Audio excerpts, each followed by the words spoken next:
But I got a pencil and the New York Times in front of me, and I filled in every single O.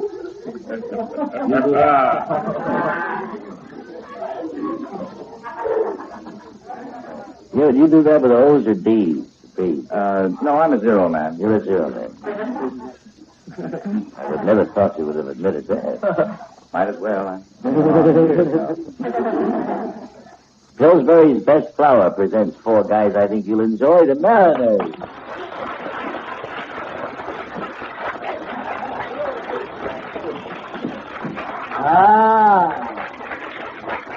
Good morning to you all. You look good. You look good. Thank you. Any of you fellas, you come from Michigan, don't you, Marty? Yes, I was going to speak to you about that, Arthur. I bought some land up in the northern peninsula last year. Where?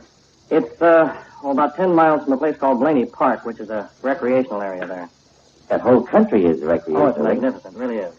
Is it anywhere near this Waters meet I'm talking about? Or it's not too far from there. I don't know exactly the location. I'm not too familiar with it. I only spent 2 days up there looking over the land I bought. But it's a beautiful place. The charm of the place is in its, the wilderness quality. That's right. That's why I love it.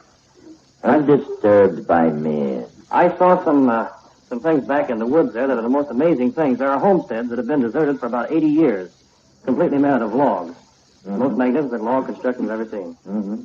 And they'll stay there, too. They surely will. You know a place called, I guess it's Petoskey, all right. In the Lower Peninsula, Petoskey? Yes, that's right. It's in the upper part of the Lower Peninsula. Yeah. I got a friend in the upper part of the Lower Peninsula. You know Don McLeod, the McLeod Steel outfit in Detroit?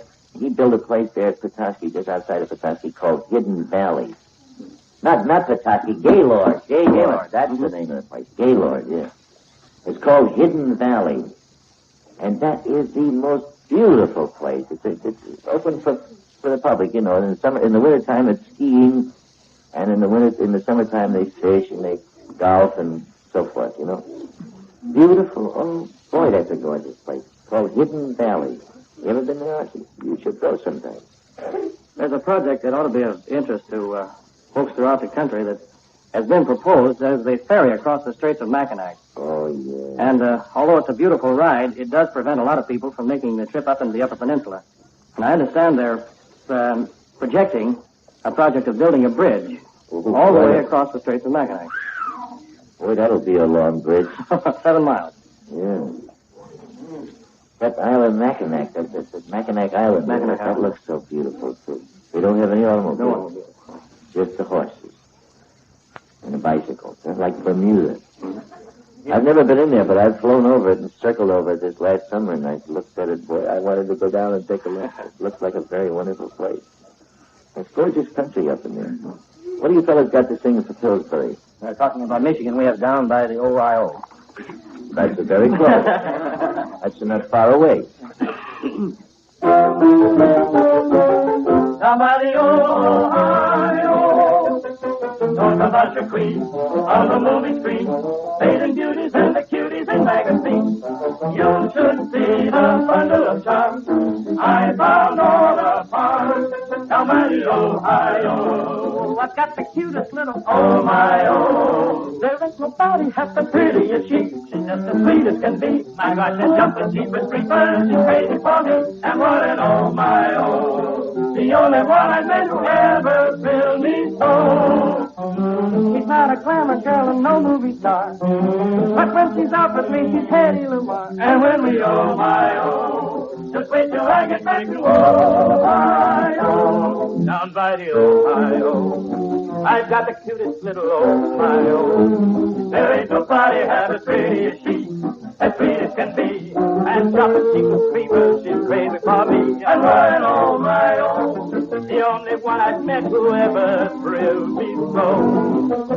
She knows the chicken and her cabbages too, but where the chicken sits, she likes to woo. She's got that oh my oh. Just wait till I get back to Ohio.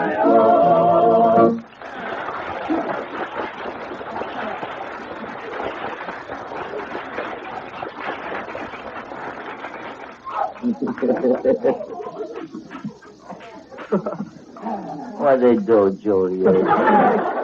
I back to the infirmary. Did they mash your shoulder again? Poor kid. It's always the way. If you got a sore spot, everybody hits it. All the time. Nobody ever slaps you on the back until you're all sunburned. That's sad. We had more fun kidding McCloud, Don McCloud. Erwin Wilson and I went out with him one day. He's got 9,800 acres up there in a place. And he said, I want to take you out and show you a herd of elk out here. Big herd of elk on the place. A lot of deer. So we drove all over the 9,800 acres, saw one puny little deer. We got to kidding him about it. Then we came back and he has a little trout stream runs right in front of his place. Beautiful little trout stream. And he said, he took me out to teach me how to what do you call it, dry fly fishing with a trout rod, you know. Casting, and it's quite a sport. And quite an art to it, too. You don't get your hook in the trees and all that. So I tried for an hour and a half, and I couldn't get a rise out of anything. So way up the stream, there's a little bridge.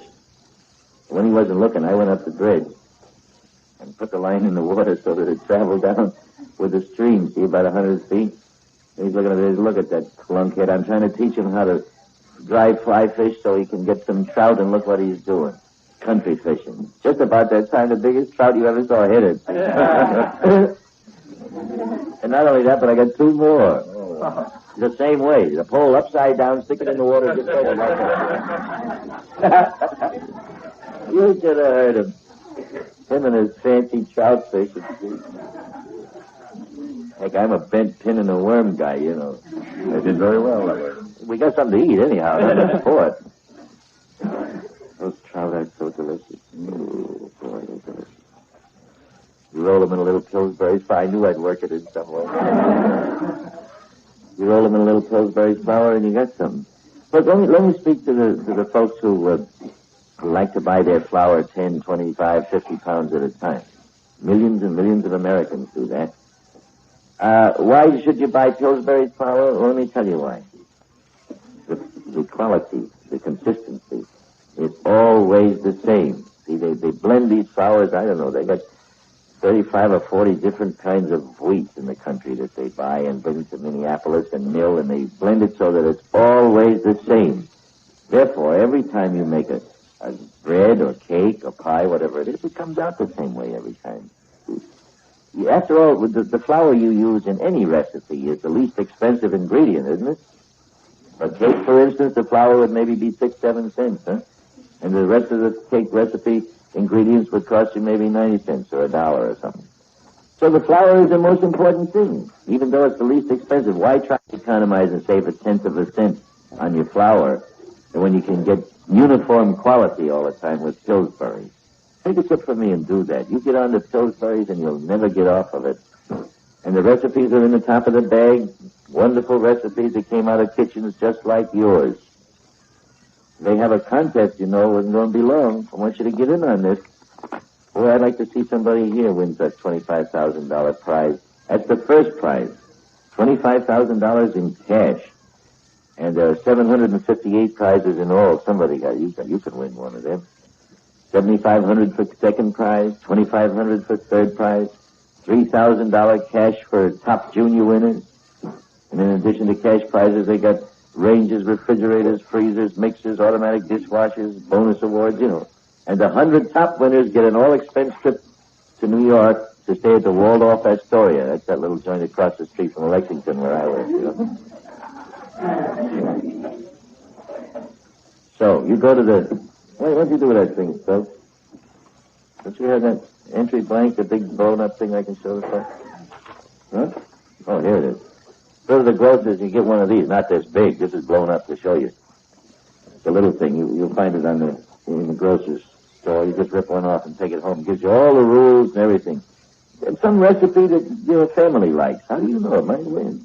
Gee, last year the $25,000 prize went to a woman that made a mistake. Yeah. She put the what do you call it, the filling in with the batter. Her husband fouled it all up in the kitchen. That's exactly what happened. So she said, I'll show you. And she put the cake in the oven thinking it was going to be no good and comes out with a $25,000 prize with it. There's a moral to that, you know. Get in that kitchen once in a while.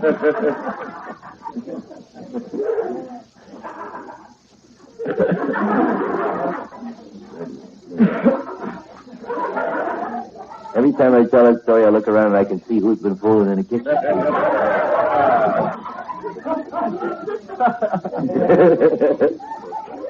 Pillsbury's best flour.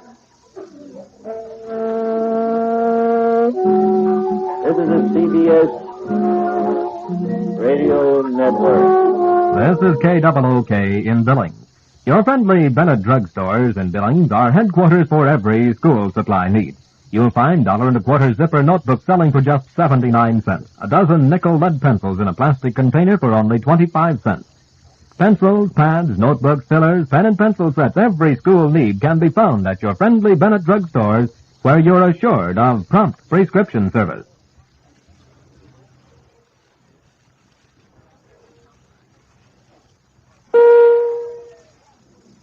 It's Arthur Godfrey time.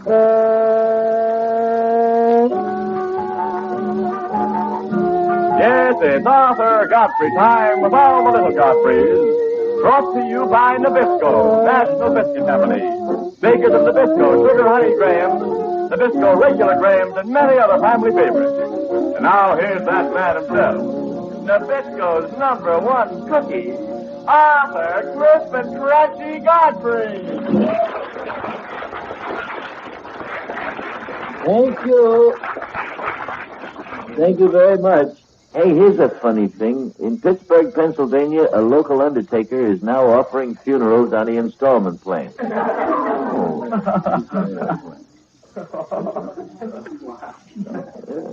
Well, that's very interesting.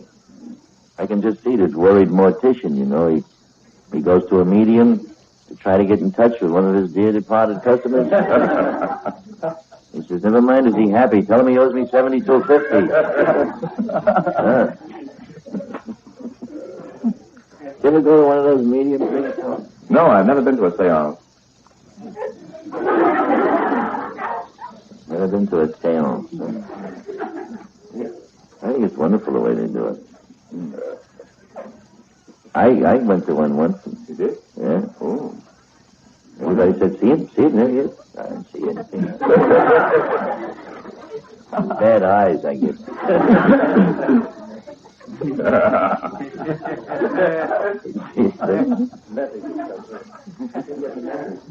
didn't get the message, no. I never get the message. No. Well, let me see. Nabisco Sugar Honey Grahams. What a nice... I'll get a box of these and keep them in the house. They're so delicious. And such a nice thing to go to bed with at night, you know? Yeah. Just before you go to bed, don't eat them in bed. You get the crumbs all over the sheet. That's no good. Before you go to bed, you have 2 or 3 Sugar Honey Grahams made by Nabisco and a glass of milk. Nice, restful business. Very nice. Makes you feel good. Wake up in the morning not so starved. You know, it's an awful long time from dinner time to breakfast. Dinner's 7:30, huh? 12 hours around to breakfast. A little something before you go to bed and you feel a lot better. And these Nabisco Sugar Honey Grahams are the thing. I would like for you to meet a fellow who does it every night of his life. Frank Parkway.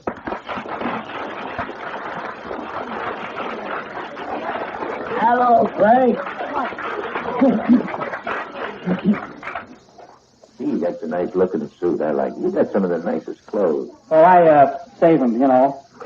Try to portion them out so they last over a period of years. That's the way to do it, too. Yeah. That's a nice suit you got. I like this one, too. I've portioned this over the years. Where'd you get that? Don't ask me. I don't know. Wait a minute. No label. No label, huh? Oh, yeah, there is, too. What is it? Woolworth. Pardon me one moment. Can't even read it with the glasses on. I don't know what it is. Nice color. Is it? You like it? Yeah, I like it. Very nice color for you. I'm not bad at that. I'll save this one. Yeah. Put me away in it. You got a long time to go. I hope. Yeah. I have absolutely no desire to leave this vale of tears.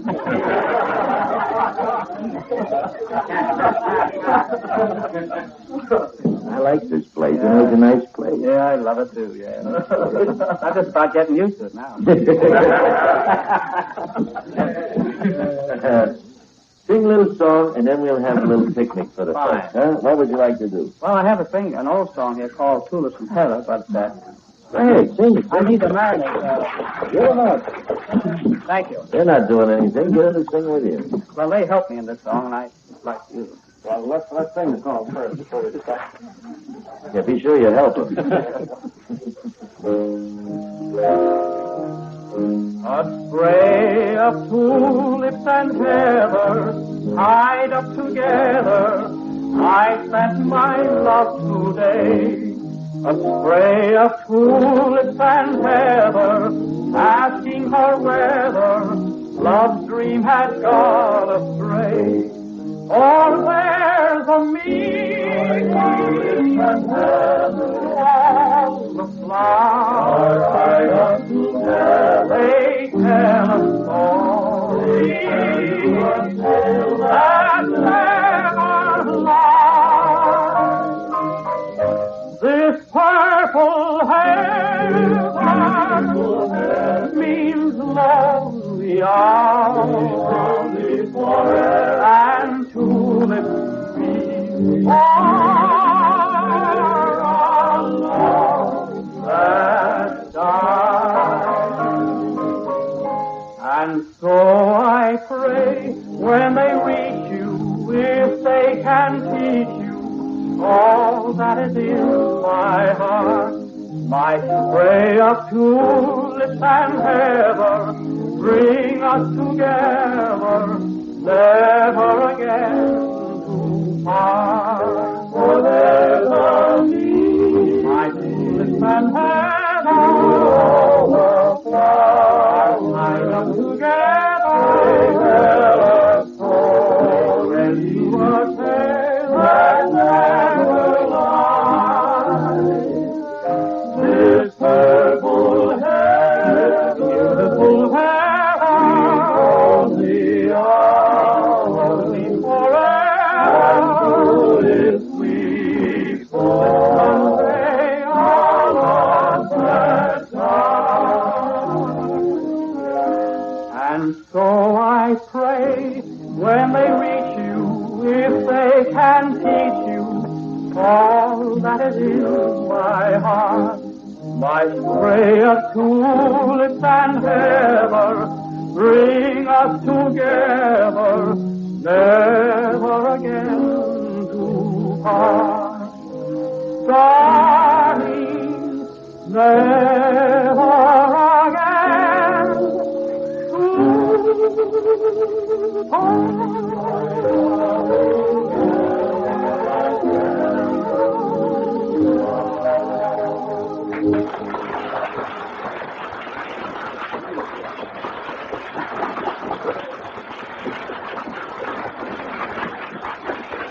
Thank you, Frank. That's a very nice arrangement. You boys really helped. Thank you. Very well. Not that he needed help, but we got a nice picnic for you today. Boys, will you open the doors and drive those Mack trucks in here? We have some sliced turkey for you. And for all of those of you who like to observe a meatless Friday, you know what we have? Some Star-Kissed tuna for you. Prepared with mayonnaise and premium crackers. You like a slice of turkey, huh, you fellas? You get...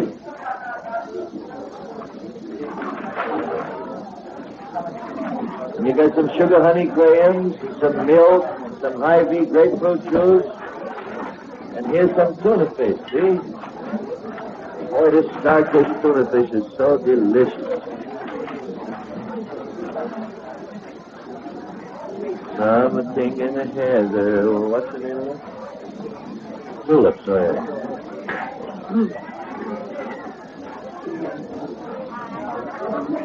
Let me know what you think of that tuna fish. That is the most delicious stuff I've seen. Oh, boy. You like some tuna? That's good. Spread a little on. Oh, yeah. I didn't notice this. These Nabisco Sugar Honey Grahams are packed 3 inner seal packets to the box. They all that way now? Yes, sir. The new packaging. Oh, that's wonderful. That keeps them fresh, you know. You can reclose the little packets. Oh, that's wonderful. Nabisco Sugar Honey Graham. And look, the mail came. I got my interplanetary navigation set from a space cassette. And a button, too. Oh, isn't that wonderful? Do we have a badge? I got a badge now. Oh. It says I am a space cadet. Yes, sir. That's me, kid. See, I got a guide through the stars and everything. Uranus, Neptune, Earth. I don't want the Earth. Let's go somewhere else. Saturn, Jupiter, Moon. Oh, that's fine. I'm all set. I'm going to fly home this afternoon all by myself. I'll use this instead of my chart to see where I wind up. Okay? The wire from Mars? That is a wire from Mars on it. Oh, boy, look, I got a certificate, too. Oh. Space Academy. Tom Corbett, unit of the Space Academy. Signed in the year 2350 A.D. What? I'm going to have to wait a long time till that's valid.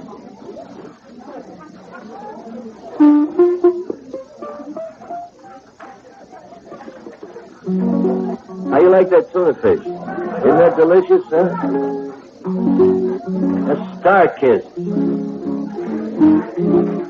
Well, you serve it with a few premium crackers, and you got something delicious. That's mixed with a little mayonnaise, see? Oh, it's got a flavor I've never seen, never tasted before. Let's see, what can we play today? Remember this thing?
This is just a little lunch and the music, you know, goes with it. You don't have to applaud this.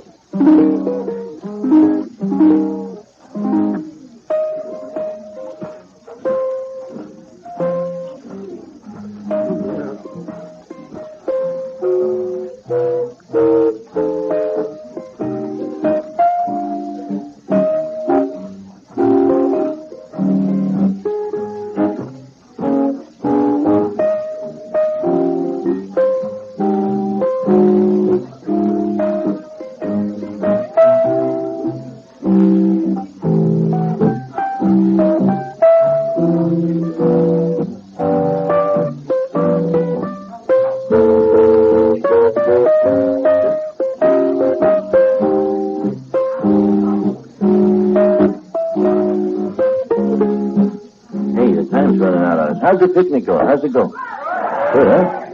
Okay, don't forget, Nabisco Sugar Honey Grahams for the weekend. This is the CBS Radio Network. Columbia for the Midland Empire, you're listening to KOOK in Billings. The whole egg, Best Foods is the whole egg mayonnaise. It's good. The whole egg makes the difference. Only whole egg Best Foods is so good so many ways. Get Best Foods Real Mayonnaise today.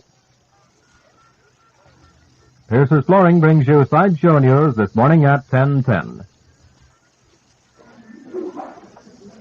Chesterfield is the first cigarette in America to give you premium quality in both regular and king size.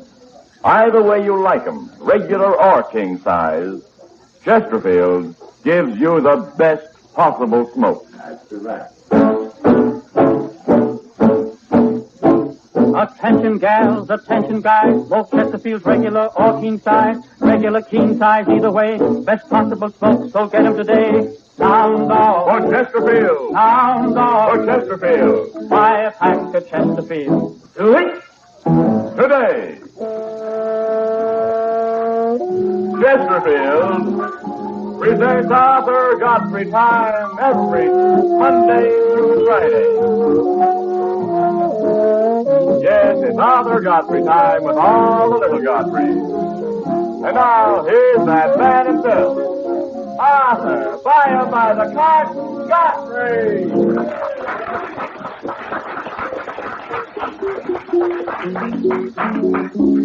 Boy, you sure do that. Do it. Do it.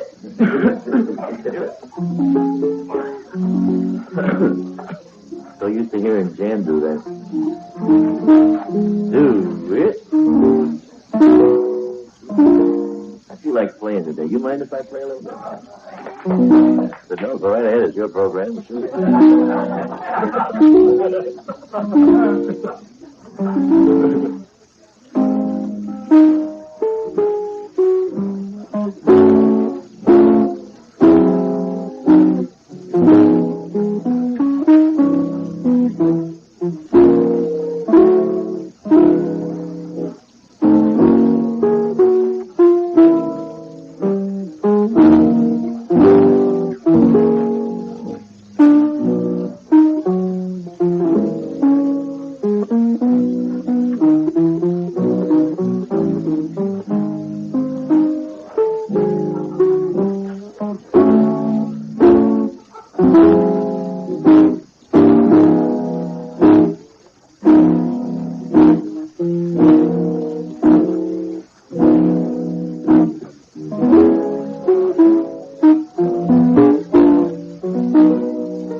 I love that letter from the gal the other day. She says, you inspired me to learn to play the uke. Now where shall I play it? That was wonderful. Hey, did you read about the mishap at the National Plowing Contest? Oh, no. Yeah, they had a big plastic balloon in the shape of a cow, and it broke loose from its moorings and sailed away. All the airlines flying in the area were alerted because it was a possible hazard to navigation. Can you imagine a pilot flying along and looks out there, what is this? A cow in the air, huh? Comes back and tells his wife, I saw a black and white cow at 10,000 feet. She looks at him and says, I knew it would get you. I knew it. That's what it counts for those saucers they see, you know, all kinds of things. Observation balloons, searchlights on the clouds, sunlight on airplane wings. I saw it with my own eyes. I saw it. It was going 3,500 miles an hour. Anything moving 3,500 miles an hour in this atmosphere here would be burnt to a crisp from friction. Of all the goo I ever heard, flying saucers, fiddle-dee-dee. This is the Chesterfield Hour. I want you to meet a very lovely, sweet little gal named Lou Ann Sims.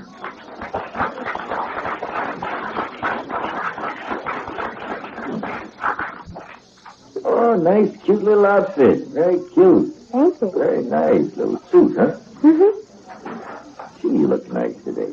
Thank you. Feel good? I feel fine. So let me hear you sing something. What do you want to do? Well, being as how we're on Chesterfield, how about smoke rings? Very appropriate. All Very right. appropriate. You sing it and I'll blow 'em.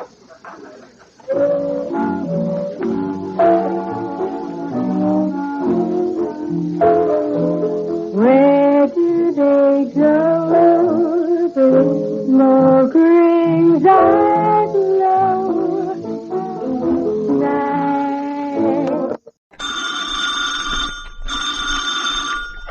Sheffield Farms. Hello?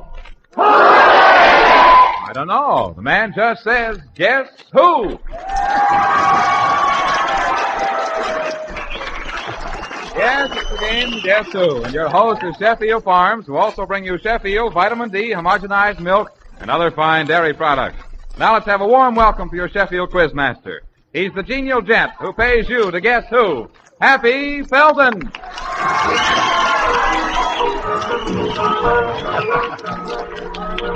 Good evening, ladies and gentlemen. Welcome once more to Guess Who. Well, the World Series really surprising everyone, isn't it? I still think the Red Sox can win. That is, if they play their cards right. And you know something? Speaking of baseball, this country should take a tip from the World Series. We ought to cut out strikes and hit the ball. Well, what an afternoon I had. My wife and I did some fall shopping. She wouldn't let me go up to Boston to see the game. Took me shopping with her. Let me tell you, when we go shopping, everything is 50-50. $50 dress for her, a 50-cent tie for me. She picked out a new hat.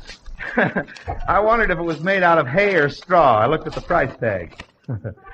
Believe me, it ain't hay. Clothes sure are expensive this year, though. I looked at the price tag on one suit, and it said $125.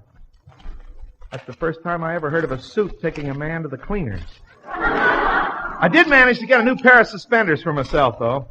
I don't know what they're making suspenders out of lately, but they're awful strong. Your pants stay up, but your shoulders fall down. Well, you know what we ought to do? We ought to play Guess Who. That's where our 7 contestants chosen from the theater audience hear recordings of various voices and try to guess who they are. A winning guess pays off 10 silver Sheffield dollars. A miss only 2. Either way is signaled by the sound of the Sheffield dollars clanking into our big milk bottle. Also on the show is an alarm clock. That's set to ring sometime when some lucky contestant is at the mic. And when that happens, the lucky person will receive, with the compliments of Sheffield Farms, a beautiful 17-jewel Gruen Precision Curvex wristwatch. And to round things off tonight, all of our contestants get a chance to kick over the big milk pail at the end of the show. The bucket being filled with $25 so far tonight. And here's our friend Joe Ripley with contestant number 1. Right you are, Hap. Meet Mrs. Phyllis Adam of Kenilworth, New Jersey. Well, how do you do? How are you? I have never heard such high-pitched, feminine squealing. You'd think that you were Sinatra or something up here, Mrs. Adam. What is all that yelling out there about? Can you explain it to me? Mm-hmm. What is My it? troop of Girl Scouts. Your troop of Girl Scouts? Mm-hmm. From Kenilworth, New Jersey? That's right. Kenilworth, New Jersey. Do they raise any dogs there? Oh, yeah. They do? Mm-hmm. Mrs. Adams, it's Mrs.? That's right. You're interested in Girl Scout work, huh? That's You have a family of your own, Mrs. Adams? I do. Well, tell me about it. Well, I have a husband and 2 lovely children. Boys. Boys. Mm. So you're interested in the And Girl the girls. Scouts. I see. All right, Mrs. Adams. How long have you been married? 11 years. Been happy? Very. Afraid to have an argument with your husband? Sometimes. Afraid to have an argument with your butcher? Oh, no. Oh, you're not, huh? You're pretty brave. You're pretty brave. A lot of shortages these days bothering you? Mm-mm. Not much? No household troubles at all? Yes and no. Well, I suppose you're having trouble getting meat, aren't you? Oh, who isn't? I passed the butcher shop today, and his window was just loaded with meat. Hmm? What do you think of that? Loaded with meat. Of course, it was just a horse of another color, but... How did you happen to get interested in Boy Scout work? Boy Scout. Girl Scout. Pardon me, Girl Scout work. Well, I have 2 boys and 1 girl. And you want girls? And these girls all came over with you to see Guess Who tonight? Guess Who and Happy Felton. Oh, aren't you nice? Thank you, Mrs. Adam. When was the last time you bought a new hat? Recently? No. How long has it I been don't since you like bought a hats. new hat? You don't like hats? Well, I you've got a have to Girl wear Scout hat. You have to wear that with your uniform. But you can't tell me when the last time was you bought a hat? Maybe 2 years ago, I should say. Really? Hmm. My wife came home with a very expensive hat the other day. I wish she would like you. Didn't buy one. A very expensive hat. It was a pound of butter with a rose stuck in it. Now tell me, I hate to embarrass you like this in front of your girls out there. What's your husband's pet name for you? Kid. Kid? What do you call him? Hun. Hun and Kid. Oh, with two names like that, you shouldn't argue much. Do you ever argue? No. I'm married too. You can speak freely. My wife and I never argue. When we have a difference, we just sit down and talk it over like two sensible people. And we stand up and slug it out like two married people. Do you listen to the radio very much, Mrs. Adam? Oh, yes, I do. What are some of your favorite programs? Speak freely. Well, being I have 2 boys, it starts at 7:30. Starts at 7:30. What with? The Lone Ranger. The Lone And Ranger. you have to sit and listen. You have to sit and listen. Do you ever save box tops like when they ask you to? Yeah. Have you ever sent them in? Well, he did. What did he get for them? Airplanes, I think. Airplanes? Mm-hmm. I have an aunt who saved 3,456,000 box tops from soap in 20 years. Where'd you get the soap? Well, she now owns the soap company. And on Monday, Mr. Lever comes around to rinse out her undies. Everything is switched on. Mrs. Adam, I want to tell you that we've enjoyed having you here, and there's nothing finer, nothing more commendable than the work that you're in. To be an inspiration to young people today is a joy in itself. We want to thank you for coming to see us on Guess Who, and now you get a chance to show how smart you are. We've had enough of this chatter. Let's spin a platter. It's the voice of a radio personality who is on morning, noon, and night. For 10 silver Sheffield dollars, listen and guess who. Here we go. And you know, the women are pretty smart. They know where they get the most for their money. And they know which products do the best job for them in their home. They've discovered Kirkland Borax soap and they use it regularly. Now, he has a program. That one is a different one, the one I'm going to talk about. Every night at 7 o'clock, he comes on with the Chesterfield Supper Club. And he plays records all day. He's got a program called the Make-Believe Ballroom. And what did you say? No. He's a chip off the old block. I'm sure you know. Oh, Martin Block. Martin Block. How did you guess that? Look, the girls are delighted. You've won yourself 10 silver Sheffield dollars. Pay her off, and now you yell, cheers. Thank you, Mrs. Adams. Stand around for our jackpot. We'll try out on that a little later. It's the milk payola comes up any moment. How are you, Sergeant? Good evening. Sergeant what? What's the first name? And where's your home? Nacogdoches, Texas. Welcome to Guess Who. Sam, how you feeling? When I picked you out down there, I was talking to your very charming wife, and she was wearing some flowers. And I asked her if it was a special occasion or anything. She said, no, he brings them to me often. Do you really? You do? Well, I think that's nice. Right now, we have to... Oh, the other microphone's gone dead? Oh, well, Sam, now you move over here. Now the audience can't see you, but you're standing beside me. In case they didn't get this business before the other microphone went, there's Sergeant Sam Crawley of where? Nacogdoches, Texas. And his wife is here wearing pretty flowers. Tell me why you bought them for tonight. I buy flowers most every day. You do? Well, I think that's wonderful. How long have you been married, Sam? 3 years. 3 years and you buy her flowers almost every day? That deserves a hand in itself. Wonderful. Now, tell me, Sam, how long have you been in the Army? 8 years. 8 years. Has it been a vacation, a career, or an obligation? I guess you'd call it a career. A career? I would think so, Sergeant. You were overseas?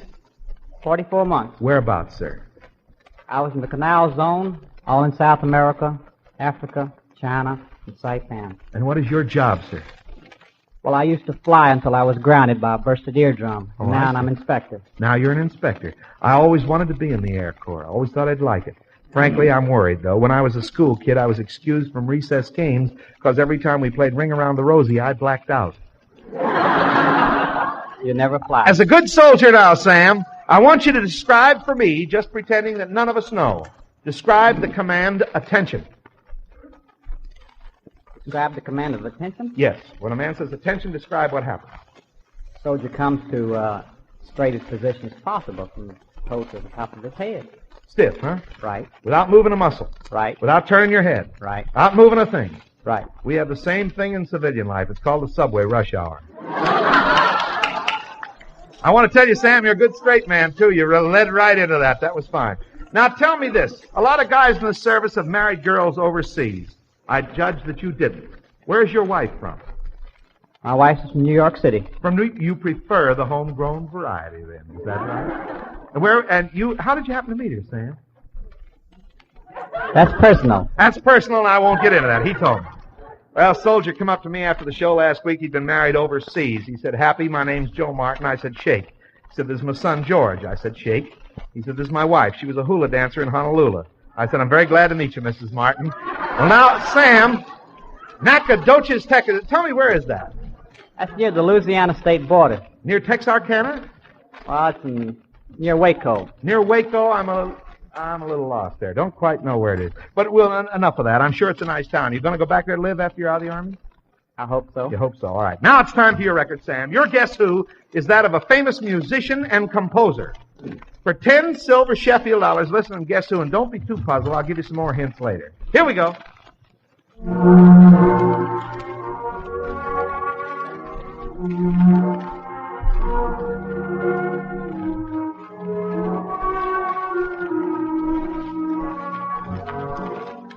That's a tune called Our Waltz.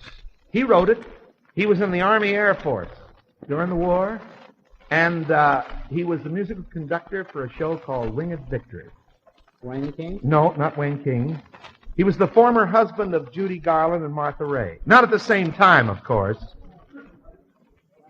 He wrote Holiday for Strings. What's your favorite flower? What is your wife wearing? For Roses. You're right. Dave Rose. Okay, $10. You want it. $10. I was so worried, Sam, for fear you weren't going to get that. There's $10, and that'll keep her in roses for at least one more day. Thank you, Sam Crawley from Texas. Come on up here, Joe. Tell us more about that good old milk. What do you say? That's just what I always say, Happy. Keeping the pink with a he-man's drink. And that reminds me, how's your resistance these days, men? I mean your resistance to colds or sinus infections. You know, there are a lot of cold germs floating around, and if one should blow your way, you may not be able to fight it off because your resistance is down. Okay, you say. So I've got a coat in the nose. But what's that got to do with milk? Well, it's just this. Milk is rich in vitamin A, the vitamin that helps build and maintain resistance to certain infections of the sinuses, the throat, the ears, and such. A generous supply of vitamin A can help protect you against these infections. Not only that, milk is crammed with other essential vitamins, with minerals and proteins that work with vitamin A to give you all-round good health and vitality. So, this fall and winter, don't get caught with your resistance down. Drink plenty of Sheffield Vitamin D homogenized milk. It's good drinking, smooth, creamy, completely satisfying. From now on, men, keep in the pink with a he-man's drink. Sheffield Vitamin D homogenized milk. And you won't have a cold in the nose, huh? Very nice. All right, Joe. Thank you a lot. Now, ladies and gentlemen of our radio audience and also here in the theater, I have two very swell people I want you to meet. When I mention their names, I know you'll know them immediately. But they're very charming. I know they've never been on a quiz show before, so let's give them a nice welcome. I want you to meet the people who taught me to dance with one sentence. All they said was all you got to do is to dance is hug a girl, wipe your feet, and elbow the other folks out of the way. I want you to meet Mr. and Mrs. Arthur Murray. Bring them out here to Guess Who. How are you, Mrs. Murray?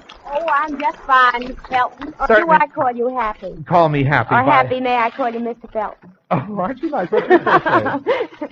Catherine, you Catherine, like it? you don't mind if I ignore Mr. Murray? We just Oh, talk? no, I've been doing it for 21 years. Oh, you have, huh? Tell me, what's the first dance you ever learned, Mrs. Murray? Oh, I can't remember. I think the foxtrot. How many years were you dancing before you met your husband? Well, let's see. I started at the age of 4, And, well, life has just begun for me this year. Oh, it has? Now, guess what? You're 21. I'm crazy about you. You're wonderful. Oh, Mrs. Murray, the reason I asked you how many years you were dancing before you met your husband, you people have so many schools. How many schools do you operate now? Well, we have 72 branches outside of New York City. Any in foreign countries? Well, one has opened in Montreal, but that isn't really foreign, is it? Canada always seems sort of next door. No, I wouldn't say that was foreign. Does your husband ever talk, Mrs. Murray? Mr. Arthur Murray, would you step in and just say a few words? The little lady's been doing fine. Hello, Happy. Well, that takes care of that now. All right, back away, Murray, back away. All right. Now tell me, Mrs. Murray, what is your favorite dance? Oh, anything I can do with my husband. That ought to make up for what I said before. Well, now tell me, what is your favorite dance that your husband created? Well, we don't think the dancing teachers create dances. We just do what the public wants us to do. And right now, they want us to do a little, I think you'd call it hip hip hooray. Guess what? What's that? Don't you know what hip hip hooray is? No. The rumba. The rumba, that's hip hip hooray? Mm-hmm. I'm well equipped for that sort of a dance. Well, I don't know. I can usually dance rings around most men, but I don't know about you. It'd be a large circle, wouldn't it? Sort of. Mrs. Murray, I want you to know my weight helps my dancing. I just stop short. My stomach does the conga for 2 minutes. I have no trouble. Mrs. Murray, what is your favorite dance? If you go out for an evening, you're not teaching now, remember? You're just going out to dance with Mr. Murray. What do? You like the foxtrot best? You won't tell on me, will you? No. Jitterbug. Jitterbug? I don't know what kind of music we've got here. But, I've been trying to get a few free Why, you lessons. going to dance with me? I'd love to dance with you. You like jitterbug? I'm not very much on jitterbugging. Well, just let yourself go, Happy. Let myself go? I don't think there's room here. But we can try. Look, Mr. Murray, would you come in and say hello, Happy again or something? I'll get shot for interrupting the wife. No, you won't get shot for interrupting wife. Tell me, Mr. Murray, how do you like teaching people? Oh, I think it's fun, especially if the pupils are cute and good looking. You think that's nice, huh? You like to teach people to dance, then? Uh-huh. Tell me, I understand that you're one of the biggest users of milk in New York City, and I can't understand how that fits in with dancing at all. Well, teachers have to work pretty hard, and I found they were getting cold, and they'd stay out, and there'd be no teachers for the pupils, and so I started about 2 years ago giving them milk, and we fill all the restrooms, ice boxes in the restrooms with milk, and we now use 24,000 bottles a month, and we don't have colds anymore. When the teachers get tired, they drink milk. We used to have cookies with the milk, but the mice found out about that. And the mice come in, and they don't drink the milk, but they ate the cookies. That's right. So now we give them vitamins with the milk. You give them vitamins and milk in all your studios. That's right. I think that's wonderful. We like to hear about that, Mr. Murray. Very much. Now, I took dancing lessons years ago. It took me 4 years to learn double turns, forward passes, or whatever you have to do, all the other variations. All I have to do now is learn how to do them on both feet. I'd like to try it. Mrs. Murray, would you dance with me? Mr. Murray, our lovely Mrs. Adams here, the Girl Scout instructor, would you step off a few steps? Play us some music. Yes, get up. The kids will love to see you. You're dancing with Arthur Murray, Mrs. Adams. Come on.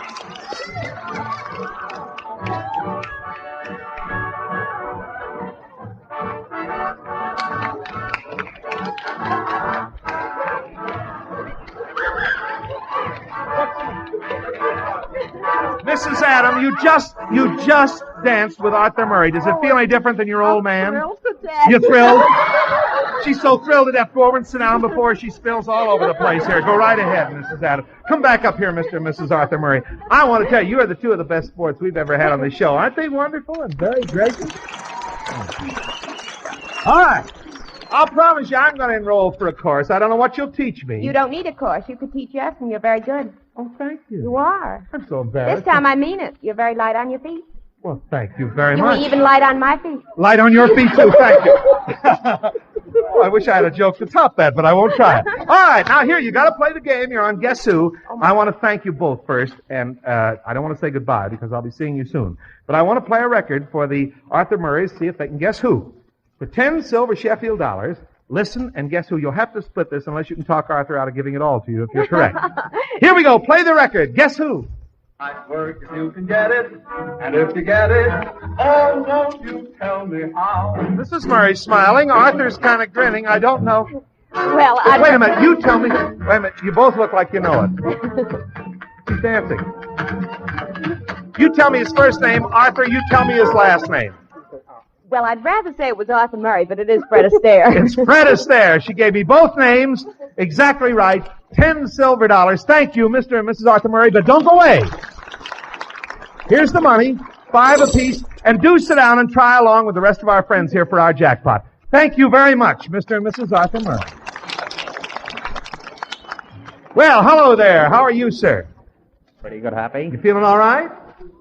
What do you think of the dancing instruction? I think I stand some of that myself. You could stand some of that yourself? Definitely. Is your wife here with you? Yes, and my 2 daughters. Your wife and 2 daughters? That's right. Do they complain about your dancing? Well, my children tell me I'm rather old-fashioned. Old-fashioned? Yes. Go and see Arthur Murray. And I definitely will. What is your name, sir? Bernard Matler. Bernard Matler, and where do you live? In the suburb of New Brunswick, What's New the Jersey. name of the suburb? Milltown. Milltown, New Jersey. And what is your business? Purchasing agent. What do you do for relaxation, Mr. Matler? Well, little golf. Not very good at it, though I like it. Do you ever gamble? Well, I must admit to that. You ever play cards? Mm-hmm. My wife's a great card fan. Almost missed the show tonight on account of her. She's going to play cards tonight, and I had to stay home and mark the deck. Do you remember the first card game you ever learned? Can I call you Bernie? Is that what they call you? That's Bernie? what they all call I'm me in the happy. market, right. All right, Bernie, what was the first card game you ever learned? I assume it was casino. Casino. Did the kids ever play dice when you were a boy? Yes, we did. My cousin Louis learned to count on dice.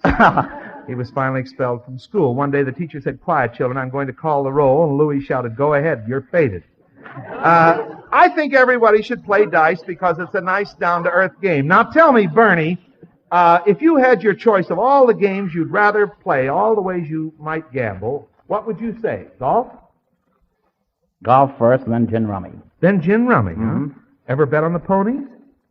Yes, I have. And I guess you don't think much of shooting dice as a game of craps, in other words. No, I don't. Well, the other day I got into a game of craps. I made a 7 the hard way. That's 2 3.5s. Bernie, you live in Milltown, New Jersey, purchasing agent. And how do you like living over there? You got a nice house? Yes. And you say you have your family with you? That's right. Oh, well, look what happened. Do you know what happened, Bernie? Well, my daughters have been talking about it all afternoon. Should I get on this program? They have. They knew you were coming over here? Yes. And they're here? Well, you know what you won? Tell them in your best voice now, purchasing agent voice. Tell them what you won. A 17-jewel Gruen Precision Curvex wristwatch. And It's a beauty. Isn't it a dandy?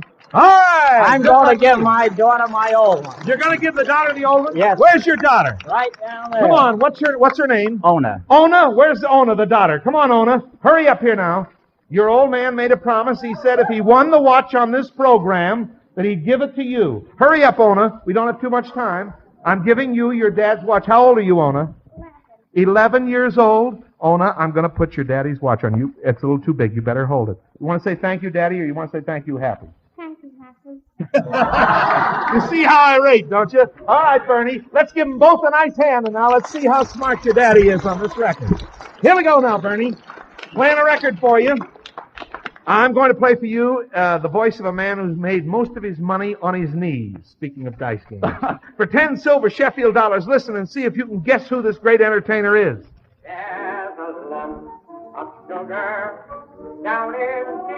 Al Jolson. Who did you say, Bernie? Al Jolson. Al Jolson, you're so right. They just made a movie about his life, you know. Coming out right now at the Radio City, I believe. Go to see it because we're giving you $10 for knowing who it was.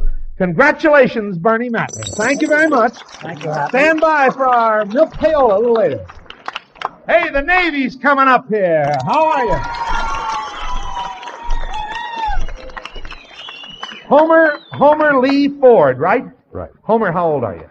22. 22. How long you been in the Navy? 4 years. And where's your home, Homer? Mississippi. Whereabouts in Mississippi? Rolling Fork, Mississippi. Rolling Fork, Mississippi, and where is that? So, right on the Arkansas and Louisiana line right across the river. Well, you're not so far away from our soldier that was up here. You know where his hometown is? I've forgotten the name of it now. I can look. Nacogdoches, Texas. Nacogdoches, he remembered it. Well, that's nice. Tell me, do you get a chance to listen to the radio very much, Homer? Not too much. Not too much. What's your job in the Navy? Well, I'm an engineer and I'm a diver. An engineer and a diver? Yeah. You mean you put on the helmet and the suit? Yeah. Is that must be very difficult work, isn't it? And it all depends if you like it or not. Do you like it? Sure. You do like it? What's the top? How far down have you ever been below the surface? 180 feet. 180 feet. They tell me the pressure must be... Is the pressure bad? That's pretty bad. How do they guard against the pressure, then? Oh, you have air inside your suit. Inside the suit. And you have a microphone to talk to the people up above? Like the telephone. What were you after when you went down 180 feet? It was a test dive. A test dive? Have you... Go ahead. We're laying a false seat for a submarine. I see. A submarine rescue is what I do. Submarine rescue. You go down in case the submarine is stuck there. Oh, that must be exciting. I hope you don't have to work on many of them. I promise you that.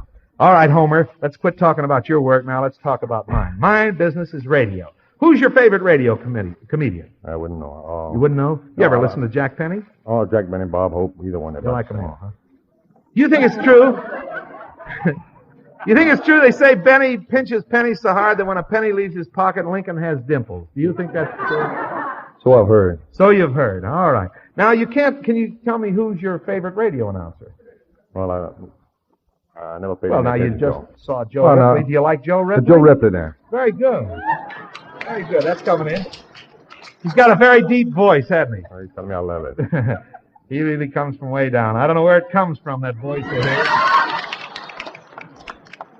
Last week he sat on a tack and had laryngitis for a month. I don't know. Have you see what you did to that joke, Ripley, with that waving around? Taking a bow here and fixing me up. Homer, going to play a record for you here in a minute. By the way, did you ever listen to Mr. Anthony? I think once upon a time. You know that guy that everybody comes in and moans about their troubles? I've heard about it. You don't have any troubles to moan about, do you? You married, Homer? No, thank God. No. All right, Homer. Enough of this chatter. Time for you to guess one now. It's the voice of a character on the radio. He also is a very dear friend of another comedy character. 10 Sheffield silver dollars if you can listen and guess who this is. Here we go. Oh, gee. Oh. Mortimer Snerd. Who did you say? Mortimer Snerd. Mortimer Snerd, of course it is. Charlie McCarthy doesn't like him. But you've got $10 for knowing who it was, Homer. Stand by for our milk payola. Thank you, Homer, for. Joe, I hear Sheffield is mighty worried about this milk bottle shortage. All the milk dealers are worried, Hap. In fact, the situation is so critical that if everyone doesn't pitch in and help by returning every available empty, they may be forced to cut down their supply of milk to families and to stores. You see, the bottle makers have cut production drastically, and that's because there's a shortage of soda ash, a vital glass ingredient. And then the need for these glass bottles is greater than ever, because the lack of trucking facilities has cut off the usual supply of paper containers. So that puts it up to you, folks. You can help keep the milk supplies flowing by returning every empty milk bottle you can find. Make a thorough search. Then, no matter whom you deal with, return these empties promptly to your milkman at the store. And thanks a lot. Thanks a lot, Joe. Here it is time for the Sheffield Milk Payola. The bucket is filled tonight with $25, and all our contestants, even those the ones that we didn't get a chance to talk to, have a chance to get in on it. If more than one knows the right answers, we'll divide up the money. But if every one fails to guess correctly, we'll carry the dollars over and add them to next week's payola. Now we're going to play 3 records for you. 3 songs from 3 Walt Disney pictures. Listen to the song, then write down the name of the picture that the song comes from. Listen to the tune, and write the Walt Disney picture that tune was played in. You must get all 3 to win. Here's the first.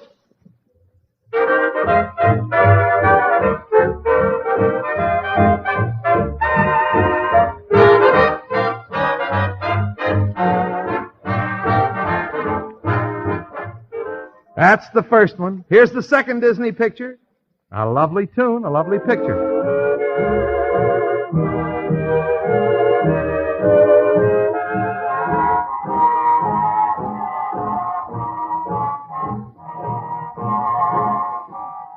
And here's number 3. Oh, I'm sure everybody knows this one. You must get all 3 to win.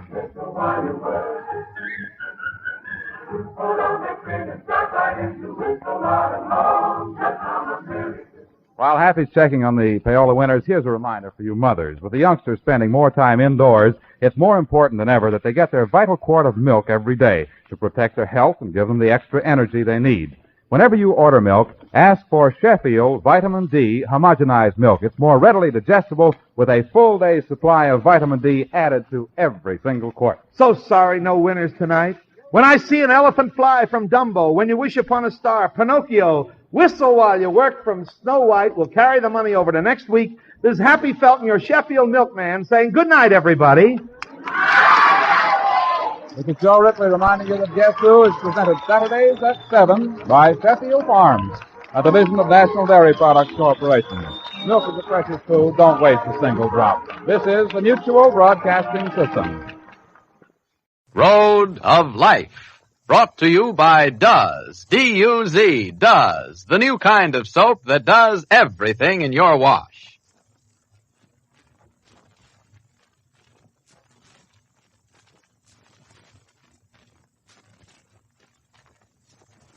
Dr. Brent, call surgery. Dr. Brent, call surgery. Dr. Brent, call surgery.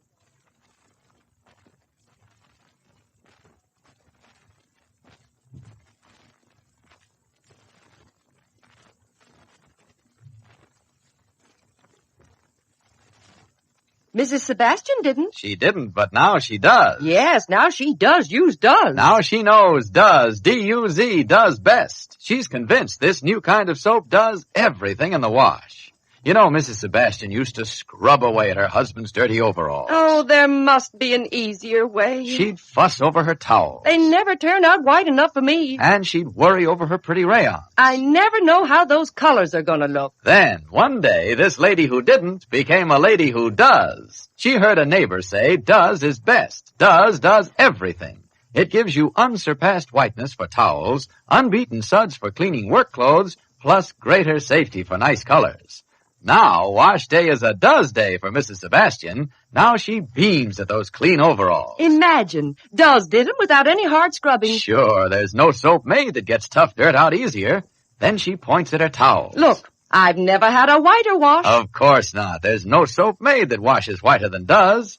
And she looks at those rayon undies. Duz does wonders for pretty colors. Leaves them brighter. Sure, they last longer now because Duz is safer for colors. You see, Duz does everything. It's been proved the best in actual comparisons with 25 different wash day soaps. Duz has the best combination of white washes, suds for cleaning, and safety to colors. So be a lady who does. You'll find Duz does best. Duz does everything. And now we invite you to listen to Road of Life.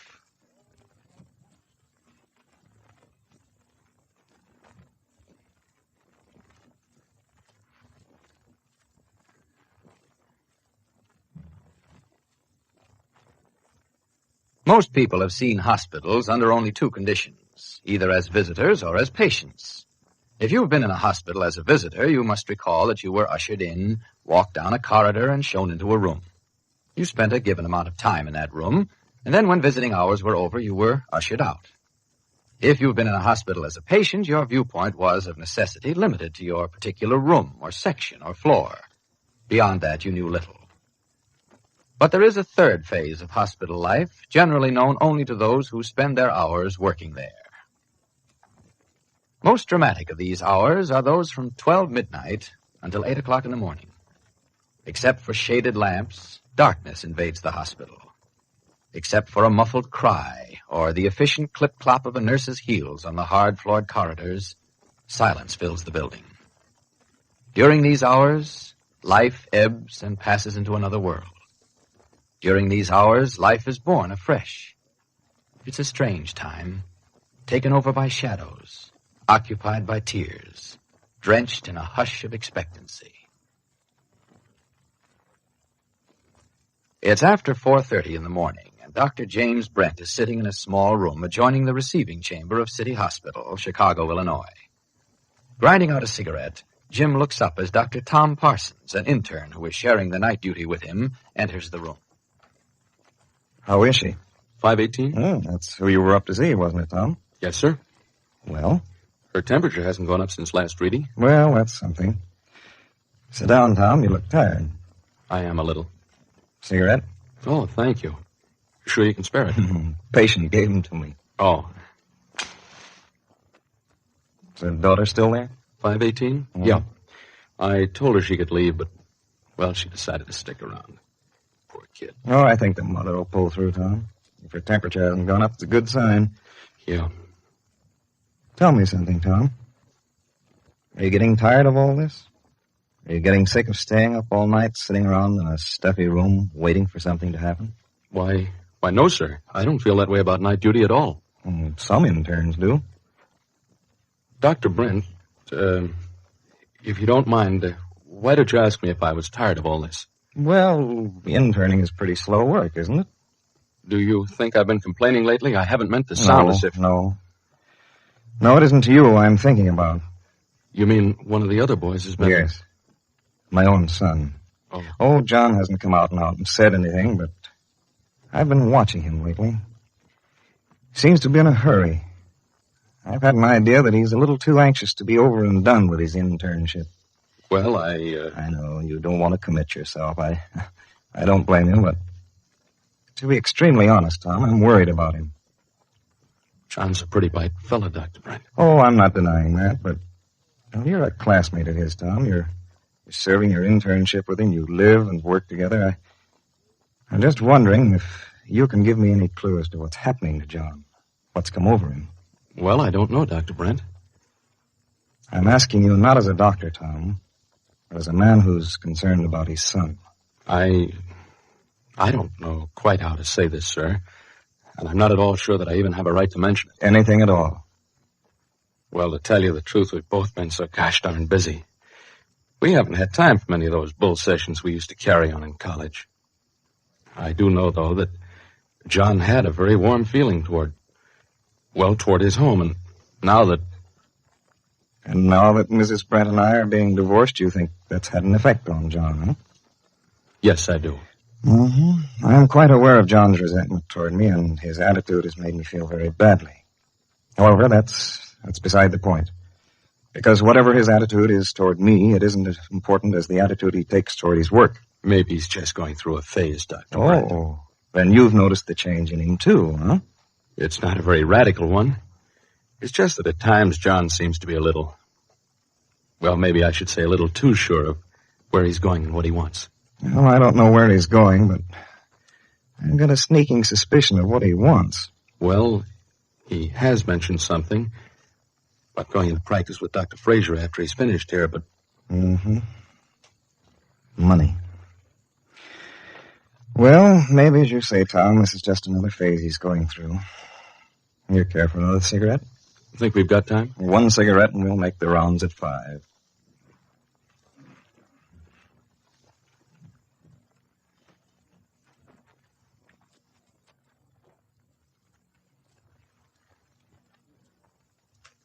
Meanwhile, in a small frame house on Chicago's near north side, an alarm clock rings sharply. A man gets out of bed, washes, and dresses. His wife has a steaming breakfast waiting for him in the kitchen. When he's finished, he takes his lunch pail in his hand, kisses his wife goodbye, and leaves the house. This man has never heard of Jim Brent, nor has Jim Brent heard of him. Yet the fact remains that it's he who, within another hour, will have a shocking and permanent effect on Jim Brent's life. He walks a block and a half to a streetcar line, this little man of destiny does, and there boards a southbound car.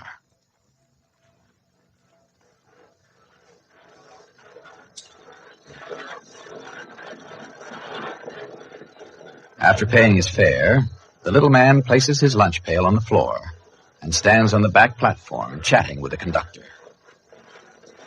Pretty cold this time of the morning, ain't it? Yep. It'll warm up, though. No, it won't. Might even turn out to be a nice day. I don't think so. I'm going out to the Wedgwood plant. How's that? I say I'm going out to the Wedgwood plant. That's nice. Yeah, I work out there. Uh-huh. You think I ought to transfer at Lake Street? You work at the Wedgwood plant, don't you? Sure. Then why ask me? Well, you see, this is my first day on the job. Oh. I'm new at it, so I don't know the best way out there. Get off at Chicago Avenue. Oh. Well, much obliged for telling me. That's what they pay me for. Answering questions, collecting fares and taking transfers, helping old ladies on and off the car, keeping fresh kids from hooking rides and telling the motorman when to start and when to stop, turning the seats back when we get to the end of the line.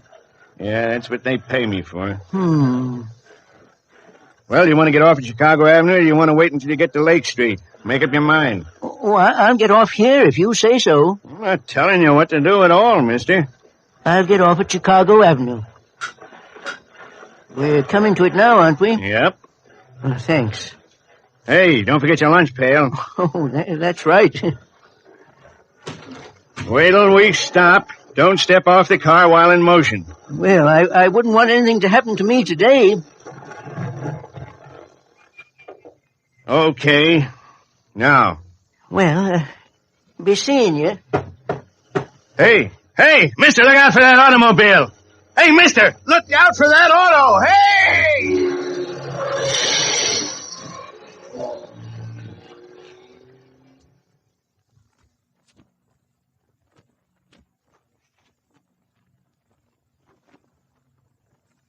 Speeding out of the gray morning mist, a low, sleek automobile bore down on the man who had just alighted from a streetcar.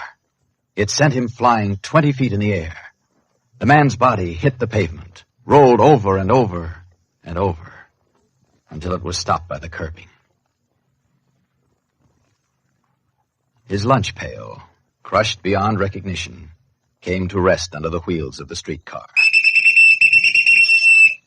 A policeman standing on the corner blew his whistle and then started toward the crumpled and bleeding body. The streetcar conductor reached it first, though. He looked down, paused, and then called out. Somebody get a doctor!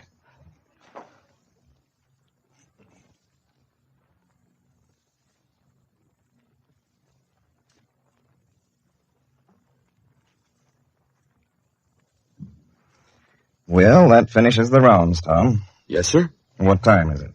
5:30. It's been a pretty quiet night, hasn't it? Mm-hmm. I don't think anything much will happen now. What do you say we go downstairs and get a cup of coffee?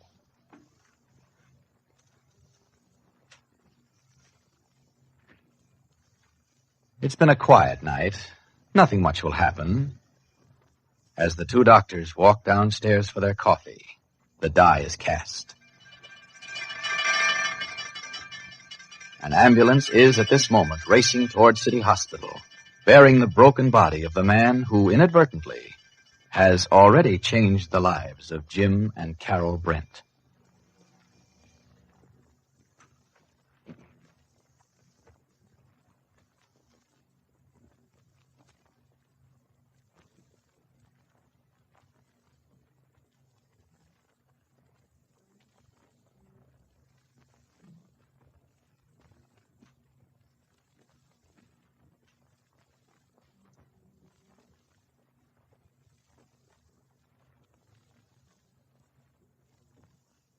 These days, when it comes to food, you women have two budgets to keep, don't you? The financial budget and the ration point budget. Now, which is the harder to stretch? Are you kidding? The ration point budget, of course. Now, that's what I thought. So here's a tip.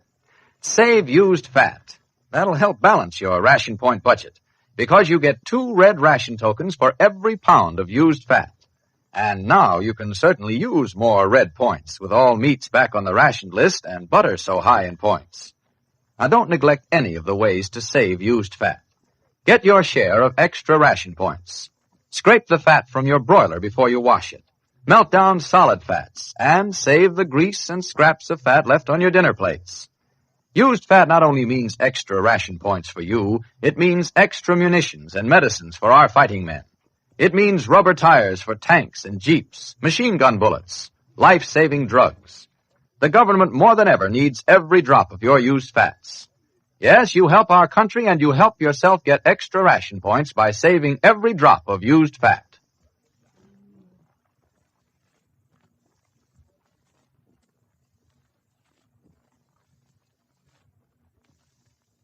Be sure to listen tomorrow when DUZ will again bring you another absorbing episode on Road of Life.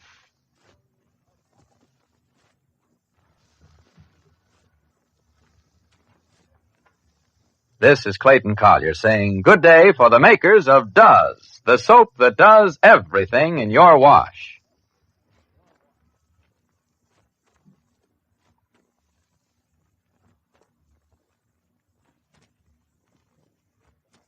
Your grocer's paper bags and cardboard cartons have gone to war, so when you shop, take your own shopping bag or basket with you.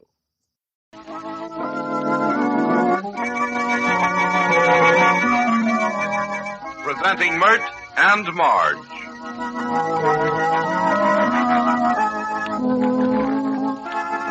Another episode in the thrilling, true-to-life experiences of Myrt and Marge, brought to you by the makers of Concentrated Super Suds in the Blue Box, the new all-purpose soap for laundry and dishes for every household use.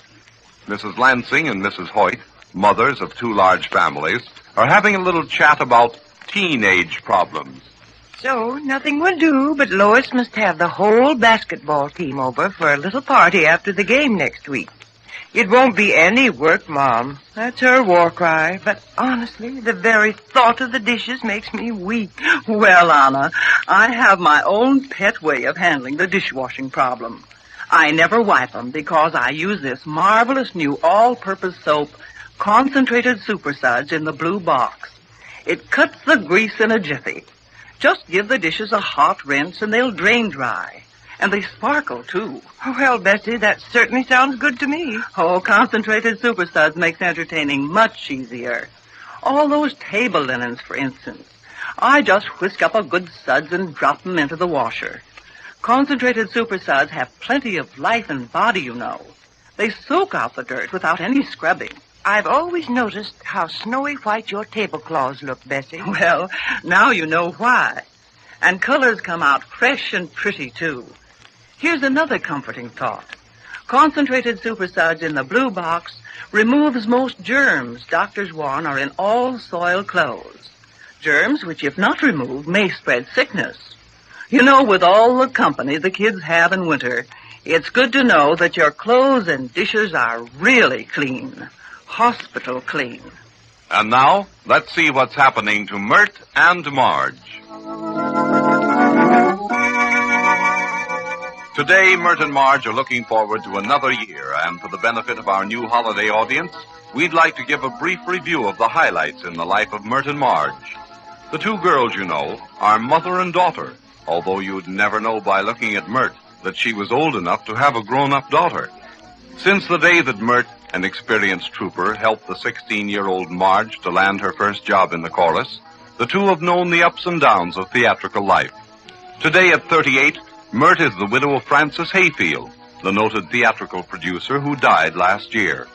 Marge, at 22, is the wife of Jack Arnold, the lawyer, and the mother of 2-year-old baby Midgie. After varied experiences in Hollywood and the Midwest, our friends have returned to New York City, where Jack Arnold has accepted the post of Chief Assistant to District Attorney Dunham, and where Myrt and Marge hope to reopen the old Hayfields Theater with the production of a new play by Henri Dufay. Jack Arnold has already started a secret investigation of a new racket and has been helped by Marge's old friend, Rex Marvin, a motion picture director who is vacationing in New York. A few days ago, Rex was seized by the racketeers and escaped only after being severely beaten. He's identified one member of the gang from a rogues gallery photograph, and today as our episode opens, we find Jack Arnold and Rex Marvin conferring with District Attorney Dunham. I asked you to come down here, Marvin, because Jack tells me that in spite of your injuries, you're planning to leave for the coast in a few days. That's right, Mr. Dunham. You can't possibly hold off your departure for a week. Plutarch Pictures have based the whole 1938 schedule on my being there next week. I see. The point is, if we do pick up this gangster, you're the only one who can identify him as the man who forced you into his car. Yes, I know that, but I've got to think of my future, too. You see, Dunham, Rex is starting work under a new contract, and it means a lot to him. Since the police haven't been able to find this man Gimpy yet, I don't think we can ask Rex to hang around here indefinitely, waiting. No, I suppose we can't, Jack. You've had no report on Gimpy at all?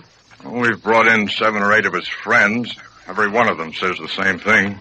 He was around town until the night you were kidnapped and hasn't been seen since. Don't you think, Dunham, that if Rex gives us an affidavit identifying the Rogues Gallery picture as being the man who kidnapped him, the grand jury would accept it? Once we get the indictment, we can set the trial to fix in, well, to fit into Rex's working schedule. Oh, an affidavit like that isn't nearly as strong as personal identification. Yes, I know that, but I think we could make it stick.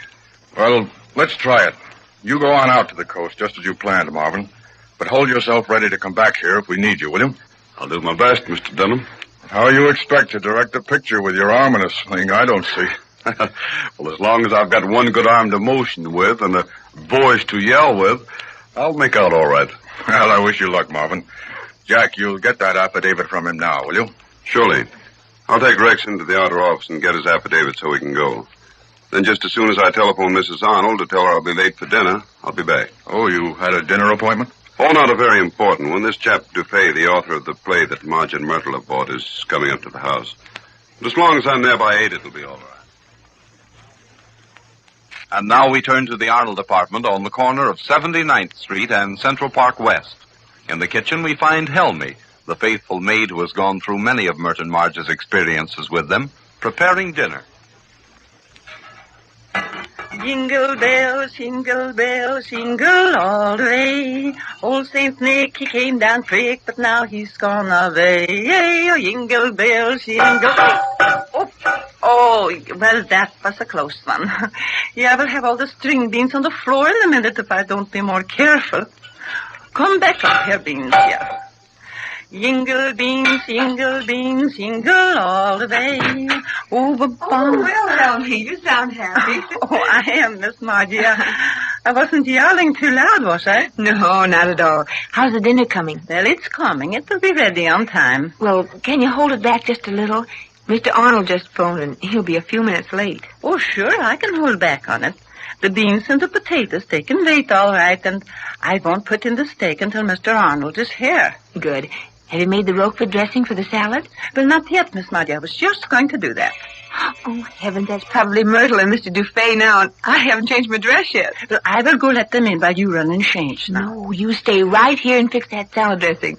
I'll let them in, and I'll let them wait. Be sure not to put too much oil in the dressing, Helmy. No, I won't, Miss Margie. I never knew Myrtle to be so early before. All right. I can't fly, you know. Oh, Marge, you're here. Thank goodness. Oh, Clarence, it's you. Of course it's me. Marge, I've been creating clothes for you and Myrt for the play. Wait till I tell you, I've got the most beautiful... Clarence, yes. But right now, I'm in a hurry. But it's for your clothes, Petunia, the ones you wear in the third act. All of a sudden it came to me you shouldn't wear a dress at all in that act. What? Not wear a dress? No, not under any circumstances. It would be completely wrong. You'll wear a tailored street suit. Clarence, please. I honestly haven't got time to talk about it now. Probably you're right. Probably you're very right. But it'll have to wait until tomorrow. But it's such a nice idea. Yes, Clarence, your ideas about clothes are always nice. But Myrtle and Mr. Duffys are coming to dinner. Now I'm going to dress. Drop by tomorrow morning and I'll listen to your ideas about the tailored suit. Is Helmy in the kitchen? Yes, Clarence, naturally. She's getting dinner. Go on out and say hello if you want to. Thanks, Petunia. I think I will. I wish I knew why it is. I always get my best ideas just when everybody else is too busy to listen to them. Jingle all the way. Oh, what fun it is. Oh, hello, Clarence. Happy as a little lark tonight, aren't you, Helmy? Might I ask why? Why? Oh, I don't know, Clarence. Just because it's a happy time of year, I guess, maybe. Aren't you happy? Me? Oh, I suppose I am. What are you doing, anyway? What's that stuff? Stuff? This isn't stuff. This is Roquefort salad dressing. Oh, yes. Nasty stuff, isn't it? It is not. It's very good. Anyway, it will be when I get through mixing it. Oh, I guess I'm happy at that, Helmy. I ought to be, goodness knows. Here are all my hopes coming true. Myrt and Marge have found a play to do, and they've raised the capital to reopen Hayfield's Theater, and I'm designing the costumes for them. I don't know what more we could ask for, do you? Well, if you ask for anything more, you will be a pig. Oh, that's Miss Myrtle and that playwright fellow, I bet. Clarence, give this stuff a mixing while I go to the drawer, will you? What? Me? Yeah, you do it the way I was doing it. But this is such unpleasant stuff. It won't do you any harm. Now go ahead. Tell me. Tell them I'll be right out. I'm almost ready. Oh, yeah, Miss Margie, I will tell them. Hello, Helmy. Oh, good evening, Miss Myrtle. Good evening. Oh, good evening, Mr. Duffy. May I take your things? Thank you. I'll just leave my coat on the chair here, Helmy. Miss Margie will be out in just a few minutes. She's not quite finished with her dressing. Tell her not to hurry. We'll make ourselves right at home, won't we, Mr. Duffy? Indeed, yes. Well, I think I had better get back to see how Clarence is making out. Clarence? Is he here? Yeah, he dropped in for a minute. I have him working in the kitchen. You've got Clarence working in the kitchen. You're good, Helmy. Yeah, I think so myself. Clarence. Oh, yes, he is the one you were telling me about. Clarence Tiffingtopper, the costume designer. He's been with us ever since the old days of Hayfield's Pleasures. He's already working on the clothes for this play of yours. You mean of ours? I wrote it, but you are the ones who will make it live. Hello there. I'm sorry I wasn't quite ready. We'll forgive you this time, Mrs. I think there is nothing to forgive. There's been such a very little wait, Mrs. Arnold. Well, I'm afraid it's going to be a longer one before dinner. Jack phoned to say he'll be late, and I've told Helmy to wait for him. You two don't mind, do you? But of course not. From what Mrs. Hayfield has been telling me, she's had a busy day. You bet I have, but it's been worth it. Margie, we're all set to start casting tomorrow. I've ironed out the last few details today. We start casting the show tomorrow, and with any luck, we can begin rehearsals next week. Next week? Oh, Myrtle, that's grand. Did you get Max Winters? I sure did. He's signed, sealed, and delivered. And from now on, all the business worries are on his shoulders. Except the ones that you'll keep on carrying anyhow. No, sir. I'm going to let him do all the worrying. Oh, that reminds me. I want to see Clarence for a minute. Max wanted to talk to him about that first act gone he sketched. I'll be back in a minute. Oh, I'd like to see Myrtle dump her worries on anybody else's shoulders. She's never done it yet. Yet her worries don't seem to worry her, really. Oh, Myrtle knows how to take things in their stride. But when she's in something, she manages to know just what's going on all the time. I have not told you how beautiful you are tonight. What? Oh, well, thank you. I had hoped that it would be the other way. That after all these days of not seeing you, I would find you less beautiful than I expected. But I find you more beautiful. I thought we decided that it would be better if you and I didn't talk about ourselves. Yes, but you knew, you must have known what was behind that decision. I thought it was the fact that we wanted to produce your play. You wanted us to do it. You say that so easily. Because it's true. True? I will tell you what is true about us. It is what I said the first time I met you. That you are made for me. Now that I see you again, I know it is so. Please, Mr. DeFay, we agreed. Listen, I know what I feel. And I know that in spite of all you say, in spite of the way you laugh at me and fend me off, you too must know the truth. Deep down in your heart, there is a stirring which you are fighting. It must be so. Mr. DeFay, I've told you I happen to be very much in love with my husband. It also happens that every penny that Myrtle and I have, as well as some other people's capital, is invested in this play. Won't you be enough of a man to forget this foolishness? And so for the second time, Henri Dufay has been unable to restrain his ardor. Will he listen to Marge's plea, or will he continue his unwelcome attentions? What would Jack say if he knew about it? And with the gangster Gimpy apparently hiding out, what will be Jack's next move in his search for Rex's assailants? Maybe we'll find out tomorrow. As you watch your small son trudge off to school, do you sometimes ask yourself, am I doing everything in my power to keep him well and happy? I wonder, with all the other things you do for him, if you guard him against the dangerous germs doctors warn are in all soiled clothes. Germs which, unless removed, may spread sickness. Protect your family. Remove most germs as well as the dirt. Use the new soap, Concentrated Super Suds, in the blue box. This remarkable new household soap will make wash days much easier for you, too. It contains a special water softener so that even in hard water, masses of foamy suds pile up. Quick-action suds that soak out the dirt without a bit of tiring scrubbing. Women everywhere are enthusiastic about Concentrated Super Suds. They say their wash is sweeter smelling, immaculate, and goes on the line much sooner. They say white things are really snowy, and colors have a new freshness. Concentrated Super Suds has won the approval of Good Housekeeping Institute. you can trust it to be absolutely safe for fabrics and gentle to your hands. Make your wash days easy with this new all-purpose soap and protect your children by removing germs as well as dirt. Get clothes and dishes really clean, hospital clean. Use concentrated Super Suds in the blue box.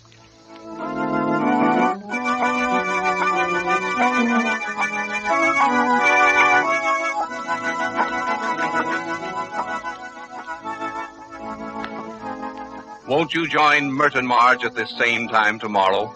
Your announcer, Jean Paul King.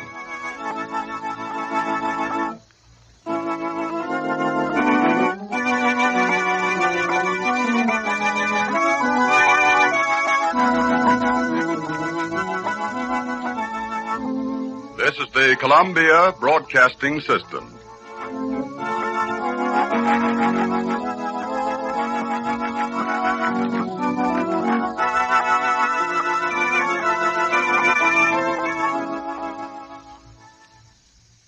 Tuesday, September 24th. Again, London has been bombed by German planes. And British planes have attacked Berlin, this time in the longest and heaviest British attack of the war on the German capital. For this reason, Berlin calls its morning attacks on London reprisal raids.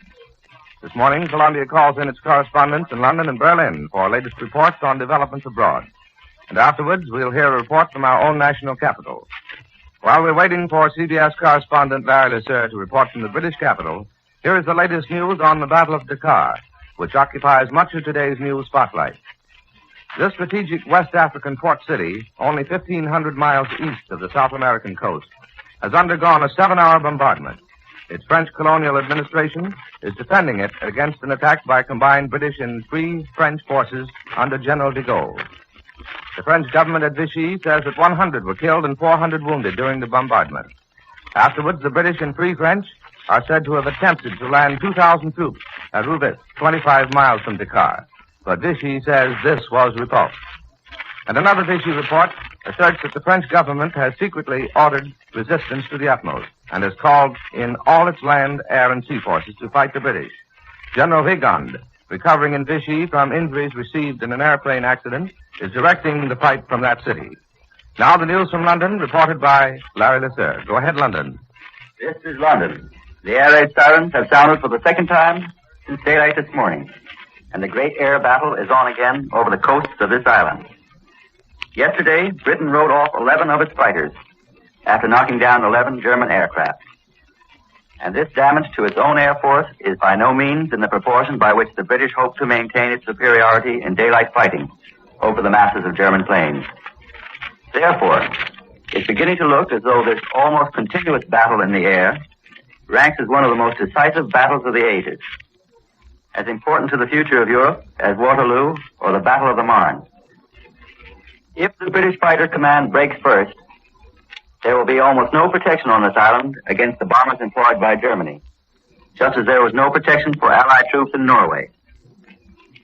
The tide of battle cannot be judged yet, but it must be remembered that in order to win this battle, Britain's fighters must shoot down a proportion of almost 3 German planes to every one the RAF loses. We have no late news here of the sea battle, which was being waged off the West African coast, but a communique from General de Gaulle is expected at any moment. There are 2 versions here regarding the strength of the British squadron which took part. A message from Vichy says that the British fleet there consists of an aircraft carrier and several cruisers. Another report here says the strength of the British squadron consists of 2 battleships, 4 cruisers, and 6 auxiliary cruisers, and a number of destroyers. It's still a question here whether the British ships were on their way to Dakar before or after the French ships passed through the Straits of Gibraltar. It appears as though General de Gaulle submitted a plan for transporting to Dakar the French division which had been assembled and re-equipped in Britain. His plan was accepted by the British government. The convoy of troop ships was escorted by units of the Free French Navy and ships of the British fleet. Word of this movement apparently reached the Vichy government. This was responsible, probably, for the decision to dispatch units of the French Navy from Toulon to Dakar. And 6 French warships passed through the Straits of Gibraltar. As Britain was not at war with the French, they were allowed to pass through the Straits. Now it is a question, who has the greater number of warships at Dakar, the French or the British? It's possible that the British may have reinforced their squadron if indeed General de Gaulle was on his way before the French ships passed through Gibraltar. We know here that General de Gaulle's expedition was organized under conditions of extraordinary secrecy.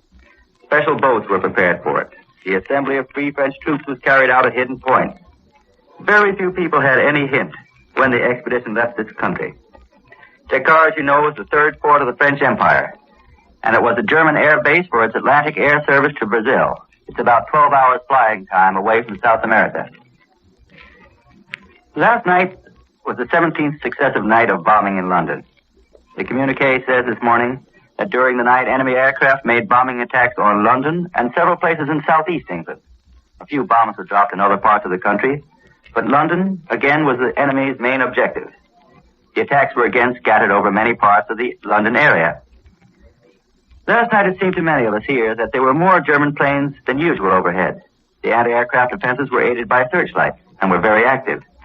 From a rooftop, it appears that the defenses allowed the German planes to buzz along on their course for several minutes. Then they'd suddenly catch them in the net of searchlights and let fly. The shrapnel burst would explode at the very focal point of the cobweb of searchlights. One German bomber was shot down here before dawn. It was the longest raid in a long time last night. But this morning the headlines read, Berlin's biggest raid, heavily bombed for 4 hours last night. And in the evening news, RAF bombed Berlin for 4 hours, waves of plane and severest raid. Well, maybe the bombing of London isn't such news anymore. After all, it's been going into the third week now. We return you now to CBS in New York. That was Larry Lasser reporting from London. Here's the latest news from the Far East. French colonial troops still are fighting a battle with an invading Japanese force in northern Indochina. Dispatches from Hanoi, capital of the French colony, and from Shanghai indicate that casualties have been heavy. The French force is said to be making a determined stand at Langson, a railroad city, after abandoning a blockhouse at Dongdang. Now the news from the German capital, reported by Columbia's correspondent in Berlin. Go ahead, Berlin.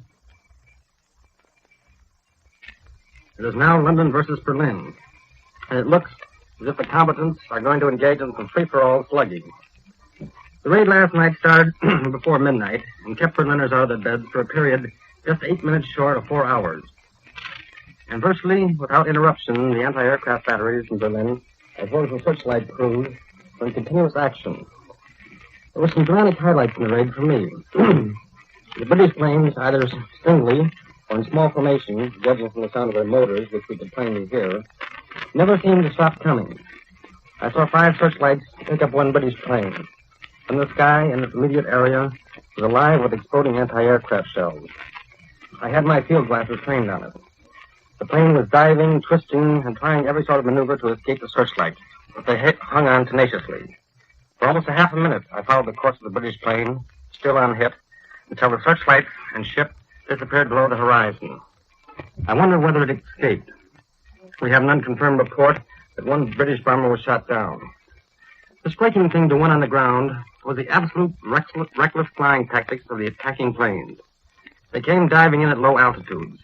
It seemed at times as though they were not more than 1,000 feet over my head. They roared down into the face of the barrage of flak artillery and then off again.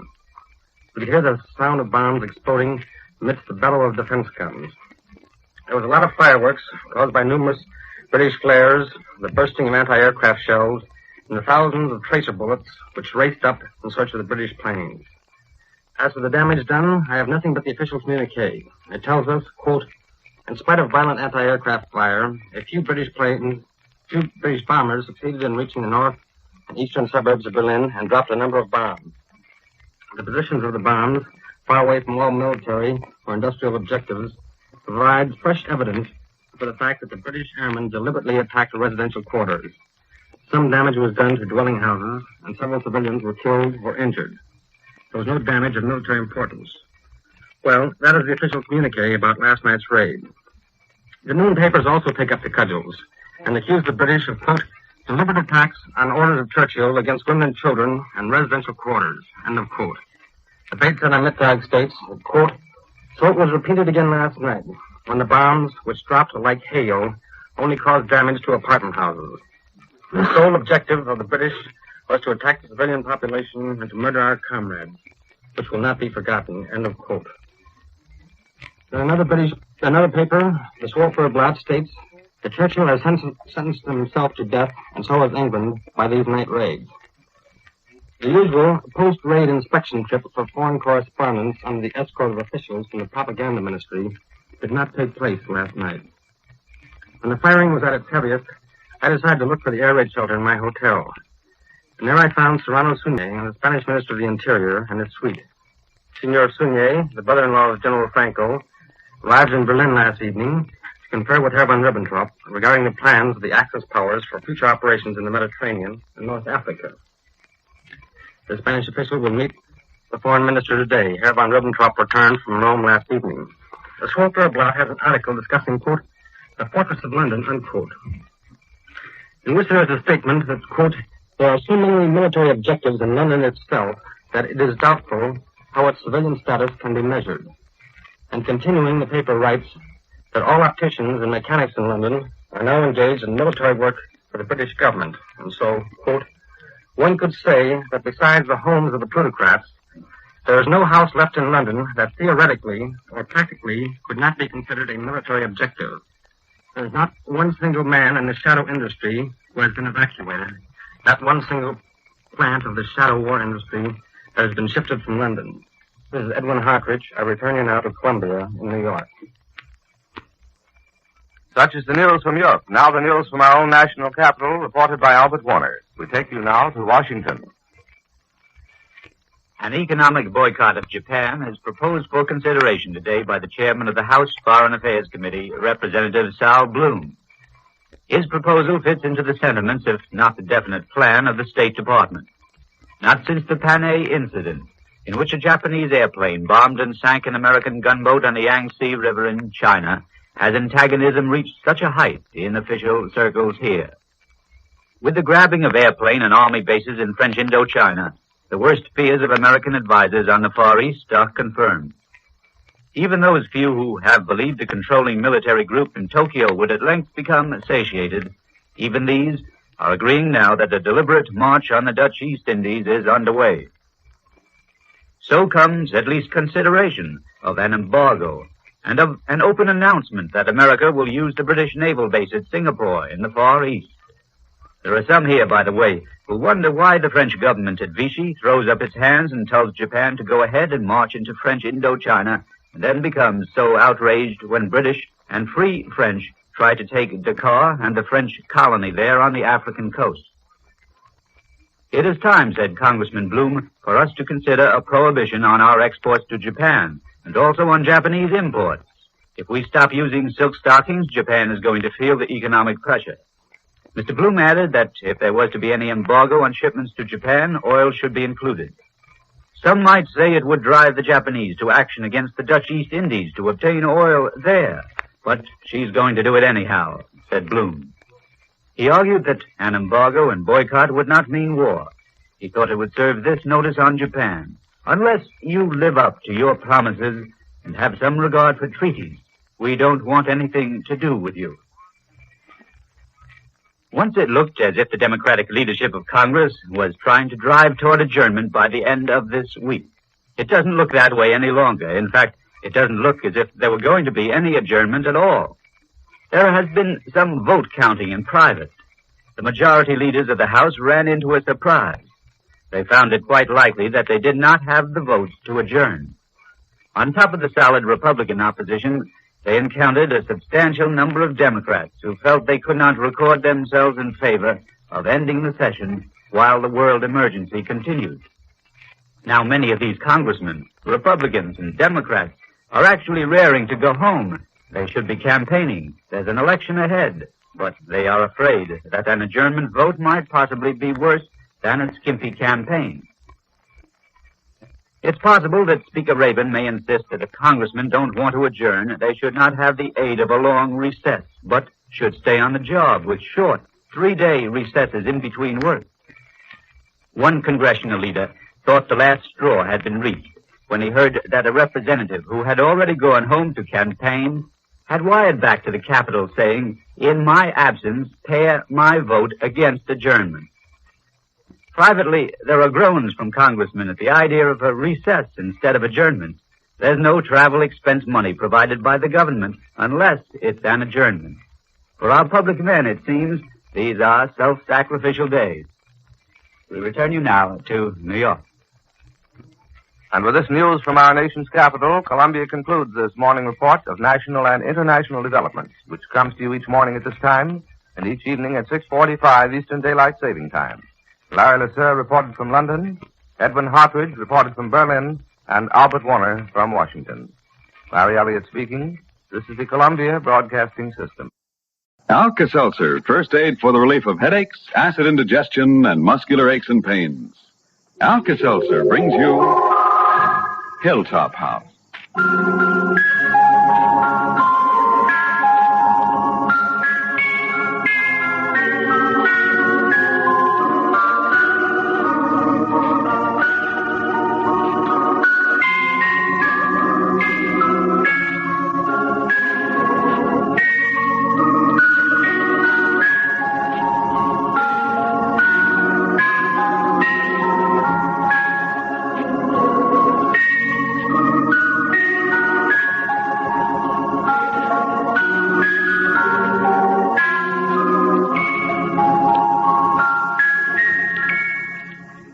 This is Sandy Becker.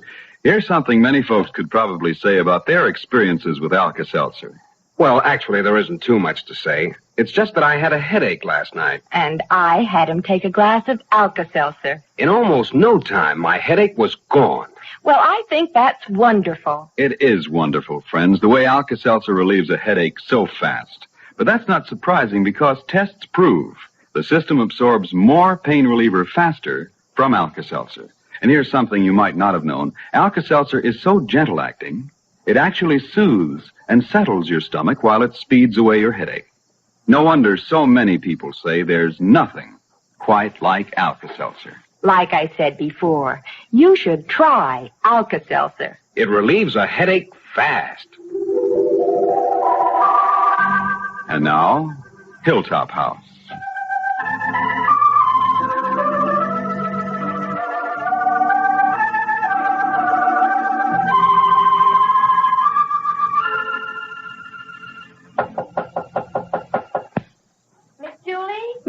Is that you, Eleanor? Come on in, dear. Well, hi. You want something special? No. Can I just sit here and watch you get dressed? I'd love to. And I'd love to have you sit here.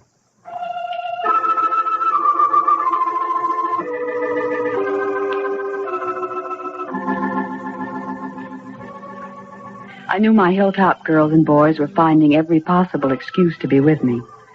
They were looking forward to my wedding day with great excitement, but it would be a day of sadness, too. I'd no longer be at the orphanage to share their fun and talk over their problems. They were getting accustomed to the new head matron, niece of our orphanage board chairman, Mr. Frank Clabber. It was a time of change for these children to whom life had already brought cruel changes.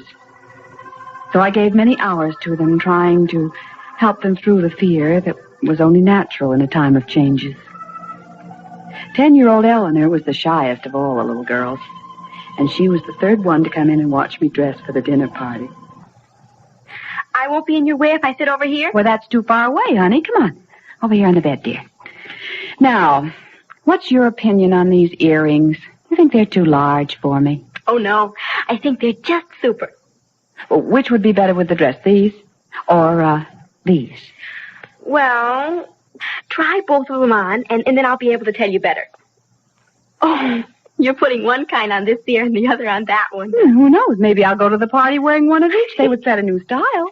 Oh, Miss Julie, you're always such a lot of fun. And Miss Gladys is... Oh, well, nothing. Hannah says she's sweet. She is. Well, she keeps thinking my name is Ellen. Every time I have to tell her it's Eleanor, and she says, "Of course, dear, of course." And it's 2 minutes after that she's calling me Ellen again. Well, honey, this is sort of a difficult time for her, getting adjusted to a new job and all of you children, and she's probably too nervous to concentrate on everything. She'll learn your names before long, honey. I suppose so. But she isn't pretty like you. Well, I just hope all of you grow to love her, and then you'll think she's pretty, too. Now, which earring is better, dear? The rhinestone or the pearl? They're both so pretty.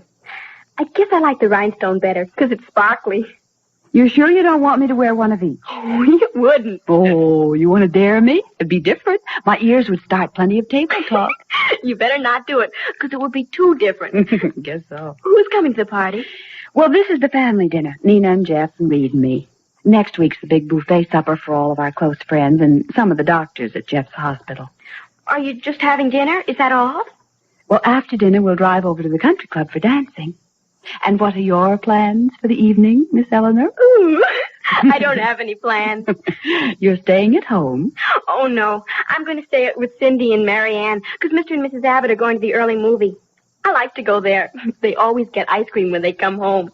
My favorite this week is pistachio. Oh, it's delish. It's going to be lonesome when you're not here anymore. Oh, I don't think it will be, dear. Just different. And remember, I'm going to invite you to come to visit me after I get back from the honeymoon. And don't worry, honey. Well, I'll get together with all of you real often. Will you invite the whole gang? Well, maybe 2 or 3 at a time. Once in a while, the whole gang. Well, that's something to look forward to. Hannah says we should be thankful you aren't getting married to a husband who lives in some other town. That's right. It is going to be different. Yes, Eleanor. Things keep changing, and that's part of life, honey. We have to get used to the changes and try to make ourselves as happy as we can. I wish nothing had to change. Sometimes I feel that way, dear, too, but we do learn how to accept the changes, and it doesn't mean things are going to be worse. Sometimes changes are for the better. Oh, yes. Hannah says it'll be better for you to be married, so all of us want you to be. We don't mind that. We're just sorry you can't get married and stay here, too. I know it's hard for you to imagine Hilltop without me, dear, and it's making you a little afraid, but Mrs. Clabber is very kind. And once you get used to her, you'll find Hilltop hasn't changed so much. It would be a mistake to be unhappy because you're getting a new head matron. That isn't giving her a fair chance. Now, is it? Well, I'll try to like her, honestly. But it won't be the same because we liked you first.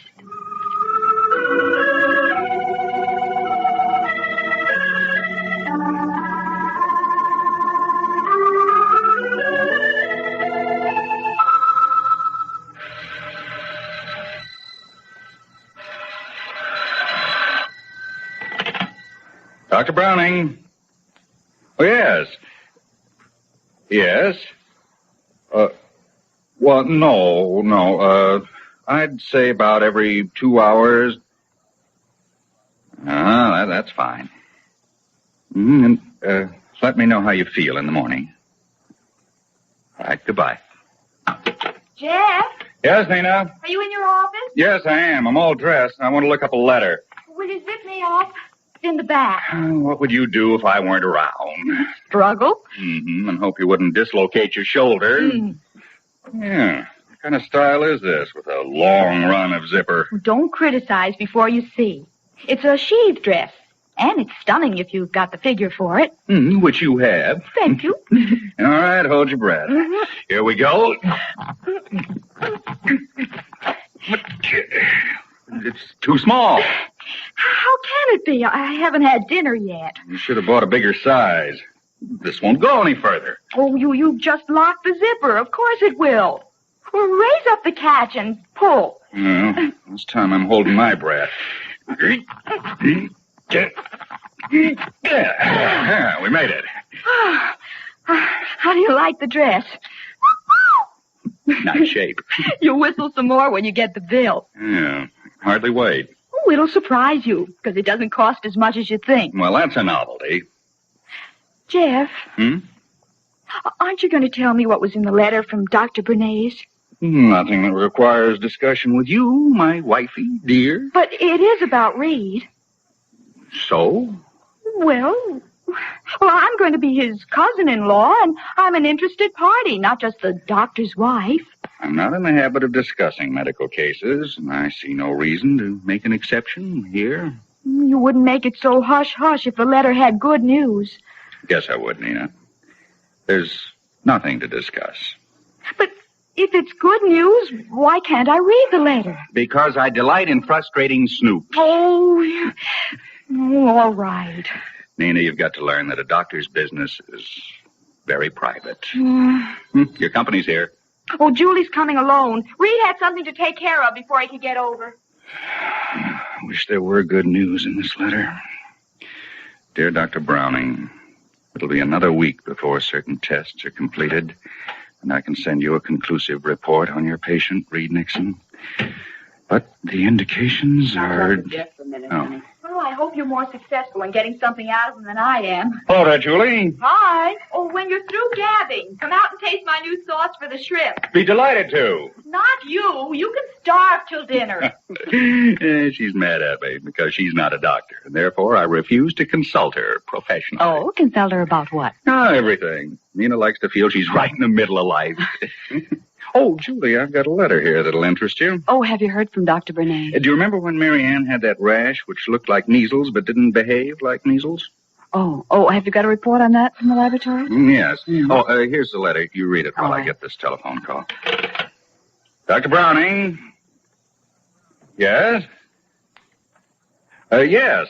But this is from Why, it's about Reed. No, don't read that, Julie. I handed you the wrong letter. Give it back, please.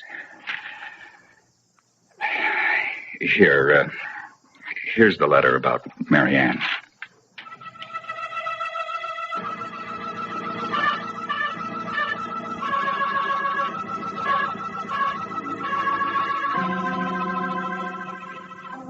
In just a moment, we'll return to our story of Hilltop House.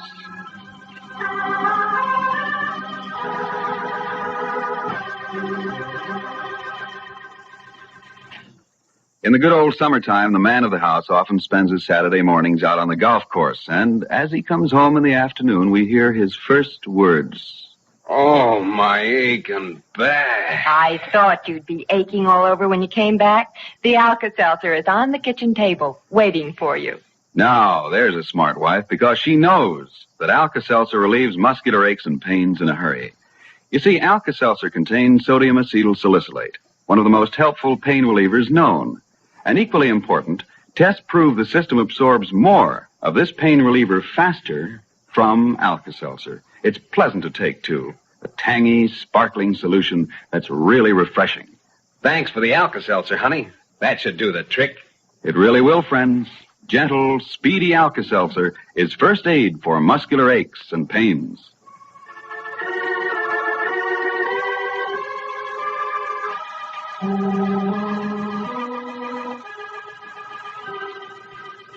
And now we'll return to our story for a moment. Julie was worried. Jeff seemed to be alarmed when he accidentally handed her the letter from Dr. Bernays. And it was about Reed. Jeff didn't want me to see the letter from Dr. Bernays. But why? Unless there's something he doesn't want me to know. But why should he keep it from me? If it concerns Reed, it concerns me, too.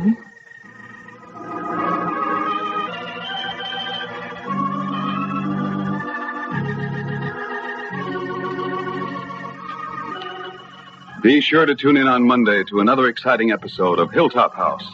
Hilltop House is written by Addie Richton and Lynn Stone and is directed by Jack Rubin. Julie is played by Jan Miner. Robert Haig is Dr. Jeff, and Nina is played by Janice Gilbert.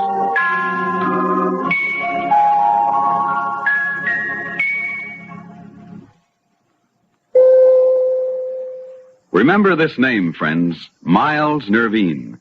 Yes, Miles Nervine, to save you from those annoying nights when you feel too much on edge to get to sleep. Now, the beautiful thing about Miles Nervine is that it relaxes you and lets you sleep. It doesn't put you to sleep. That's why you don't feel so let down the next day. Miles Nervine is easy to buy and pleasant to take. So ask for it at any drugstore, effervescent tablets, or liquid. Follow the label, avoid excessive use. Yes, remember this name, Miles Nervine, to let you relax and get the restful sleep you need. Get Miles Nervine today.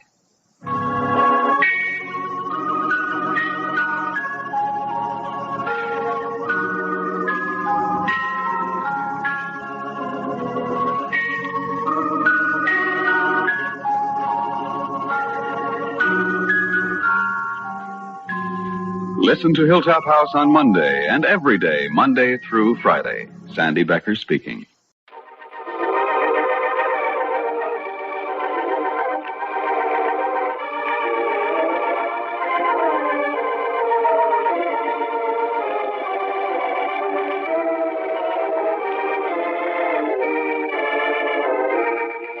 When a Girl Marries. A story of young married life dedicated to everyone who has ever been in love. Brought to you by that double-acting baking powder, Calumet. Calumet for double protection, double perfection. Look for the big red can with the Calumet engine cheese. Do you hear about the fellow whose wife locked him out because he used a nutcracker on one of her biscuits? Well, that lady better forget the door key and get the key to baking success. Calumet baking powder. It unlocks the door to some of the very best bacon yet. Why, Calumet's been the choice of the finest cooks for more than 3 generations, because its dependable double leavening action never lets your bacon down.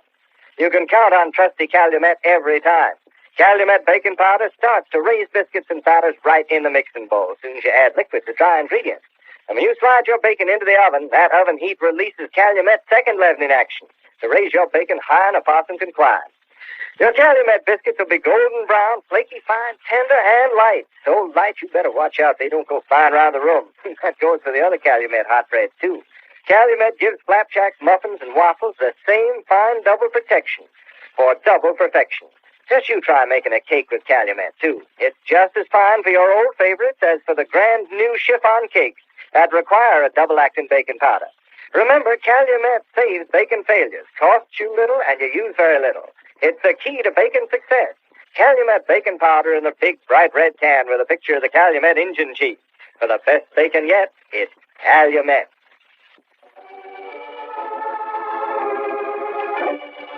And now, When a Girl Marries, the story of Joan and Harry David. Anne Dunn came right to the Somerville Hotel after her visit to Walter Connolly's office, when she said that she had changed her mind about buying the McLaughlin estate. And even though Walter had warned her that the deal was closed, she had insisted that he try to get out from under. Now, a short time later, Anne is standing by the window looking out at the raging storm, at the streetlights blurred by the torrential rain. Can't understand why everything I try to do turns out wrong. Why? I only ask for a little affection from people, a little help once in a while. Sometimes I think the best thing for me is to go away someplace.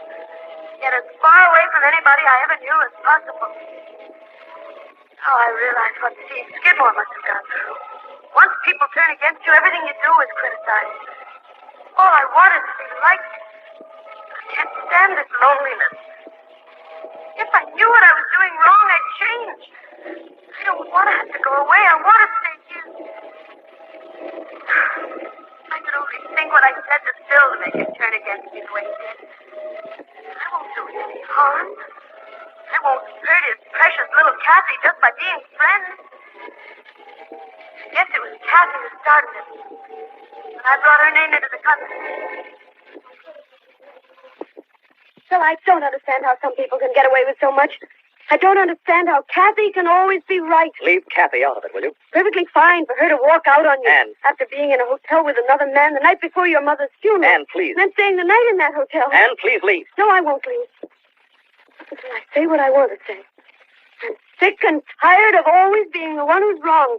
The problem with you, Anne, is that you don't realize the harm you do. Oh, don't give me that, Phil. Once and for all, I don't want to talk to you. Phil. Phil, please don't do this to me. This isn't going to help matters any. I only came here to tell you that I bought the house next door. I already knew it. No? Walter Connolly told me. It doesn't take long for news to travel around here, even though I've barely made up my mind myself. Why did you buy it? That's none of your business. I realize that. But you still had to discuss it between the two of you. We didn't discuss you, Anne. Don't lie to me. I suppose you even discussed all my reasons for buying it. I'm not at all interested in your reasons. Then why did you bring it up? Because now I think it's the best time to settle something that I've learned about you. And to learn it, I almost lost the most important thing in my life. That's ridiculous. My wife and child. You probably think I was responsible for that. The two of us were. Oh, Phil. Kathy overheard our conversation in the library of Mother's home. What conversation? When I foolishly thought you were trying to help me. When I foolishly believed what you said about Kathy. And you were never nearer the truth. That's not my opinion. Like all men, you can't stand strong women. You have to be doted on. But in the long run, you'll be made a fool of by a dependent, sweet young idiot. I'm glad you said that. Now I have no compunction in telling you exactly what I intend to do in the future. And what do you intend to do? Kathy and I aren't ever going to see you again, Anne. And the reason we aren't is because I think you're a completely unscrupulous person. Go on. I don't think you'd stop at anything to get your own way. And for some reason or another, you'd like to see Kathy and me separated. That's a lie. It happens to be the way I feel, Anne, so I'm telling you here and now, even though you do buy the place next door, we won't meet again except by accident. Don't put me out of this life that way. Maybe I do know what's wrong with me now. I give up too easily. I don't fight through for what I want. I always feel sorry for the other person and back out of the picture. I'm not going to do it anymore. I'm not going to run away and hide the way Skidmore has. Let Phil refuse to see me. What difference does that make? I'll still have the loveliest house in Beechwood. I'll have everything in the world that he has. You'll be the one to learn. You'll be the one to find out that love is everything in this life. Operator, give me Somerville 6182. Yes, that's right. I suppose now Walter thinks I'm a fool for changing my mind every 5 minutes.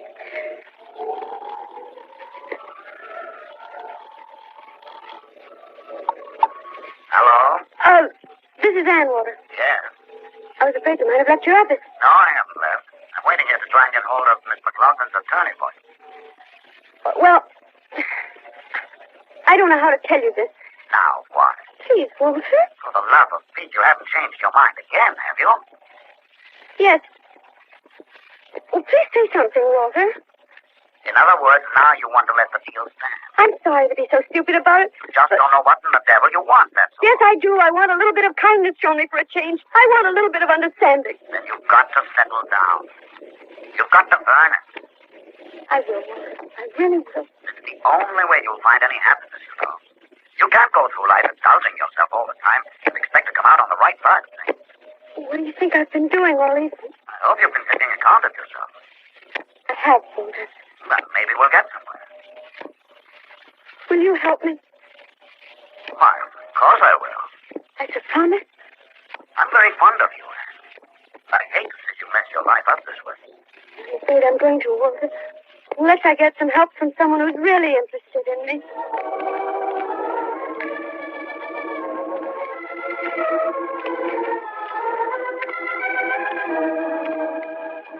And now, a short time later, in the Davis farmhouse, Joan is really becoming alarmed by Harry's absence. And although Mother Davis is doing her best not to show her anxiety, the clock on the mantel striking 11 puts a new fear into her heart, too. Mother Davis, it's 11 o'clock. I think you should go to bed, Joan. I can't, Mother Davis. Harry wouldn't attempt to drive in a storm like this. Oh, yes, he would. You know it. Well, darling, maybe the road is blocked. Maybe he couldn't get through if he wanted to. I'd only gone with him. No, you mustn't fret this way, Joan. I'm frightened, Mother Davis. I'm worried too, Joan, but I don't feel that either one of us ought to be. Just one tree across the road, and there'd be no chance of Harry getting through. Of course, that's right. And even if he did get to a phone, he couldn't talk to us with our line down. I know I'm being... So run upstairs, dear. Oh, I don't think I could go to sleep, Mother Davis. But why don't you go on to bed?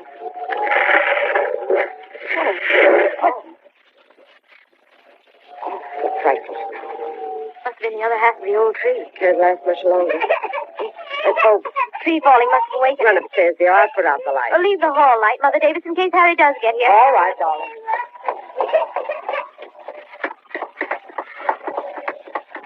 Mommy, what was that noise? What was it? Run, get your slippers, Sandy. I'm scared. Get your slippers and robe and then come into Hope's room. She's scared, too. Yes, of course she is. There, darling. There's nothing to be afraid of, dear. No, we're perfectly safe in here. Mommy, what happened? Jump into bed with Hope, dear. What made that noise? It was just the old tree in the front yard. Did it blow down? Yes, darling. Maybe the house will blow down, too. No, I don't think we have that to worry about. Say. Quiet down, dear. Mommy's right here with us. Gee. It's a very strong wind, but it's not going to harm us. Is Daddy home yet? No, darling. Maybe he got blown away by the wind. Now, don't say that now. Well, he could have if it blew a big tree down. Daddy! Oh, dear, please don't cry. Daddy, you'll be more afraid if a house blows down. Sammy? Well, maybe it's going to, Mom. Now, you stop that, young man, and try to go to sleep. You have to get up for school in the morning, you know. I bet the school blows down, too. You mustn't frighten Hope that way, dear. Now, nothing's going to blow down. It'll probably be a beautiful day in the morning. No, I ain't going to school, though, until Daddy gets back. Daddy will probably be back before you leave for school. I won't go until he does. Very well. You can stay until Daddy gets home. If you try to go to sleep now. Thanks, Mommy. If you promise to quiet down. Yeah, sure. We'll be quiet. And Mommy's going to go to sleep, too. See these boats, the silver moon sailing in the sky, sailing on a sea of trees, while the clouds float by.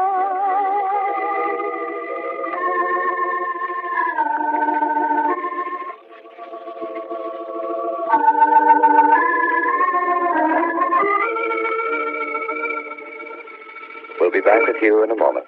But now... Folks, it's terrific. With Calumet's smart new invention, the Ever-Ready blend for biscuits and other hot breads, you can keep those biscuit hounds happy every day of the year. And save yourself a lot of time and work, too. The recipe for Calumet's Ever-Ready blend comes in every big, bright red can of dependable double-acting Calumet baking powder with the picture of the Calumet Injun Chief. It's simple as 1, 2, 3 to make up your own homemade hot bread mix with Calumet baking powder and have it ready and waiting in the refrigerator or a cool, dry place. It keeps just fine for as long as 3 or 4 weeks. And when it comes near to biscuit baking time, all you got to do is measure out your Ever-Ready blend and add milk. Naturally, biscuits and hot breads made with Calumet's Ever-Ready blend will be the same as all Calumet bacon, the very best yet. Because Calumet's trusty double leavening action starts to raise biscuits and batters in the mixing bowl when you add liquid to dry ingredients. Then it boosts them all the rest of the way in the oven heat. Calumet gives double protection for double perfection. Remember, look for Calumet's Ever-Ready blend recipe in your next can of Calumet baking powder. Because for the best bacon yet, it's Calumet.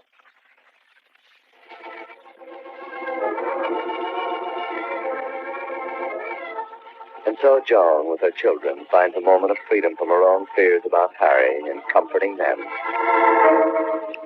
Well, there until tomorrow at the same time, we leave the story of When a Girl Marries, written by Elaine Carrington. Your narrator was Charles Stark. This program is brought to you by that double-acting baking powder, Calumet. Calumet for double protection, double perfection. Look for that big red can with the Calumet Injun Chief. Your announcer is Kennedy Ludlam.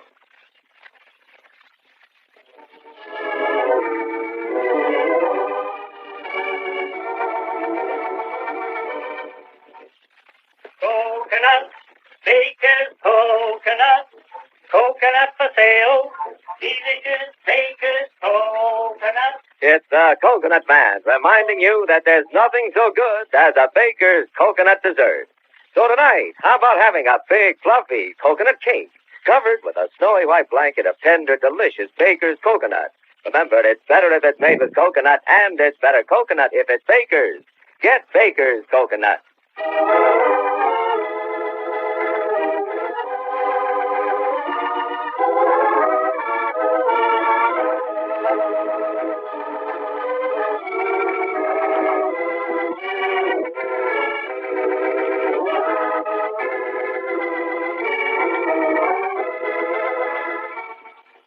Crisco's radio newspaper with Bernardine Flynn. Brought to you by Crisco, the pure all-vegetable shortening. It's digestible. And now, Bernardine Flynn. Thank you, Durward, and hello, friends. In just a moment, Durward Kirby will bring us the latest world news. But first, let me tell you about a traffic accident that happened in Los Angeles. It wasn't a collision of 2 automobiles. No, there was only 1 car involved. But it had the complete misfortune of colliding with, of all things, an Army tank, and a huge 16-ton tank at that. Offhand, it would seem like a rather uneven match, and it was. Here's the way the police tell the story in very short form. Estimated damage to automobile, $800. Estimated damage to tank, $2. And now, Durward, what's the latest world news? Well, Bern, the air war is leading the list again today. Huge formations of American bombers blasted southern Germany this morning. Few details are available yet, but our Air Force headquarters describes the attack as very strong, and that usually means just what it says, a near-record attack. Last night, the British set a new bombing record, sending more than 1,000 four-engine bombers to dump well over 3,000 tons of explosives on German targets. It was the biggest raid of the war. The industrial city of Stuttgart received the heaviest end of the attack, 2,800 tons of bombs shattering its war plants and transportation facilities. 40 British bombers were lost, less than 4% of the total force participating. British planes based in Italy flew out over the Balkans during the night to attack the Bulgarian capital of Sofia. And on the ground in Italy, a savage battle is raging in the blackened ruins of Cassino. Allied forces are progressing slowly both in the town and in the hills outside. But fanatical bands of German gunners who crept back into the bomb-devastated town during the night are fighting back with everything available. There is also heavy fighting on the Anzio beachhead, with our troops on the attack. In Russia, the Red Army is sweeping across the Buk River on a 60-mile front and has driven to within 28 miles of the Nester River and the old Romanian border. To the south, other Russian forces have split the pocket where several German divisions are trapped and are mopping them up. Still other Soviet columns are closing in on the port of Nikolaev from three sides. In the diplomatic field, the latest development concerning Finland's precarious situation is a report that the Finns have not yet definitely rejected the newest Russian armistice offer. In Washington this morning, President Roosevelt put new pressure on the Finns to withdraw from their partnership with Germany. Mr. Roosevelt said, "I think I can speak for all Americans when I say that we sincerely hope Finland will now take the opportunity to disassociate herself from Germany." On the Pacific fighting fronts, American troops on Bougainville have smashed a heavy Japanese counterattack in 6 days of fierce close-quarters fighting in which at least 1,200 Japs were killed. And the Pacific Air War roars on relentlessly. New attacks are reported on Wewak, Rabaul, Kavieng, and other points in the southwest, as well as 6 different enemy bases in the central Pacific. In England, by the way, there's a certain American regiment described as the scrappiest of all. It's commanded by a colonel from Texas. This officer devised a new insignia for his helmet, and it was quickly copied by everyone else in the outfit. The insignia is formed with 3 A's and an O with a line drawn through the middle. The colonel says, "That's my brand. Anything, anytime, anywhere, bar nothing." And that's the top of today's World News. Say, didn't I see you out on South Shore Drive yesterday afternoon, Bern? Yes, Derward. I was on my way to a tea party. Oh, well, did you collect any new recipes? Well, as a matter of fact, I didn't. We got to talking about Crisco's pastry method and never did seem to get off the subject. Honestly, friends, you would have laughed. Everybody was telling about all the bad luck they'd ever had making pie crust. For instance, when special guests were coming for dinner. And oh, the embarrassment of it when the pie for dessert had a tough and soggy crust. That's it, exactly. Oh, we could laugh yesterday because with Crisco and the pastry method, you don't have to worry about things like that anymore. But it wasn't funny when it used to happen. Have you tried this pastry method of Crisco's yet, friends? It's right on the Crisco label. And it's really wonderful. Every single time you make a pie, you can count on perfect results. A crust that's so tender and flaky that it's the best part of the pie. Success like that sounds almost too good to be true, doesn't it? But that's what's so amazing about this Crisco pastry method. Why, even if you're a beginner, you can turn out pie crusts that do you proud every time. Golden brown, tender, flaky as can be. And digestible, too. Now, that's something else you can count on when pie crust is made with pure, all-vegetable Crisco. Oh, my, yes. Why, Crisco pastry sets right with the whole family, the youngsters included. Hey, how about seeing what a really swell pie maker you can be? Just try Crisco and the Crisco pastry method. Every one of your pies will be a hit. Every crust, tender and flaky. Well, Vern, what's next? Well, first, Derward, I'd like to tell a little story that proves again that every cloud has a silver lining. Gertrude Lawrence, the noted British actress, tells a story in the April issue of The Woman magazine. One day last summer, while Miss Lawrence was touring American Army camps on Cape Cod with her bookmobile, she met a corporal who seemed very sad indeed.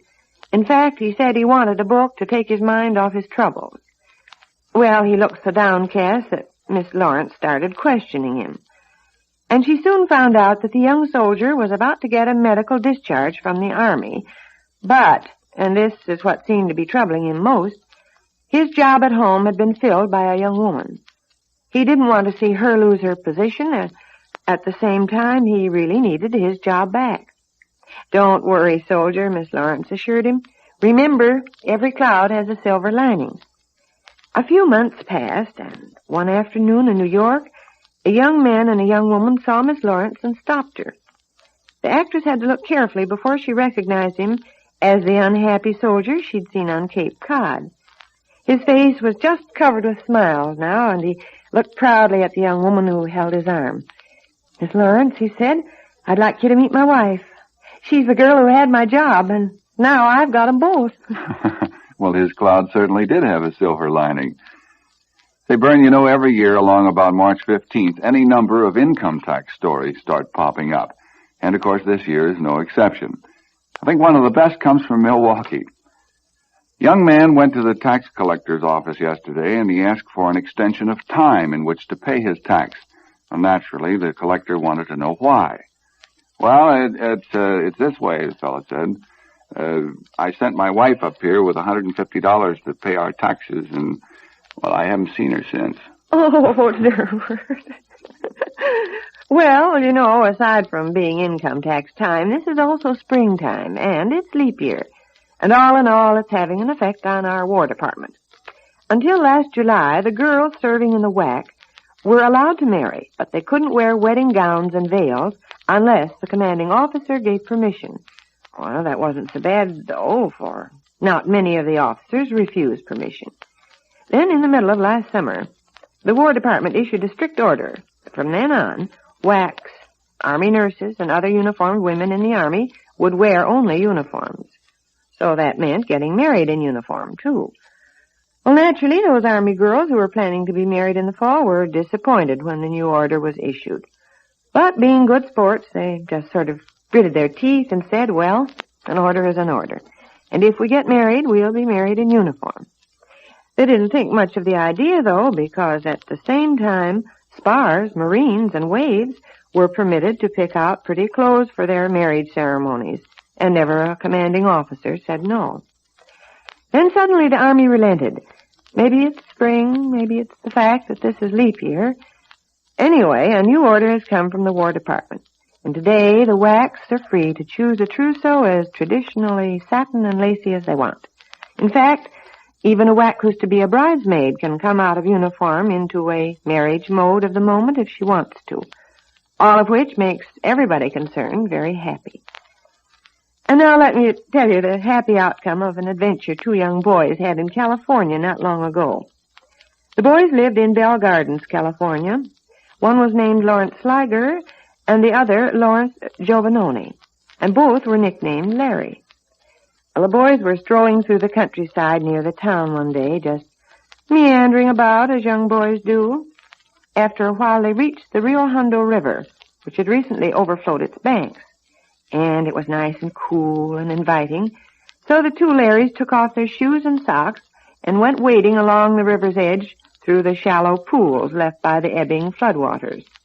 Oh, it was a wonderful feeling walking along, splashing through the water and feeling the wet sand ooze through their toes. Suddenly one of the boys grabbed the other and exclaimed, Look at that fish. And sure enough, there was a fish in one of the isolated pools of water. And what a fish it was. A nice, shiny trout over 2 feet long. Well, in a split second, both boys had lunged at the fish and caught him with their bare hands. Boy, what a fine dinner he'll make, one of them said with enthusiasm.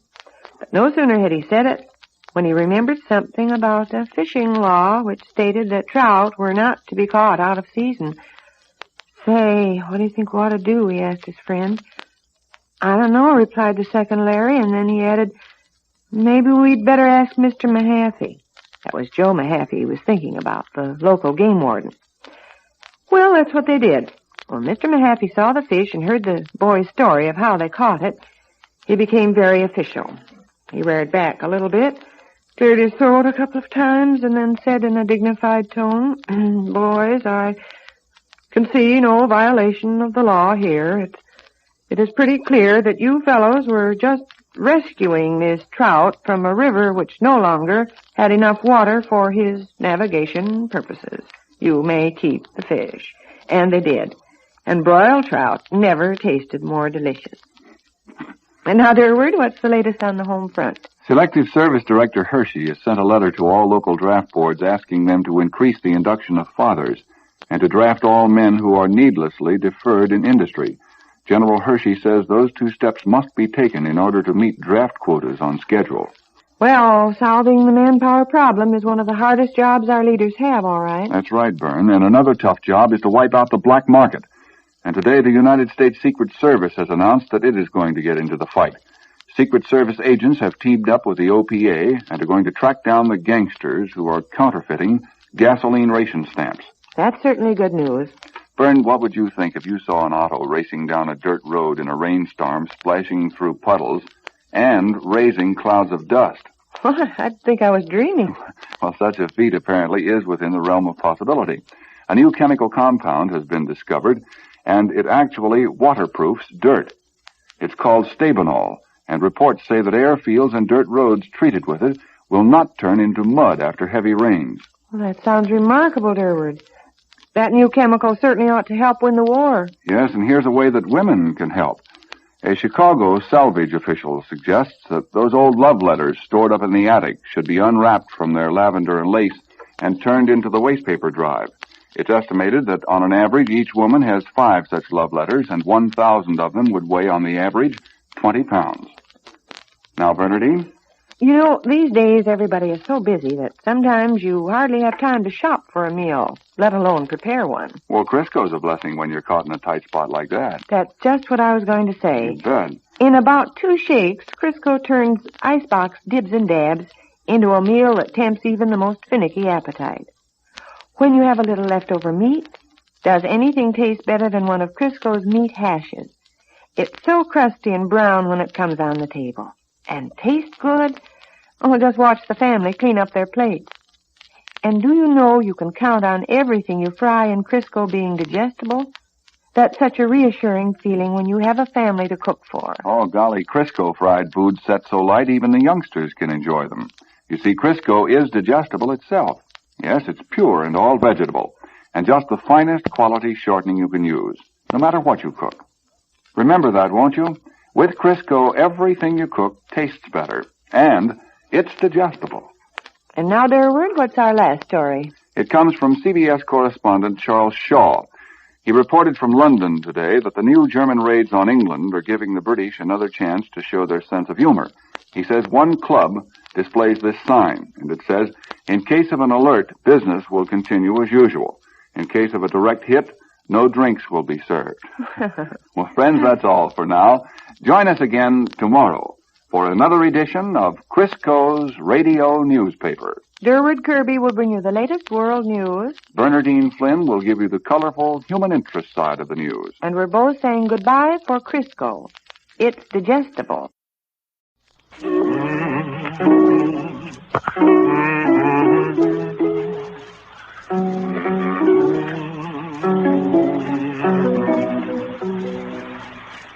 Once again, we bring you the romance of Helen Trent, who sets out to prove for herself what so many women long to prove, that because a woman is 35 or more, romance in life need not be over, that romance can live in life at 35 and after.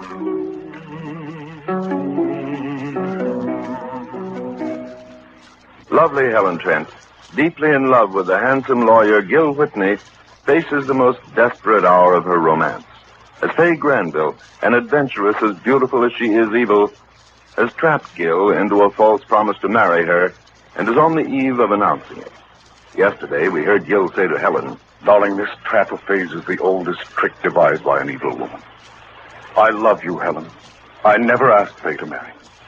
But Fay is trying to force it. Somehow I'll fight my way out." Gil, there's only one way. To find out Fay Granville's past.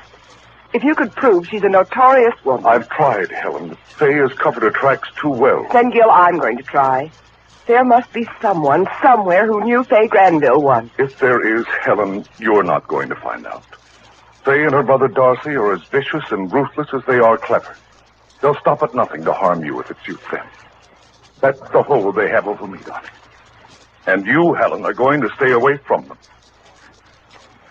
But Helen has already taken steps to find out who Fay Granville is.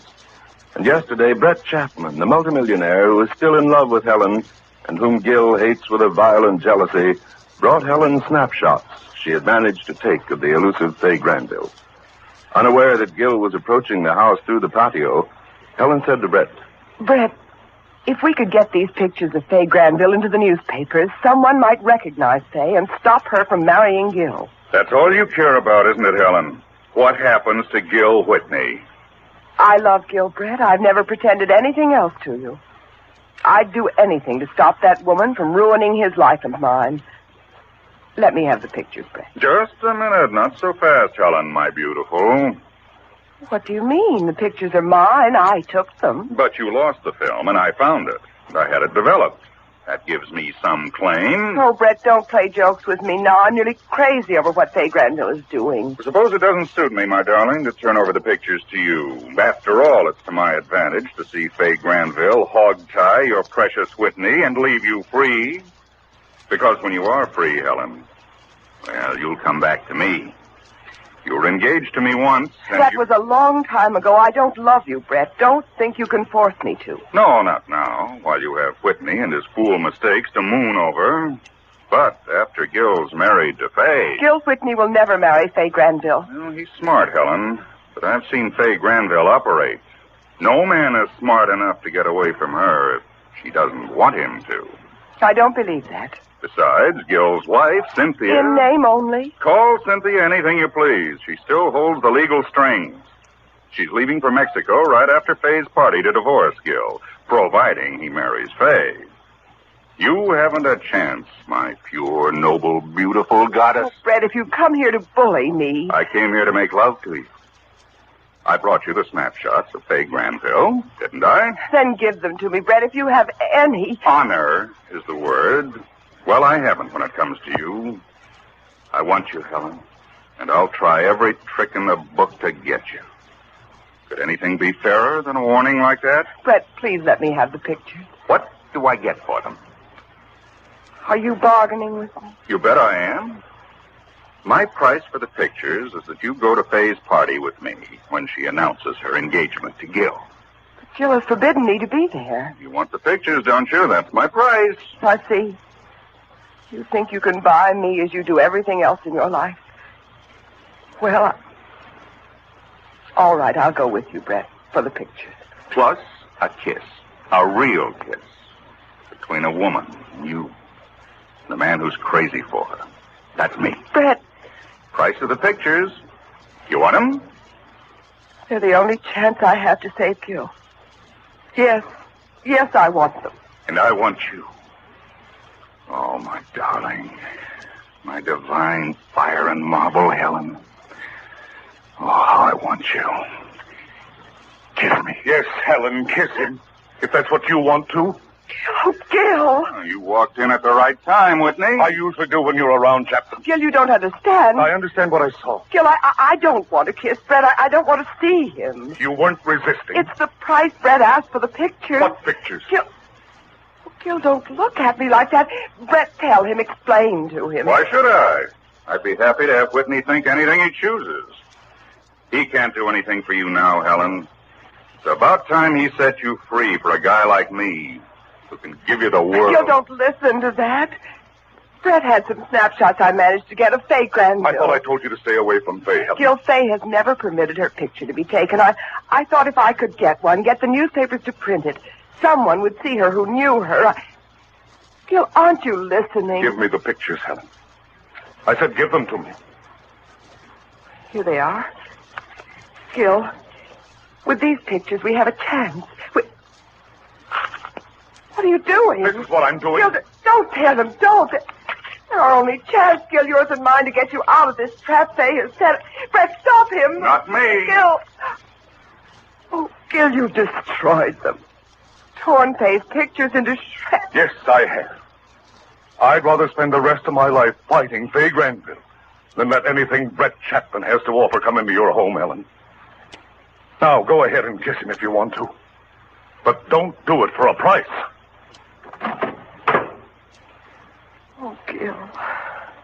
Oh, Gil, you've ruined everything. You're terrible jealous. He sure has, Helen. And that's the guy you love. Yes, Bret, I love him. I love him.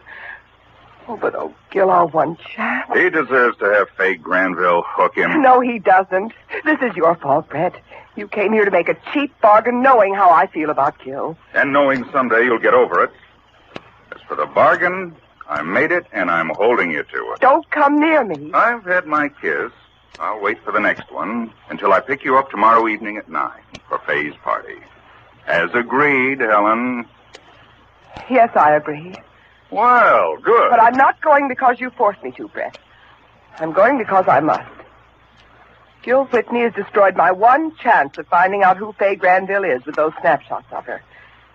The only chance I'll have to find any other evidence will be at her home tomorrow. No matter what Gil says now, I must go. I must get into that house.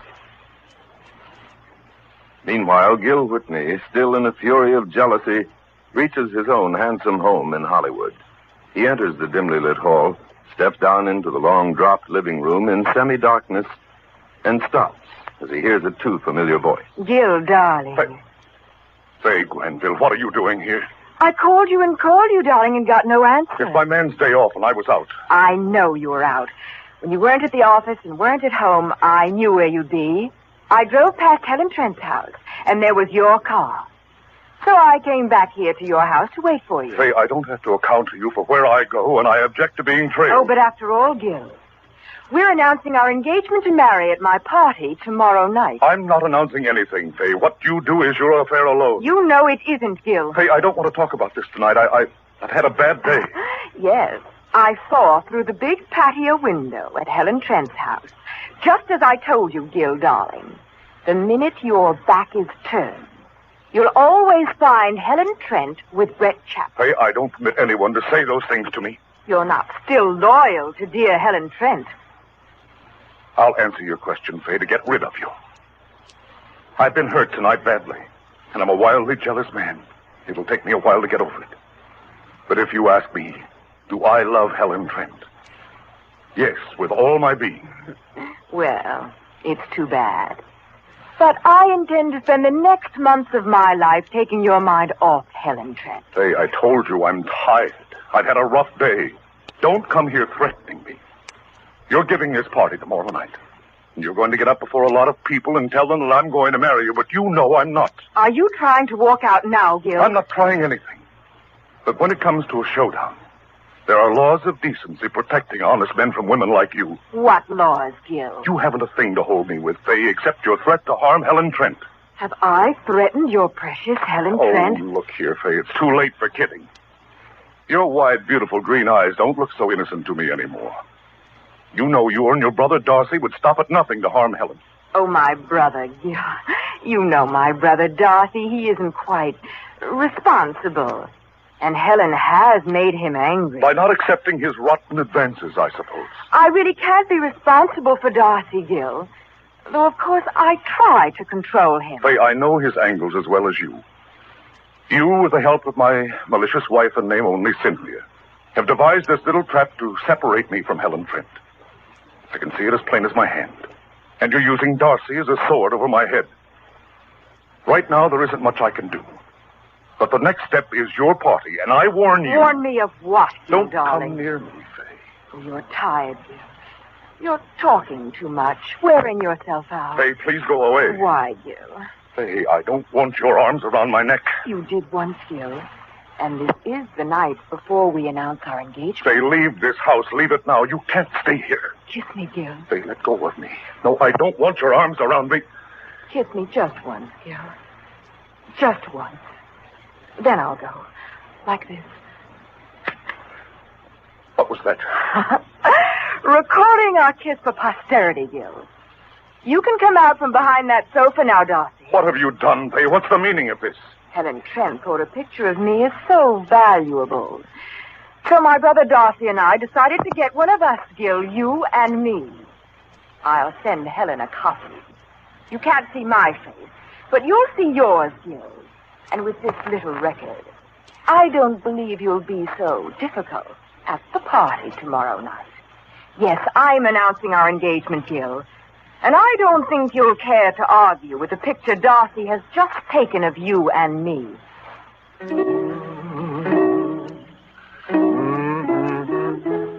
Gil Whitney, after his quarrel with Helen Trent, the woman he really loves, returned to his half-darkened home to find Faye Granville, the scheming adventuress, waiting in his living room. As Faye put her beautiful, clinging arms around Gil's neck, there was a sudden flash of a camera bulb, and Faye threatens Gil, saying, I got the idea from Helen Trent. Helen was so anxious to have my picture. I thought I'd get her one she won't forget. One which you can't argue with. When I announce our engagement tomorrow night, Gil. Yes, Gil. Our kiss now belongs to history, darling.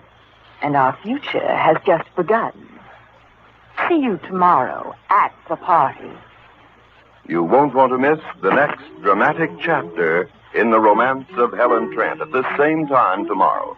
This is Field and Farrington saying goodbye for the sponsors of Helen Trent.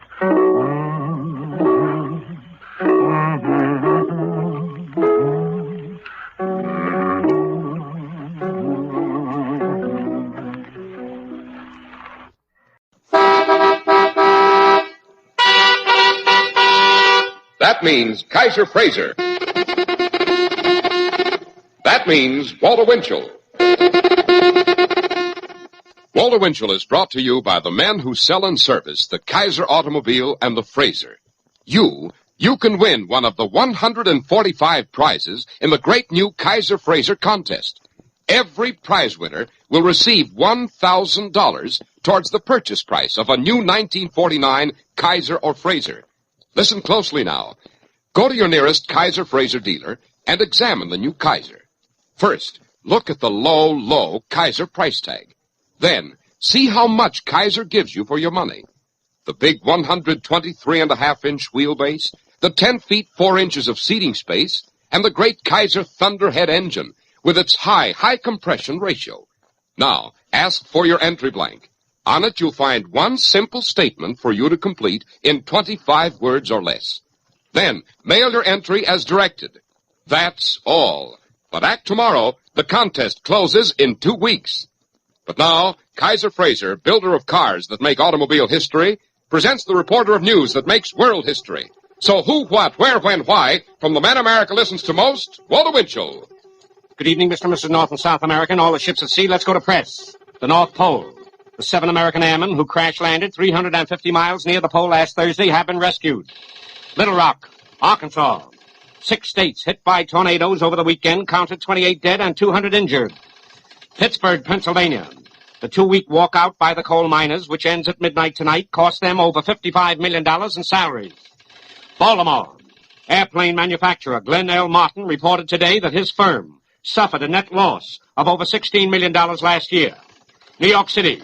The funeral services for Jack Kapp, 47, president of Decca Records, will be held tomorrow morning at 11 o'clock at 87th Street and Park Avenue. Greenwich, Connecticut.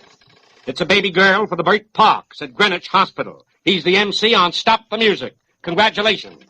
New York City. It's a baby boy for the Judge Irving L. Levy's of the Supreme Court.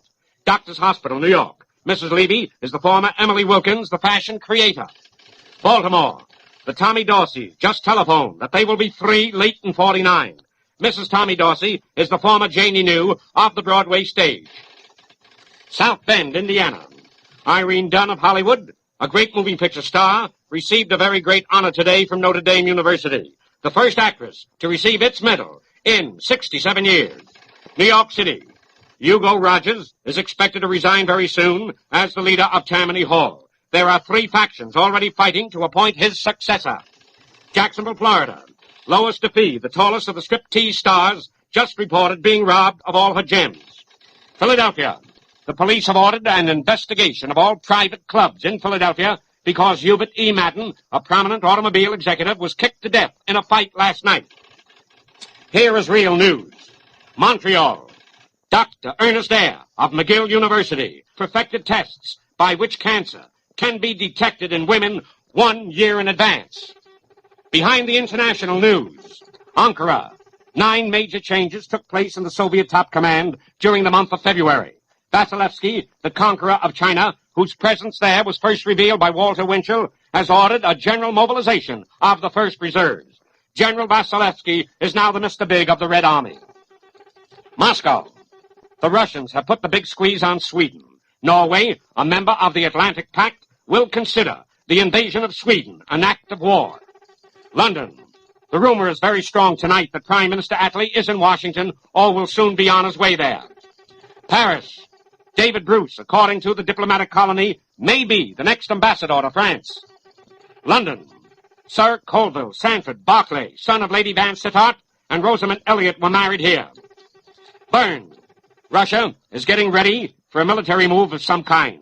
Most of the intelligence services believe it will be against Tito or Iran. Just as many others, however, in the High Intelligence Command think this is it. The Washington ticker.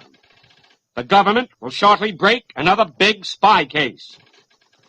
There will be at least 3 big changes by mid-June in the top side of the Department of Justice. As of tonight, the next ambassador to Ireland may be Frank Matthews of Omaha. Treasury Department insiders think that the tax bill will be the same this year as last. Judge Jerome Frank has refused to testify as a character witness for Alger Hiss. American intelligence reports from Berlin, Germany, say that Ilse Koch will be convicted by the German courts. Mr. and Mrs. United States. Well, spring is finally here. Be sure not to miss it. Spring, ladies and gentlemen, is the time of youth. But you have to be a little older before you appreciate it.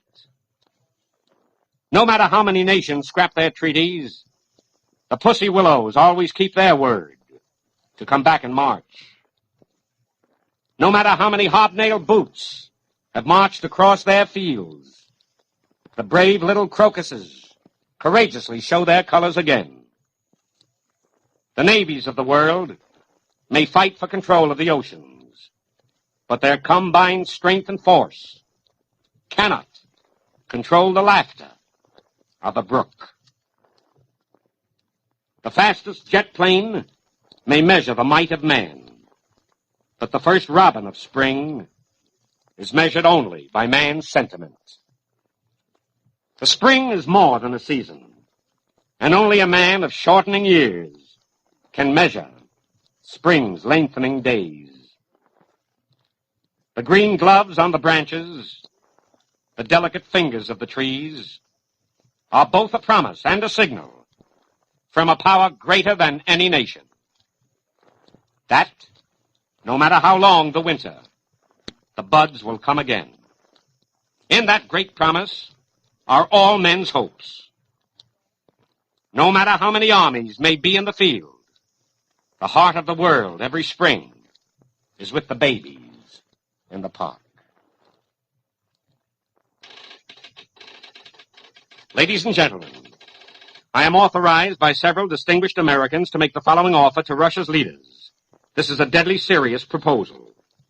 These distinguished Americans, really interested in world science, will guarantee to post bond in any city in the world for the free passage to the United States as permanent residents of 3 great men of science.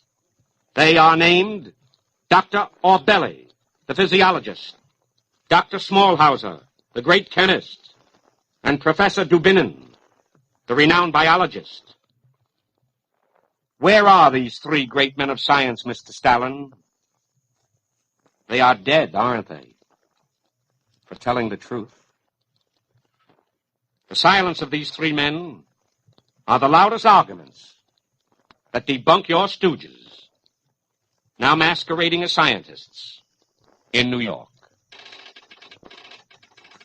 A reporter's report to the people. Late success. This is the sort of debunking I enjoy doing every now and then because in a very few words, ladies and gentlemen, it exposes, it devastates the phony claims of the Russians as peace lovers. They send over their men of letters and the arts to bring men of goodwill and peace together. That's what they say. But the United Nations has long had a committee called the Educational, Scientific, and Cultural Organization. It was chiefly set up to promote the free flow of information and to create a world alliance on a cultural and educational basis. Now get this. 44 nations joined it. Only one refused. Russia. New York. The New York District Attorney is the talk of our town for his quiet, dignified, unruffled, and efficient manner in which he and his staff have been conducting the wiretapping probe, now before the New York grand jury. The revelations will soon explode from here to California, and certain shysters will wind up in prison. Washington. One of the leading wiretappers in the New York case, by the way, openly boasts that he is not worried about ever being prosecuted. He brags that he has so much on nearly all the lawmakers in Washington that none of them, he says, dare go after him. Well, this is to acquaint him with the very latest news. Sometime this week, Congressman Jack Kennedy of Massachusetts, the son of Joseph P. Kennedy, the former ambassador, will offer a new bill to make any person with unauthorized wiretapping machinery as suspect as one with burglar tools. I don't know how much time this is going to take, but I'm staying on, boys. New York. General Vaughn. General Vaughn, here is what you can call an important medal. The one just pinned on my chest by Russia. Here is the citation, as reported today by United Press, discussing the reception to Shostakovich. The Literary Gazette of Moscow said as follows. The notorious pen gangster from the Hearst Band and the radio liar Walter Winchell long tried to threaten the participants. Winchell hinted that the American Legion and other war veterans should picket the Waldorf Astoria Hotel, and they did. Winchell wrote, and the State Department went into immediate action. Visas were then refused to other cultural leaders. And there you are, General Vaughn. There is what you call a real decoration. The Russian government publicly denouncing Walter Winchell. Ho-ho! I'll be back with some tips of the papers on the mystery tune clue. But here is Cy Harris for Kaiser and Fraser cars. The Kaiser is a big, big car. 123.5-inch wheelbase. Remember that when you enter the contest. The Kaiser has more usable seating space than any car. Remember that when you enter the contest. It's the most comfortable car on the road and the easiest to handle. Remember that when you enter the contest. It's unbelievably economical to operate the Kaiser. Remember that when you enter the contest. The Kaiser has the high compression Thunderhead engine. Remember that when you enter the contest. And at today's low prices, the Kaiser is one of the great automobile values of all time. And remember that when you enter the contest. Enter the $145,000 contest tomorrow. Get an entry plaque at your Kaiser Fraser dealers tomorrow. Now, back to Walter Winchell. International news. Get in touch with Park Davis. They have a thrilling story about the girl who discovered chloromycetin, the new drug that may wipe out typhoid fever.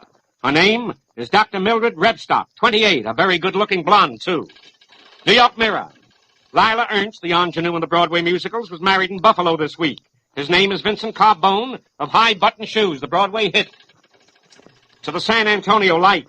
A Texas girl will be married to the son of a very rich London publisher. Her name is Louise Renfro of San Angelo, Texas. She marries Bruce Tuck, the son of Sir Reginald Tuck in London, April 26. L.A. Express. Marion Bell, who is the leading lady in Brigadoon, has filed for divorce in Los Angeles. Her husband is J. Allen Lerner, who was one of the authors of that hit. They were married less than 2 years ago, I believe. Washington Star. Thomas Armour, Jr., the son of the noted golfer, will be married to Joyce Sentner.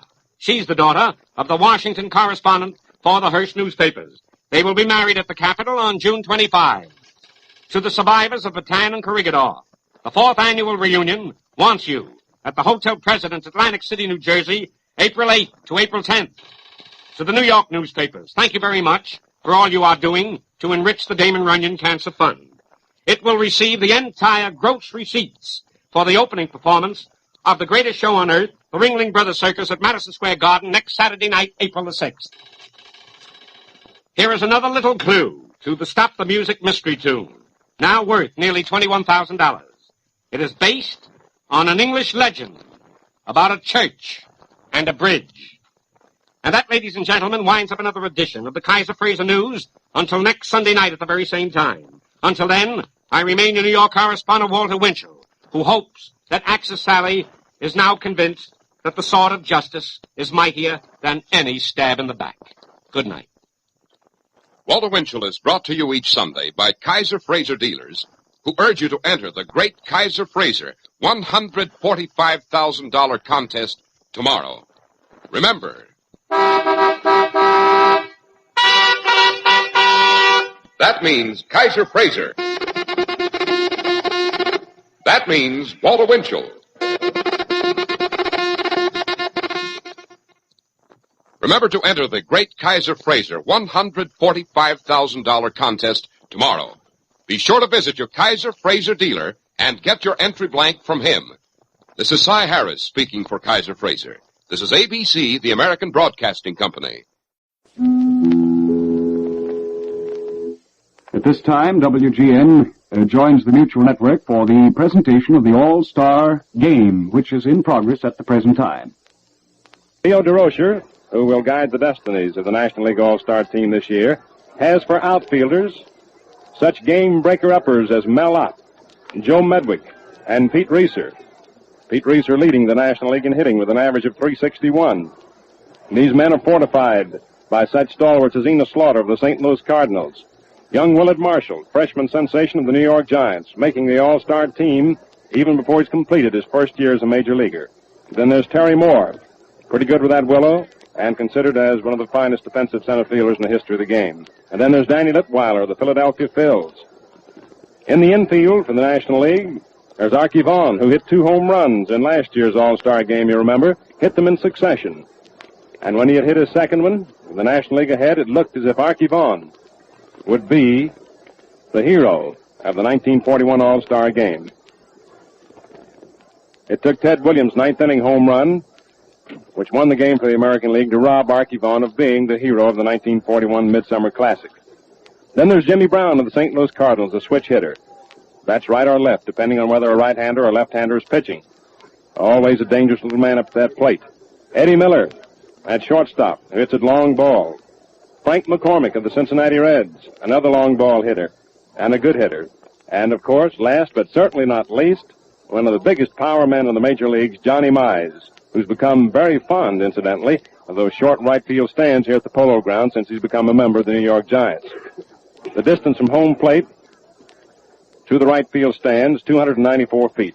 Not a very long distance, and John has learned how to pull that ball closely, which you have to do to get them into that right field stands, and is very fond of them. There's a 100-foot drop away from that 294-foot sign as the wall out there fades away toward deep right field to the bullpen. It's a 100-foot drop, so that in order to get that ball into the right field stands, you do have to learn how to pull them closely. The men back of that plate for the National Leaguers tonight can hold their own with a bat, too. Walker Cooper, Ernie Lombardi, and Mickey Owen. And as for pitchers, looking at it from a defensive standpoint, what more could you want than such men as Morton Cooper, Whitlow Wyatt, Claude Passo, Johnny Vandermeer, Bucky Walters, Ray Starr, and Carl Hubbell have been added to that list since Cliff Melton, who was originally scheduled to perform for the National Leaguers tonight, came up with a sore arm. Morton Cooper's won 11 games. Whitlow Wyatt has won 8. Claude Passo has won 12 games. Johnny Vandermeer has won 8. Bucky Walters has won 9 games. And Ray Starr, a veteran sensation of the Cincinnati Reds, a veteran from a standpoint of age rather than service, has won 12 games. That group of pitchers, all in all, have won 52 games, while losing only 26 among them, for an average of some 667, and that's pretty good pitching. Morton Cooper, who's scheduled to start for the National Leaguers tonight, has appeared in 16 games for the Cardinals this year, has won 11 of them. He pitched 134 2/3 innings, allowed 88 hits, walked 37 men, and struck out 71, and in his string of 11 wins, there have been 6 shutouts. So if he performs up to par this evening, it's going to be perhaps a little bit too bad for those sluggers in the American League lineup. Of course, that is strictly conjecture. It remains to be seen. Looking at the starting lineup for the National League, Jimmy Brown, who leads off and will play second base, is a switch hitter. And, of course, with a right-hander ready to go against them, Spud Chandler of the Yankees, Jimmy Brown will bat left-handed. Leo DeRocher, as a matter of fact, has, for his first 6 men in the lineup, all left-handed hitters, playing that percentage angle of a left-handed hitter against a right-handed pitcher. Brown, Vaughn, Reeser, Mize, Ott, all bat left-handed. The first 5 hitters, I should have said. Jimmy Brown has a batting average of .267 to bring into the ball game with him. Archie Vaughn hitting at .262. Pete Reeser will bring into the ball game an average of .361 on the season. And Johnny Mize has come up over the 300 mark, hitting at .301. Mel Ott hitting at .261. Joe Medwick, who follows, hitting at .344. Walker Cooper, who will catch, hitting at .286. Eddie Miller batting at .270. And these boys are pretty good in the matter of home run production, too. To give you an idea on their slugging propensities, Jimmy Brown has had only 1 homer. Pete Reeser has 6. Johnny Mize, the National League leader in that department, has 14.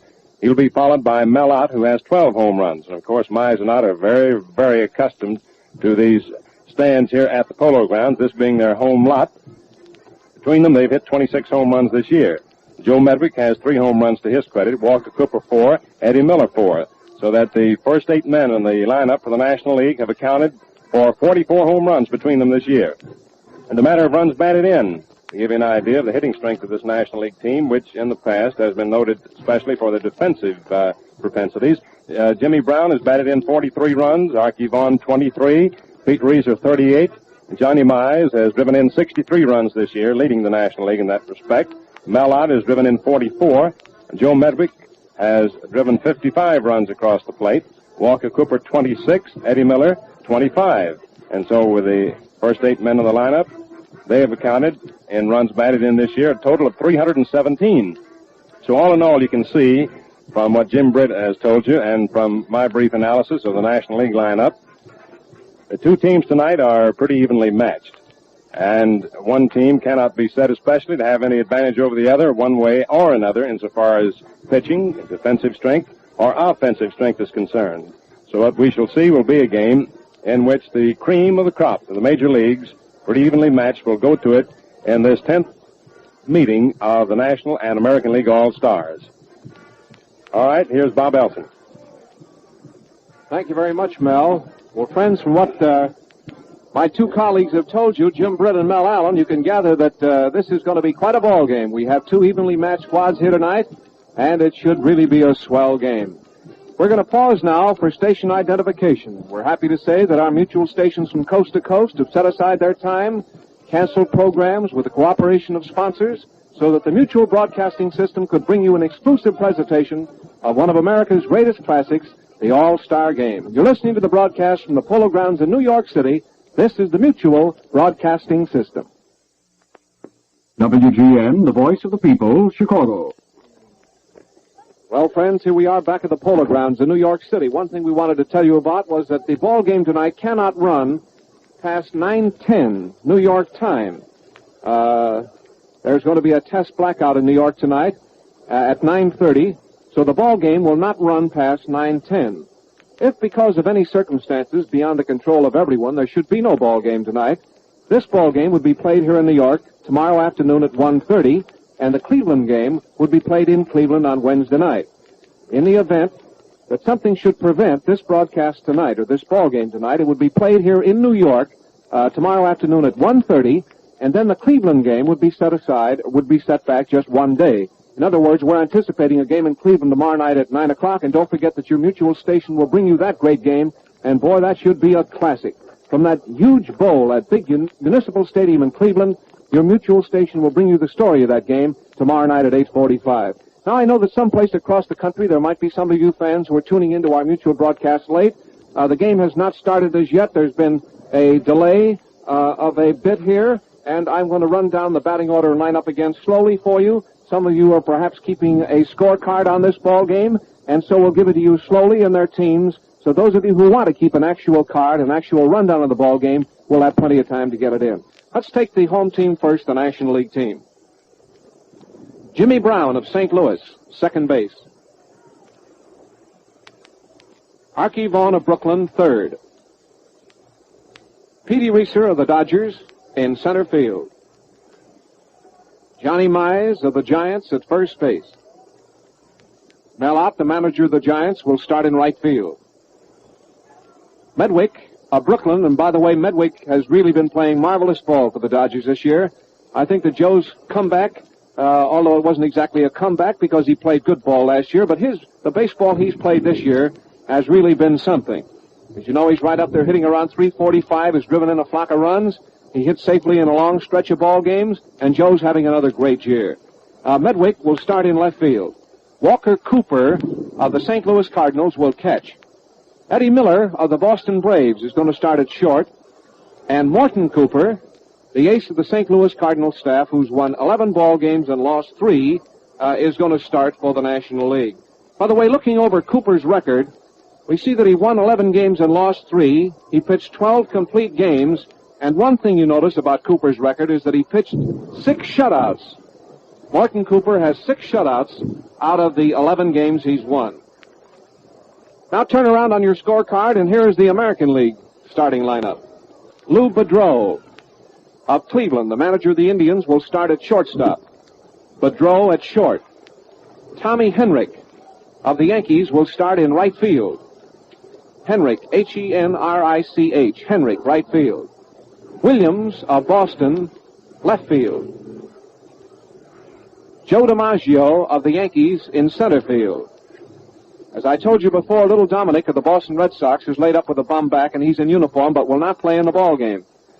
So Joe DiMaggio will bat fourth and play center field. Then Rudy York of Detroit will bat fifth and play first base. Gordon of the Yankees, second base. Kenny Keltner of Cleveland, third base. Bertie Tebbetts of Detroit, that's Tebbets, Tebbetts, will catch. And Spurgeon Chandler of the New York Yankees, a right-hander who's won 9 ball games and lost 2, is going to pitch for New York. There were 3 late switches in the rosters today. As you know, Paul Derringer was laid up and could not take part in the ball game. And we also had another late withdrawal from the ball game, and that was Melton of the Giants, their outstanding left-hander who had a sore arm and couldn't come into the ball game. And so there were 2 other pitchers nominated, and they are Carl Hubble of the Giants, who's down here in uniform for the National League, and also Starr, the great right-hander of the Cincinnati Reds. He was also nominated in place of Paul Derringer. The other nomination concerned the American League squad, and that was that Bill Dickey dropped out of the lineup, and Wagner of the Phillies stepped into his spot. Wagner, as you know, is a catcher, a left-handed batter, and a very good hitter, and he stepped into Bill Dickey's spot. Bill has been ailing for a couple of weeks, hasn't been in the Yankee lineup, I don't think at all, until the Boston series, and he's not well enough to get into the ball game, and Wagner has taken his spot. The umpires, when the ball game gets underway, will be Ballanfant, Ballanfant of the National League, back at the plate. This is the National League game. The National League is the home team. At second base will be Barlick, Barlick of the National League. At first base will be Stewart of the American League. And at third base will be McGowan of the American League. Now, there you have the pitchers. There you have the umpires. There you have the starting lineups and the squads. Al Shack, by the way, is just walking back from center field. He's coming out here toward the infield, and the crowd's giving him a hand. While we have time, let me tell you something about this Polo Grounds layout. It's a complete double-decked affair. Our Mutual Broadcasting booth is in a swell spot here, right back at the home plate, where we can see those balls break in over the plate. It's in a great spot to see the ball game. And there's a complete double deck all the way around the park. This has often been referred to as the left-hand hitter's paradise, because it's just a short poke down that right field line. As I look down that line right now, I can see the markers around 290 feet, which isn't very far for a good left-handed pull hitter. It's a little bit farther, however, down the left field line. It's a poke of something like 330 feet, and from there on out into left center field, to deep center field, to right center field, it is a real wallop. In fact, it's one of the longest drives to the center field fence of any ballpark in the majors. It's something from here to the center field wall is something like 483 feet, and that is really a wallop. 483 feet to the center field wall, so you can tell what a poke that is. The only spot where the hitters get a break in this park at all, I really think, are down this right field line. Of course, that is the left-hand hitters, those pull hitters, who can pull that ball into those stands, which are only 290 feet distant here from the home plate in the ground. There's been an unavoidable delay here in the start of the ball game. It hasn't gotten underway as yet. Right below me here is the American League squad. I might tell you, too, that all the American League players are wearing their home team uniform. The American League teams are the visiting teams, so the American League players are wearing their road uniforms. And right below us here, below our mutual booth, a little bit to our left, is the Yankee team, or is the American League team. Joe McCarthy, who just recovered from an unfortunate illness, is back. I talked to him today. He looks in good shape. He said, Bob, we have a great squad this year, and I think we're going to beat the National League again. Joe is all set, right in the pink for this ball game. I also had a chat around noon with the fine manager of the National League squad, Leo DeRocher, who's done such a splendid job with the Brooklyn Dodgers. And he said to me, Bob, we've got the best National League team that we've had in years. This year we not only have National League pitching, but we're going to show those guys some hitting, too. And as you can see from the figures that Mel Allen has given you on the National League, the National League team this year does carry a lot of power, and anything is apt to happen in this ball game when it finally gets underway. Friends, there is going to be a delay. Circumstances beyond our control are going to delay the start of this ball game.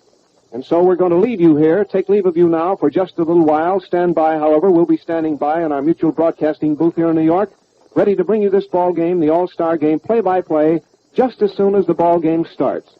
So just stay right with your mutual station, and just as soon as the All-Star game gets underway, we'll bring it to you. And so for just a while at least, this is Bob Elson saying goodbye to you from the Polo Grounds in New York City and returning you to our New York studios. Our program service will continue in just a moment. This is the Mutual Broadcasting System. This is WGN, the voice of the people, Chicago. Stay tuned to WGN for the broadcast of the All-Star game between the American and National Leagues, which will begin shortly from New York City. We rejoin the Mutual Network. How do you do, baseball fans across the country? This is Bob Elson talking to you again from the Polo Grounds in New York City, and we're all set now for Mutual's exclusive coverage of the 10th Annual All-Star Game. You hear that announcement through your radio? That's the public address announcer here in the Polo Grounds in New York City, calling the official batting order and lineups around here to the people in the stands. He just completed it, and now I'll give you the rundown again for those of you who might be tuning in late. Here's the starting lineup for the National League, and the National League team will very shortly take the field. And then Jim Bret will describe the first 3 innings for you. Mel Allen of New York will describe the middle 3, and I'll describe the last 3. The announcer has just called the official batting order and lineup. I repeated it to you before. There's been an unavoidable delay, and the ball game is going to start now any minute. And here is the lineup. For the National League, Brown of St. Louis at second base. Archie Vaughan of Brooklyn at third base. Petey Reeser of Brooklyn in center field. Johnny Mize of New York at first base. Mel Ott of New York in right field. Joe Medwick of Brooklyn in left field. Walker Cooper of St. Louis is the catcher. Eddie Miller of Boston is the shortstop. And Morton Cooper of St. Louis is the pitcher. His record, as we told you before, he's won 11 ball games and lost 3. 11 of his wins have been shutouts, and he's been one of the outstanding pitchers of the year. You stop and figure 11 wins and 6 shutouts, you've got something. Here's the lineup for the American League. Cooper has just come out of the National League dugout, which is down here to the right of our mutual broadcasting booth, and he is going to warm up now with Ernie Lombardi. Ernie Lombardi of the Boston team. He's going to take a few throws, and the rest of the National League team is out on the field just tossing the ball around. Not on the diamond, they're on the field. They haven't got out onto the diamond as yet. And Cooper is going to try a few practice throws from the mound. He's walked out to the center of the diamond now, and here is Big Ernie Lombardi of Boston, who is one of the reserve catchers for the National League, standing just back of the plate taking Cooper's practice throws. Here's Spud Chandler of New York, who's going to start for the American League. He's come out, and he's going to get a few practice throws. Well, let's get on anyway with the American League lineup. Lou Boudreau of Cleveland, shortstop. Here's another announcement.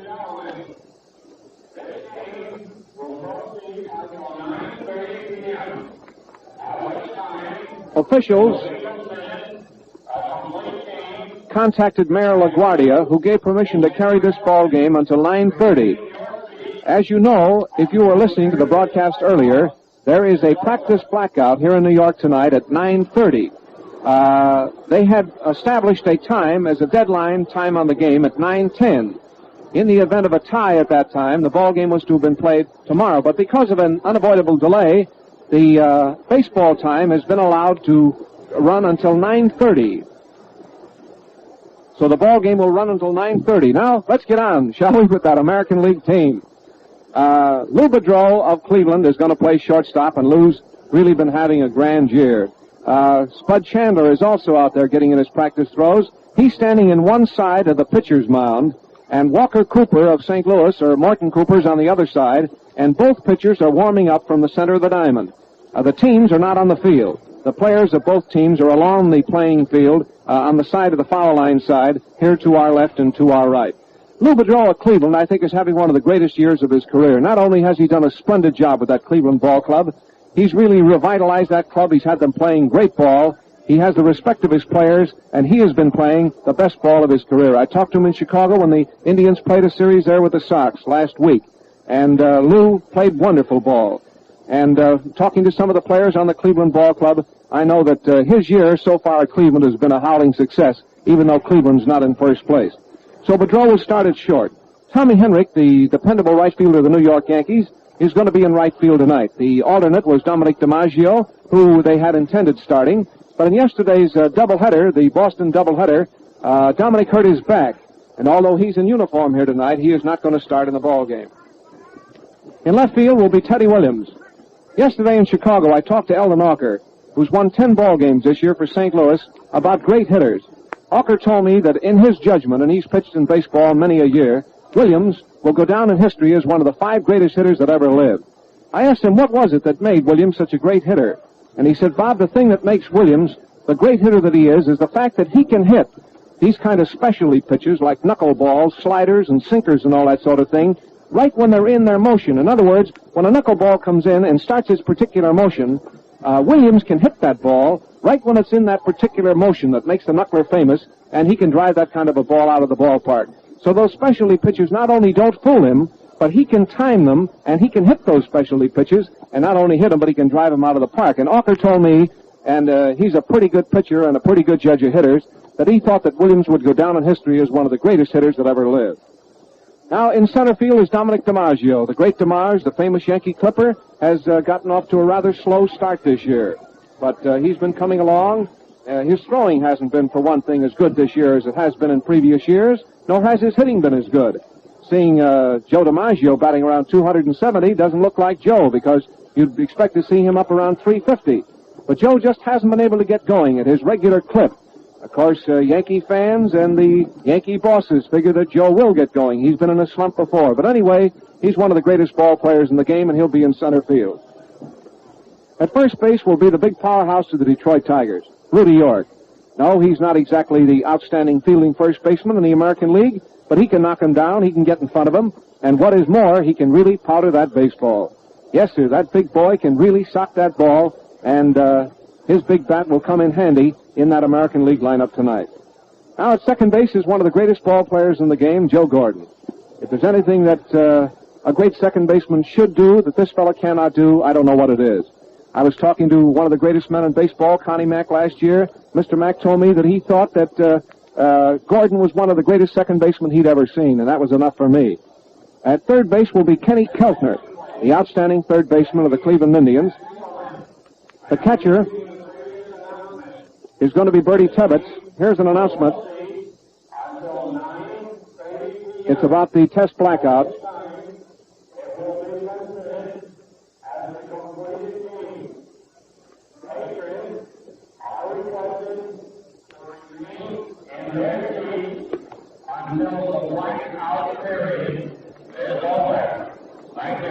If you couldn't hear the announcement, the public address announcer was telling the fans that the blackout, the test blackout here in New York tonight is going to start at 9:30, and the ball game had previously planned to end at 9:10, regardless of what stage the game was in. But now, because it's been late getting started, they're going to run it down to the actual blackout time, and the customers and fans here in the stands have been asked to remain in their seats. Gotten as far as the catcher, Bertie Tebbetts.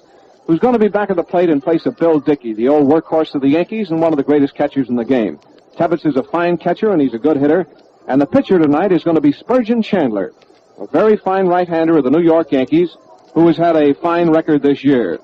The pitchers in the American League are Chandler, Bonham, Ruffing, Benton, Newhouser, Hewson, Bagby, Hudson, and Eddie Smith. The pitchers for the National League are Morton Cooper, Whitlow Wyatt, Carl Hubble, Passaw, Vandermeer, Walters, and Ray Starr of Cincinnati. There's been two changes. Melton was dropped off the squad today because of a sore arm, and Carl Hubble was substituted. Derringer was also out because of an injury, and Starr of Cincinnati was substituted. There was one substitution on the American League squad today, and that was Bill Dickey dropped off, and Wagner was substituted. And now, fans, we're all set for the All-Star game. The teams are going onto the field. The umpires are coming out. The 10th annual All-Star Ball Game is going to be brought to you exclusively by the Mutual Broadcasting System. The umpires have just walked up to the plate. The National League team has gone out onto the field. And I'm going to turn our microphone over now to my good friend Jim Britt of the Yankee Network, who will talk to you just as soon as you hear our national anthem.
Good evening again, everyone. This is Jim Britt about to bring you the first three innings, play-by-play, of the 10th All-Star Game.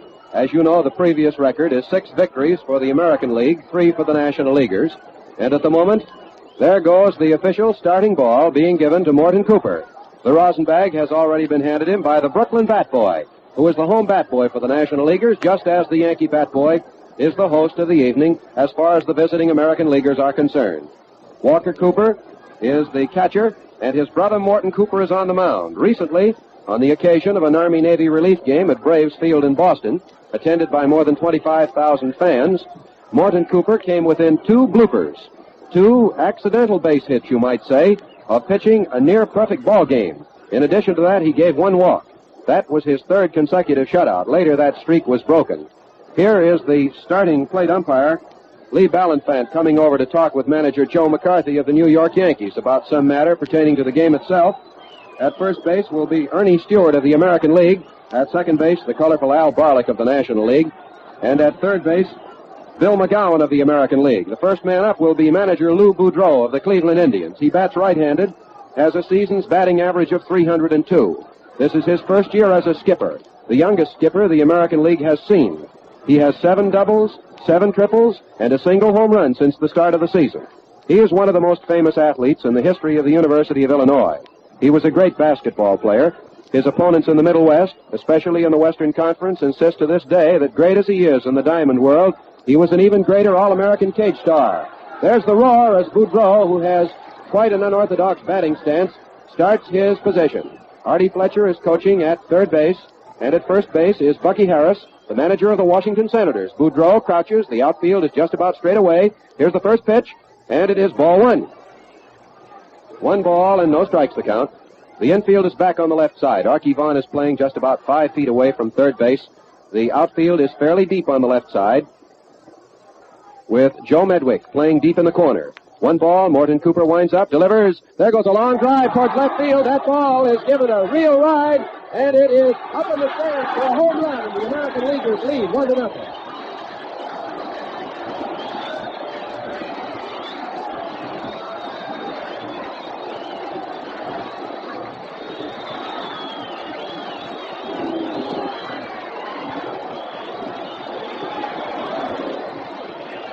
That was the first home run ever hit by Lou Boudreau in an All-Star game. It was a long drive that went to left center field at around the 400-foot mark. It was a tremendous wallop off right-hander Morton Cooper, and the American Leaguers lead by a score of 1-0. Port-sider Tommy Henrik is up now. Here comes the pitch, and he looks at the ball low and outside. That is the second time Lou Boudreau has driven in a run in All-Star game competition. The score is 1-0 in favor of the American League as a result of his walloping a tremendous homer to left field on the very second pitch thrown to him. The score 1-0 in favor of the American Leaguers. 1 ball the count on Henrik. Here it is. Too low. 2 balls and no strikes. A tremendous roar came from the throats of the assembled fans here at the Polo Grounds.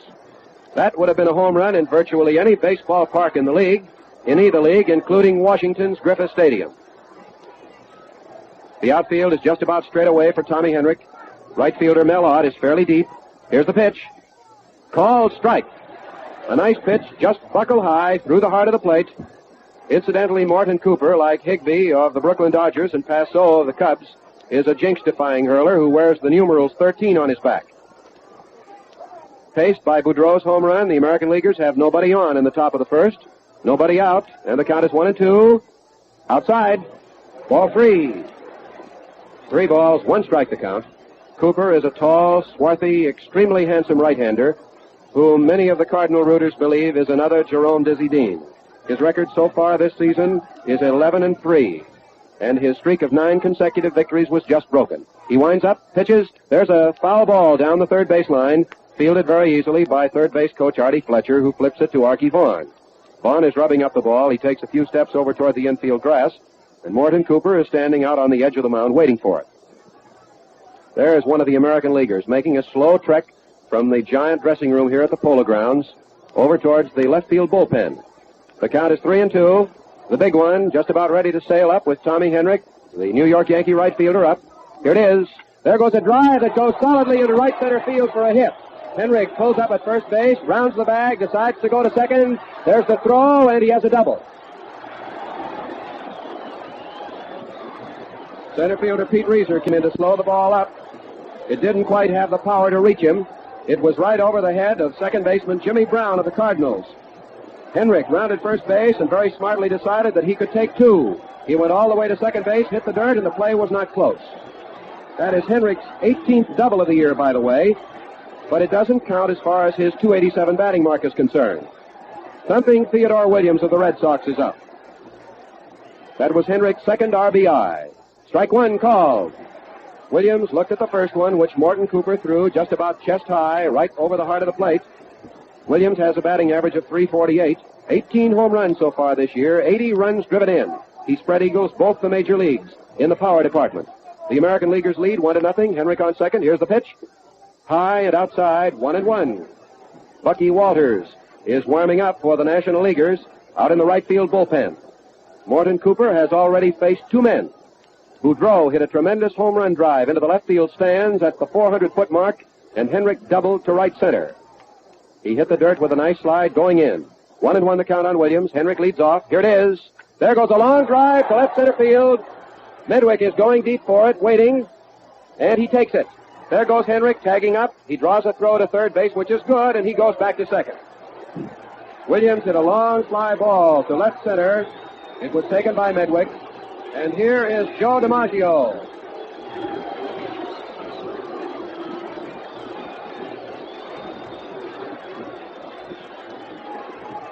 Joe DiMaggio, the Yankee Clipper, whose all-star record is not star-studded.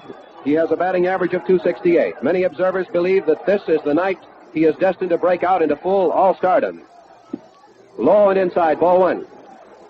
Tommy Henrik is on second base with his illustrious Yankee teammate, Jolting Joe DiMaggio, standing in that famous wide base of his at home plate.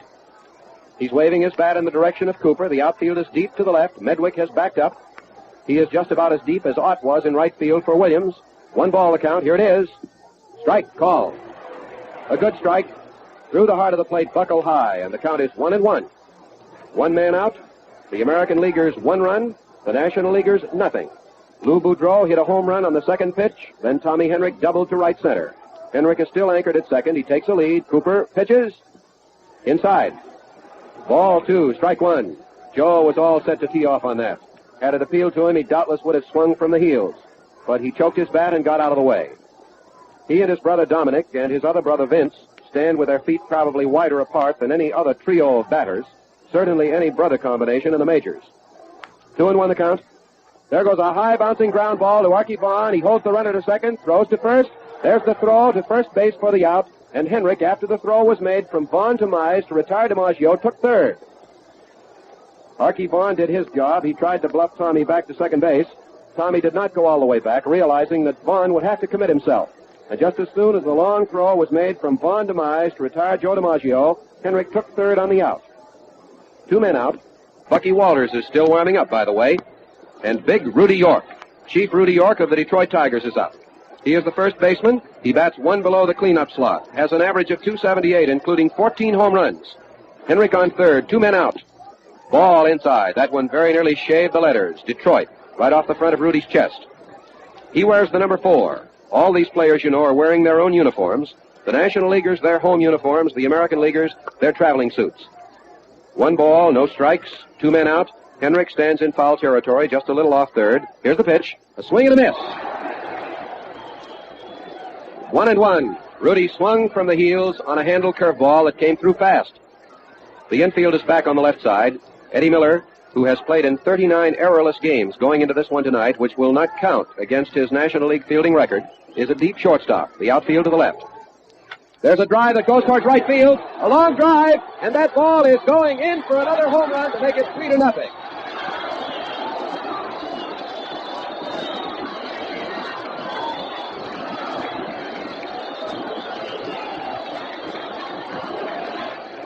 Rudy York is coming home, back of Tommy Henrik.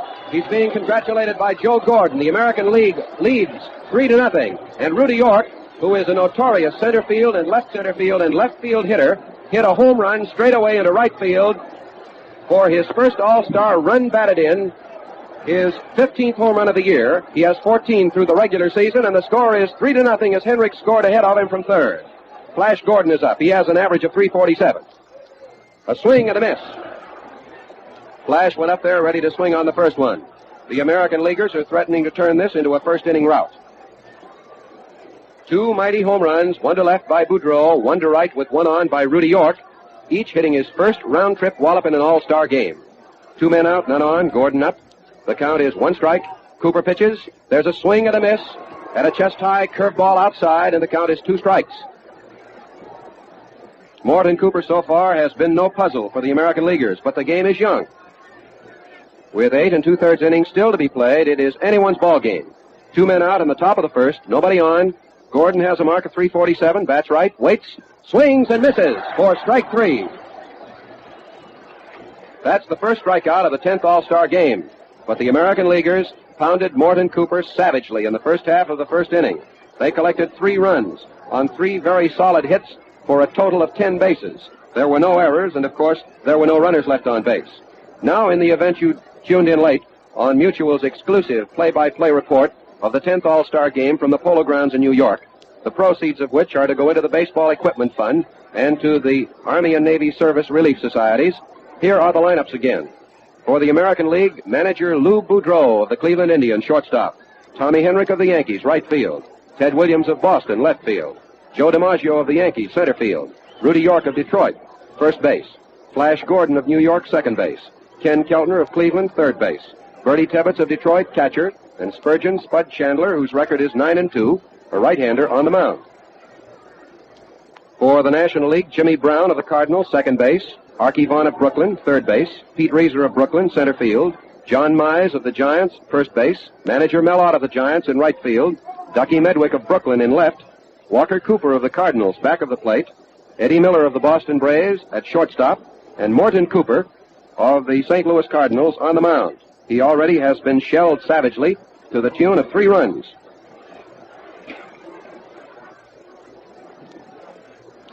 The score is 3-0 in favor of the American Leaguers. Here comes Jimmy Brown, who is a switch batter. He will bat left-handed.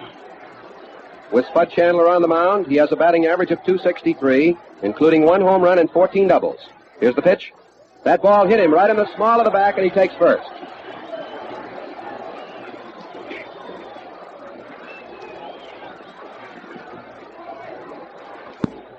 Jimmy Brown had no opportunity even to get out of the way of an inside curveball that broke very sharply, hit him in the small of the back, and he becomes the first National League base runner in the All-Star game of 1942.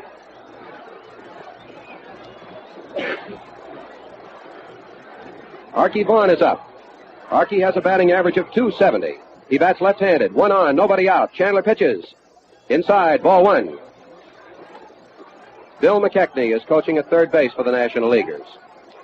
Frankie Frisch of the Pittsburgh Pirates is coaching at first. One ball, no strikes. Here's the pitch. There's a ground ball that is hit to second baseman Gordon. Gordon to Boudreau. One out. Boudreau to York. Double play.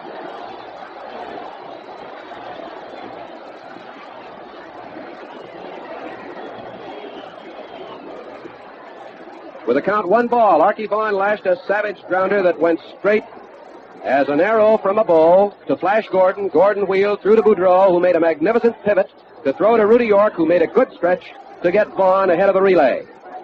2 men out, nobody on. Pete Reeser, the Major League batting champion of the moment at least, with a batting average of .361. A left-hand batter, 2 men out and none on.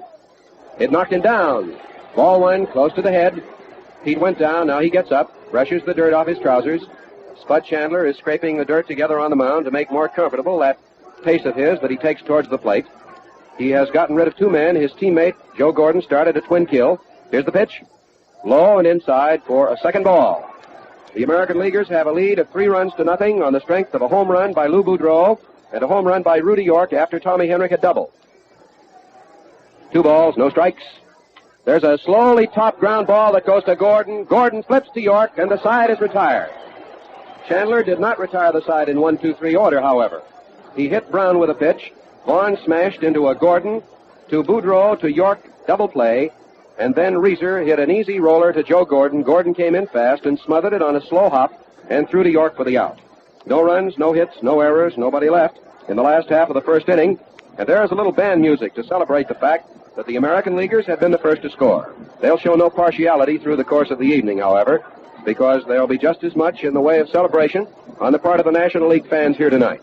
The National League, by the way, is the host of the evening. Artie Fletcher is coaching at third base. He's the celebrated Yankee coach, signal stealer, and third base coach par excellence, who has aided Joe McCarthy and his Yankees to so many World Championships. Coaching at first base is Bucky Harris, the manager of the Washington Senators, the former boy wonder. The coaches for the National Leaguers are Bill McKechnie and Frankie Frisch. The respective managers, of course, are the 2 men who matched strategies and tactics in the World Series last year at Yankee Stadium and Ebbets Field, Leo Durocher and Joe McCarthy. Defensively, the National Leaguers have Medwick in left, Reeser in center, Ott in right, an infield of Mize, Brown, Miller, and Vaughan, and the Cooper brothers of the battery. Ken Keltner of Cleveland is up. He has an average of .285, and he bats right. He opens the second inning for the American Leaguers. Cooper pitches. Ball one. The first pitch was just about hip high, and it missed the outside corner. The score, American Leaguers 3, National Leaguers nothing. The outfield is a shade to the left. Third baseman Archie Vaughan is playing close to the bag. Miller is deep at short. Here's the pitch. There's a ground ball, slowly topped towards Miller, who charges it. Makes a quick throw to first baseman John Mize for the out. That was an easy chance. And the Boston Braves shortstop, who has gone through 39 errorless games and has come within 25 or 30 chances of Leo Durocher's all-time National League defensive record, made an easy play. 1 man out, and here is Bertie Tebbetts, the catcher of the Detroit Tigers. He has a batting average of .244. He has 9 doubles so far this year. He is a straightaway hitter. They play him slightly to the left. A crossfire pitch is wide. Ball one. 1 man out in the first half of the second inning. The outfield slightly to the left. Miller playing back on the grass. Jimmy Brown, too, on the right side of second base is deep. And the third baseman and first baseman are playing fairly close. Right fielder Mel Ott is not deep. Cooper winds up. Delivers. Strike called. A sidearm fastball. The crowd likes the colorful way that Valenfant has been calling them, because his voice has penetrated to every nook and cranny of the historic Polo Grounds. 1-1 the count, 1 man out, nobody on. The American League at bat in the first of the second with a 3-0 lead over their National League brethren. Here it is. A swing and a miss. And Tebbetts very nearly lost his balance and sat right down into the dirt. 1-2. If there is any one mark of distinction that Bertie wears more than any other, it is his aggressiveness. He is reminiscent of the great Mickey Cochran. He is a fire eater, and he fights for what he believes to be the right. 1-2, one man out. The pitch, swing and a miss, strike 3. That is Cooper's second strikeout. He got Gordon to end the first half of the first inning. And here's Spud Chandler, the Yankee pitcher, coming up. He worked as recently as last Friday night when he defeated the Boston Red Sox in the opening tilt of that crucial 3-game series at Fenway Park. The first 5 hits were doubles, 2 of them by Williams and 2 by Dorr, but thereafter he settled down to coast in with a 5-3 lead. The fact that the Yankees took 2 out of 3 from Boston in that series enabled them to stretch their American League lead to 4 games. Spud has a batting average of 147. 2 men out and none on. A half swing. Called a ball when the pitch is wide. 1 ball, no strikes. Spud has a season's pitching record of 9-2. He and his teammate Hank Baroe of the Yankees are tops in the American League, just as Larry French is in the National League. Cooper pitches. Ball 2. That pitch was low and outside. Spud steps out of the batter's box. As pitchers hit, he's capable of pulling it a long way. The infield is back slightly on the left, and Mize is playing in just a few feet back of first base. Cooper gets his sign from his brother Walker. He delivers. Ball 3, low. Chandler was well up front that time. He had his bat in bunt position, never used it, and the count is 3-0. 3 balls and no strikes. The American Leaguers are trying to make it 7 out of 10 in this All-Star Classic tonight. Cooper gets set, and it's a perfect strike. Chandler was set to take it, and he did. Not even an effort to swing. 3-1 the count. The National Leaguers are in the home team's dugout to the right, and just below us, in the dugout occupied by the New York Yankees, when they play in the Polo Grounds and World Series, are the American Leaguers. There's a swing and a miss for strike 2, and then Chandler did go down on one knee and was quick to get back up again. Cooper had himself in a 3-0 hole. Then he pitched a good called strike and got Chandler on a clean swing and a miss. 3-2. 2 men out and no one on. The windup. The pitch. There goes a long drive to right center field. Center fielder Reeser is over, waiting. And he takes it going away for the third and final out in the first half of the second inning. That is Pete's first chance. No runs, no hits, no errors, nobody left. At the end of an inning and a half, going into the last half of the second inning with the National Leaguers slated to come to the plate, the totals are American Leaguers 3 runs, 3 hits, no errors. The National Leaguers no runs, no hits, and no errors. We pause now for station identification. This is the Mutual Broadcasting System. WGN, the voice of the people, Chicago. The last half of the second inning coming up with Big Johnny Mize, the New York Giant first baseman, his manager and right fielder Mellott, and left fielder Ducky Medwick of the Brooklyn Dodgers slated to bat in that order. If you're one of our most recent listeners and tuned in late, in the very first inning, Boudreau led off with a home run on the second pitch to put the American League ahead 1-0. Henrik doubled to right center, moved up on DiMaggio's infield out after Williams had flied out, and York hit a home run into the right field stands just inside the pole to make it 3-0. Chandler faces Mize. It's a strike. A fast one right down the middle to Big John. He represents most of the Giant power, the power the Cardinals lost in their trade. He has an average of .292 and 14 home runs. There's a foul ball way over to the right, up against one of the box seats, and there goes Frankie Frisch of Pittsburgh to recover it. Strike 2. Spud Chandler of the Yankees and Bertie Tebbetts of Detroit. That's the American League battery. In left field, Williams of Boston, DiMaggio and Henrik of the Yanks in center and right. The infield, York of Detroit, Gordon of New York, Boudreau and Keltner of Cleveland at first, second, short, and third. The count is 2 strikes on Johnny Mize. Here's the pitch. Too close. John simply stepped back almost imperceptibly to get out of the way of it. The outfield is just a shade to the right, and center fielder DiMaggio is playing deep. Chandler winds up, delivers. A curveball missed the outside corner. John followed it with his eye until the last possible break. The count is 2-2. The National Leaguers are trailing, no runs to 3 in the last half of the second inning. Spud Chandler of the Yankees and his American League teammates are off to a flying start as a result of that power that they have been talking so much about. The windup, the pitch. There goes a ground ball, hit towards Rudy York. York spears it. Chandler covers, takes it in time for a beautiful piece of teamwork. That was a fine play, both by York and Chandler, who was able to go all the way from the mound to first to cover in time for the out.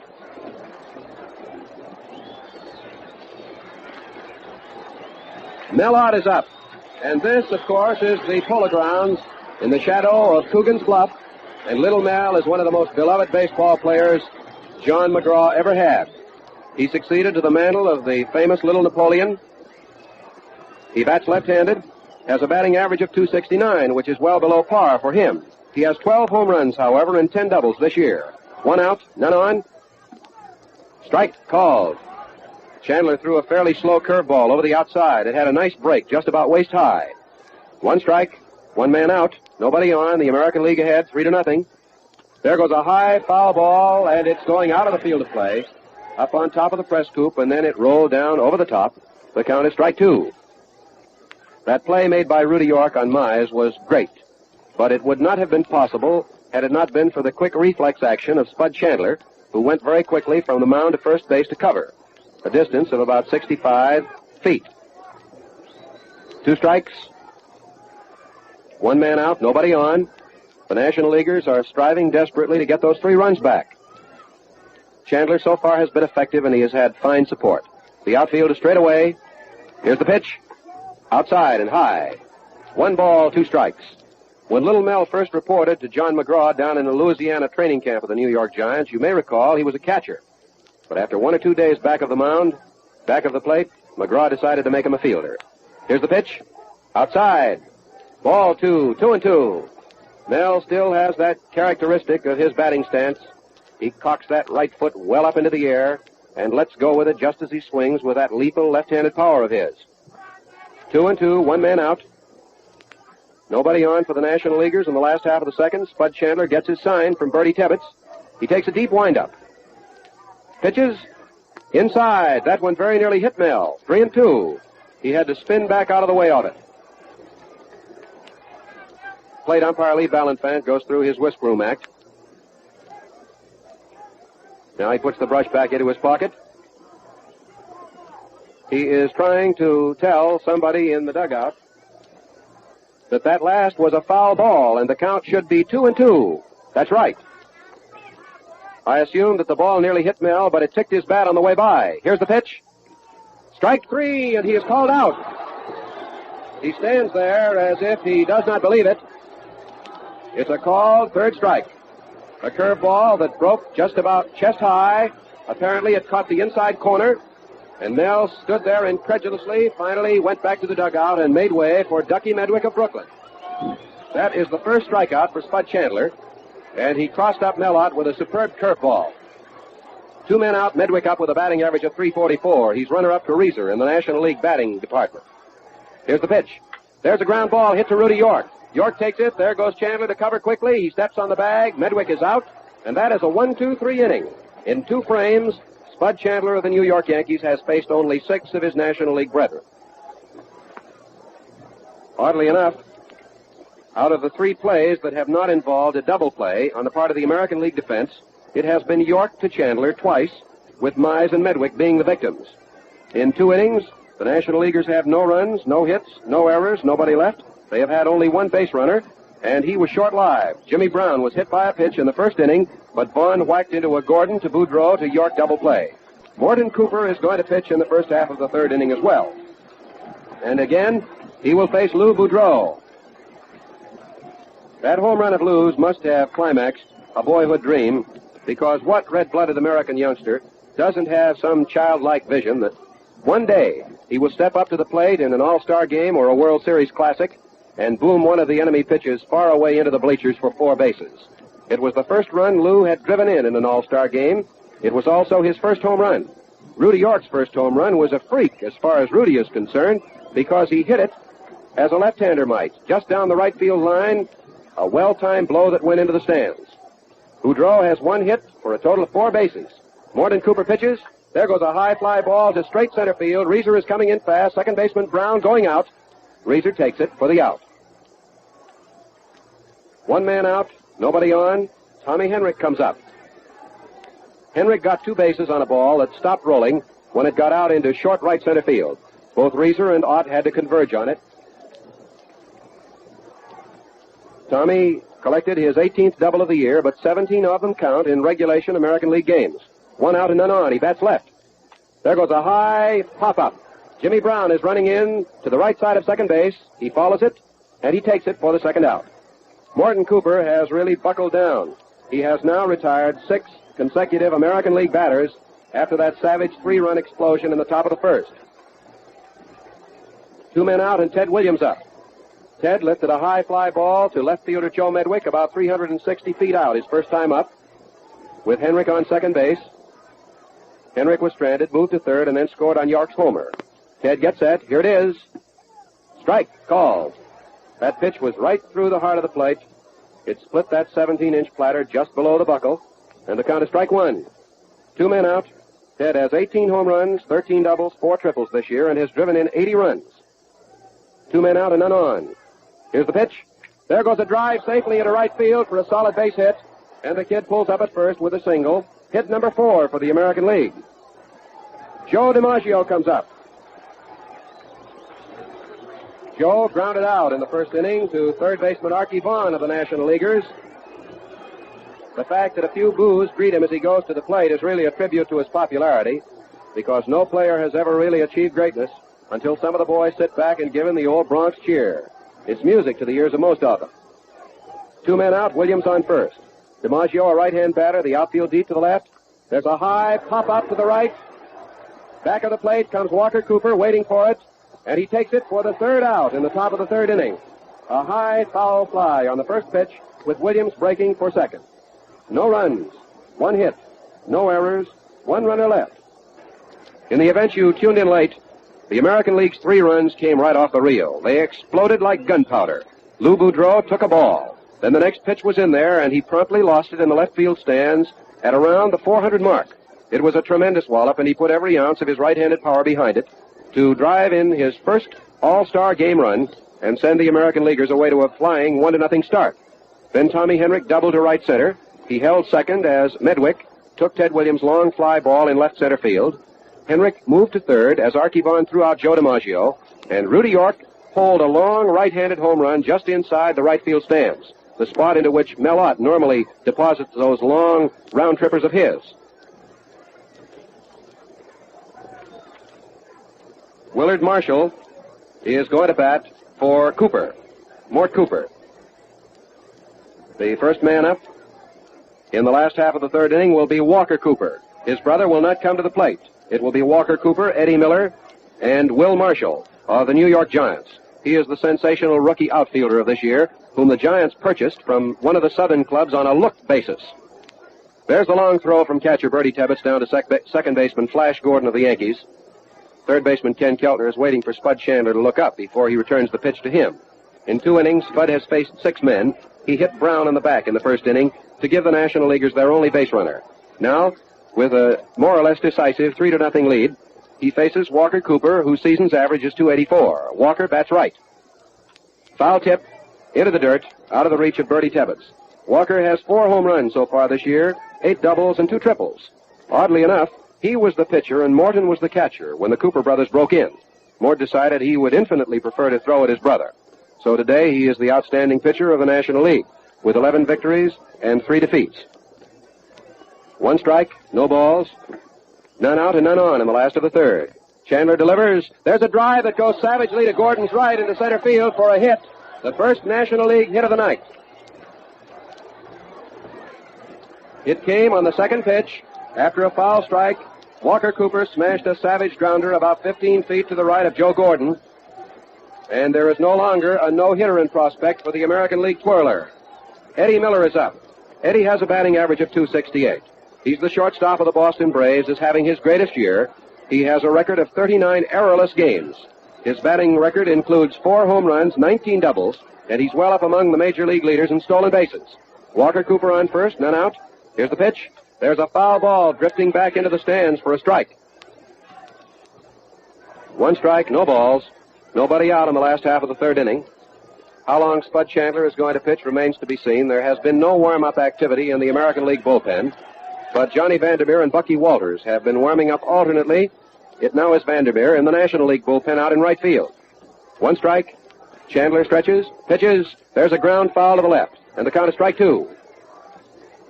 That hit the box in which the venerable Connie Mack of the Philadelphia A's is seated, one of the greatest figures in baseball. 2 strikes the count. Back of home plate crouches Bertie Tebbetts of Detroit. The infield is slightly to the left. It's set up in a possible double play formation. And Spud Chandler is undoubtedly trying to keep the ball low on Eddie Miller to make him hit it into the dirt. Here's the pitch. Strike three. Miller went after a chest-high curveball, missed it cleanly, and then he asked the plate umpire, Lee Ballanfant, to check it and look it over. And Ballanfant is going to throw it out. That is Chandler's second strikeout. And here is Willard Marshall of the New York Giants. He is one of the New York Giant outfielders. He has a batting average so far this season of 251. Miller was the first out in the last half of the third inning. He went down swinging. Walker Cooper is on first, and left-handed Will Marshall is batting for Morton Cooper, the St. Louis Cardinal pitcher who started for the National Leaguers. The American Leaguers lead 3-0. Here's the pitch by Chandler, low and outside for a ball. Here is another first, by the way. Walker Cooper got the first National League hit. Willard Marshall is the first pinch hitter of the evening. Chandler stretches, pitches. A slow ball is topped to the right of the mound. Chandler picks it up, throws to Boudreau for a force out at second. The relay to first is not in time. It's a fielder's choice. Marshall grounded one right back to Chandler, who quickly went to his left to break it down. He wheeled and threw to shortstop Lou Boudreau to force Walker Cooper, but Marshall reached first base on the fielder's choice. Boudreau was unable to get out of the way of Walker Cooper, who came in spikes flying in an effort to make his relay in time for the twin kill. 2 men out. Will Marshall of the Giants is on first base, and Jimmy Brown, the St. Louis Cardinal third baseman, and the second baseman in the All-Star Classic tonight, is up. He was hit by a pitch in the first inning. He bats left-handed. In the dirt, ball one. Jimmy bats both left and right. But the fact that Spud Chandler throws from the right side makes Jimmy turn around on the left side. He is a switch hitter. 1 ball, no strikes. 2 men out. Marshall on first. Chandler delivers. There's a ground ball hit right to Joe Gordon. Gordon bobbles it, recovers it, and throws to first for the out, and the first 3 innings are over. Gordon bobbled the ball, but recovered in plenty of time. No runs, 1 hit, no errors, 1 runner left. So here are the 3-inning totals. For the American Leaguers, 3 runs, 4 hits, and no errors. For the National Leaguers, no runs, 1 hit, and no errors. And now for the play-by-play report of the next 3 innings, here is Mel Allen of WOR, New York. Hello, everybody. We're going to have a new pitcher for the National Leaguers as we get ready to go into the 4th inning of this 10th annual All-Star game, and it's going to be Johnny Vandermeer. Morton Cooper, who started for the National Leaguers, worked the first 3 innings, allowed 4 hits, issued no passes, struck out 1 man, and allowed 3 runs, all of which came in the first inning when manager Lou Boudreau of the Cleveland Indians led off with a home run. Tommy Henrik followed with a double, and then after Cooper had retired Williams and DiMaggio, Rudy York hit a home run into the right field stand, scoring Henrik ahead of him to give the American Leaguers their 3 runs and their current 3-0 lead as we prepare to go into the first half of the 4th inning. And Johnny Vandermeer has appeared in 15 games so far this season for the Cincinnati Reds. He's won 8 and lost 6. He has pitched 121 and 1/3 innings, during which time he has allowed 90 hits, walked 46 men, struck out 75. This is not Vandermeer's first appearance in an All-Star game. Here's the announcement.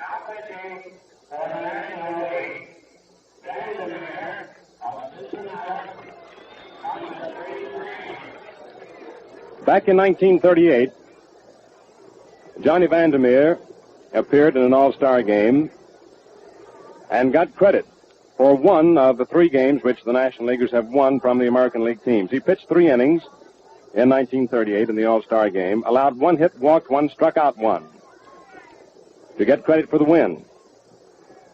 Incidentally, Dizzy Dean and Paul Derringer are the other 2 pitchers who boast wins over the American Leaguers. Dean's came in 1936 in the 4th game of the All-Star Classic. Final score was 4-3. Paul Derringer got credit for the win for the National League in 1940. That was the year the National Leaguers shut out the American Leaguers 4-0, the only shutout game in the history of the All-Star Classic. Along with Derringer, Walters, White, French, and Hubble combined to hurl that shutout. Rudy York leads off for the American League as we go into the first half of the 4th inning, with the American Leaguers leading 3-0. York hit a home run in the first inning with Tommy Henrik aboard. Bats right-handed. Vandermeer into the windup. In comes the pitch. York takes a very high one way over the head of Morton Cooper. Had there been anyone on, it would have been a wild pitch. Ball one. A very high pitch way over the head of both York and Morton Cooper. Vandermeer goes to the rosin bag, get a better grip on that ball. Outfield plays York. Just a bit toward left and center and left, straightaway and right. Vandermeer ready. Into his windup. In comes the pitch to York. He takes a high one for ball two. 2-0 to count on York. On deck is Joe Gordon. Then will come Kenny Keltner. Vandermeer looks in to get the sign from Morton Cooper. Art Fletcher is coaching at third base. Bucky Harris, manager of the Washington Senators, coaching at first. Vandermeer ready with a 2-0 pitch to York. York swings, he misses. Strike one. 2-1 to count on Rudy. The National League infield, Vaughn at third, Miller at short, Brown at second, Mize on first. In the outfield, Medwick in left, Reeser in center, Ott in right. 2 balls, 1 strike on Rudy York, leading off for the American League, first half of the fourth inning. Vandermeer throws. York takes another one high, very high for ball 3. We have a 3-1 count on the Detroit Tigers first baseman. He turns around and looks at Walker Cooper and umpire Lee Ballantyne working back to the plate and sort of smiles at them. Vandermeer adjusts his cap, stands up on the hill, looks in now to get the sign from Walker Cooper. Taking his time. Eyes all set for the 3-1 pitch. York digs in, cocks that bat up over his right shoulder. Here it is. He takes it, and it's in there for called strike 2. So we have a full count on Rudy York. 3-2. 3-0 the score, favor of the American League. First half of the fourth inning. Outfield back very deep for York. Archie Vaughn playing a deep third, close to the third base line. Mize a deep first, guarding the first base line. Here's the payoff pitch to York. Rudy swings, he misses. Strike 3.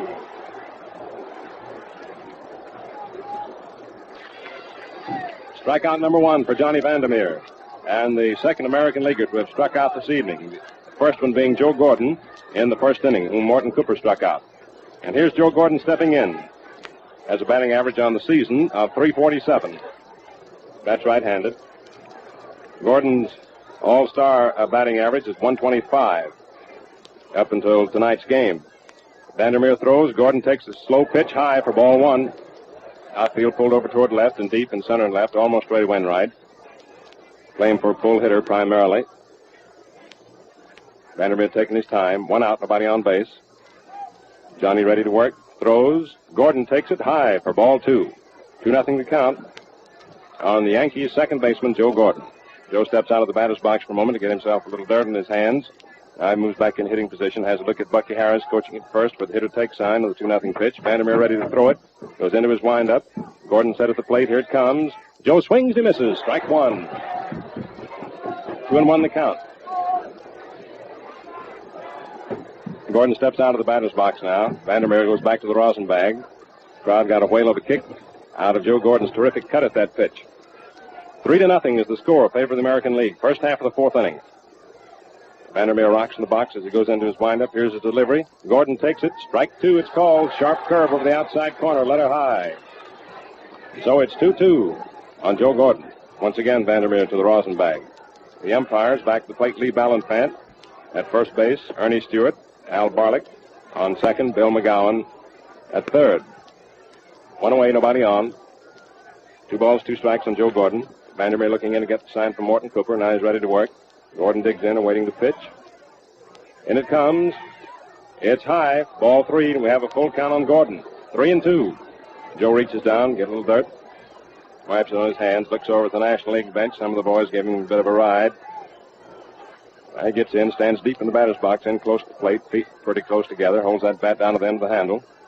Vandermeer all set for the payoff pitch to Joe Gordon. Here it comes. Gordon takes it, and it's in there for called strike 3.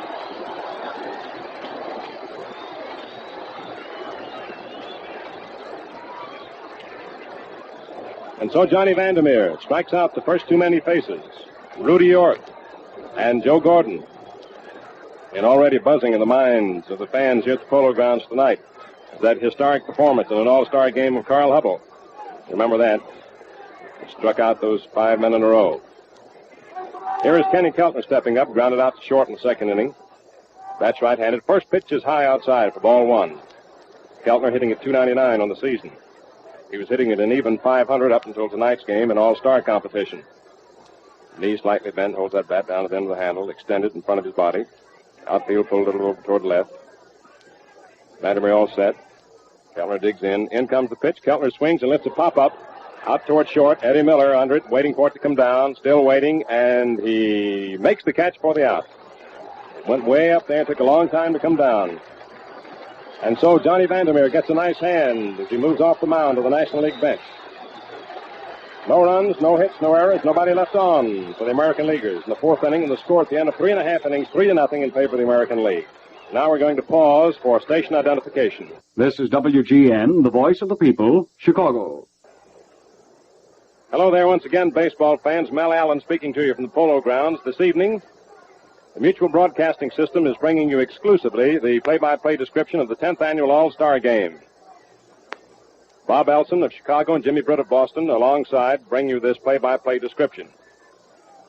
The game tonight is being played for the benefit of Uncle Sam's Armed Forces, for the benefit of their Bat and Ball Fund, for the Army Emergency Relief Fund, and for the Navy Relief Society. The score is 3-0 in favor of the American League as we come into the last half of the fourth inning. The American Leaguers striking swiftly, a home run by Lou Budrow and one by Rudy York with Tommy Henrik on, who had doubled in the first inning, giving the American Leaguers their 3 runs. Here's Archie Vaughn leading off for the National League in the last half of the fourth. He hit into a double play in the first inning. He hit 2 home runs last year in the All-Star game in Detroit. Spud Chandler into the windup. In comes the pitch. Swung on. It's a ground ball hit out to first. York grabs it. Chandler running over to first to throw. He steps on first just in time for the out ahead of Archie Vaughn. A very close play. Chandler's had quite a workout tonight in taking throws over to first from New York. That's the 3rd time tonight that he has made the put out at first base. Johnny Mize and Joe Medwick in the second inning each grounded to York, and Chandler covered on each play. 1 out. Here is Pete Reeser, the Brooklyn Dodgers, stepping in, grounded out to Joe Gordon in the first inning. Bats left-handed, has an average on the season of .361. 3-0 favor of the American League, last half of the fourth. This year it's possible for the starting pitcher to go 5 innings, and it may be that Chandler will go that distance. We'll wait and see. First pitch into Reeser. Outside, ball 1. On deck is Johnny Mize. 3-0 favor of the American League, last half of the fourth. Chandler turns his back to the plate, looks out in the outfield, playing Reeser almost straight away. Little activity in the American League bullpen right now. Left-hander and a right-hander warming up. Chandler into the windup. In comes the pitch to Reeser. It's inside for ball 2. Al Benton of the Detroit Tigers is throwing, along with Cotton Ed Smith of the Chicago White Sox. Chandler throws. Reeser swings to lines one out. Gordon makes a great stop, picks it up, throws to first, and in time for the out, but then York drops the ball. And the decision is changed on the play, and safe at first is Pete Reeser. Joe Gordon went far to his right and back of second base, made a one-handed, glove-handed stop of Reeser's drive, picked the ball up after he had momentarily booted it, threw over to first, in time for the out, but York couldn't hold on to the ball, and the decision first was changed, and the official scorer has decided to give Pete Reeser credit for a base hit. A beautiful stop by Joe Gordon. And here is Johnny Mize stepping in. Mize grounded out York to Chandler, who covered in the second inning, his first time up. Mize bats left-handed. 1 out. Reeser on first. Chandler looks in to get the sign from Tebbets, takes a stretch. Looks over at first. Here's the pitch. Mize takes it over the inside corner for called strike 1. Bill McKechnie, manager of the Cincinnati Reds, coaching at third base. Frankie Frisch at first base. Outfield playing Mize deep. Slightly toward right and center right, almost straight away and left. Chandler ready. Reeser moves off first. The pitch to Mize. Mize swings and he misses. Strike 2. Kenny Keltner at third base. Lou Budrow at shortstop. Joe Gordon at second. Rudy York on first. The American League infield. Bertie Tebbets is catching. In the outfield, it's Williams in left. DiMaggio in center. Joe DiMaggio. And Tommy Henrik in right field. Spud Chandler stands ahead of Mize. Frankie Frisch hollers down to the plate to John B. Ready. Chandler ready to work. Looks over, throws. Mize swings and drives one going into deep right field. There goes Tommy Henrik racing way back, going back to the bullpen and makes the catch for the out. And Pete Reeser, who was all the way down to second, has to hustle to get back to first. Johnny Mize drove one into deep right field. A drive good for more than 400 feet. But Tommy Henrik raced way back to the National League bullpen, which is in deep right field, to make the catch for the out. It was so far out that Pete Reeser was on first, had time to go all the way down to second base and come back to first after the catch. 2 outs now, Had Myers been able to pull that one a little bit more, it would have been in the stands. 2 outs, and here's Malott stepping in. Took a third call strike in the second inning. Left-handed hitter. First pitch to him. Outside and low for ball 1. 3-0 the score in favor of the American League. Last half of the 4th inning. 2 men away. Pete Reiser on first base. Defensive setup for Ott. Almost the same as it was for Johnny Mize. Chandler blows on his pitching hand, bobs the ball around his glove. Bertie Tebbets in the crouch to give him the sign. Chandler takes a stretch. Reiser leads off first. In comes the pitch to Ott. It's in the dirt and gets away from Bertie Tebbets. There goes Pete Reiser down to second. Tebbets chasing the ball. Reiser takes a wide turn, but ducks back into second. And lining up in back of Kenny Keltner, who's there to cover third, is Chandler, Budrow, and Ted Williams. He had plenty of protection. Back of him on that play had Tebbets elected to throw the ball down to third. The official scorer has called that a pass ball. Charge to Bertie Tebbets, enabling Pete Reiser to go down to second base, and that puts him in scoring position. 2 balls, no strikes on Malott. Oddie has a look at Bill McKechnie coaching at third for the hitter-take sign of this 2-0 pitch. 3-0 the score, favor of the American League, last half of the 4th. And that's the first National Leaguer to have reached second base so far in the ball game. Chandler taking his time. Malott stepping in there to hit. Chandler ready, takes a stretch, looks back at second, throws over the inside corner for call, strike 1 on Oddie. 2-1. 3-0 the score, favor of the American League. It's the last half of the 4th inning, 2 men out. Pete Reiser on second base. Out the batter with Joe Medvick on deck. Chandler takes a long, slow stretch, throws, out swings, and drives it foul right at the plate. Strike 2. 2-2 the count. Bertie Tebbets picks the ball up, hands it to Lee Ballanfant. Lee rubs the cover up a little bit and hands it back to Tebbets, who in turn tosses it out to Spud Chandler. Little activity still going on in the American League bullpen. Al Benton, a right-hander, and Ed Smith, a left-hander. Warming up. Benton of the Tigers, Smith of the White Sox. 2-2 the count on Malott. Chandler taking his time. Now he's ready. Into his stretch. Reiser leads off second. Here's the pitch to Ott. Mel swings and drives one, but curving foul. It's going foul up into the upper deck in right field. He pulled that one a little bit too much. Pulled it foul up over the scoreboard in right field and into the upper deck. So the count remains 2 balls, 2 strikes. Mel's been playing these Polo grounds for many a year. Knows all of its little tricks. And many a ball he's pulled into those right field stands. He's hit 12 home runs on the season. Chandler ready. Here it is.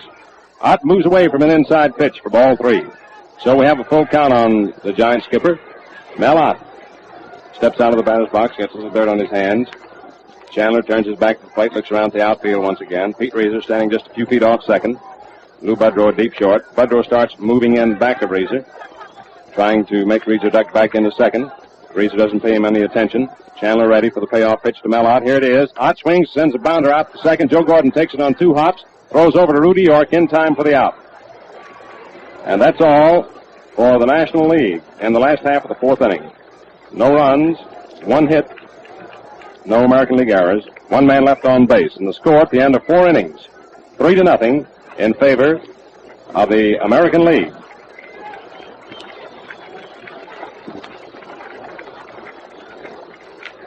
As we go into the 5th inning, it'll be Bertie Tebbets, Spud Chandler, and Lou Budrow scheduled to hit in that order unless we have a pinch hitter possibly for Chandler. Activity still taking place in the American League bullpen. And that's all for Chandler. He just took his jacket, threw it over his arm, and is trotting out to the clubhouse. Listen to the applause.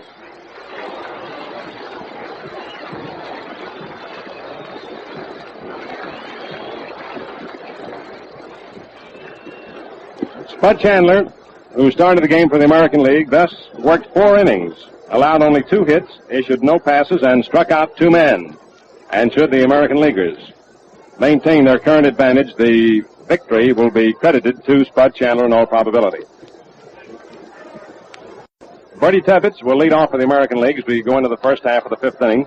Tebbets struck out in the 2nd inning in his only appearance at the plate thus far. This is Bertie's first appearance in an all-star game. Bill Dickey who was scheduled to catch for the American Leaguers, came up with a lame shoulder and was unable to participate. Tebbets digs in, right-handed batter. Outfield pulled over toward left. Johnny Vandermeer, left-hander, doing the pitching now for the National League. Morton Cooper worked the first 3 innings. Vandermeer into the windup, first pitch to Tebbets. Over the inside corner for call, strike 1. Art Fletcher coaching at third. New York Yankee coach. Bucky Harris, manager of the Washington Senators, coaching at first base. Bob Johnson of the Philadelphia Athletics is going to bat for Spud Chandler. He's on deck. Vandermeer pitches. Tebbets takes it. Inside. Ball 1. Almost had the inside corner, but not quite. Walker Cooper still doing the catching for the National League. National League wearing home uniforms. They're the home team today. 1-1 the count now on Bertie Tebbets. 3-0 the score. Favor the American League. It's the first half of the 5th inning. Johnny Vandermeer, the left-hander, ready, throws. Tebbets swings and fouls it off. Over the National League dugout, up into the upper deck. Strike 2. 1 ball, 2 strikes. Walker Cooper rubbing up to cover the new ball he just got from umpire Lee Ballantyne, tosses it out to Johnny Vandermeer.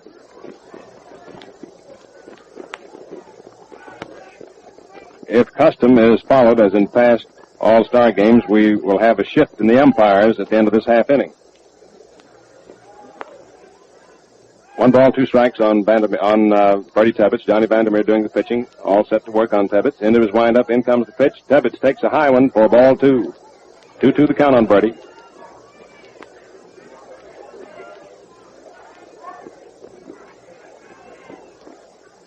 Al Benton is throwing in the bullpen for the American Leaguers and very likely will take to the mound as we come into the last half of the 5th inning. Time call for a moment. Tebbets stepped out of the batter's box. Now he moves back in hitting position. 2 balls, 2 strikes to count. In comes the pitch. Tebbets takes it. It's high for ball 3. 3-2 the count. Bucky Harris coaching at first points to first base as Tebbets looks down to him. In other words, meaning watch this one carefully. Get on base. Make it be in there, in other words. Vandermeer standing on the hill looking in to get the sign from Walker Cooper. Swoops down low into his windup. In comes the pitch. Tebbets lifts a high pop-up curving foul back at first. Johnny Mize going over, and Walker Cooper Mize under it and makes the catch for the out. Tebbets fouls out to Johnny Mize. And here's Bob Johnson of the Philadelphia Athletics coming up to bat for Spud Chandler. Johnson has an average on the season of .278. Here's the announcement.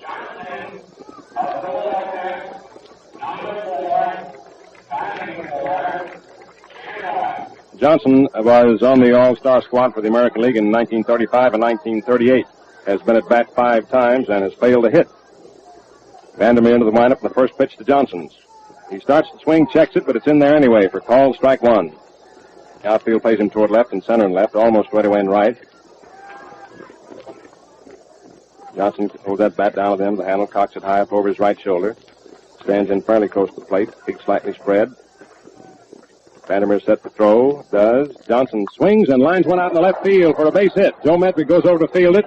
There's Johnson taking his turn. Medrick throws in to Jimmy Brown at second. The ball's cut off by Eddie Miller. It's short. And on at first is Bob Johnson with a single to left. And that's his first hit in an All-Star game. His 6th time at bat. And that for the American Leaguers is their 5th hit of the evening. 4 of them off Morton Cooper, the first one off Johnny Vandermeer.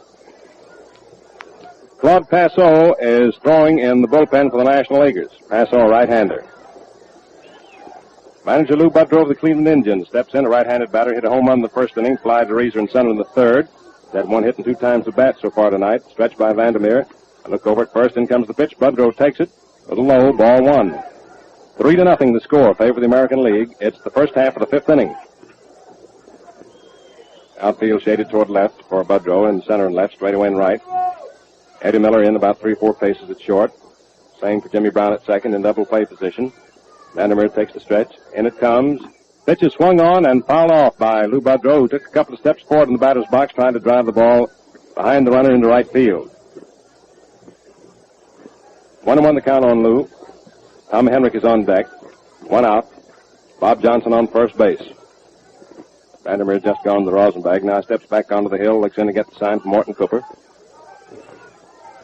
Takes his stretch. Johnson leads off first. Mize on the bag with him. Here it is. Pitch is swung on, fouled off high to the right of the plate, up over the roof and out of the ballpark. 1 ball, 2 strikes still to count on Lou Budrow. A youthful skipper of the Cleveland Indians, doing a grand job for his American League entry. 1-2 on Lou. Johnny Vandermeer's taking his time. Guys all set to go. Johnny Mize on the bag at first with Bob Johnson, who takes a short lead. Vandermeer ready, takes a stretch. Looks over at first and throws. Budrow swings, sends one right back to the mound. Vandermeer takes it, throws to Eddie Miller, who falls down to the ground but holds on to the ball, keeps his foot on the bag in time for the out. Jimmy Brown was over too, and Bob Johnson sliding in upset Jimmy Brown, but Eddie Miller had his foot on the bag as he fell, taking the throw from Vandermeer for the force play on Bob Johnson at second. No chance for a throw to first, attempting to double up Lou Budrow. So there are 2 outs. Budrow on first base, and the batter Tommy Henrik, who doubled in the first inning, scored a moment later ahead of Rudy York's home run to the right field stands. Henrik popped out to Jimmy Brown at second base in the 3rd inning. Hits left-handed, stretched by Vandermeer. Budrow has the lead off first. In comes the pitch to Henrik. He swings, and he misses. Strike 1. He tried to check his swing, but couldn't. Went around. Ted Williams is on deck. He'll hit next if Tommy Henrik gets on. This is Henrik's first appearance in an all-star game. Budrow moving off first. Vandermeer takes a stretch, looks at the runner, throws to Henrik, and it's in there for call strike 2. The nice curve over the inside corner, belt high. And so Vandermeer stands ahead of the hitter. 0-2. No balls, 2 strikes. 3-0 the score, favor of the American League. It's the first half of the 5th inning of this 10th annual All-Star Classic. Vandermeer okays the sign. Budrow moves way off first. Johnny throws in to Henrik, who swings and lifts a foul up over our mutual booth, up into the upper deck, to the left of home plate. Count remains, no balls, 2 strikes. Henrik chokes the bat just about an inch. Stands deep in the batter's box, fairly close to the plate. Drives a long ball. Good full hitter. Here it is.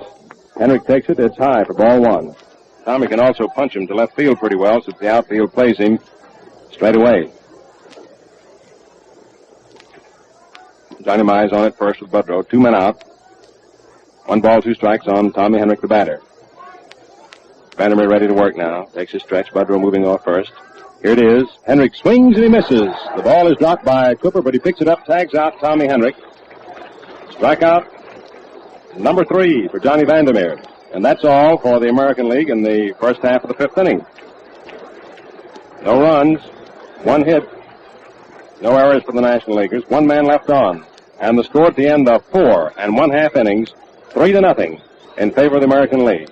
And sudden onslaught by the American Leaguers in the first inning, which saw Lou Budrow lead off with a home run, Tommy Henrik double, and Rudy York to follow with a home run, has given the American Leaguers their 3-0 lead.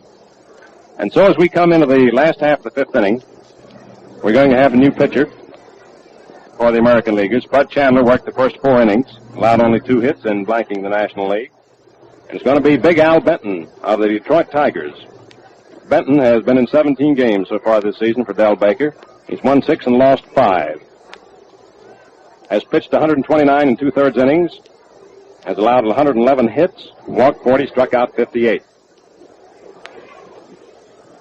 And we're going to have a change in umpires, as we indicated to you a moment ago. That seems to be the tradition in all-star games. We'll watch and see just what the lineup is going to be in the way of umpires as we get ready for more action here in the last half of the 5th. The announcement over the public address system was concerning the coming into the game of Al Benton. Bill McGowan is going to work back to the plate now, and Lee Ballanfant is going to move down to third base. Al Barlick has moved over to first base, and Ernie Stewart of the American League will umpire at second base.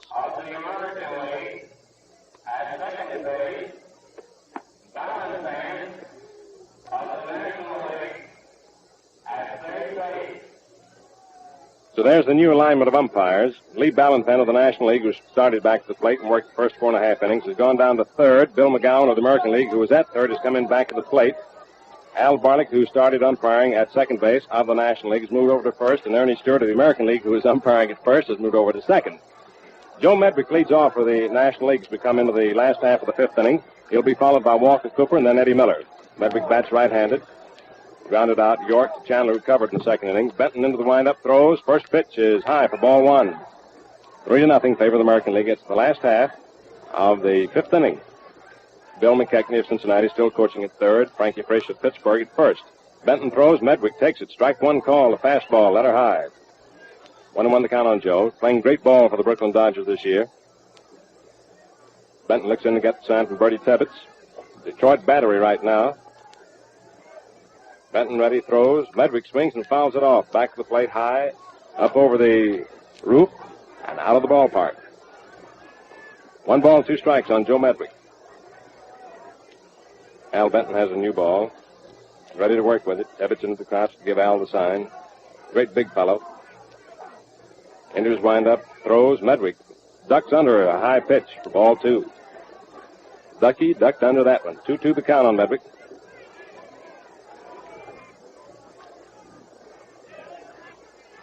Joe stands in close to the plate. Benton ready. Throws overhand. There's a pitch swung on, and Keltner comes up with a great one-handed stop with throw to York in time for the out.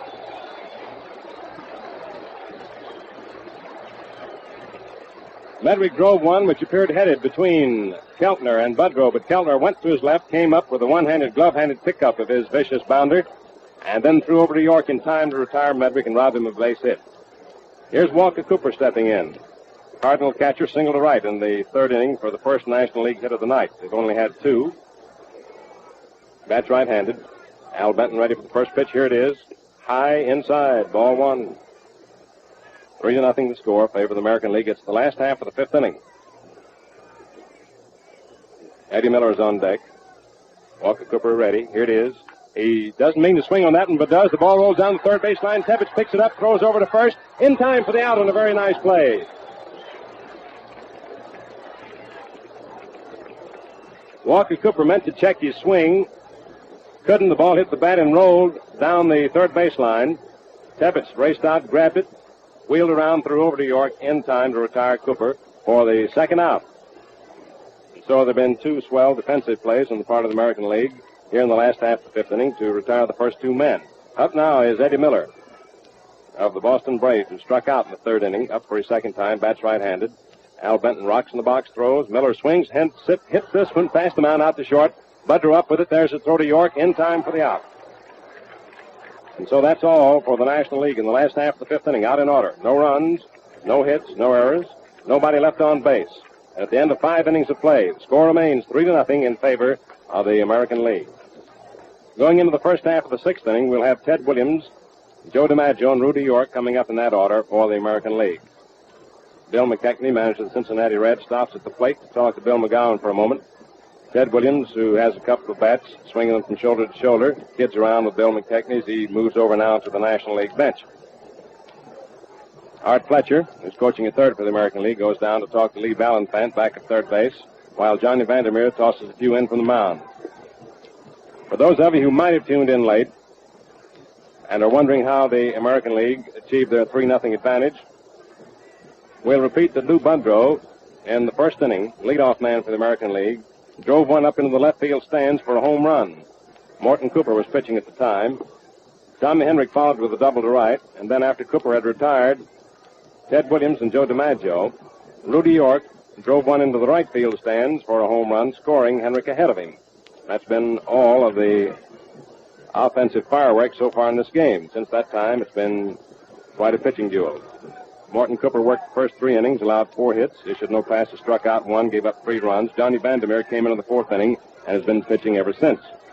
Struck out 3 men and has allowed only 1 hit. Ted Williams steps in. He flied to Medwick in left field in the first inning, single to right in the third. He's had 1 hit and 2 times at bat tonight. Vandermeer goes into the windup. Here's the first pitch to Williams. Ted takes it. It's in there for a called strike. Started to swing, checked his toe, and fell away from the plate. 1-1 the count on Ted. Outfield pulled a little bit toward right for him. Vandermeer looks in to get the sign from Walker Cooper. Swoops down low as he starts into his windup, whips the left arm around. Williams takes a change of pace pitch high for ball 1. 1-1 the count. Joe DiMaggio on deck, down on one knee, to the left of the plate, watching the action. Vandermeer's working very slowly, no hurry. Now he's set for the 1-1 pitch into Williams. Williams ready, here it is. Williams swings and misses, strike 2. 1 ball, 2 strikes on Ted. Fans get a big kick out of seeing fellows like Williams, DiMaggio, and other sluggers swing and miss. Vandermeer stands a bit ahead of Williams. 1 ball, 2 strikes. He's ready to work. Here it comes. Low outside for ball 2. 2-2 the count on Williams. Don't forget the second All-Star game to be played at Cleveland tomorrow night. Broadcast of which will come to you exclusively over the Mutual Network. 2-2 the count now on Ted Williams. Vandermeer taking his time, mops his brow.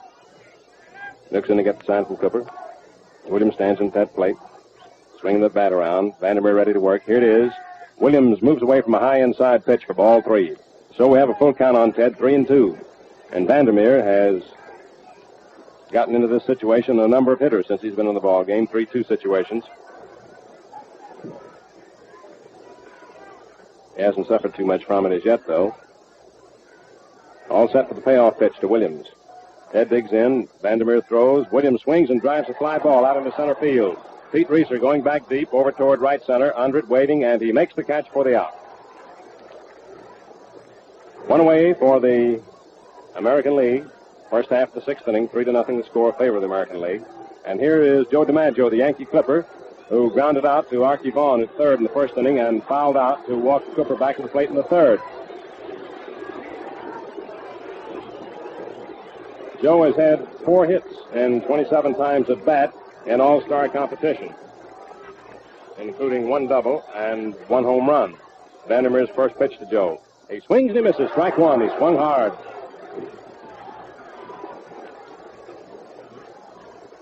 This is the 7th all-star game for DiMaggio. 1 out, nobody on. DiMaggio the hitter, Rudy York on deck. Vandermeer ready.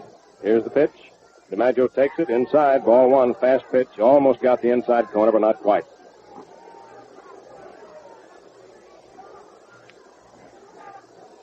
One and 1 the count on Joe. Stands that plate with the bat cocked up over his right shoulder, wide open stance, feet spread very wide. Outfield pulled way over toward left and deep. Vandermeer throws. DiMaggio swings and drives this one on the ground. Off the glove of Johnny Mize. Out into right field. The ball deflects. Mallott comes in to field it. DiMaggio holds on to first and is credited with a base hit. His 5th in all-star competition. It was a vicious bounder to the right of Johnny Mize. He got his glove on it, but couldn't hold on to it. Bounced off his glove into short right for a single. That's the 6th hit for the American Leaguers. 4 of them off Morton Cooper, who worked the first 3 innings. Second off Johnny Vandermeer, who came in the 4th and is now working his 3rd inning. Up at the plate steps Rudy York, who hit a home run in the first inning with Tommy Henrik aboard, and then struck out in the 4th inning, first time Vandermeer pitched against him. York struck his home run off Morton Cooper. Vandermeer's taking his time, out back of the hill, looking around the outfield, hitching up his trousers. York digs in, stands deep in the batter's box, in close to the plate, outfield shaded toward left. Joe DiMaggio takes the lead off first, Johnny Mize on the bag, Vandermeer into the stretch. 1 out. Look at the runner. Here's the pitch to York. He takes it and it's in there for a called strike. Went into a bunting motion that brought Archie Vaughan racing in from third. Eddie Miller at short walks over near second, hollers something over to Jimmy Brown to get the signal straight. Double play combination. DiMaggio moves off first again. Vandermeer into the stretch. York digs in at the plate. Vandermeer throws. York swings and sends a ground ball down to Vaughan. Vaughan over to Jimmy Brown, who drops the ball. And all hands are safe. Rudy York grounded to Archie Vaughan, who threw over to Jimmy Brown. And Jimmy Brown dropped the ball. And it's an error charge to the Cardinals' second baseman, enabling Joe DiMaggio to go safe at second. And York is safe at first, of course, on the fielder's choice, which resulted in an error. So the American Leaguers are threatening once again. Runners on first and second, 1 out. 3-0 the score. It's the first half of the 6th inning, and the batter is Joe Gordon, who struck out in the first inning, took a 3rd call strike in the 4th. In other words, he struck out twice in 2 appearances. DiMaggio leads off second. Rudy York moves off first. Vandermeer takes the stretch, looks back at second, then throws. Gordon swings and misses. Strike one. He swung hard. Outfield over toward left for Gordon and deep. It's Medwick in left, Reeser in center, Ott in right. The only changes we've had in the starting lineups have been in the department of pitching. In the infield, it's Vaughn at third, Miller at short, Brown on second, Mize on first. Vandermeer throws high. Ball one to Gordon. 1-1 the count. Kenny Keltner's on deck. One out. 3-0 favor the American League. It's the first half of the sixth inning. Joe DiMaggio on second base. Rudy York on first base. Johnny Mize playing it deep first. Not on the bag at all with York, who has a big lead off first. Slipping into second base was Eddie Miller, trying to draw a throw from Vandermeer. But Vandermeer did not throw down. Joe DiMaggio ducked back into the bag. Miller goes back to a normal short position. Vandermeer takes a stretch, look back at second. Here's the pitch to Gordon. Joe takes it. It's high for ball two. 2-1 the count on Gordon. Flash steps out of the batter's box, gets a handful of dirt. Looks around at Art Fletcher coaching at third. And moves back into hitting position. Bucky Harris coaching at first. Is watching first base for Rudy York, who moves way off the bag. Johnny Mize playing it deep first. Vandermeer ready. Here's the pitch to Gordon. Joe swings and misses. Strike two. 2-2 the count on Gordon. Struck out twice already in his two previous appearances. There's no activity in either bullpen right now. Since the first inning, this game has settled down into a real pitching duel. This has been the first real offensive threat since the first inning, in which the American Leaguers got all 3 runs. Vandermeer ready. 2-2 pitch to Gordon. Joe swings and misses. The ball is dropped by Cooper, but of course Gordon doesn't run at all, and that's the third time in a row that Gordon has struck out. That's the fourth strikeout for Johnny Vandermeer. 2 outs, and here is Kenny Keltner stepping in. He grounded out to Eddie Miller in the second inning and popped out to Miller at short in the fourth inning. And Joe Gordon, who's been burning up the American League all season, strikes out all 3 times he's been at the plate so far tonight. Vandermeer bearing down, trying to get out of the situation. DiMaggio on second, York on first. Runners lead off, 2 down, first half of the sixth inning. Keltner the batter, right-handed hitter. First pitch to him. He swings and misses. Strike one. On deck is Bertie Tibbetts. He'll hit next if Keltner gets on. Cleveland third baseman stands up at that plate, deep in the batter's box, in close to the plate. Knee slightly bent, holds that bat down on the end of the handle and straight up and down in front of his body. Vandermeer throws. Keltner takes it high for ball one. 1-1 the count. 3-0 the score. Favor the American League. First half, the sixth inning. DiMaggio goes back to second. York to first. Now runners lead off their respective bases. DiMaggio comes way off second. York way off first. Vandermeer into the stretch. Keltner set at the plate. Here it is. Keltner swings and lets a high pop-up out toward the mound. Running in is Archie Vaughn near the mound, waving everybody away, and he makes the catch for the out. And Johnny Vandermeer pitched himself out of that one. And so for the American League in the first half of the sixth inning. No runs. 1 hit. Listen to the hand for Vandermeer.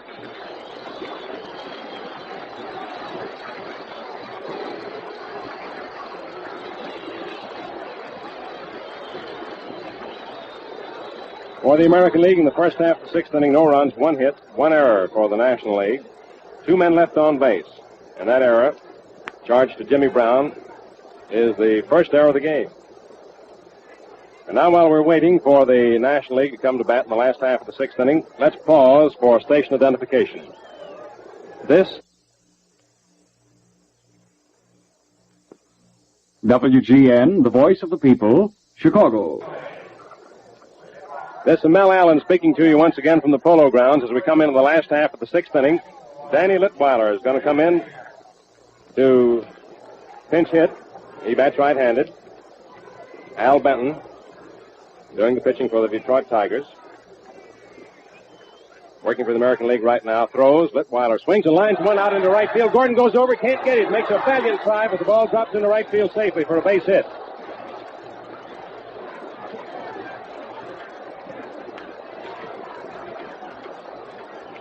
Danny Litweiler, batting for Vandermeer, lines a single to right field in his first appearance at the plate and his first appearance as a member of the National League All-Star team.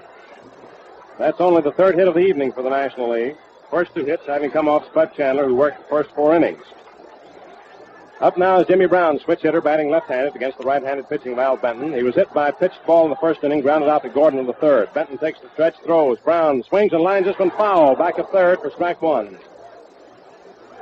Joe Gordon came very close to coming up with one of those typical Gordon plays. Raced far to his left and leaped up in the air trying to get this while his line drive, but couldn't do it. Dropped safely into right field for a hit. It's 3-0 favor the American League. Last half of the sixth. The National League fans are starting that rhythmic chant calling for a rally.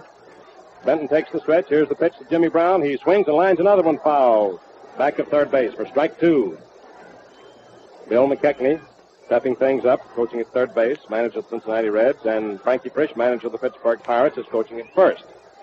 Both boys aiding and abetting Leo DeRocher, skipper of the Brooklyn Dodgers, who this year is piloting the National League entry into this 10th All-Star game.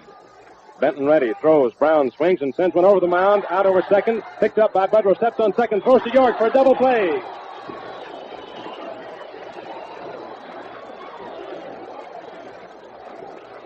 Beautiful twin killing. Jimmy Brown hit this one over Benton's head, out over second base. Lou Budrow scampered over at the bag, picked the ball up, same time stepping on second, flipped over to Rudy York at first to complete the double play. That's the second double play the American Leaguers have come up with.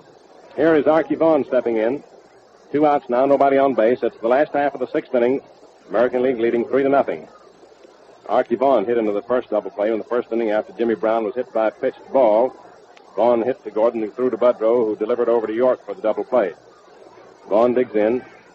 Bats left-handed. Benton into the windup. Here's the pitch. Vaughan takes it outside for ball one.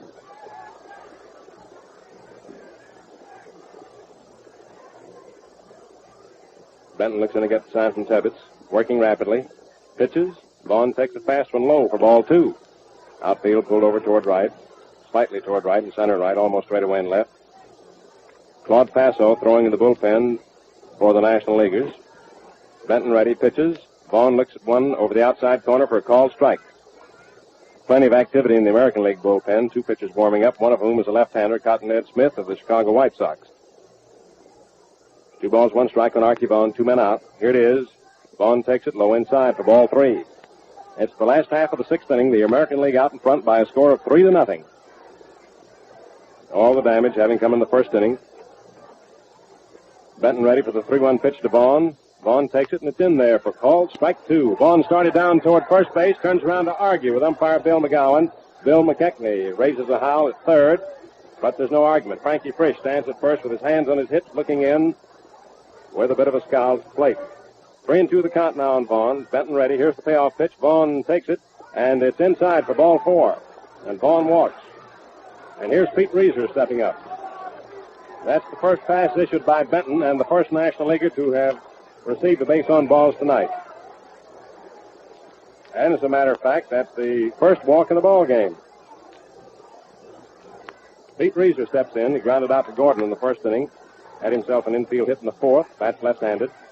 Hitting on the season at .361. Benton takes the stretch. Here it is. Reiser moves away from a low inside pitch. Ball 1 is into the dirt. Got away from Tebbets a couple of feet, but not far enough to permit Archie Vaughan risking the chance of going down to second base. 2 men out now. Reiser the batter. Johnny Mize on deck. Archie Vaughan on at first base. Benton takes his stretch. Here it is. Reiser swings and foul tips it for strike 1. He really took a terrific cut at that pitch. 1-1 the count on Petey. Keltner at third is playing way over toward short. Gordon the deep second on the edge of the outfield grass. Stretched by Benton. Here it is. Reiser swings and drives one out into center field. There goes Joe DiMaggio way back, getting under it and making the catch for the out. A drive good for some 400 feet. And so that's all for the National League in the last half of the sixth inning. No runs, 1 hit, no American League errors, 1 man left on base. And so that brings us to the end of the 6th inning mark, where the American League leading 3-0, getting their 3 runs in the first inning on a home run by Lou Budrow, a double by Henrik, and a home run by Rudy York. Totals at the end of 6 innings for the American League: 3 runs, 6 hits, no errors, 4 men left on. For the National League, no runs, 3 hits, 1 error, and 3 men left on base. Morton Cooper was the starting pitcher for the National League, worked the first 3 innings, allowed 4 hits, issued no passes, struck out 1, allowed 3 runs.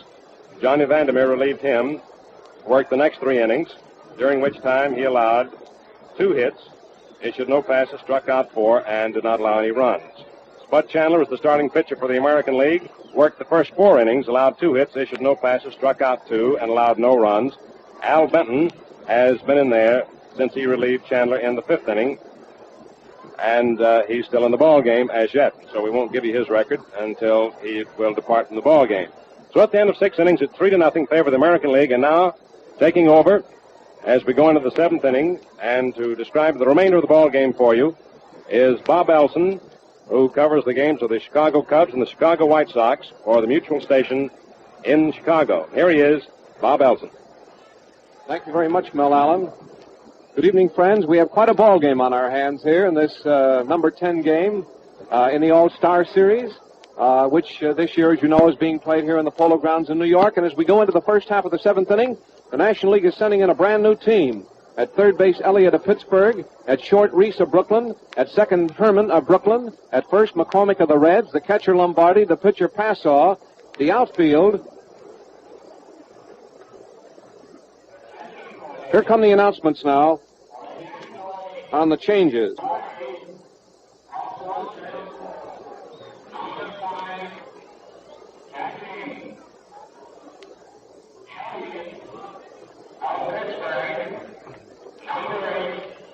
Fans, we're going to interrupt the public address system. I know it's kind of hard to listen to 2 people at once, but they're going to start this 7th inning, so I want to give it to you. Eno Slaughter is in the ball game of St. Louis in left field.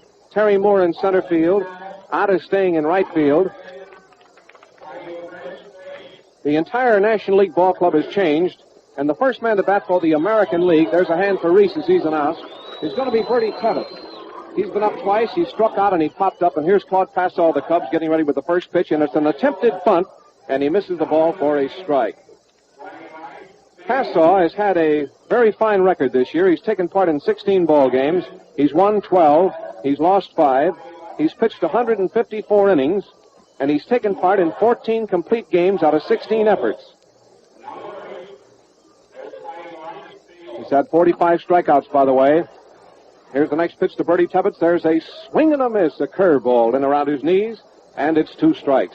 There's nobody on and nobody out here in the 7th. The American League leads 3-0, but the National League is still within striking distance, and the National League partisans here in the Polo Grounds in New York are still hoping that the National League will unload some of that power and really get back in this ball game. The American League is not out of reach.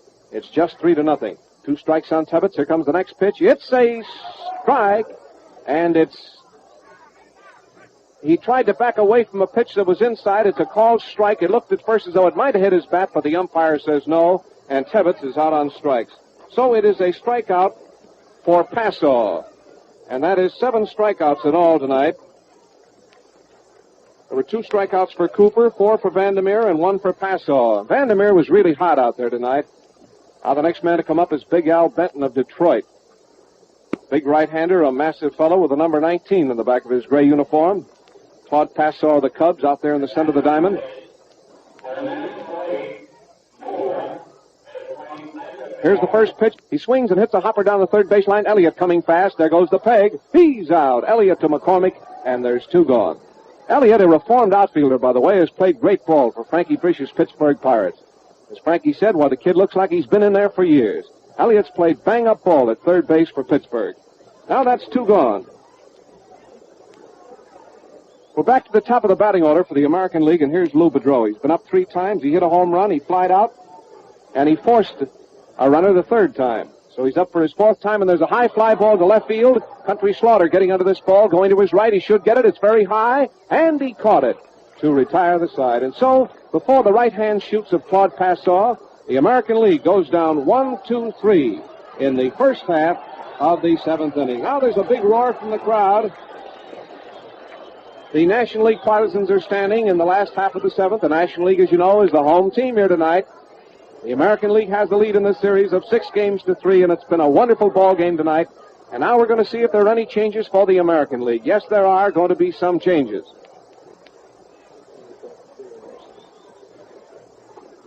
Let's see. No, the American League is going to stay pat. The American League is standing pat with Williams in left field, DiMaggio in center field, Henrik in right field, Keltner at third, Lou Boudreau at short, at second base Joe Gordon, and at first base Rudy York. The catcher is Bertie Tebbetts, and the pitcher is Al Benton. Going into the last half of the seventh, fans, the score here in New York in the 10th annual All-Star Game, the American League 3 and the National League nothing. 2 home runs in the first inning by the American League did the trick.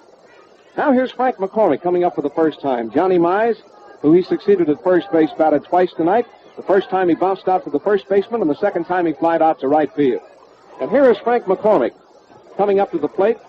He is a right-handed hitter. Frank McCormick batting .249 for the season. He's hit 10 home runs, and he's batted in 50 runs.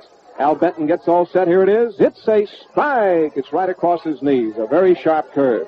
And this Benton has really got a curve, too. He's got one he can throw around the corner of a building. Gets all set again. Watch it now. Nobody on and nobody out. Here it is. It's a ball. It's too low that time. McCormick stepped up on the ball and let it go by, and it's low for a ball. National League trying to get a rally underway. They're still trailing by 3 runs here in New York. But as you know, a ball game is never over until the last man is out. There's a bouncing ball to short. Boudreau coming into the ball. There goes the peg. He's out. Boudreau to York, and there's one gone. Boudreau moved in about 5 steps to come up with McCormick's hopper and to throw him out. Now the American Leaguers pepper that ball around the infield. There's one gone. Here's Little Mel out. The grand little manager of the New York Giants, and perhaps one of the best-liked ball players of all time. Not only by the fans, those of you listening in who make up the baseball audience, but by the players, too. Mel is liked by everybody. Here he is up in there, a left-handed hitter. One gone and nobody out. There is a strike, a slow curve over the inside corner at the waist. The first time up, Ott struck out, and the second time he bounced out to Gordon. National League batting in the last half of the seventh. They're trailing by 3 runs. Here it comes, a slow ball. It's just a bit outside, a ball. That pitch was around his waist, and it just missed the corner by an inch. Bill McKechnie coaching down here at third for the National League. Frankie Frisch, the old Fordham Flash, over there at first. Nobody on and one gone in the last half of the seventh. Here it is. There's a swing and a miss, and that was a typical Ott swing. Right foot up in the air. You wonder where he gets that power. That time he swung around hard and missed it. And so it is 2 strikes. Ball 1 and strike 2 on Little Mel. Benton has a sign from Bertie Tebbetts. He's winding up. Here it comes. It's a ball. He just missed the corner that time with a pretty pitch, and the kind of a pitch that a batter with 2 strikes on him might want to go after. But Mel, who's got a keen eye up there, didn't go for it. It's ball 2 and strike 2 for Ott. Here comes the pitch. It's a swing and a foul on the ground. Down here to our left. The American Leaguers talk it up out there in the infield, and the American League outfield is playing straight away. This fellow Ott is a kind of a batter. You have to play every place for him. You can't swing your outfield or swing your infield or swing anything. And they're playing him absolutely on the diamond, straight away. The outfield and infield. That you're getting set again. Here comes the next one to Ott. He struck him out. He went for a fastball right across his knees, and he struck him out. Boy, that was a beauty that time. Very fast and right in around his knees, and he went down swinging.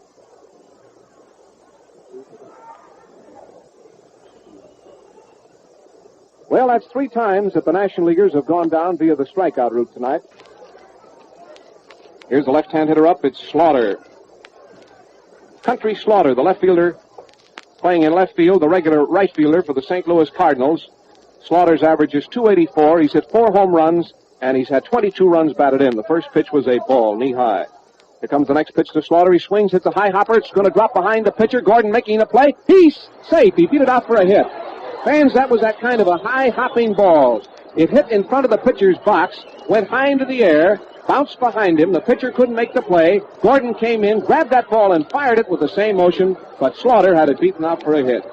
So the National League has another hit, and that is a total of 4 hits for the night.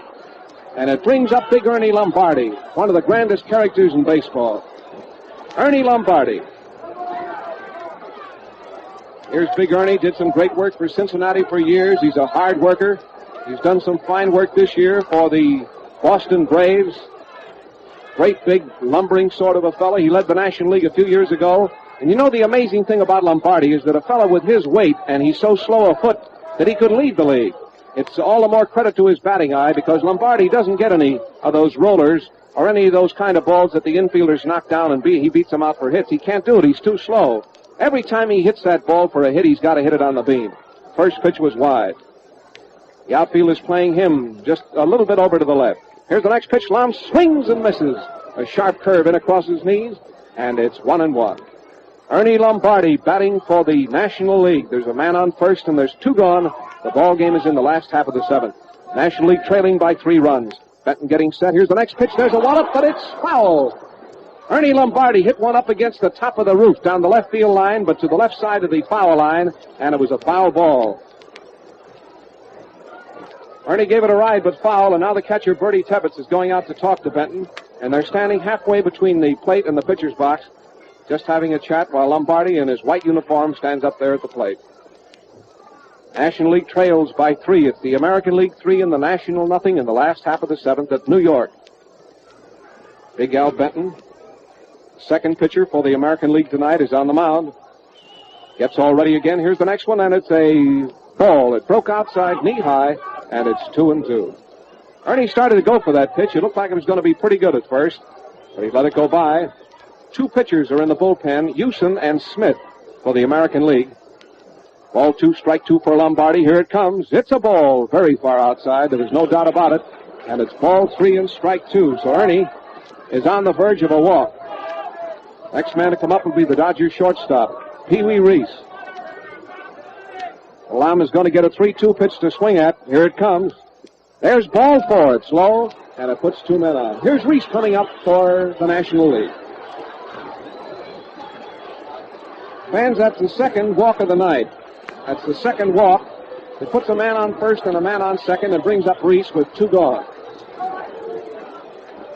Reese of Brooklyn, who has just gone in at shortstop, is batting, and his average for the year is 230. He's hit 1 homer, and he has 20 runs batted in.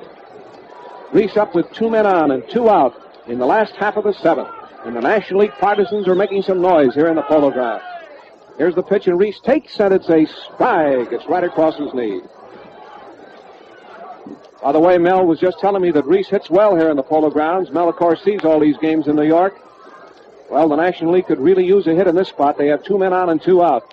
Here comes the next pitch, and it's very wide. They wasted a pitch that time, and Bertie Tebbets cocked his arm as though he was going to throw that ball to first, but he held it. And so it's 1-1 on Reese. 2 men on and 2 out in the last half of the 7th as the National League fights hard here in New York to come from behind.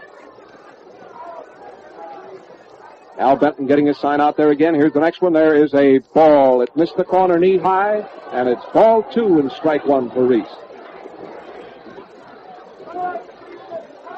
Remember that tomorrow night Mutual will bring you the big game from Cleveland, from the big municipal stadium at 8:45. Here comes the next pitch. Reese swings, and there's a line drive, and Bedreau caught that ball going to his left. Bedreau caught that ball going to his left to retire the side. A very hard hit ball, fans. Bedreau, the shortstop, went to his left, and just near second base, he reached out and caught that ball above his knees. It was a well-hit ball, and Bedreau made a nice play on it to retire the side. And so that National League threat is over, and it is no runs and 1 hit, and the ball game is going into the first half of the 8th. By the way, the attendance tonight is in the neighborhood of 35,000. Secretary Brannick of the Giants sent up the figures, which are in the neighborhood of $100,000. The Treasury Department will announce the exact figures in a day or so. All the money from this ball game and all the money from the game tomorrow night, the first $100,000 will be used for the Ball and Bat Fund, which is to provide baseballs and bats and gloves for all the camps in the United States. After that, all the rest of the money will go to the Navy and the Army relief funds. Fans, we're at the end of 7 innings here in New York City in the All-Star Game. The American League 3, the National League nothing. And now we're going to pause briefly for station identification. This is the Mutual Broadcasting System. This is WGN, the voice of the people, Chicago.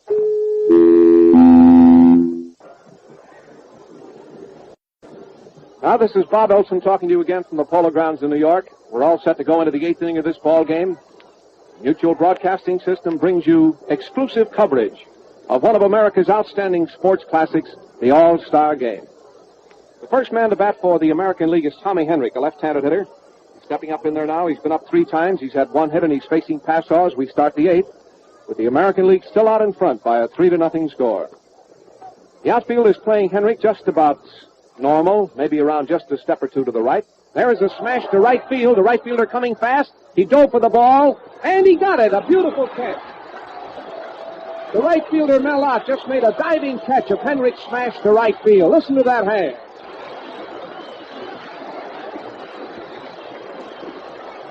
Baby, was that a honey? That was the fielding gem of the night as Melot raced in and made a diving catch of Tommy Henrich's smash into right field, and that really brought the crowd to its feet. That was a beautiful play to watch. He certainly robbed Tommy of a hit that time. Now here's the great Teddy Williams up. He's been up 3 times, and he's had 1 hit, a single to right field in the 3rd inning. He's a left-handed batter, and you remember the setup last year in Detroit when he hit a home run off a Passaw to win the All-Star Game. Ball, it's low. Claude Passaw, and I've talked to him many times since about what type of pitch he threw to Williams that broke up that ball game. He said, Bob, all I know is I threw him a baseball, and it broke up the game. Getting all set out there again. Here's the next one to Williams. Williams takes one, a change of pace pitch that's high and a little bit outside, and it's ball 2. There's 1 out here in the first half of the 8th inning. Melot just made a great diving catch of Henrich's drive to right field, and there's 1 gone. Nobody on for the American League. They lead 3-0. Here comes the next pitch, and it's a ball. It missed the outside corner, knee high, and it's 3-0 now for Williams. Artie Fletcher is coaching here at third to our left. Down to our right is Stanley Harris, who won 2 pennants for Washington some years ago. Gets set again. Here's the next pitch, and Williams hits on the 3-0 count and hits a foul up on top of the stand. With the count 3-0, Williams swung and hit a foul up on top of the stand. New ball is tossed down to third base to Bob Elliott, the Pittsburgh third baseman, who roughs it up and then tosses it back to the mound. The National League has made no runs and 4 hits. The American League has made 3 runs and 6 hits. 2 of them home runs. Passaw set. Here's the next pitch, and it's a strike right down the middle of beauty that time, right across his knees. Ball 3 and strike 2 for Teddy Williams, one of the greatest hitters in the game. Big fellow, big, tall, skinny boy, a free swinger, and boy, he can really slam that baseball. Here comes the next pitch, and there is a high fly ball to center field. Terry Moore is getting under the ball, moving in just a few feet. He's out, and there's 2 gone. Williams flied to Terry Moore. Now here's the great Joe DiMaggio. Every time Joe comes up, he gets a chorus of boos and applause. But just as Jimmy Britt said before, a ball player is never a great ball player until he hears both boos and applause. And no one can deny Joe DiMaggio's place in baseball as one of the greatest players in the game. Here's the first pitch to him, and there is a spike. He caught the outside corner, waist high. Teddy Williams smiled out at Passaw as he came back down the first baseline toward the American League dugout. DiMaggio has been up 3 times. He's had 1 hit. The last time up, he drove a hit off of York's glove, and it rolled into right field. Pitcher's getting all set again. Here's the next pitch, and there's a swing, and there's a bouncing ball. It's a hit into left center field. The shortstop, Reese, went to his left to try to cut off that smash on the ground by DiMaggio, but he couldn't get it. It whizzed by him like a bullet, and the Yankee Clipper has 2 hits tonight. That makes a total of 7 hits for the American League, and it brings up the first baseman, Rudy York. DiMaggio, by the way, is the only player in the game with 2 hits. Here's Rudy York, the big first baseman of the Tigers. Jumping into the batter's box, he's been up 3 times. He hit a home run into the right field stands the first time. The second time, he was a strikeout victim. And the second time, he was safe on an error by the second baseman, Brown. He hit a ball down the third baseman that should have been a double play ball, but Brownie, taking the throw from third, dropped it, and York was safe at first. Now he's up with a man on first base and 2 gone in the first half of the 8th. American League 3, the National League nothing. Passaw getting set. Here it is. Hits the ball. It's high. Ball 1. The outfield is playing York deep. He can really give that baseball a ride. Terry Moore in center field. Country Slaughter in left field. And in right field, it's Melot of the Giants. Slaughter is a regular right fielder, but he's playing left field here in the game tonight, and he's one of the best outfielders in the game. Pascal getting his sign again. Here comes the next pitch to York. York swings. There's a high foul. It's off here to the right. The catcher flips off his mask. Lombardi coming back, but there's no play. It drops into the stands right beneath our Mutual Broadcasting booth, and it is a harmless foul.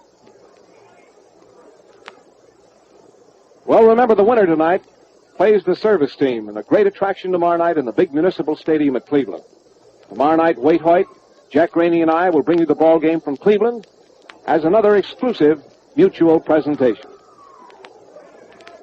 York swings that big bat around. He has a big black 4 on the back of his gray uniform. For a big fellow, he kind of crowds that plate. There's a man on first. It's DiMaggio. There's a ball. It backs him right out of the box, and it's ball 2 and strike 1. Passaw, the Cubs, is the third pitcher for the National League tonight. Morton Cooper started, then Vandermeer, and then Passaw. All the American League runs were scored on Cooper. 2 home runs and a double in the first inning. Here's the next pitch. York swings. There's a hopper down the third base line. It may be fair. It may be foul. It's fair. There's the throw, and he's out in a very close play. Boy, was that a close play. He picked that ball up just in front of the bag and about a half an inch fair, fired that ball to first base, and the runner was out by just a fraction of a step to retire the side. And so, fans, it is no runs and 1 hit in the first half of the 8th inning. The American League is going out onto the field, and the National League is coming up to try again to get back into this 10th annual All-Star game. They're trailing by 3 runs. There's Al Benton going out to the center of the diamond. Let's take a look around that American League team. Williams in left field, DiMaggio in center field, Henrik in right field, Keltner at third, Bedreau at short, Gordon at second, York at first, Tebbets is catching, and Benton is pitching, and it looks like McCarthy is going all the way with this American League team. Mickey Owen, who's done some great work for Brooklyn this year, is going to bat for Passaw as we start the last half of the 8th.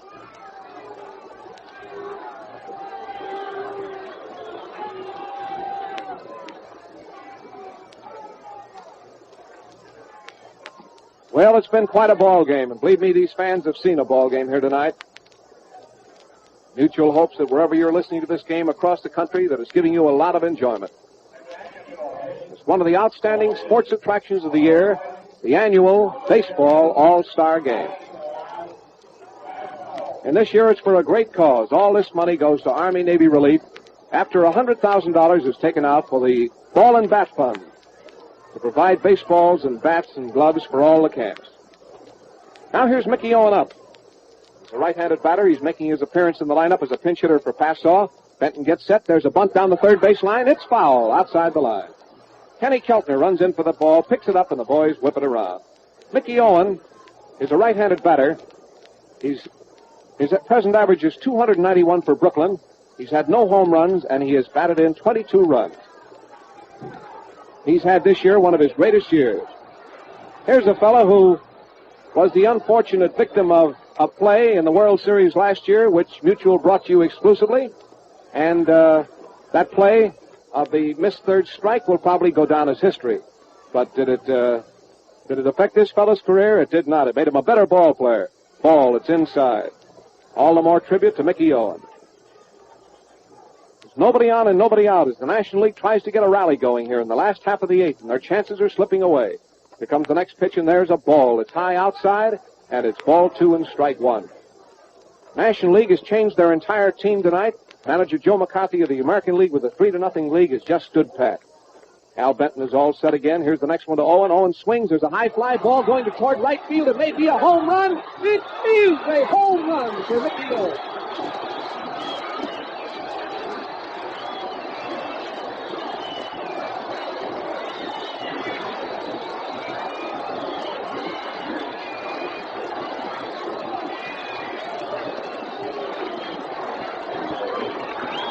Well, there you are, fans. There's a home run for Mickey Owen into the right field stands. Yes, sir, this National League team is still battling here in New York in this All-Star game. It's 3-1 now in favor of the American League. Mickey Owen just batted for Passaw, and as a good pinch hitter should, he not only came through with a hit, he hit one for the circuit. Now here's the leadoff man, Billy Herman, a right-handed hitter. There's a ball, it's wide. Billy Herman's average for the year is 248. He's hit 1 homer, and he's driven in 29 runs. The American League is warming up 2 pitchers, And there's the first squawk tonight. The pitcher, Al Benton, didn't like that call. And he's very red-faced out there as he hollers at the umpire, Bill McGowan. Billy Herman waits for the next pitch. Watch it. Here it is. There's a swing and a foul. It's out of play. It's up into the stands, off there to the right, and it's a foul strike. So we have a count of 1-1 on Billy Herman with 1 run in, nobody on, nobody out. Last half of the 8th inning at New York, the American League 3 and the National League 1. And this is some ball game. Now he rocks his arms back and forth. He's getting set again. Here it is. There's a ball. It missed the corner by an inch. And not anymore either. They're really waiting Benton out now. It's ball 2 and strike 1 for Billy Herman. He went in at second base in place of Jimmy Brown. Here comes the next pitch, and Herman hits a little hopper to the pitcher's right. He's up with the ball. There goes the peg. He's out. Pitcher to first, and there's 1 gone. So that brings up the third baseman, Bob Elliott of Pittsburgh. Here's Bob Elliott coming up for his first time in the ball game tonight. His average for the year is 286. He's slammed out 8 home runs, and he's driven in 53 runs. The last half of the 8th at New York. This ball game will end at 9:30, even if it isn't over, because of a practice blackout here in New York tonight. In other words, at 9:30, regardless of what the score is or what the conditions are, the game ends. Ball 1 to Elliott. Here's the next pitch. There's a strike. It's right across his knees. It's called. Very sharp curveball. 1 out, a run in for the National League. It's 3-1 in favor of the American. Bob Elliott of Pittsburgh, a right-handed hitter, is up in there. Benton gets his sign. Here's the next pitch, and there's a line drive. It's a hit to right field. The first baseman, York, leaped up but couldn't get it, and it puts Elliott on first base. A sharp hit to right field for Elliott. That's 6 hits for the National League. And it brings up the center fielder, Terry Moore, one of the greatest outfielders in baseball, Terry Moore of the St. Louis Cardinals. Batting .271, he's hit 2 home runs, and he has 17 runs batted in. But when it comes to ball hawks, and when it comes to fielding his position, this fellow doesn't have to take a back seat for anybody. And on first, Terry Moore batting. Here's the pitch. There's a strike. It's called. It's right across his waist. 1 out, a man on for the National League. They're trailing 3-1 here in the last half of the 8th, and they're running up against the time deadline. Gets all ready again. Here's the next pitch. There's a swing and a miss as Terry Moore took a vicious cut at a knee-high curveball, and it's 2 strikes on Moore. Moore steps out of the batter's box, knocks the dirt off his cleats with his bat. He's up in there again, a red 8 in the back of his white uniform. Here he is right below our mutual booth. We could almost drop our pencil on him. We're so close to the field of play. Al Benton, a big towering right-hander out there on the mound, is getting set again. Here it is. And there is a ball. It's over his head and just a fraction behind him. And it's ball 1 and strike 2 for Terry Moore. Next man to come up will be the first baseman, Frank McCormick. The American Leaguers talk it up out there in the infield. The outfield is playing straight away. Here's a foul. He didn't mean to hit it. He was backing away from an inside curveball. The ball hit his bat, and as he backed away, the ball went off to the right. He went out to the left, and it's a foul. It's ball 1 and strike 2 on Terry Moore. With a man on first base for the National League and 1 gone, they've scored a run this inning on Owens' homer. Big Al Benton is the second pitcher for the American League. Chandler started. Here's the next pitch, and there is a ball. It's just a little bit too close, and it's 2-2. Ball 2, strike 2 for Terry Moore. Crowds that plate, waves that light-colored bat around. Man on first base, Elliott, has a short leadoff. Here comes the pitch, and there's a swing and a foul. It's out of play. It's up into the stands off there to the right, and it's 2-2. Bertie Tebbett gets a new baseball from umpire Bill McGowan. Steps out and fires it out to the pitcher. The exclusive mutual broadcast of the All-Star Game from Cleveland will start at 8:45 Eastern War Time. Remember that, fans. Tune in to your mutual station at 8:45 Eastern War Time. Here comes the next pitch, and Moore hits a high infield fly. It's between the plate and first base, and the first baseman, York, is under it and has it for the second out. So there's 2 gone. Well, here's Frank McCormick coming up. He's no newcomer to All-Star play or World Series play either. Frank McCormick of Cincinnati, right-handed hitter. He's batting .249. He's hit 10 home runs, and he has 50 runs batted in. Up there now with 2 out and a man on first in the last half of the 8th. The score is 3-1 in favor of the American League. They scored all their runs in the first inning. Here's the first pitch, and there's a swing and a foul. It's a slow curveball just above his waist. He just got a piece of that ball and rolled it foul to the left of the plate. That, by the way, is the first pinch home run in 10 All-Star games. Mickey Owens' pinch homer, first pinch home run in 10 All-Star games. There's a ground ball to short. Boudreau gets it to play at second. Force out, and it retires the side. The play went from Lou Boudreau, the shortstop, to the second baseman, Joe Gordon. It was an easy force play, and it retires the side.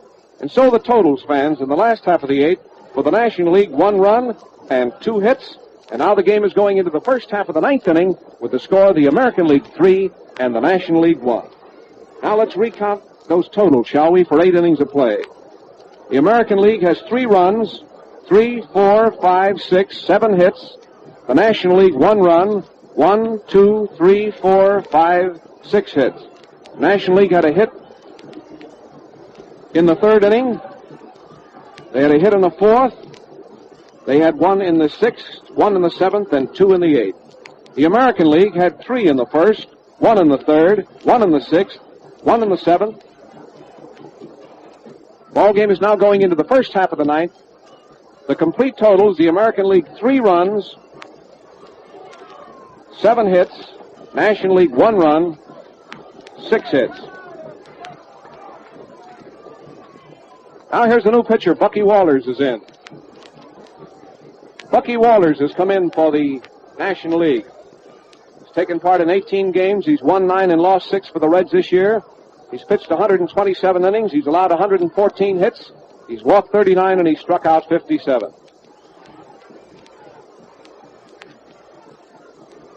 Well, fans, we're going into the 9th inning of this great ball game at New York. Mutual Broadcasting System has brought you an exclusive presentation of one of America's greatest classics. Here's Walters. There's a ball that's high. The first man to bat for the American League is Gordon, who has a record tonight. He struck out 3 straight times. There's a bouncing ball to short. Shortstop coming in fast. There's the peg. Heaves out in a close play. Reese to McCormick. Reese, the Dodger shortstop, came in fast for Gordon's smash and threw him out. 1 gone. They're running up against a time limit. Remember, the game will end at 9:30, regardless of whether the National League has their last bats or not. Now here's the third baseman, Kenny Keltner. Bucky Walters is getting all set. Here's the pitch. There's a swing and a long fly ball down the left field line. It's foul. It's way over the stands. Boy, that was really a poke. Kenny Keltner's been up 3 times. He bounced out. He popped out twice. Bounced out the first time, and he popped out the second time and the third time. Walters is all set again. Here's the next pitch to Keltner. There's a strike. It's right down the middle. A fastball right through there, and it's called. It's 2 strikes now on Kenny Keltner. The American League leads 3-1. We're in the 9th inning at New York. Here comes the next pitch, and there is a swing, and there's a fly ball down the left field line, and it's foul. Off to the left, and it's still 2 strikes on Kenny Keltner.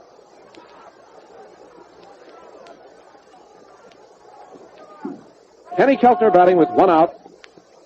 Pitcher gets all set out there again. Here's the next one. There's a swing and a miss. He struck him out. He went for a wide curveball that time and struck out, and there's 2 gone. And that is 8 strikeouts. 8 strikeouts for the American League. 8 of the American Leaguers have gone down on strikes. Now here's Bertie Tebbetts.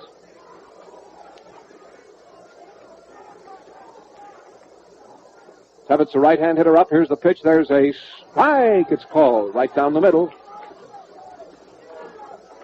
Don't miss the big All-Star game from Cleveland tomorrow night at 8:45 Eastern Wartime. Here's the pitch. It's a ball low.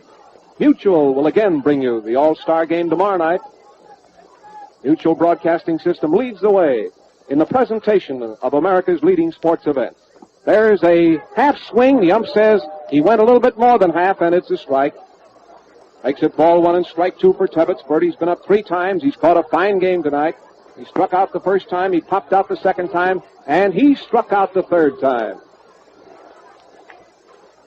The game must end at 9:30 because of a blackout here in New York tonight. Here comes the pitch. There's an infield fly.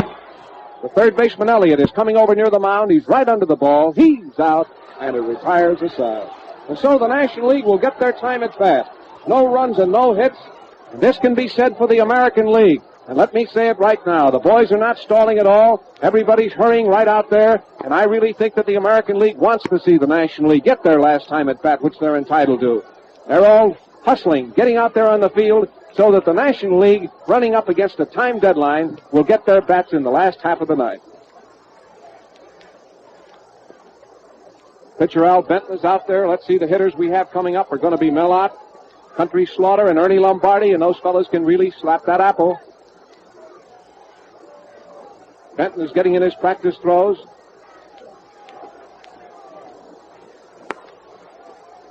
The winner tonight will play Uncle Sam's team at Cleveland tomorrow night. The team led by my old friend Mickey Cochran, the former manager of the Detroit Tigers, will play the winner tonight in the big stadium at Cleveland. I broadcast the All-Star game there a number of years ago, and it's a beautiful layout. That was the year that Fox hit a long home run over the left fielder's head. I'll never forget it, and it was a great ball game. So fans, you fans in Cleveland, of course, will be out there for a great cause tomorrow night. All that money goes to Army-Navy relief. So we want to remind you fans in Cleveland that there's still good seats available. Get out and see that ball game tomorrow night between the winner here in New York tonight and the service team. And you fans across the country, wherever you happen to be listening, whatever state you're listening in, Mutual will bring you the colorful story of that great game. The time will be 8:45 Eastern Wartime tomorrow night. Now here's Mellott up.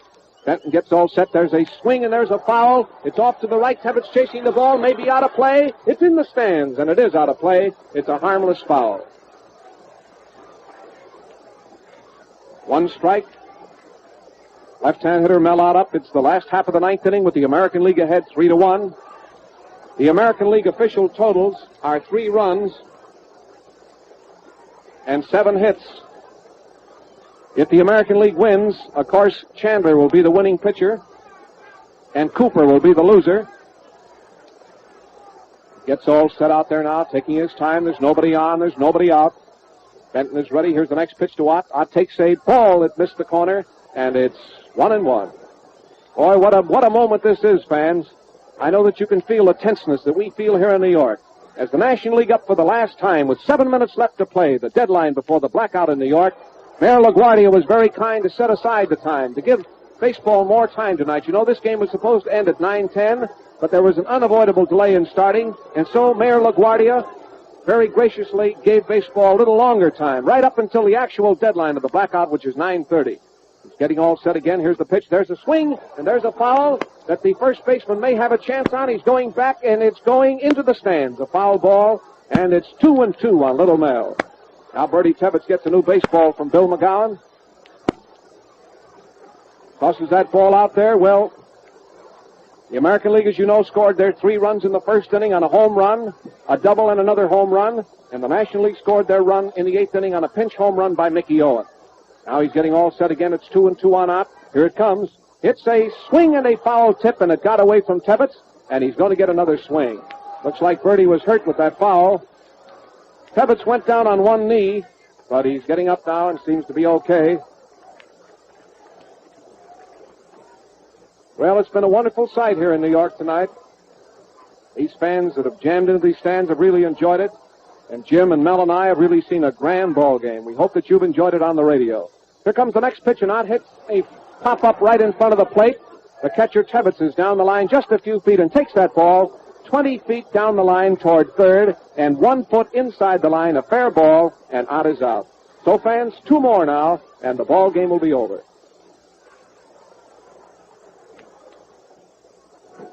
Now the next man to come up, a left-handed hitter, is Eno Slaughter of the St. Louis Cardinals. A great ball player. This fella can run, he can field, he can hit, and he loves to play ball. There's 5 minutes left here in New York. Getting all set now. There's the windup, and here comes the next pitch, and there's a swing and a foul. 1 strike.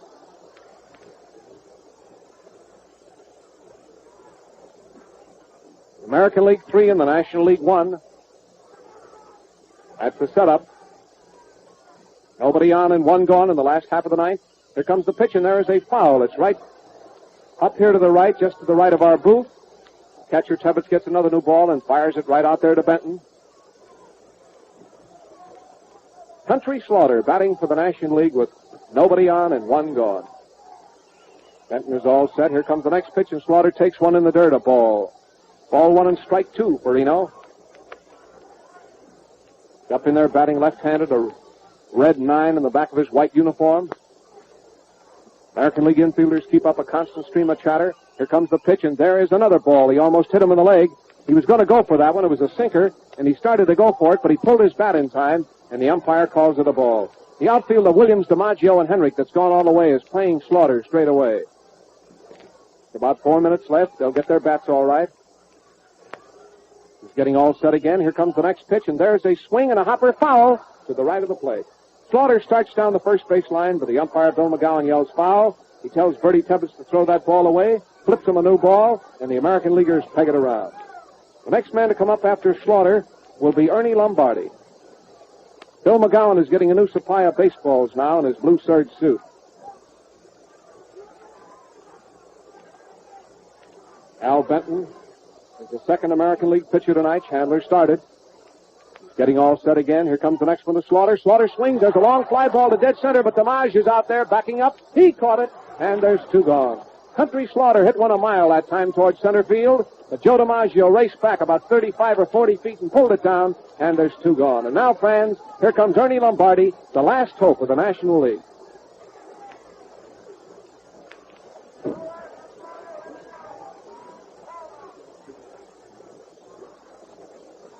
Here's Ernie Lombardi.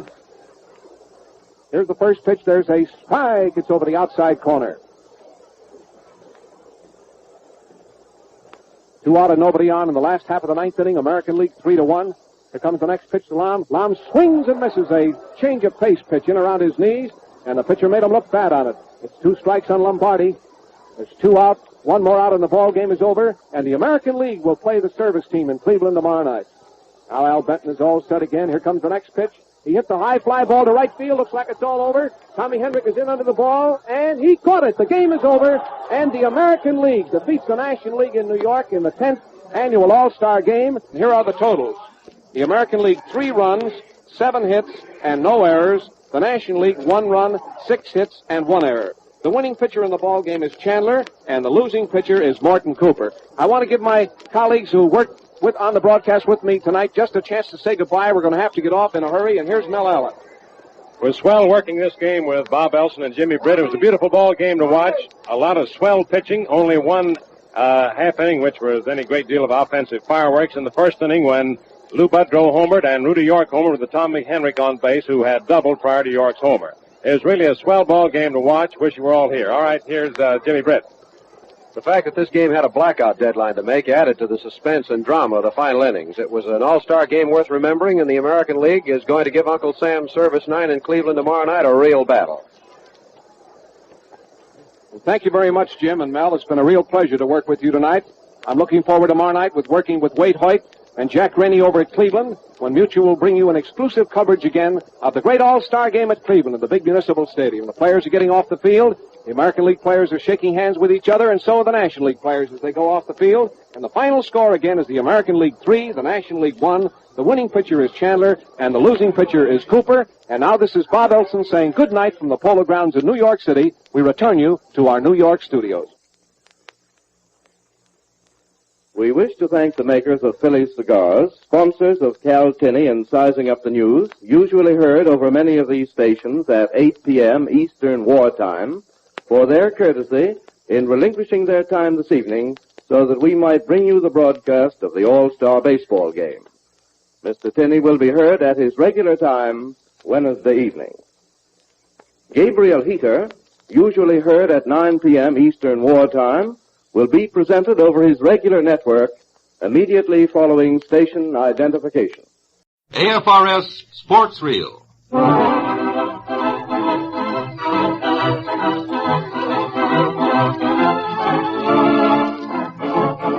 This is the AFRS Sports Reel, listening time for all you sports fans. Another session of close-ups from the world of sports, with your favorite close-uppers, Bill Brandt, Ed Thorgerson, and Sam Bulk.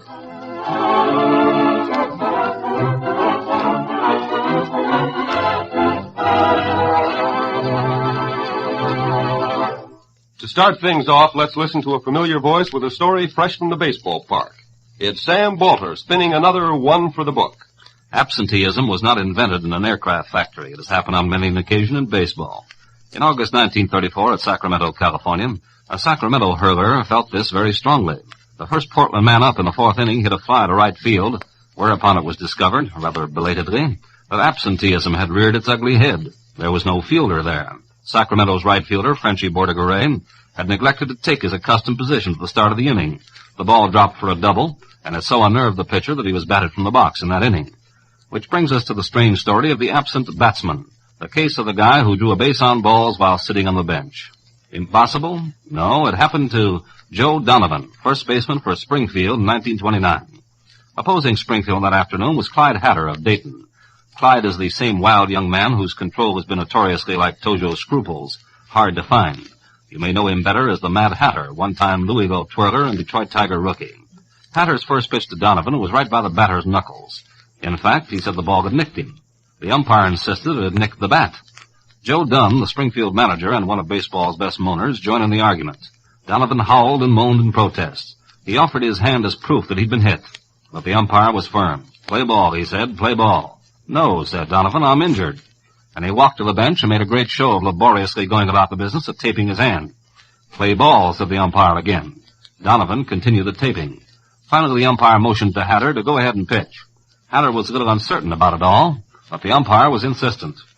Finally, Hatter wound up and threw the ball to the plate. There was nobody up there, but Hatter's pitch was miles too high. Ball one, said the umpire. Then he looked at Donovan and said, get up here. Donovan said no, he was in no condition to bat. He'd been hit. Hatter threw another one, almost into the dirt, ball two. The umpire now looked a little pleadingly at Donovan. Donovan shook his head, nothing doing. The umpire motioned to Hatter. Here came the pitch. Ball three, and then it was ball four. Venom in his eyes, the umpire looked over at Donovan and told him to take his base. He had just been walked. Walked while sitting on the bench. And so Donovan ambled the first from his position in the dugout, the first and only man in the history of baseball ever to draw a base on balls while sitting in the dugout. It's one for the book. That was fine, Sam Bolter. And here's a fellow who must knit in his spare time because he's always got a yarn or two up his sleeve. Ed Thorgerson. Unravel, Ed. Mr. L.T. Dawson, a listener in Yakima, Washington, asks an interesting question in his letter that arrived the other day. He writes, every once in a while I hear you talk about somebody throwing a screwball. Now, you have particularly mentioned Carl Hubble. Well, tell me, is the screwball anything like the fadeaway old Christy Mathewson used to throw? The answer is yes. Christy Mathewson's fadeaway would be known today as a screwball. In spite of all you may have heard about outshoots and inshoots, outdrops and indrops, most pitchers have only one curved ball. When a right-hander throws it, it breaks away from a right-handed batter and in toward the left-handed batter. When a left-hander throws it, it breaks in toward a right-handed batter and away from a left-handed batter. The screwball is exactly the opposite. It's thrown with a reverse twist of the wrist, which makes it spin in a contrary direction from the orthodox curve. When a right-hander throws a screwball, it breaks in toward a right-handed batter and away from a left-handed batter. And when a left-hander throws it, it breaks away from a right-handed batter and in toward a left-handed batter. You follow me? And in addition, the screwball has a quick dropping action, like a sinker. Speaking of screwballs, when Uncle Frankie Frisch was manager of the St. Louis Cardinal Gas House Gang about 12 years ago, Wild Bill Hallahan was slowing up. His smoke ball had lost a lot of zip. So one day he said to Frisch, Frankie, what would you say if I started to work on a screwball? Well, Frankie threw up his hands. Don't, Bill, please don't, he pleaded. With Pepper Martin and Dizzy Dean on this club, well, I got all the screwballs I can handle now. I doubt that many of you hunters would call a porcupine a dangerous wild animal. We all know his quills can be painful, but we're also sure he doesn't shoot them, as many people still believe. And the only way he can deal out misery is for some city slicker to attempt to grab him. Yet a porcupine came close to causing some very acute discomfort, if not actual danger, to a young couple from Tacoma, Washington. In the late summer of 1940, Mr. and Mrs. Dick Thompson decided to get away from the salt water for a spell and explore one of the rivers in northern Washington. Their choice was the Methow, and their plans were to go by canoe, if possible, all the way to Slate Creek Pass. That's where the river rises in the Cascades. So they drove to Wenatchee on the Columbia River, where they left the car. With their outboard putt-putting merrily, it didn't take long to ascend the Columbia and turn into the Methow. They passed the little settlement of Twisp and made their last gas purchase at Winthrop. From then on, they were in virgin wilderness, a paradise for two such confirmed fishermen. When the river grew too shallow and rocky for the outboard motor, they left it on a sandy beach that had been their camping place for a night and paddled on. Finally, they could go no farther and reluctantly turned back toward civilization. The next day at noon, they were again on the spot where they'd left their motor. Planning to stay there not more than an hour, they neglected to draw up the canoe and merely tied it by its painter to a tree on the bank. They were hungry and wanted a hot lunch, but their stay 3 nights before had used up all the nearby firewood, so back from the river they went, back into the heavy timber. One thing after another distracted them in their wood gathering. There was a doe that refused to be startled even when they approached it within 50 feet. A pair of chattering squirrels, a set of bear tracks in the soft loam that looked like they might have been made recently. Well, it was an hour before they strolled back to the beach, and there, lo and behold, floating away from the shore was their canoe, its painter neatly cut near the tree to which it was tied. Dick knew there was only one thing to do if they were to get back to Winthrop. The weeds along the shore were too thick for fast travel, so into the river he plunged. The current swept him off his feet, and he was forced to swim for it. The bitter cold of the water soon tied his muscles into a clove hitch. And then, almost a mile downstream from their camping spot, the canoe grounded on a sandbar, and Dick was able to catch up with it and hold on. Slowly and painfully, he paddled back, half frozen, and so tired his arms could barely swing the wooden blade. When he reached his wife, she pointed to something on the bank. It was a fat porcupine, and still dangling from its mouth were a few shreds of hemp. Dick had heard that a porcupine will chew up an axe handle or a gun stock for the traces of salt left on them by perspiration. But he overlooked the fact that the painter, after long use on Puget Sound, was impregnated with salt. The little animal's craving had almost set them afoot with no supplies in a trackless wilderness. So Dick hands out this bit of advice. When you're going into porcupine country by water, either drag your boat or canoe onshore or use a chain painter. Dick says the next trip he makes, he's going to use both. On another subject, Fred Corcoran, the Pro Golfers Association tournament manager at Jacksonville, Florida, has some advice for the golfer. Know your sport, says Fred, and how to talk about it. And he reels off this list of golf lingo, which all good golfers should know. A bogey means a score a fair player makes on a given hole, not necessarily 1 over par. If you're 2 over par, that's a buzzard. 1 over par is a bat. That's his new one, a bat. 1 under par, a birdie. 2 under, an eagle. 3 under, a double eagle. And, mister, when that dream comes true and your ball sails straight from tee to cup and you pan that hole in 1, that, brother, is a dodo. Thank you, Ed Thorgerson. We'll be tapping that sleeve another time. But right now we're off to the races with another Bill Brandt special. Once in a lifetime. In 1936, the Derby winner came through in Maryland. Assault's Old Man, Bold Venture. In 1938, the winner is the Delaware Maryland horse. The Hope of Maryland lands underneath that blanket of black-eyed Susans, that robe of flowers that means victory in the Preakness. And that's our story now, 1938. The Delaware Maryland horse that comes home from the Derby a loser, and here he is at the Preakness, the hope of the home crowd. In 1938, Foxcatcher sent Dauber to the Derby, the son of Pennant and Ship of War. The boys didn't give Dauber much chance in the Derby. The Derby favorite is Fighting Fox, and Lauren is there, too. Herb Wolf's Lauren with Eddie Arcaro up.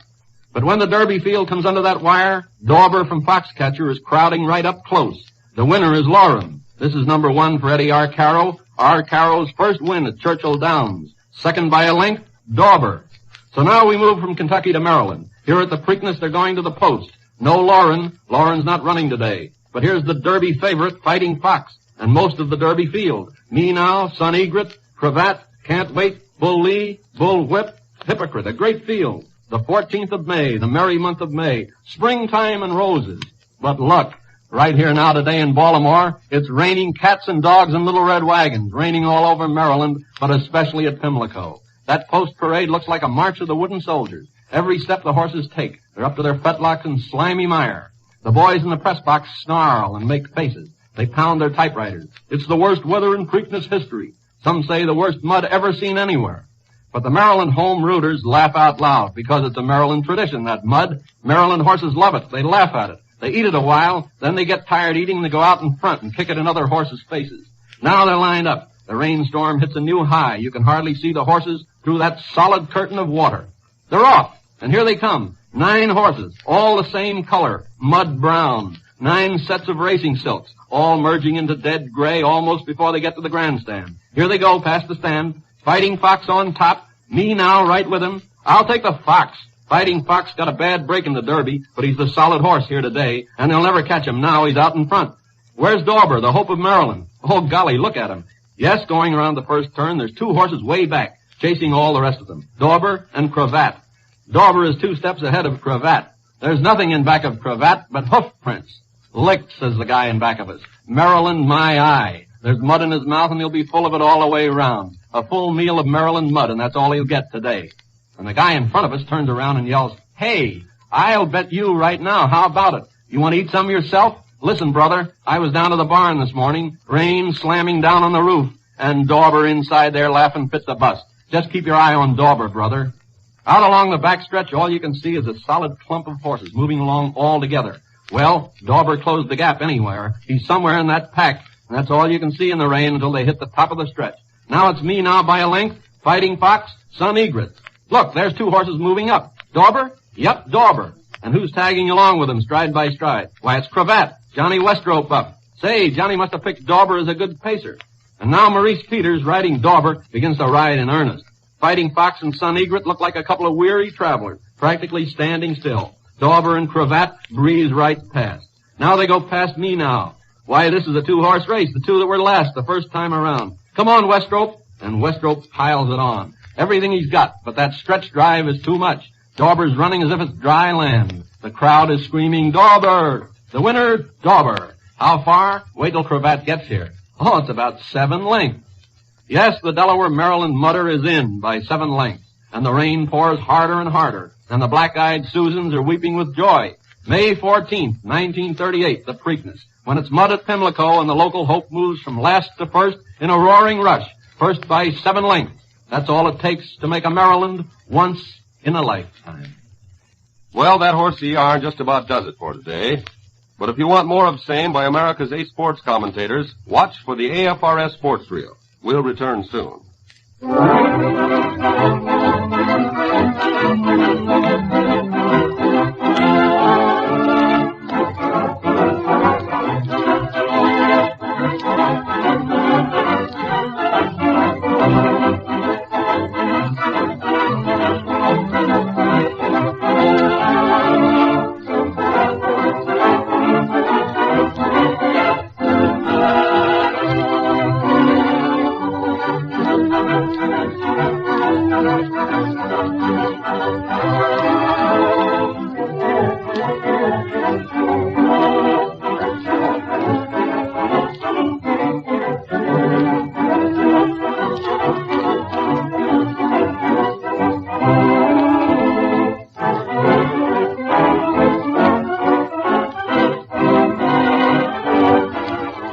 This is the Armed Forces Radio Service.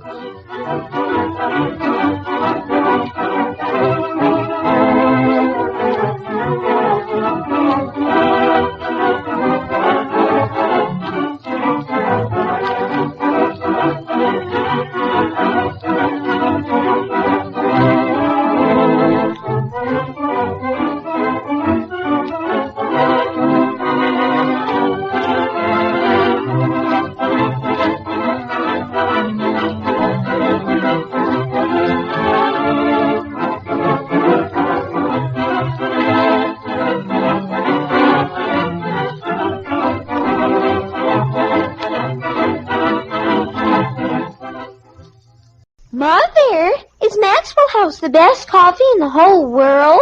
Well, your father says so, and your father knows best.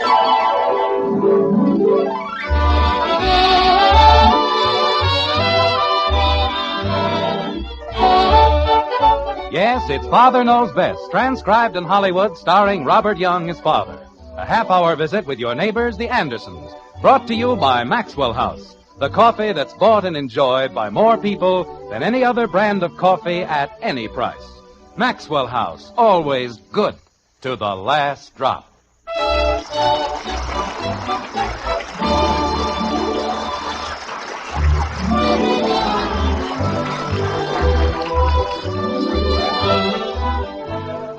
In the latter part of the 18th century, Dr. Friedrich Anton Mesmer conducted an amazing series of experiments in the field of hypnotism.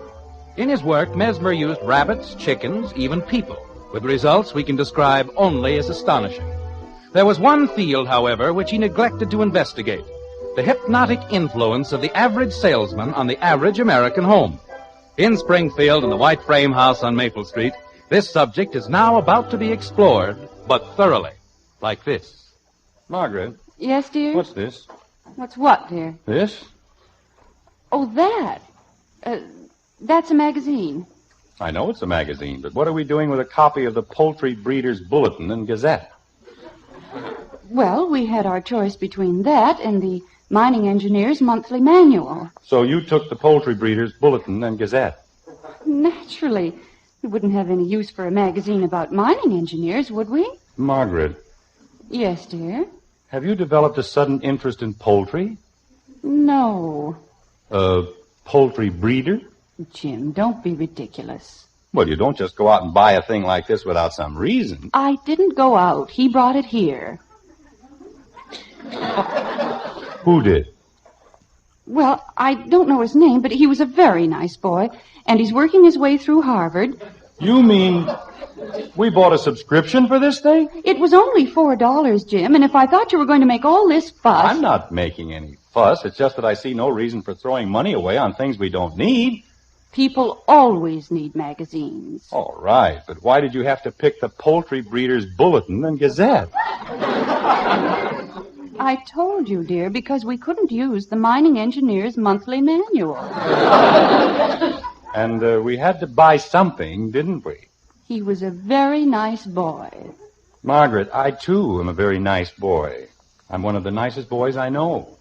And I work very hard for my money. Yes, dear. I have 3 children to support. 3 hungry children who eat like overgrown vacuum cleaners. Yes, dear. Well, how do you expect me to keep on feeding them if you keep on buying the Poultry Breeders' Bulletin and Gazette? I bought it only once. Margaret, don't you see what's happening? You've got our names on every sucker list in the country. That's not so. It certainly is. Look at that stack of magazines. The Bee Culture Quarterly. The Wine Growers Weekly. The Goat Herders Gazette. What good are they? We don't need any of them. Oh, dear. What's the matter? Jim, promise me you won't be angry. What did you buy now? Now, first promise me you won't be angry. All right, I promise. What did you buy? Well, Mary Edith Steele. You remember Mary Edith, don't you? Naturally, we went to different schools together. What about her? Well, she has a son by her first marriage, Howard Milliken. Her first husband's name was Milliken, and that's why Howard's name is Milliken and her name is Steele. Margaret. He's a very nice boy, Jim. Really, he is. Of course, it's too bad they didn't have his teeth straightened when he was young. Margaret. Yes, dear. What did you buy? I didn't buy anything. Good. Not really, that is. Margaret. I just gave him a deposit, Jim. And I don't have to pay the balance until it's delivered. Until what's delivered? The history of our feathered friends.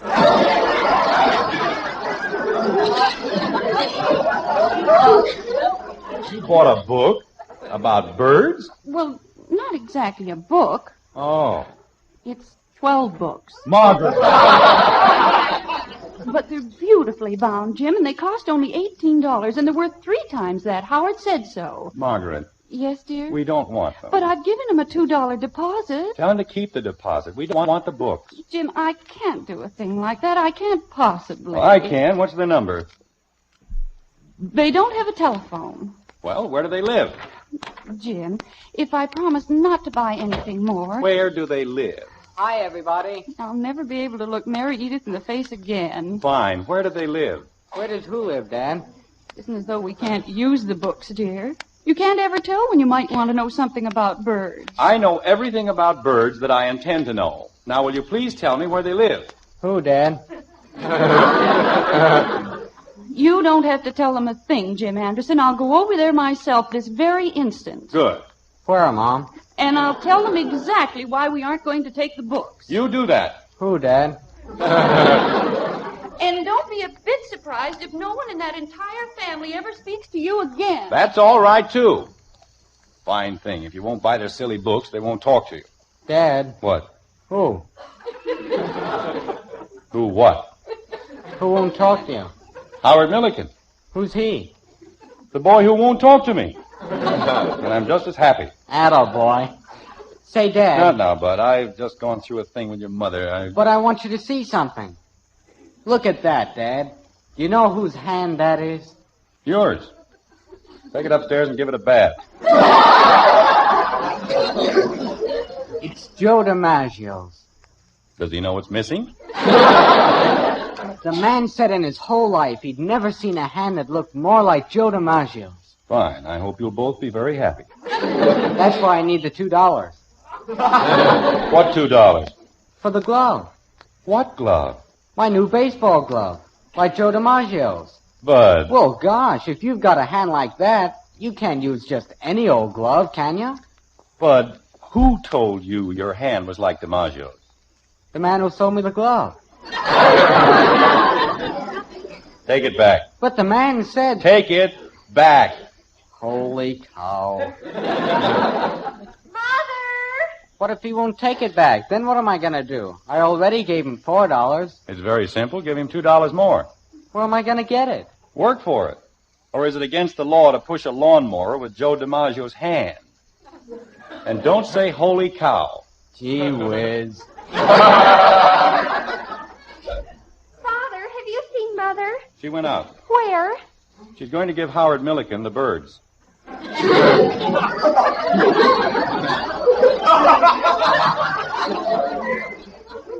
What? Never mind. Dad, would you lend me $2 if I gave you security? What kind of security? My old glove. No. That's what I figured. You don't know when Mother will be back, do you, Father? Pretty soon. What's in the box? The box? Box. B-O-X. A device for carrying things. Like the one you have in your hand. Box.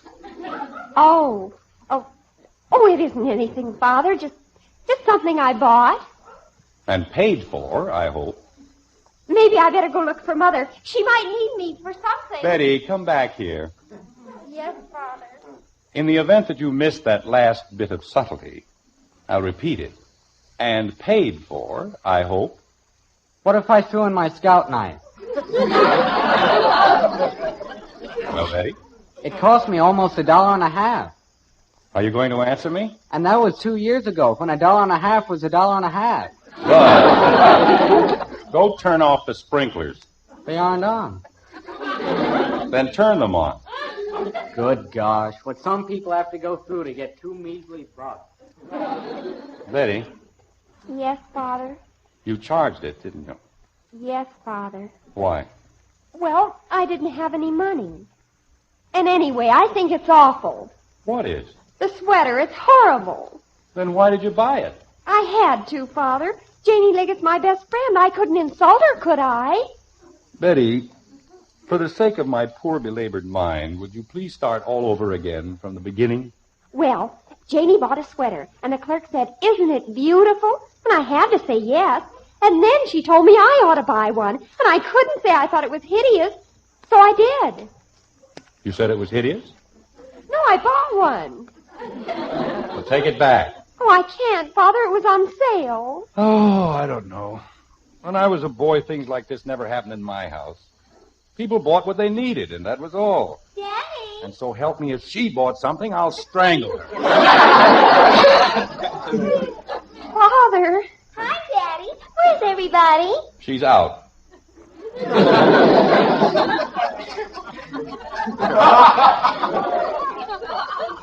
Where is it? Where's what? Whatever it is you bought. I didn't buy anything. Phew. Nobody told me to buy anything. Oh, that's more like it. But I will. Never mind. I never buy anything. You're the only one in this whole family with any sense. Anytime the doorbell rings, somebody buys something. They'll buy anything. The Goat Herder's Gazette, Joe DiMaggio's glove. I want to buy something. Oh, Kathy, stop it. Everybody gets to buy things except me. I never get to buy anything. Betty, make her stop it. Well, I don't know if I can. Kathy, please. Nobody has a family like this. Nobody else in the whole world. Hello. Hello, Jim. This is Gribble, J.P. Gribble. Oh, hello, J.P. Those group insurance figures still haven't come back from New York. Kathy, stop it. That isn't why I call. Jim, could you do me a favor? A big favor? Why, of course, J.P., if I can. What is it? Well, I have a niece, my sister's girl, pretty little thing, wants to make some extra money. Oh, well, you see, J.P. So she's going from house to house selling things, ringing doorbells, you know. I'll get it. Did you say something? No, J.P., that was just a doorbell. Oh, well, as I was saying, I've given her the names of a few people. Just a few, you know. And I'd consider it a great favor if you'd buy some of her things. J.P., I've just gone through a whole thing with my family about not buying things we don't need. Now, if I buy something... Just 2 or 3 of everything she's got, that's all. 2 or 3? Then, if you'll just bring everything over to me, I'll be glad to reimburse you. Oh, well, of course, J.P., I'll be glad to. Be a lot easier just to give her the money, but you know how it is. Proud little creature. Won't take a thing from me. Wants to earn it on her own. Well, I understand perfectly, J.P. Naturally, you won't let her know I've called. Oh, haven't heard from you in weeks. That's the idea. I knew I could count on you, my boy. And, I'll bring the things up to you in the morning? Any time at all, Jim. I'll be glad to take them off your hands. Fine. Well, I'll see you in the morning. Thank you, Jim, and good night, my boy. Good night, J.P. Who was it, Kathy? It was a lady selling things. Already? Tell her to come in. You want her to come in? That's right. But you said you didn't want us to buy anything. Kathy, we've been buying things for months from anybody who came to the door. Now, this is something special. This is something I've got to buy. Tell the lady to come in. I can't. Why not? I already told her to go away. Oh, no.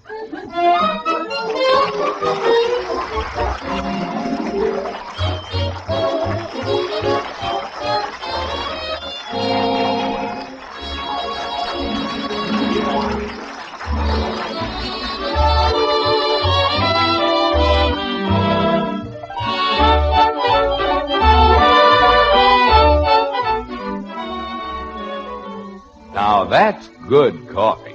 Best I ever had.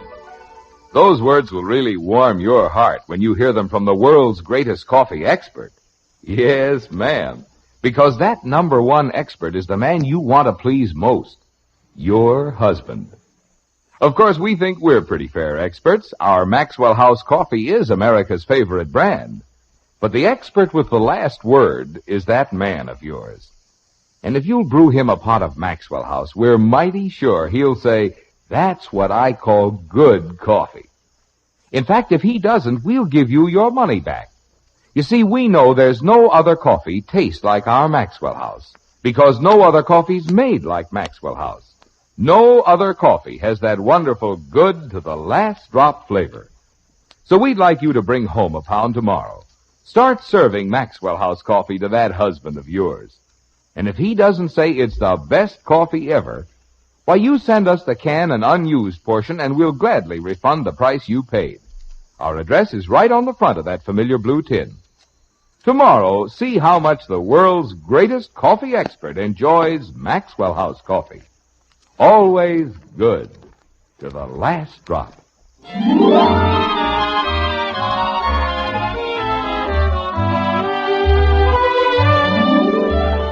It's moments later on Maple Street, and at the white frame house occupied by the Andersons, there's a soapy whir of speculation. Will Kathy be able to find the salesgirl and bring her back? Will Margaret recover her $2 deposit from Howard Milliken? Will Jim be able to carry out Mr. Gribble's instructions? Certainly sounds exciting, doesn't it? It's drama, that's what it is. Sheer, unadulterated drama. Like this. Father, What is it, Benny? do you hate green sweaters?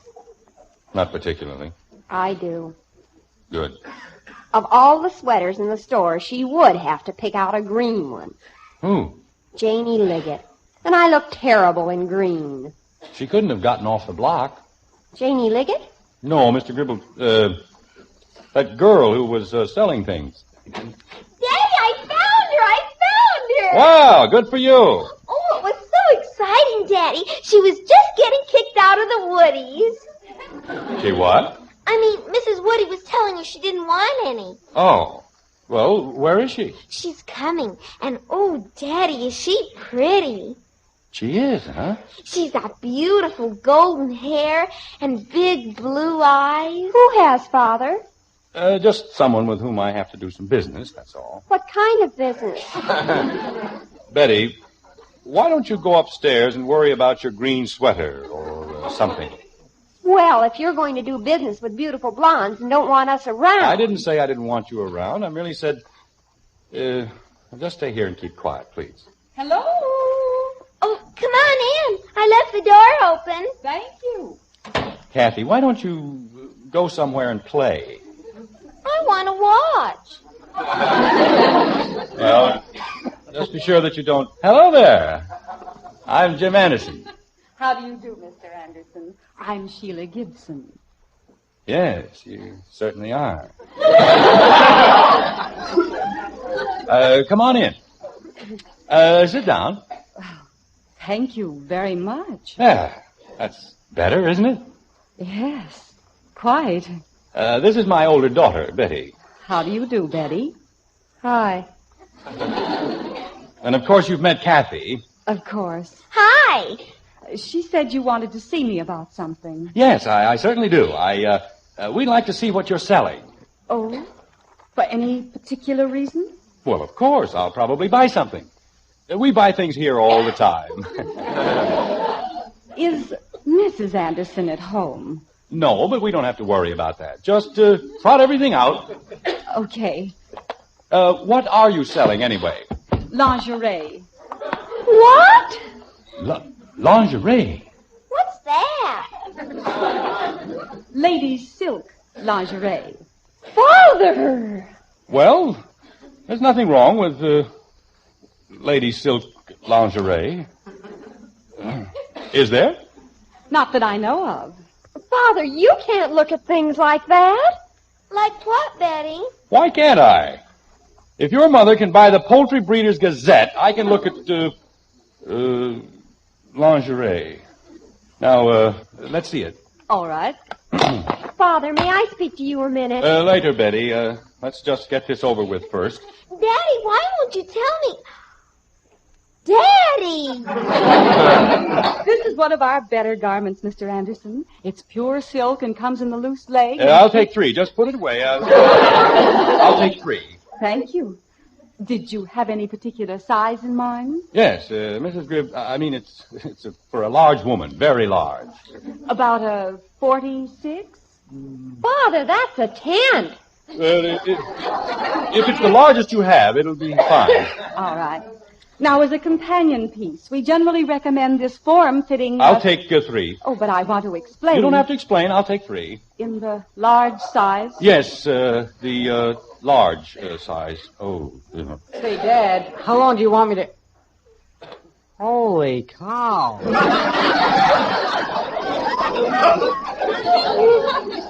Bud, go turn on the sprinklers. I just turned them on. Well, turn them all. You just said to turn them on. Now I'm telling you to turn them all. And stop arguing. I wasn't arguing, but first you tell me to turn them on, then you tell me to turn them off, and... Holy cow.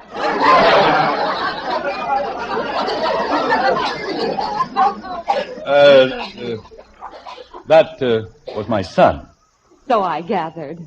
As a special introductory feature, Mr. Anderson, we're offering a new... I'll take 3. Just give me 3 of everything and tell me how much it is. Oh, that's very generous of you, but I really feel... It's quite all right, Miss... Gibson. Miss Gibson.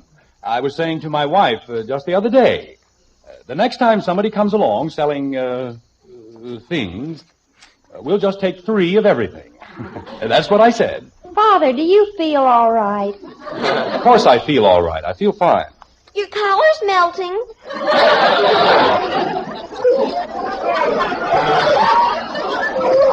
Never mind my collar.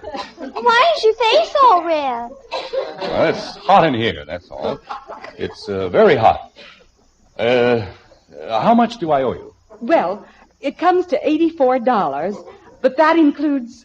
Oh, Mr. Anderson, let me show it to you. You don't have to bother. Oh, but I want to. Tell me, have you ever seen anything more beautiful? It's fine, yes. Just put it away. Oh, Father, that's gorgeous. How do you sleep in a thing like that? You don't sleep in them, silly. Have you ever seen anything so sheer, so soft, so beautifully delicate? It's great, just great. Now, will you please put it away? Oh, Father, may I look at it just for a minute? It's lovely, isn't it? You can look at it later. Hold it up against you so I can see. All right. Miss Gibson. Jim! Uh-oh. Jim, Howard Milliken says he's very sorry, but... Well... Mother, isn't it beautiful? It's a nightgown. Margaret, this is Miss Gibson. She, sells things. Doesn't she, though?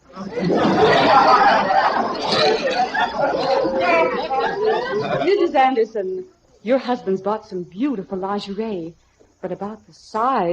The size is fine, Miss Gibson. And here's the, $84. And thank you very much. Oh, this is really wonderful, Mr. Anderson. And I want you to know I appreciate it very much. That's quite all right. Oh, of course. What does he care about $84? I'll see that your order's delivered in a very few days. That'll be fine, just fine. Oh, and thank you, Mrs. Anderson. You have a very generous husband. Oh, yes. Jim the Playboy, we call him. Margaret. Why don't you girls show Miss Gibson to the door? That won't be necessary, Mrs. Anderson. I'm sure they want to. Don't you, girls? I want to stay here. Kathy, come on. Thank you again, Mr. Anderson. Oh, think practically nothing of it. Goodbye. Goodbye, Miss Gibson. But I want to hear what they're going to say. Don't worry, you'll hear it upstairs.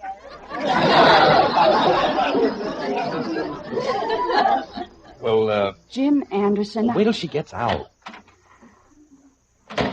She's out. You see, Margaret, I got a call from Mr. Gribble. In my own home. My own home to find you cavorting with that woman. I wasn't cavorting.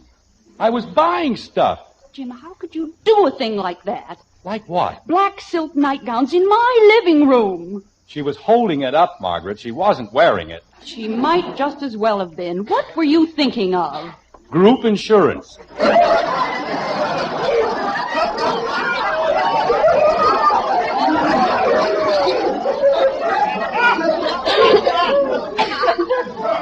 You see, Margaret, I got this call from Mr. Gribble. I wasn't out of the house for more than 10 minutes. And he said he was sending his niece over. The very instant my back is turned, Sending his you niece invite over. strange women into the living room. His niece over. And now only... His niece? His niece. You mean that was Mr. Gribble's niece? Uh-huh. And he sent her over? Yep. Oh. She's too proud to take money from her uncle, so he asked a few friends to buy things from her. For him. That's why I had to get everything so large. They're for Mrs. Gribble. Jim. I couldn't say anything in front of Miss Gibson or the children. He doesn't want her to know anything about it. Jim, I'm so ashamed. Oh, that's all right, honey. We all make mistakes once in a while. But when I saw her with that black nightgown in front of her... Margaret, let's just forget the whole thing, shall we? What happened with our feathered friends? Howard says he can't do anything about it. He's already put the order in. I'm sorry, dear. Well, it just goes to show what happens when you don't figure things out. I knew exactly what to do, what to expect, and so it worked fine. Gribble's happy, his niece is happy, and as soon as I get my $84, I'll be happy. Jim. Just a second, honey. I'd better answer the door. If it's anybody selling anything, tell them we don't want any. Don't worry, Angel. I know just how to handle it. Hello. Mr. Anderson? Yes? I'm Amelia. My uncle, Mr. Gribble, said you'd buy some of my lifesavers. Lifesavers? I got all kinds of lifesavers. Sperma, peppermint, wintergreen. Oh,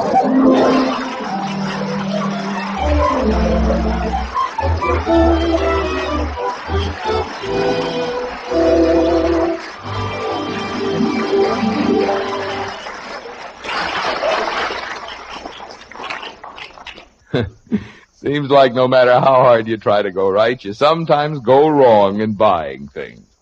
But that needn't happen when you buy coffee. No, ma'am. Because the world's greatest coffee expert can tell you where to find the most for your money. The most in flavor and just plain pleasure. All you do is set a cup of Maxwell House coffee in front of your husband. He's the expert we mean. And when he looks up at you with a smile and says, "Now that's a real cup of coffee," why, you'll know Maxwell House is your coffee buy. Find out tomorrow. Bring home a familiar blue tin of Maxwell House and listen to your husband praise that wonderful good to the last drop flavor. And then count all the truly good cups of coffee you get from that 1 pound. We think you'll be convinced. Maxwell House coffee gives you the most for your money because it's always good to the last drop.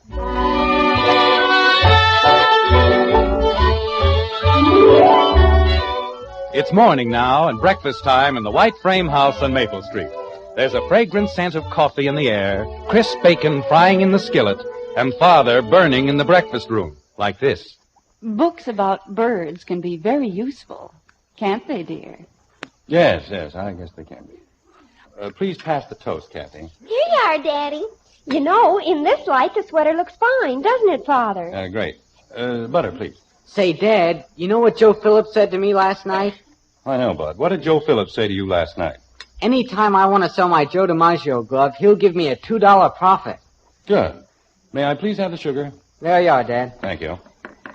Well, things seem to have worked out very well after all, haven't they? Oh, yes, just fine. Pass the cream, please. Daddy, Yes, Kathy? what are you going to do with your black nightgown? Cream, please.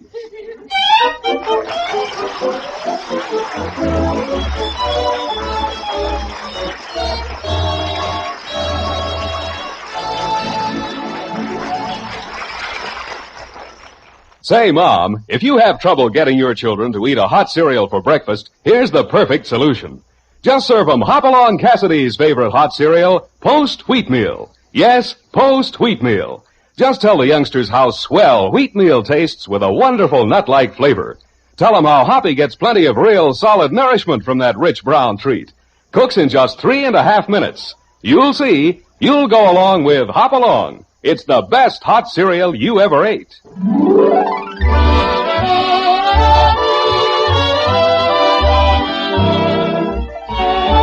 Join us again next week when we'll be back with Father Knows Best, starring Robert Young as Jim Anderson, with Roy Barkey and the Maxwell House Orchestra, and yours truly, Bill Foreman. So until next Thursday, good night and good luck from the makers of Maxwell House, America's favorite brand of coffee. Always good to the last drop. Father Knows Best was transcribed in Hollywood and written by Ed James.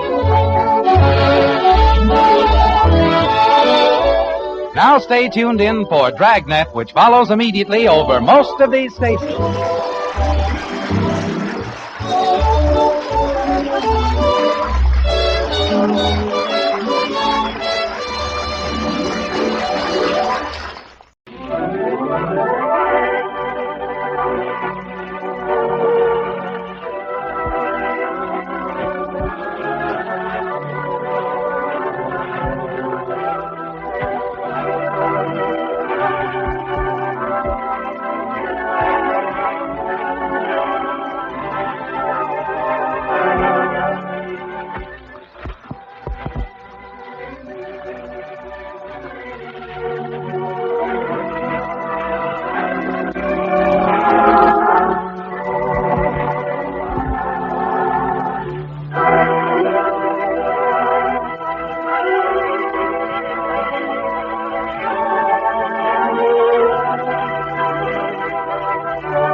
Well, what's the use of being nervous?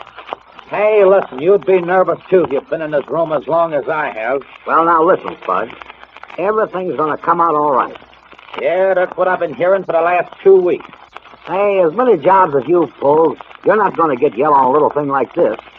Hey, don't talk to me about being yellow. I went through this thing, didn't I? Sure you went through it. Now go through with the rest of it. Yes, that sounds fine. You riding around town all day in one of them fake taxi cabs, and I gotta stay up here in this room so I won't bump into this guy Amos. Brace up now, Spud. Brace up. Amos is the only one that knows you had anything to do with it. The trial comes up next Thursday. Maybe it'll last for 2 or 3 days, and this guy Amos will go to the pen for 10 or 20 years. Yeah, the thing for me to do is to leave town now, though. I could get on a rattler and be in Pittsburgh, and nobody would ever know the difference. And you come down here and tell me to stay here. Why, you could be in Pittsburgh with me in 2 weeks. Now, don't get nervous. You got everything you want here. You got cigarettes, cigars, drinks, a nice room. Yeah, but who wants to stay in a room from morning till night every day? Hey, you ought to be glad you ain't out in the hot weather. Hey, by the way, I see in one of them newspapers that you brought up here yesterday that this kid Amos has got a lawyer by the name of Wagner. Is he a smart guy? Never heard of him. Say, listen, don't worry. You'll get me worrying in a minute. Hey, that was the crazy idea you had in the first place. Now, don't start telling me that I had crazy ideas. I've thought of more ways for you to steal money than you could have thought of in 20 years. What are you talking about? Yeah, but you never thought of one as crazy as this idea, and all on account of a dame. What do you mean, all on account of a dame? Well, you get Amos messed up in this thing so that you can get him to the pen, you see. And get his gal, that's all you want to do. And I'm the fall guy. Now, there you go, squawking about me wanting a dame. Say, how about the time you bumped off that guy in Philadelphia? Oh, let it alone. Yeah, I guess that was on account of a dame, too, wasn't it? Forget it. Now, listen, Spud. What's the use of you sitting up here turning gray-headed on account of something that's all set? This kid Amos is going to jail. And if he don't go to jail, why, we'll leave town, that's all. What's the idea of hanging around this town anyway? They're wise to you here. Why can't we beat it now? Just keep your shirt on, kid. I've got some great ideas for you. Well, if you've got any more ideas like that last one, I don't want to hear them. The more I think about it, the crazier I think it was. What's so crazy about it? Well, in the first place, the guy had $50,000 worth of furs, didn't he? Yeah. And the night watchman was with us. It was a perfect setup. And you get to drag this guy in of the fresh air taxi cab so that he'll be the fall guy and you can get his gal. Well, it's working out, ain't it? Working out for you, but it ain't working out for me. I'm getting pretty sick of sitting up here, kid. Well, it ain't no use to get tough with me about it, kid. Well, I'll still say that I'm getting sick of waiting in this here room. Day in and day out, I'm getting tired of it. Well, calm down now. Calm down, Spud. I've got enough to send you up for the rest of your days. Say, I could send you to the chair. What are you talking about? All right, I'll go through with it. But the next bright idea you get there, kid, keep it for yourself. Boy, as soon as Amos gets sent to the pen, I've got an idea we can work out, and after we pull this one, we'll be on easy street for the rest of our lives. Say, how do you know this guy Amos is going to the pen? Now, there's something. How can he miss it? Everything's against him, ain't it? Yeah, one of these smart lawyers, though, liable to get a hold of the kid, you know, and get him out of this thing. Don't worry about him now. He's as good as in. We want to start thinking about this next one, kid. What's the next one? Well, Spud, I just had a long talk with the bodyguard that walks with the bird once a week that carries the largest payroll in town. What do you mean you had a talk with him? Well, I was down the corner today, and a friend of mine calls me over and he says, I want you to meet so-and-so. So I meet this fella, and we get to talking. And he tells me about this payroll job. And he says that he knows something at all. And now, ladies and gentlemen, the scene changes. We leave the two guilty ones in their room talking, and as the next scene opens, we find Amos and Andy in the office of the Fresh Air Taxicab Company. Here they are. Andy, you tell me not to worry about this here thing, but I just can't help it, that's all. I worry all the time. I can't help from worrying. Well, Amos, you is going to get out of the thing all right. They can't hold you for something that you ain't done. I know, Andy, but this here lawyer that I got, Mr. Wagner, he tells me that I ain't got much of a chance the way he talking here lately. Yeah, he is certainly a fine lawyer, that fella. Well, he's doing the best he can, I guess. Instead of him trying to tell you that you going to get you out of this mess, he make you feel like you're going to jail for the rest of your life. Well, he told me that he was going to tell me the truth about it to see and let me know if I got a chance or not. Yeah, I know that. But what is he doing now? Well, he said that he was going down to the police station and see if he couldn't get the taxi cab for us, you see, so we could use it and make some money to live on. Well, that's the best thing that he done since you had him. Oh, I think he's a pretty good lawyer, all right. The only trouble is, you see, he tells me that it looks bad and I can't prove nothing. What do you mean you can't prove nothing? You didn't do it, did you?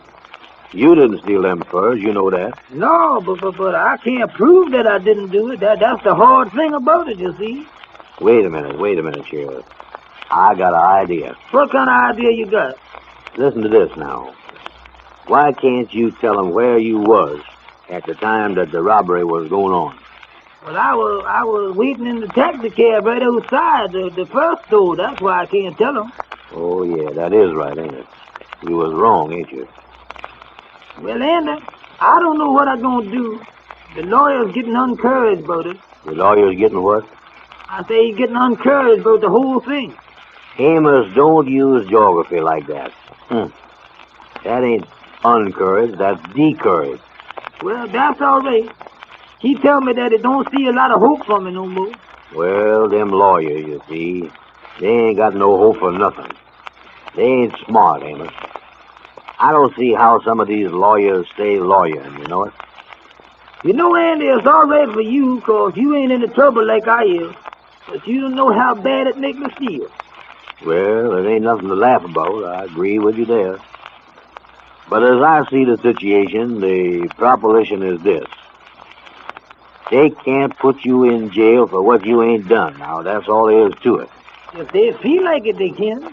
There you go now. There you go. You is a pessimist. You is pessimist about everything. Well, what else is I going to do? Theopolis. Yeah, that sound all right, Andy.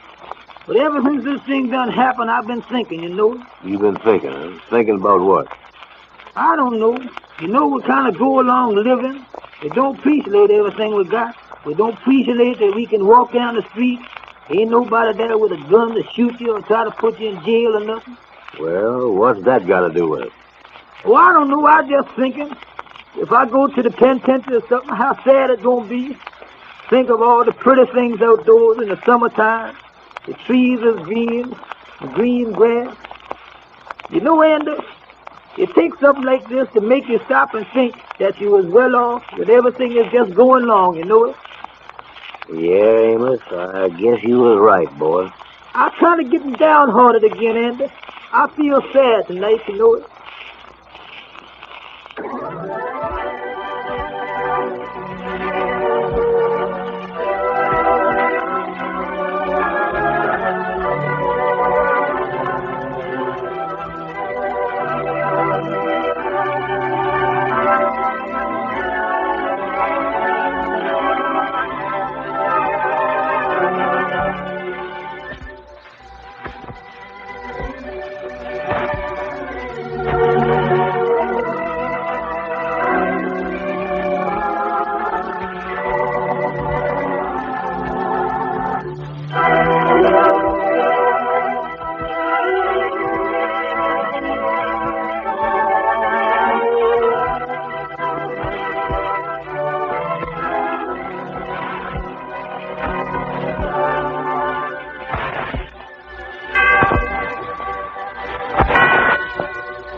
Duffys Tavern where the elite meet to eat Archie the manager speaking. Duffy ain't here.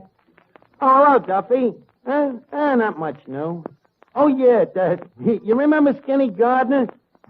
His wife just had a baby. Yeah, a boy. Yeah, we all chipped in and sent him a cute little blue cuspidor. Yeah, with a little blue tassel on it. Yeah. Huh? Who's coming down here tonight? Dennis Day. Dennis Day, Duffy. The kid that's always trying to get Jack out of Benny.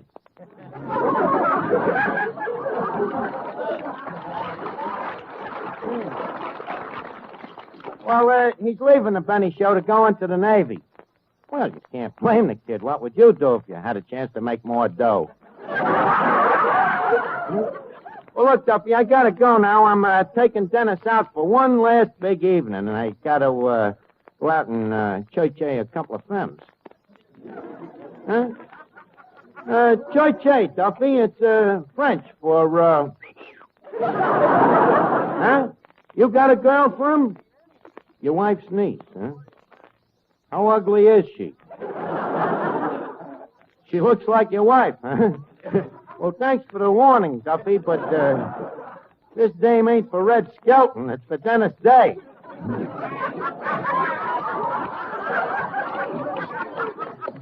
Besides, I got my own little address book. I'll call you back. Now, let's see here. Under the A's here, Anna Diefendorfer, Plaza 3997. What you doing, Mr. Archer? I gotta get a couple of dames for me and Dennis Day for the night. Hello? Eagle Wet Wash Laundry? Could you please call Anna Diefendorfer to the phone? Yeah. She's number 5 on the Mango.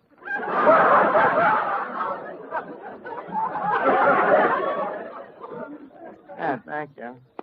I get no kick from champagne. Eddie, I don't like to bother at the laundry, but she ain't got no phone at home. Don't worry, them gals of yours don't need no phone. What do you mean?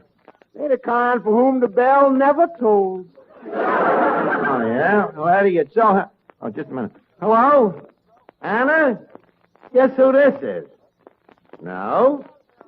No? No? Yes. Hello?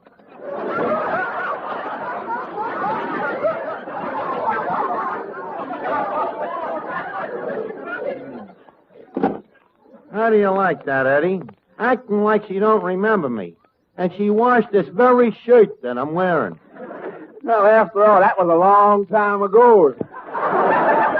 Let's see. I'll look up some more numbers here. I gotta get Dennis Day a girl. One of your girls? Yeah. I got a feeling that day is done. Don't be so skeptical, Eddie. Now, let's see here. Agnes, Audrey. Oh, here's one that's a dove. Beautiful. In that book? Eddie, they don't get in this book unless they're beautiful. This is the Dun and Broad Street of dames. You ought to see this, Audrey. What a luscious hunk of lusciousness. Oh, hello? Audrey? Oh, you're gorgeous.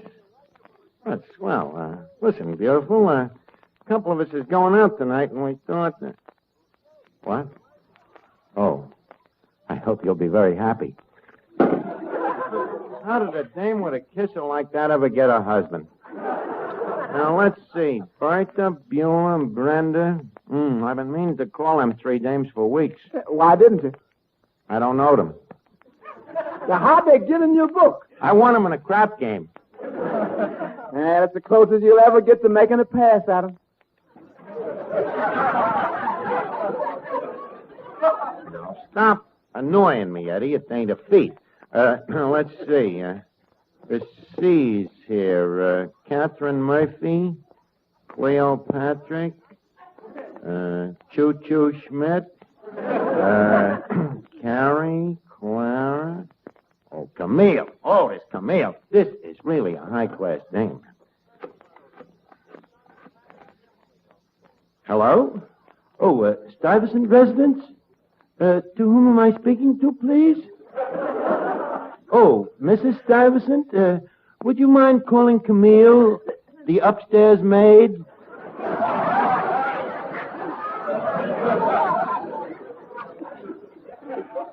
What?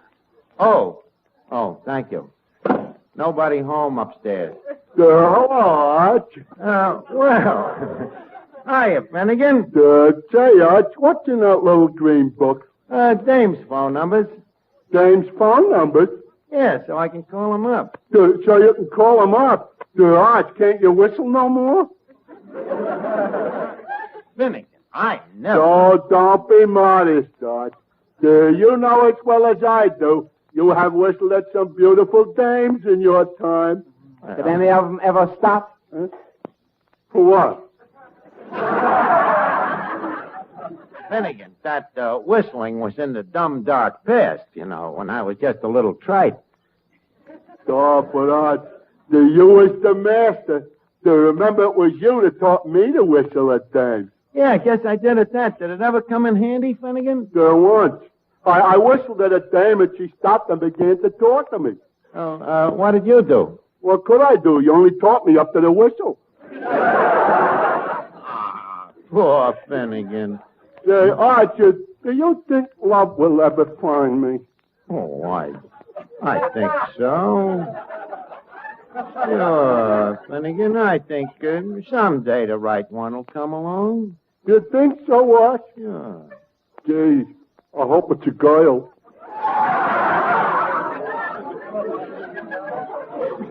Oh, Finnegan, some guys is born handsome, some guys is born intelligent. Why were you? I don't know. I guess it was just nature. Yeah.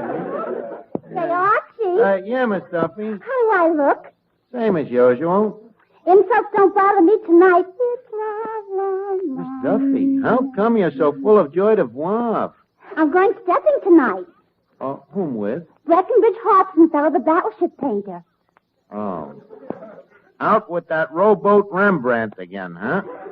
What's the big occasion tonight? Well, they just launched a new battleship at his Navy Yard, and we're going to celebrate tonight. Champagne and everything. Champagne, huh? Yes. Say, Archie, is it dangerous to drink champagne with broken glass in it? Not if you chew it properly. Look, Miss Duffy, you got to excuse me. I got to make a few phone calls here. Dennis Day is going in the Navy, and I'm throwing a party for him, so I got to get him a dame. How about my girlfriend, Katrinka Yarbot? That monstrosity? Girl Mountain Yabots? Big, fat, ugly Katrinka? So what if she has a few muscles? A few? Even the muscles has got muscles. Well, that's good. Her strength comes in very handy, especially when she's out alone on a dark night. What do you mean? Many's a fella she's forced to pick her up. Yeah, maybe Dennis and me could take Katrinka. No. We better have individual dames.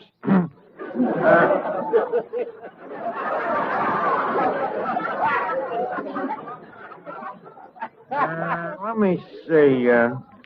Who else could we get? How about Vera Fogarty? Oh, no, not that. You think I would introduce Dennis Day to that man-crazy Vera? Why not? If he's going to be a Sarah, he's going to meet her eventually. Yeah, that's true. Vera is kind of official with the Navy, ain't she? Sure she is. Yeah, chief petting officer. Look, Miss Duffy, leave me alone. I'll get me own dames. Now, let's see. The D's here. Daisy, Daphne, Dora. Say, Archie. Yeah, Toby. Look what I found on the tablecloth. Well, kill it.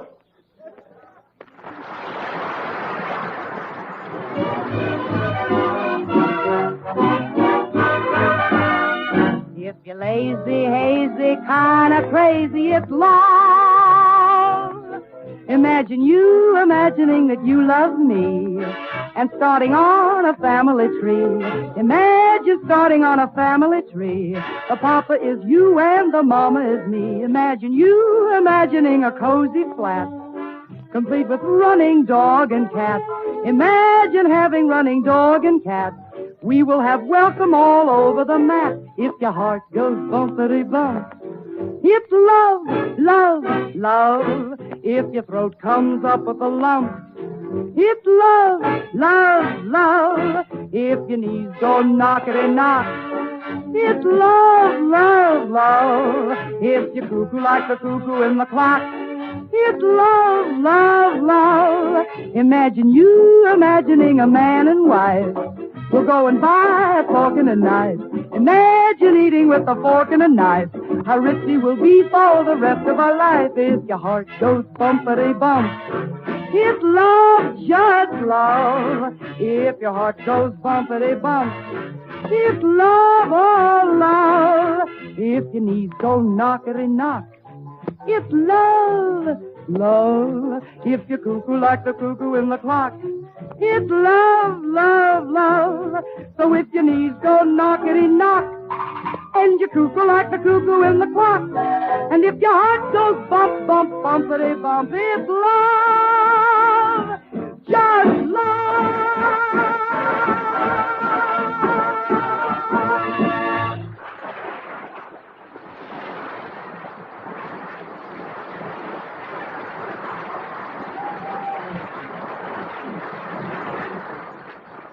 Let's see, there's nothing here in the L's. Let's get down to the M's. Oh. Emily?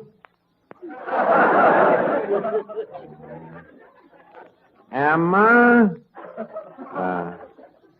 Mary? How did that get in there? Here's one. Here's one. Amos.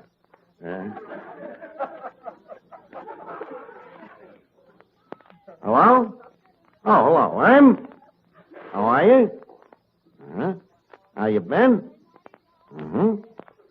Seen any of the old gang lately? Still living at the same old place? How's your sister Edith? Your sister's name is Peggy. What number is this? Oh, wrong number.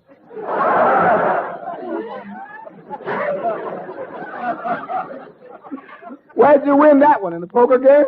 Hey, waiter. Yes, sir. Waiter, will you take an order? Oh, sure. What you want? 4 fingers of root beer, no chaser. Well, Dennis Day.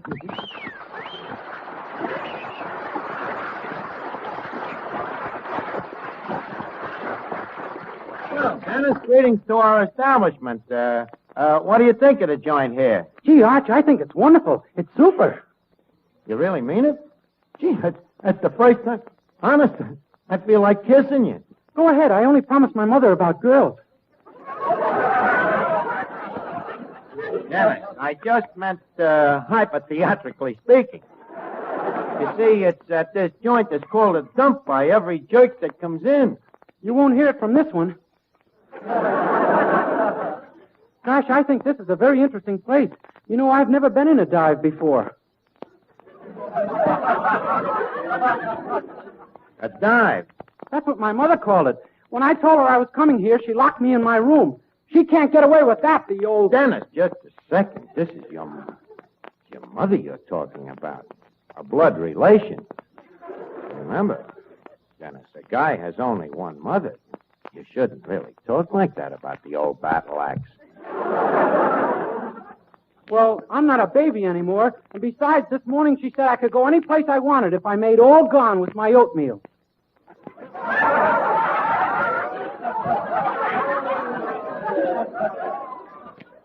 Well, so what did you do? Did you sneak out? Yeah, I tied sheets together and climbed out the window. It's a trick I learned from Mr. Benny in a hotel.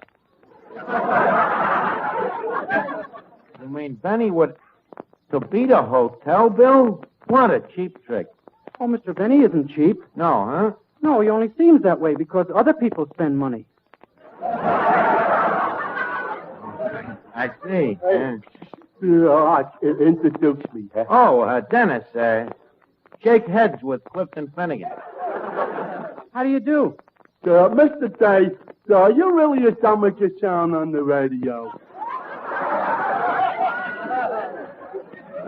Nah, that's just acting. In real life, I'm just as intelligent as you are. That's what I thought. I had a feeling you and me had a lot in common. You a Harvard man? No, are you a Harvard man? No. Small world, ain't it?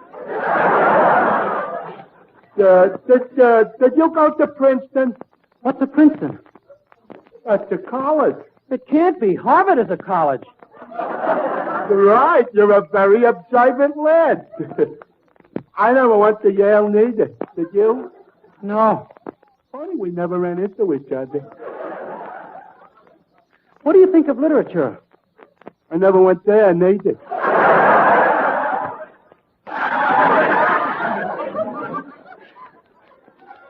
Two thoughts without a single mind. Look, Dennis, I gotta make a couple of phone calls. I got a surprise for you tonight. In the meantime, why don't you sing a song for the gang here, huh? Oh, sure. What's the surprise, Arch? Well, I might as well tell you now. Dennis, I'm gonna take you out for a real big evening tonight. Really? Yeah, before you go in the Navy, we're gonna see that you have one last fling. I'm gonna go out and get us a couple of tomatoes. Tomatoes? What fun. Who are we going to fling 'em at? Dennis, I mean girls. Go ahead and sing. I'll worry about dames. Now, let's see. Polly, Peggy, Penelope. 3 years ago this very night, I left the port of Cork, and on a ship from Old Erin's Isle, I landed in New York, without a friend to meet me there and a stranger on the shore. But I wore an honest Irish heart, and fortune came galore. So here I am, back again in dear Old Erin's Isle. Oh, the friends, they meet me on the quay, and they greet me with a smile. There were faces there that I surely forgot, for I was so long away. But my mother, she introduced them all, and this to me did say, shake hands with your Uncle Mike, me boy, shake hands with your sister Kate. And here is the girl you used to swing down on the garden gate. Shake hands with all the neighbors and kiss the colleens all. You're as welcome as the flowers in May to dear old Donegal. Oh, they gave a party when I came back, and they came from near and far. And the road was lined for near a mile with Irish jaunting cars. And the spirits flew like buttermilk to fill our hearts with joy. And the piper played an Irish reel to greet the Yankee boy.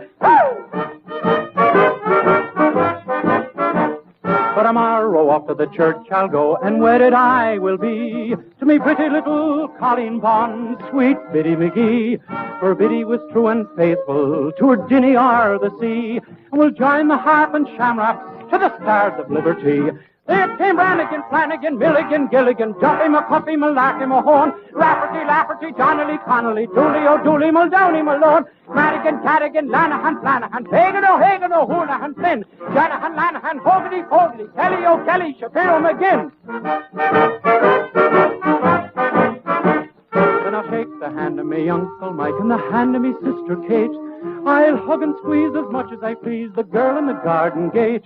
I'll invite all the neighbors to me wedding great and small, and I'll live content and pay no rent in dear old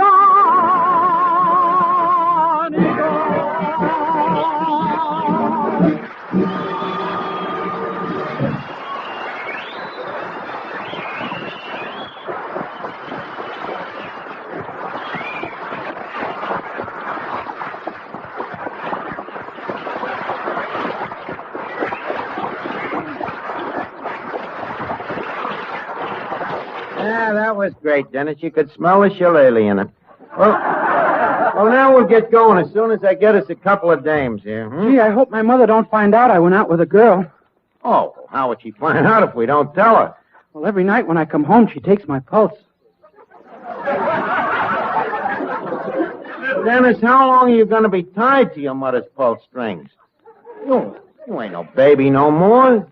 Today you're a man, ready for senility. Now, let's get back to the book here. Pauline, Patricia, Petrushka. Gee, Arch, I bet you got a whole flock of girls. Flock of girls? I don't know. No more than any other handsome, attractive fella. Come here, Arch. Could I ask you something intimate? What? Did you ever kiss one of them? Like to have $1 million for everyone I kissed. What does it feel like to kiss a girl? Oh, I don't know. Not unlike getting smacked in the face with a wet bar rag.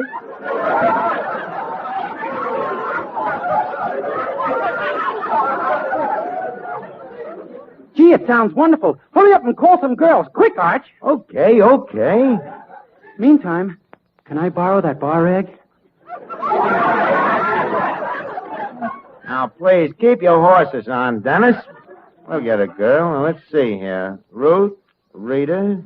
Didn't have many of them, Mars. Sally, Susie. Oh, here's one. A dream dame. Ah, this is the one. This is the one I really go for. Hello? Is Simone there? Oh, hello, Simone. This is Archie. You busy tonight? You gotta what? You gotta wash diapers, huh? Goodbye, Simone. Boy, this has been a busy year.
Makes that leaf bristle.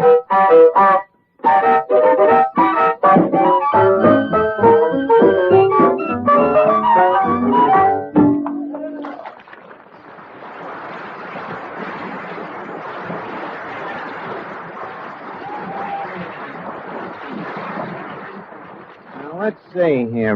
Valerie, Virginia. Oh, that's the number. Hey, Dennis. Yes, please? Dennis, I got you all set. One I forgot about. A model. A beautiful cover girl. Cover girl? I hope it isn't Rita Hayworth. Orson would never forgive me. No, Dennis, this is a different cover girl. A dame named Virginia. Her picture's on all of the magazines. Hello? Is Virginia there? Oh, she's down posing at a magazine, huh? Which magazine? Weird Stories, huh? Weird Stories! Yeah, now that I think it over, it was a pretty dark night. Mr. Archie, that lady over there looking for Mr. Day. What lady? Archie, quick, hide me. Why? That's no lady, that's my mother. Oh, Eddie, quick, take Dennis into that back room where we keep the pig's feet. Try to make him feel at home. Okay. Dennis! Oh, Dennis! Madame, may I be of some service to it? I'm looking for my son, Dennis A. I heard he was in this rat hole. Madame is in error. Perhaps some other rat hole? If Madame would... Dennis! Oh, Dennis! Madam, would you please kindly desist that big yap of yours? I don't know where he is. Who's in this back room? Dennis, are you in there? No, nobody in here but us pig's feet. Come out here, Dennis. Gee, pig's feet are hard to imitate. Dennis, what are you doing in this low dive? What are you doing here? I came to get you. A likely story. Don't let her bluff you, Dennis. Who is this big mouth beanpole? Dennis, your mother wishes to meet me. Oh, Mother. Mother, this is my friend Archie. He's taking me out tonight with 2 tomatoes. Dennis! But, Mother, you've always told me vegetables were good for me.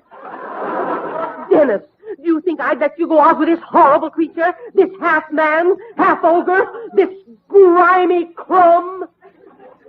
Look. Look, Mrs. Day, don't think you're fooling nobody with them subtle innuendos.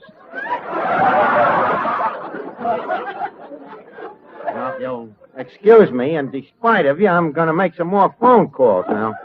Let's see, the X's here. No, I don't know no X's. Let's see, Y. Oh, yeah. Hello? Is Yvette there?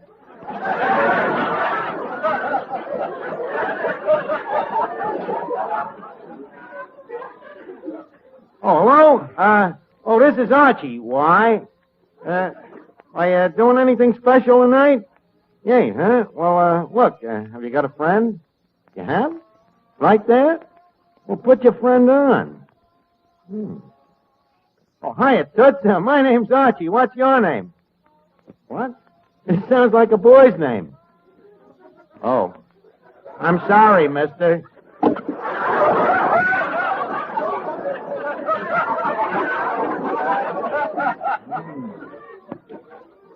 The old badger game. Archie, will you hurry up and get a girl? I'm getting older every minute. Okay, Dennis, give me a chance. I'm only down to the Y's. Dennis, are you coming home with me or not? Please, Mrs. Day, calm yourself. Sit down. Have a pig's foot. Finnegan, come here. Talk to the battle axe, will you? Certainly, Arch. Good evening, battle axe. Well, Mr. Finnegan, that's the first time a man has ever dared call me that. And I like it. Wow, it's mutual. Mrs. Day, may I say that you are a fine buxom of a woman?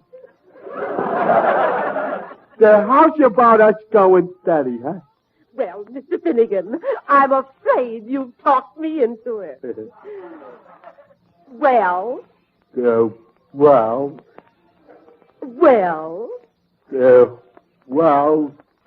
Hey, Arch, I'm up to the whistle again.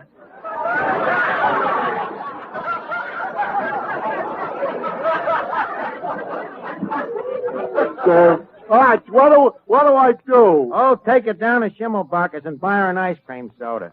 Just a second, Finnegan. You're going to take my mother out? Why not? Does your mother let you go out with girls? No, but your mother does. Come on, baby. Good night, Dennis. Good night, Mother. Gee, Archie, even Finnegan's got a girl. Hurry up and get one for me. All right, I'm hurrying. Now, let's see. No more Y's. We're down to the Z's. Oh, here's one. 8 to 5. He winds up with a zebra. Quiet, Eddie. Hello? Is Zoe there? What? When? Oh, that's too bad. Well, we all gotta go sometime.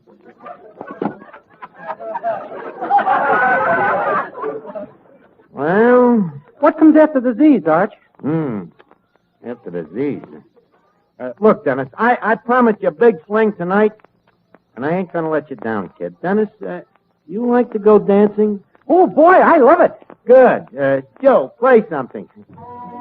Dennis, shall we waltz?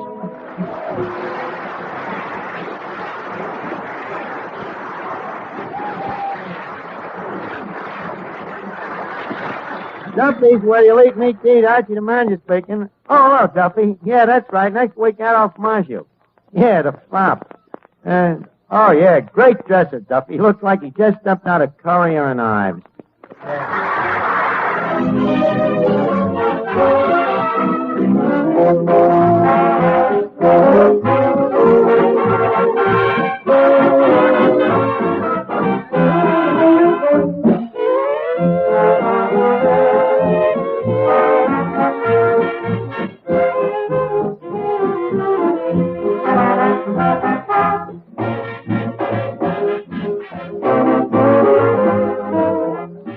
This is the Armed Forces Radio Service.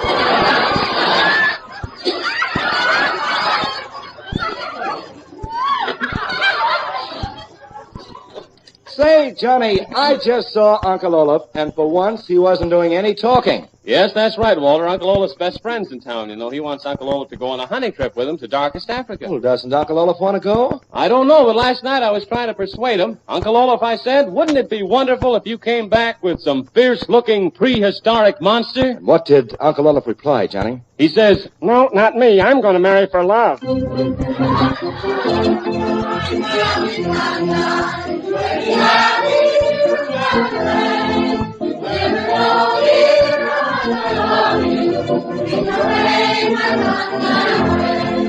It's fun time across the nation. Yes, you have some chore to do, some work to attend to, some job that needs completing. You'll do it all the better and enjoy it all the more after listening to today's gay edition of Ladies Be Seated. Ladies Be Seated. Good afternoon, ladies and gentlemen. This is Walter Herlihy welcoming you to another of your favorite afternoon radio parties, sent to you each weekday at this time from New York. Yes, it's time for the ladies to be seated and for the gentlemen to join in our festival of fun. And to start our party, we bring you now a man of the world, a gentleman who has been on every street but Brad Street, and who'll never get there because he laughs at money and pays money for laughs. And here he is, Johnny Olson.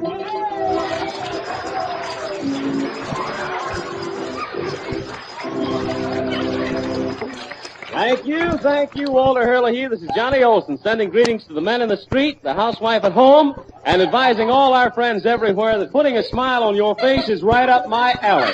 And we're going to try to prove it with today's gay edition of Ladies Be Seated. So, Walter, come on over here and let's get the party started. Oh, a very pretty young lady, Johnny. Miss Lee Clark from Larchmont, New York. How do you do, Miss Lee Clark from Larchmont, New York?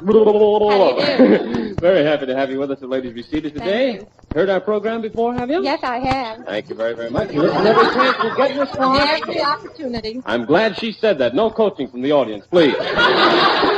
Oh, Miss Clark, it's so nice to have you young ladies in here. Every day, you know, we join here at Radio City and have a lot of fun. So many nice people drop in to see us from all over the country. And you said that you were from Larchmont. Why can't I say Larchmont?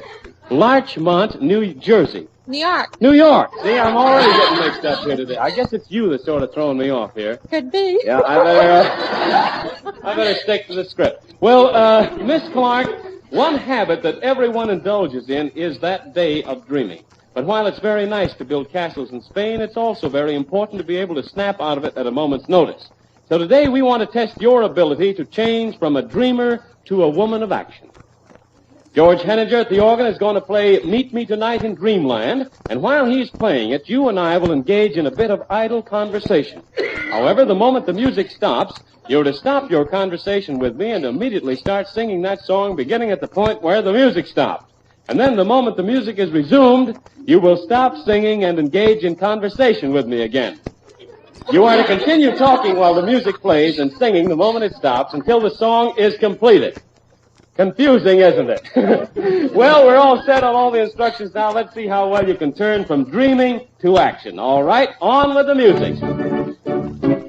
By the way, Miss Clark, do you have any brothers or sisters? I have a twin sister. Twin sisters, And you have no brothers at all? No, I'm sorry, I don't. Where do you generally do your washing? Where do you generally do your washing? Where love sweet roses bloom. Well, that's a good place to do it. All right, George, go ahead some more music. You said that you had a boyfriend, Miss Clark? Yes, I do. And where is he? He's on high seas coming home. If someone told you that you were about to inherit $1 million, what would you say? Meet me in sweet dreamland, sweet dreamy dreamland. All right, George, you're doing fine. You told me that you listen to Ladies Be Seated almost every day, Miss Clark. Yes. That's wonderful. I'm glad to hear that because nice people like you come in and join our party. It's a lot of fun. Suppose you were at home reading and the lights went out. How would you call to your boyfriend? Come with the love light gleaming. I'm sure he would too. All right, George, come on. And what is your favorite color, Miss Clark? Blue, Suppose you had a chance to meet Frank Sinatra. What would you say? There let my dreams come true. All right.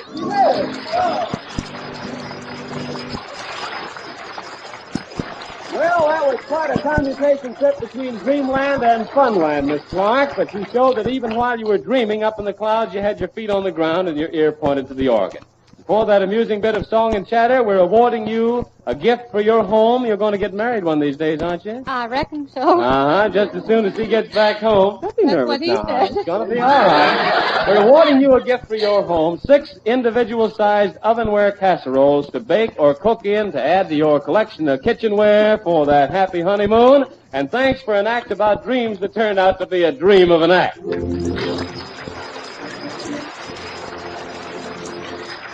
Walter. Well, now Johnny would like to present Lieutenant Mrs. Albert Levy of Wolfville, Nova Scotia. Well, what do you know? Lieutenant, just to be sure that I'm pronouncing your last name correctly, will you say it for us on the microphone? Levy.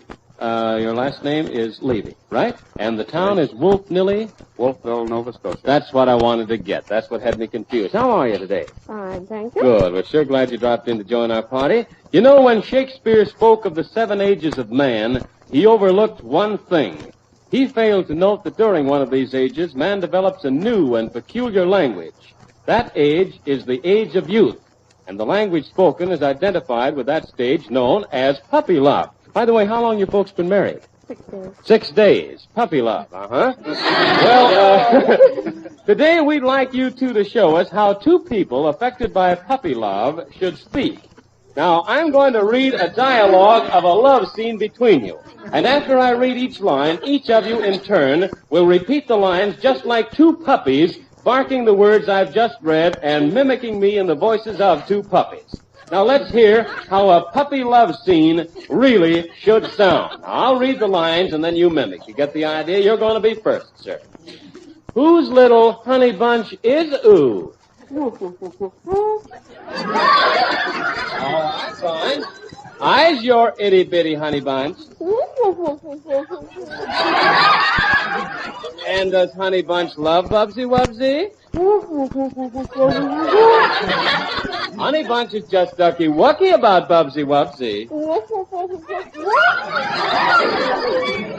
Does Honey Bunch miss Bubsy Wubsy when he's gone? Does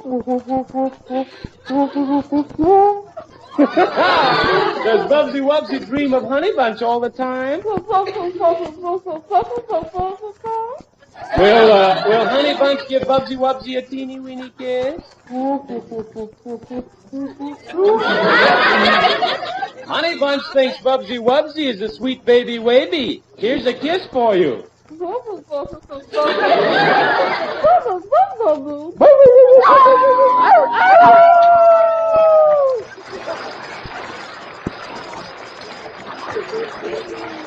Well, they say that after puppy love comes marriage and then the doghouse, and you'll find out, Lieutenant.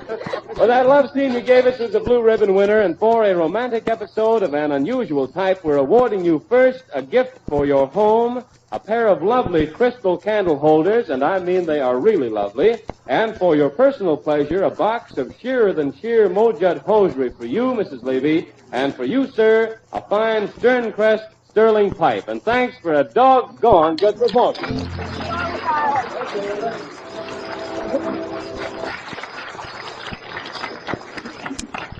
Now, Johnny, it's time to meet Mr. and Mrs. Earl Friedman of Toronto, Ontario, and 3 lovely girls. And 3 lovely girls. Mr. and Mrs. Friedman, step aside, please, while we introduce our 3 lovely young ladies. Right over here, if you will, please. 1, 2, 3. Let's have your hometown first of all, please. Toronto, Canada. And what is your name? Virginia Cannon. Virginia, nice to have you with us today.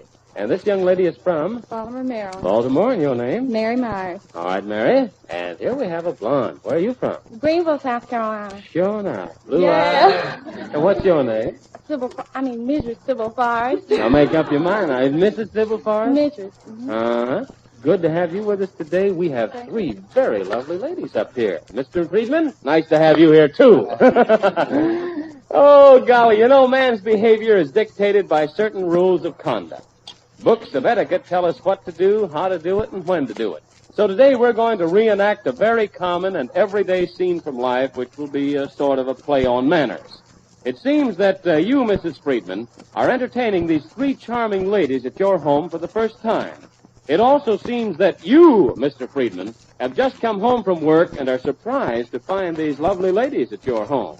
You've never met them before, so you rush upstairs and tidy up, brush your hair, what you have of it, fix your tie, and very nonchalantly walk into the living room where the ladies are being entertained by your wife. Now, Mrs. Friedman, will you show us just how you, as a gracious hostess, would introduce your husband to these ladies? Go right ahead. Mrs. Myers, may I present my husband, Earl? My husband, Earl, is always so interested in my club work and encourages me in everything I do. How do you do it? All right. I'd like you to meet my husband. Earl just doesn't look as attractive as usual, but he's such a hard worker, and when he returns from work, he's a bit tired. Mr. Friedman, how do you do? Go ahead. Mrs. Forrest, this is my husband.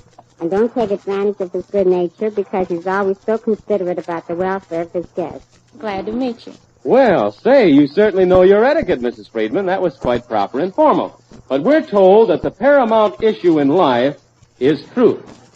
Yes, the paramount issue in life is truth, so now we would like truth to take the place of etiquette. And this time we'd like you to show us how you would introduce your husband to these ladies if you really spoke what was on your mind at the moment. I mean, just throw etiquette right out the window here. Let's hear a real, truthful introduction of your husband to these three lovely girls. Mrs. Myers, I want you to meet my husband. Get mad. You might just as well, because if I don't, he'll introduce himself. He's the worst wolf in the neighborhood. Woo! All right. This is my husband, Mrs. Cannon, and don't let that smile of his fool you. When he gets back from work, he's the crankiest person you ever met. All right, go ahead, Mrs. Friedman. Mrs. Forrest, this gentleman happens to be my husband. You wouldn't think so, the way he neglects me. He wouldn't be home tonight except that he's broke. Gosh, he's fascinating, isn't he, girls? What did you say, Mrs. Forrest? Gosh, he's fascinating, isn't he, girls? He is that, all right.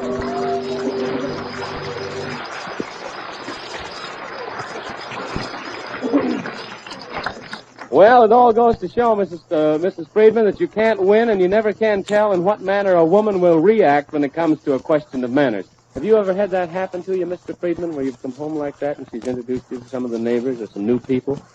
Yeah. And have you always reacted that way? I mean, has she given the other side of the picture, too, once in a while?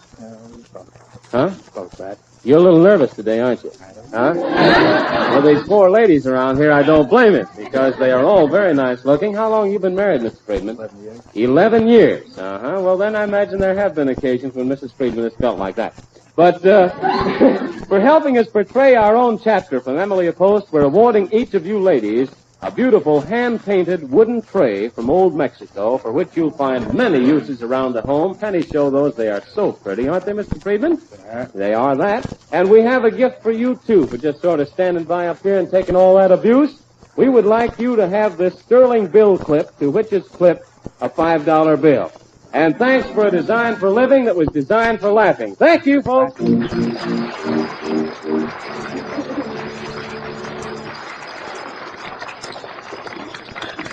I want to take just a moment to thank you, ladies and gentlemen out there, for the very fine comments you've been sending in on our program, and I especially want to thank those of you who wrote to me and told me what a pleasure it was to hear my father the day we had him on the broadcast out in Sioux City, Iowa. It was quite a treat, as you remember. Dad dropped down from Minnesota. We put him on the air. We didn't tell who he was until we were all through with the interview. But you folks have been very kind to write to us about it, and I'm forwarding all that mail on to Dad, and I know he'll enjoy it. Well, it's time for our song of the week now, and darn it, we got a good song to sing this week dedicated to all the boys and girls. It's called School Days. So just sort of get your mind to thinking of all those nice lyrics of school days now. Let's have the music, George, and let's sing it out. This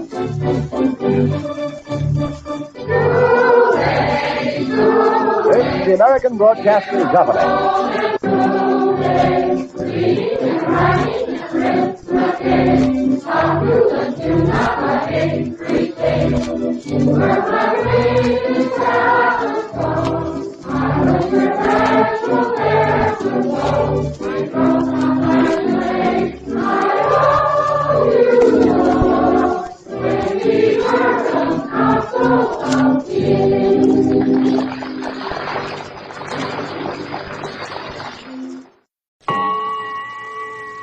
Tonight, Jason Sanborn presents Major Poe's Amateur Hour. There have been amateur hours in the theater, and there have been amateurs on the radio. But about a year ago, Major devised a new pattern of radio amateur hour, something that was entirely original and had never been done before. Major Bowes is, therefore, responsible for the present vogue for amateur hours on the air. It is his proud distinction to be the most copied radio personality to date. Major Bowes' own original amateur hour, presented tonight, is made possible by your purchases of Station Sanborn's dated coffee, the coffee you know is fresh. These amateurs exhibit their wares. You select the winners by your vote. There are two ways to vote. If you live in the vicinity of New York, you telephone your votes early and often. The number is Murray Hill 8, 9933. I repeat, Murray Hill 8, 9933. In addition, tonight is Chicago night. By special arrangement, Chicago listeners will also vote by calling Franklin 4900. That's Franklin 4900. These Chicago votes will be flashed to us within 5 minutes, and frequent bulletins will be read by Major. For those elsewhere, mailing ballots are supplied free at your grocer's. Or you may, of course, write in on your own stationery. Decide tonight which contestant you wish to vote for and get your official ballot from your grocer tomorrow. Remember, Chicago and vicinity call Franklin 4900. New York and metropolitan area call Murray Hill 8, 9933. And call quickly. Major will announce the names of the first two Chicago voters. Also, the names of the first two voters from the New York metropolitan area. The leaders in the voting will be given professional engagements in RKO Metropolitan Theater. So please help these deserving youngsters by voting early and often. I now present Major Bowes. Thank you, Jimmy, and good evening, friends. This is the proudest moment I've ever known in radio, and I've been at the microphone for more than a decade. And by the same token, I feel a greater responsibility than ever before. Our proceedings, as you'll observe, are informal, without precedent. And you, within sound of my voice, are just as much a part of this show as these youngsters who come to the microphone. The studio's enormous. It seats, I don't know how many, a couple of thousand. And these amateurs, lacking experience, must stand before this great audience and give a performance. It's a task for a seasoned professional, much less a Simon Pure amateur. And so we need your help. We want your votes. Please telephone your choice. Telephone early. Telephone often. You decide the winners, and the winners will receive immediate professional engagement. The studio's crowded with friendly faces. There are millions listening. I'm going to repeat the telephone numbers again. In New York, it's Murray Hill 8, 9933. In Chicago, it's Franklin 4900. In this building, girls are sitting at 200 telephones to take your vote. There should be no line busy. Now, first to the microphone is the four-piece band. The Morris sisters, 4 little kid sisters. Piano, 2 saxophones, and a trap drummer. And this drummer is a little girl as big as a minute and as cute can be. Watch her little spindle legs work. And so the wheel begins to spin. All right. All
right.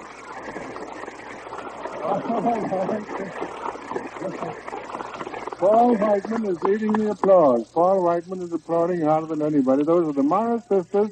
Their little orchestra play the 12th Street Rag. Now, we have Percy Wood, Boer War veteran, who yodels. All right, Percy, let's hear the yodel. Yodeling, yodeling, yodeling, yodeling.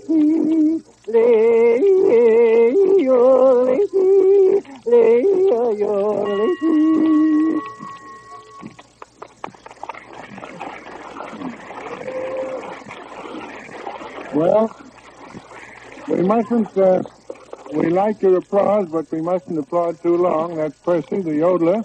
He was through the Boer War, and we went through one of his yodels, so it's even Steven. All right. Now, what have we here? The merry-go-round is started. It's a crazy quilt, a grab bag. It's a whirligig, just a wheel of fortune. Around we go, each of us trying for the brass ring. I can promise nothing because I never know what's coming, but it's a lot of fun. The first telephone call from the New York area is Mr. Martin McLean, and the second call from the New York area is Miss Rose Wills. Thank you very much. Now we have Franklin Jensen, baritone. His application states that he's a photographer. Where were you born, Franklin?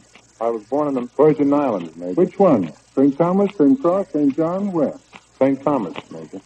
You see, we touch every part of the United States in these amateur hours. You study singing? No. Well, just a little bit to help my voice along. I've always wanted to sing ever since I was a little boy. Mm-hmm. Well, what do you want to see him? A concert singer or stage, radio? What's your ambition? Concert singer. Now the Roland Hayes and Paul Robeson, Eddie Masters, huh? Yes. Well, in that case, you either want to sing The Glory Road or Deep River or Waterboy. They all do. We all know the songs, Paul, they want to sing. What do you want to sing?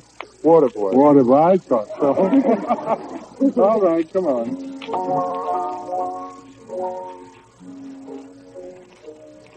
You Jack O'Diamond, you Jack O'Diamond, I knows you from old boys. Yes, I knows you from old.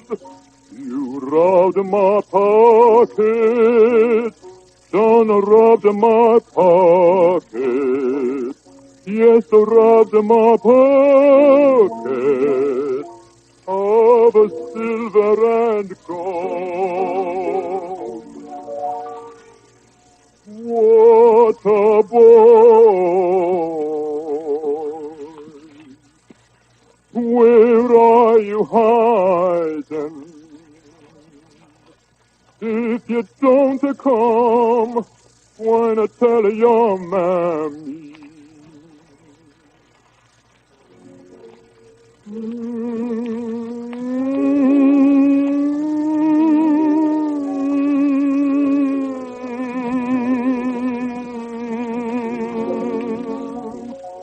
What a boy.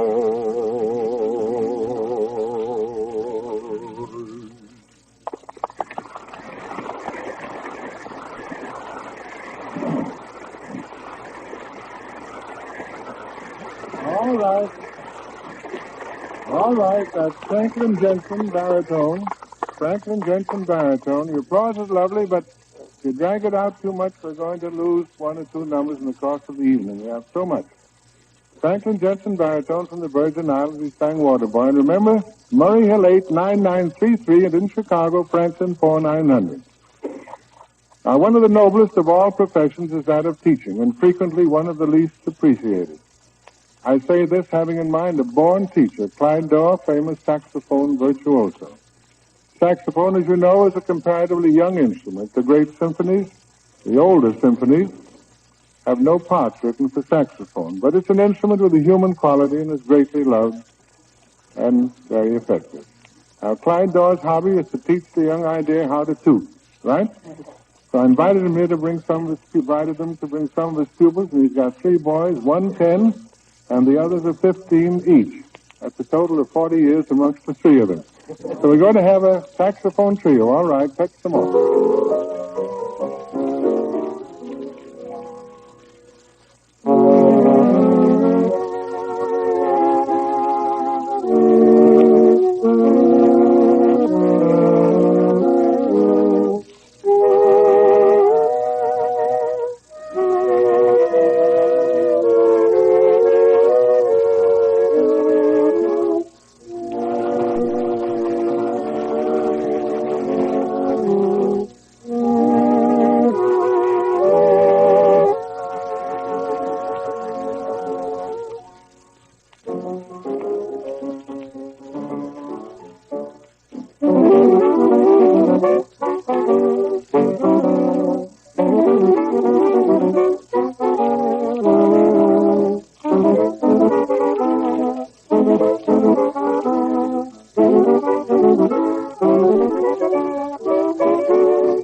All right. That's three boys, Lewis Smith, Arthur Parkman, and Maxwell Wexler, the saxophone amateurs. And from Chicago, we have the first bulletin. The first call from Chicago was Jack Hines. The second call from Chicago was Frank Berry, and they both voted for the Morris sisters. So that's quick work. And thanks, Chicago, very much indeed. Next week is Philadelphia week. You see, New York and vicinity always calls, but each Sunday night a different other city. All over the United States, Sunday by Sunday. Tonight, Chicago, and next week, Philadelphia, and so it goes on, and it reaches San Francisco. And that'll be a night that I think I'll get up to my phone myself. But faster and faster springs our little merry-go-round. It's a big show, ladies and gentlemen, only a dime, 10 cents, a 10th part of a dollar. This way, neighbors, step on the inside of the show. It's going on all the time. Good for a pain in the hip, knee, or ankle, side, back, or chest. Thank you, sir, and you thank me. Neighbor, how'd you like the show? Terrible. That's what they all say, good people. Step on the inside and jump aboard. Now, let's see who's next. That's the application. Mary Miller. Application reads singer from Hamburg. You live in New York, Miss Miller? Yes, Mrs. Mayor. Miller, I suppose it is. I suppose. That's your little baby, is it? That's your baby? Yes. Little I boy. brought him along, Mayor, because I have nobody taking care of him. So I think well. it'll be all right. I'm sure it'll be all right. Don't look at me. I'm sure it'll be all right. But for a singer to step up to the microphone with a little boy indicates a story. What sort of singing do you do? Tell us about yourself. Mezzo-soprano. Mezzo-soprano. Mezzo-soprano. You know, my husband used to be chief steward, and he traveled all over the country. On account of that, I never get a start, good to go to my career. Mm-hmm. So, well, moving around all over the country, of course you can't, and I suppose your ambition is to sing, but sometimes in our ambitions we forget our real blessings. You'd be the happiest woman in the world if you were a prima donna, wouldn't you? I would like to sing opera. If anybody would give me a chance, I know, but how many opera singers would... Think of the opera singers that would give up their opera singing if they could have a child like that. Hmm? I never would miss my child for anything or any money in the world. Wouldn't give up your child. I wouldn't give up my child. But, well, my music not either. Well, maybe you can eat your cake and have it too, huh? What do you want to sing? I sing please. All right, let's have it.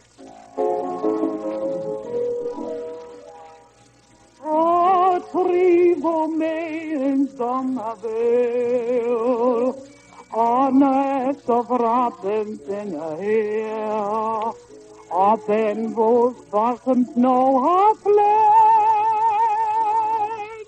hvor intimately lives the drain, hvor en mine, I fools like me. only God can make a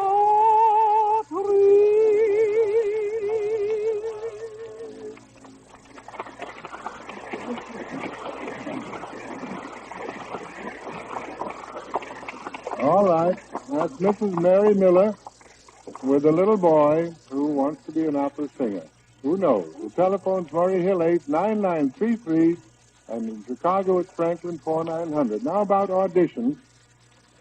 Those in New York and vicinity should write, address your letter to Mesa Bowes Amateur Hour, care of National Broadcasting Company, RCA Building, New York City, and state your qualifications.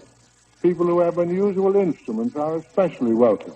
Tell us about yourself, and if your letter seems promising, we'll invite you to an audition.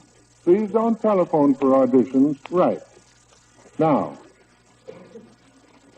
this is the application of Adele Kaplan. The application states at the age of 13, won 2 medals, graduated from the Julia Richmond High School, has taken nursery and kindergarten training and studied music, right? Yes, Major. You won 2 medals at the age of 13. Sunday school medal? Oh, no. Medal? One was from public school, and the other one was from the Metropolitan League Association. The what? Metropolitan League Association. Metropolitan League Association. Baseball. No. Oh, I Well, you have the looks, whether you have a voice or not, we'll soon find out. What do you want to sing? I carry you in my pocket. Well, button up your overcoat, then. Come on. I carry you in my pocket, in a locket of gold. There you remain till the sun grows cold. I take a little look each morning, and I take a little look each night, just to see if you're alright. I have such a tender feeling, I don't know if it's right or wrong, but when I look at you, dear, it's just like a lovely song. So I carry you in my pocket, in a locket of gold. There you remain till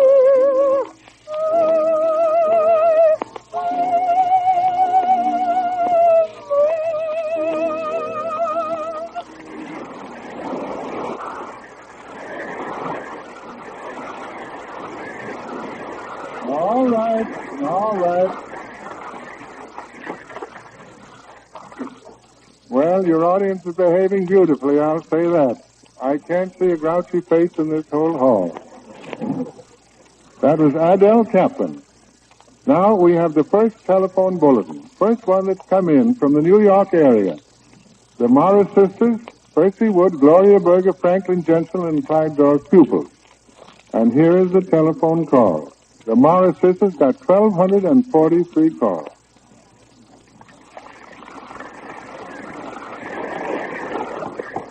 Percy Wood, the yodeler, got 2. He didn't get a very good start. Matter of fact, the war that went against him. Gloria Berger, 344. Next time she'll be a bigger bouquet, and I'll telephone myself.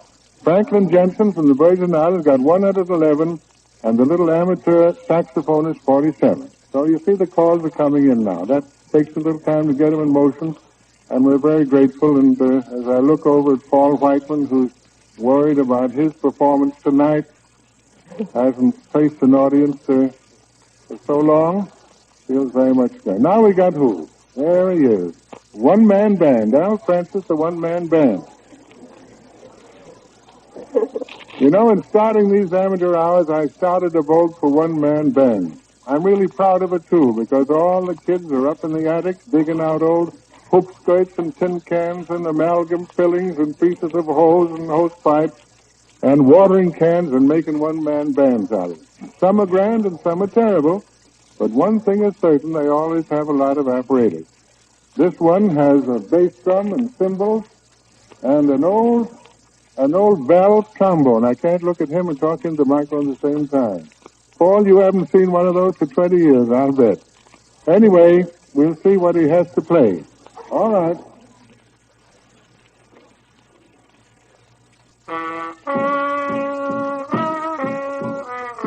Ooh.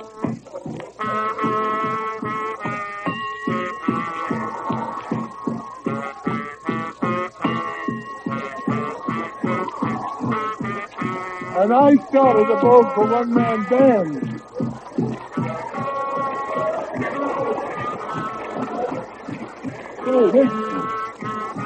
He's not only tone deaf, he's stone deaf. What will the ancient order of Hibernians do to me? My wild Irish rose. Help, police!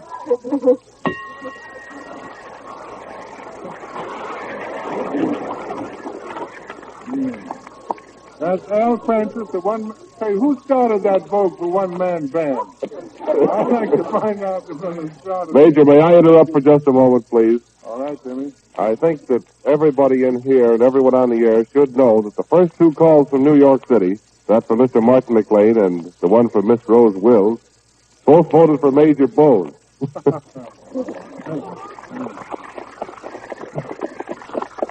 That's 2 votes for the Major. Puts him in a class with a yodeler, I guess.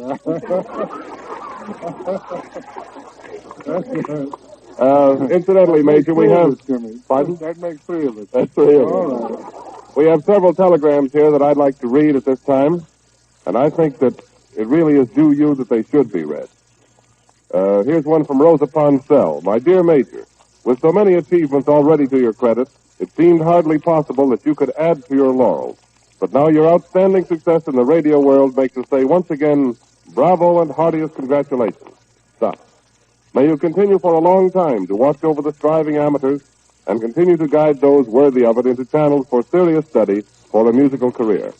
Signed, Rosa Poncell. And here's one from the governor of the state of New York, dated from Albany, Governor Herbert H. Lehman. It's addressed to Major Edward Bowes, and he says, I am glad to congratulate you on the inauguration of your new radio broadcast and to wish you the success that has characterized all your programs in the past. Signed, Herbert H. Lehman. That's all. Thank you. Well, I said at the beginning that this is my proudest radio night, and so it is. Now we have who? Al Schuler, ladies' coat, your application says. What do you do with ladies' coats? Well, I sell them, Major. Hey, if you had to buy them, it wouldn't be so easy, would it? And you have an ambition to be a radio singer? Oh, yes, I have, Major. Have you had any experience in radio singing? Well, I had a very unusual experience, Major. About a year ago, I answered an advertisement in the paper for some radio talent. But when I did get there, I saw this agent, and he gave me an audition. Well, a few days later, I received a postcard to see him about a sponsor for a program for me. Well, when I did get there, he greeted me at the door, 50 cents, please. Well, I gave him the 50 cents thinking I might have a job. Didn't think you were worth $1 even, either. Well, when I did get in there... That's interesting. I must interrupt you because recently the fraudulent radio schools have been springing up and they work a great injustice. Even for small sums, they get youngsters to come there. No doubt that is your experience. But make it a little briefer. What happened? Did you go on and pay him and take lessons? Well, I did, and many others did also. Well, here was the beginning of the lesson. You know, he made the 30 or 40 of us stand up in back of his, in front of the seat, you know, and he got up in front of us and said, boys and girls, go this way.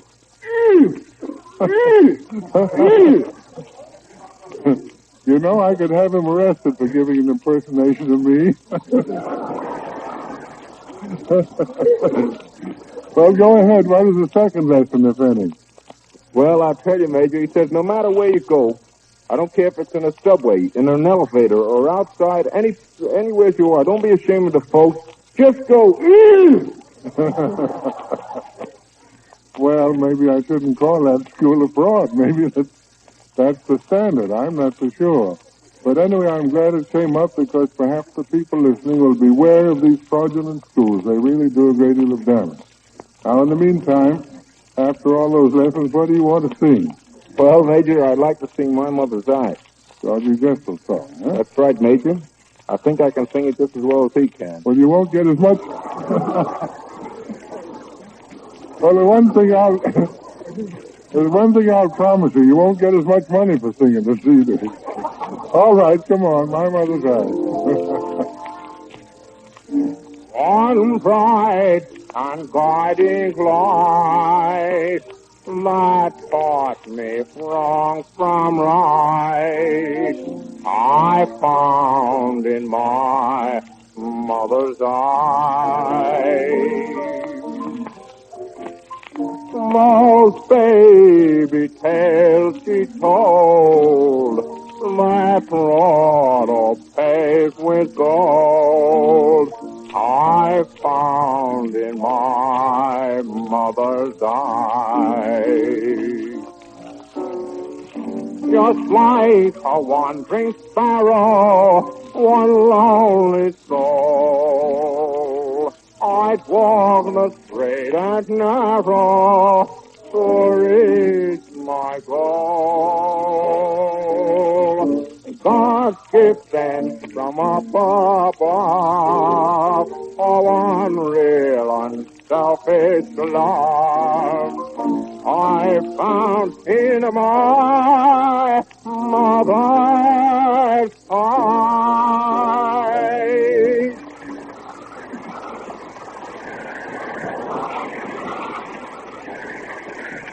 All right, Al Schuler, who sells ladies' coats and imitates George Gibbet. All right, Jimmy. Our operators will be on duty for another half hour, so there's still time for you to telephone your vote. Call Murray Hill 8-9933 in New York or Lafayette 7500 in Boston. Elsewhere throughout the United States and Canada, grocers have free ballots for you to use. Or you can vote by letter or postcard sent in care of your own station. Bear in mind the saving you can make by getting Chase & Sanborn's dated coffee in its new, inexpensive dated bag. The coffee is the same superb blend as always, and it reaches you at its best because its freshness is guaranteed by the dating plan. The only difference is the new bag and the lower price it makes possible.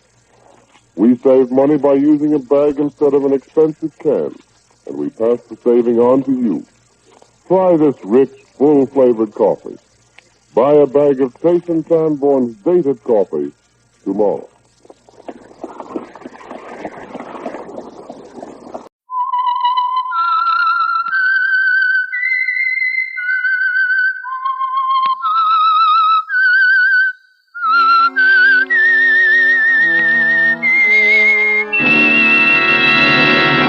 I am the Whistler, and I know many things, for I walk by night. I know many strange tales hidden in the hearts of men and women who have stepped into the shadows. Yes, I know the nameless terrors of which they dare not speak. And now, the Whistler's strange story, Ladies' Man.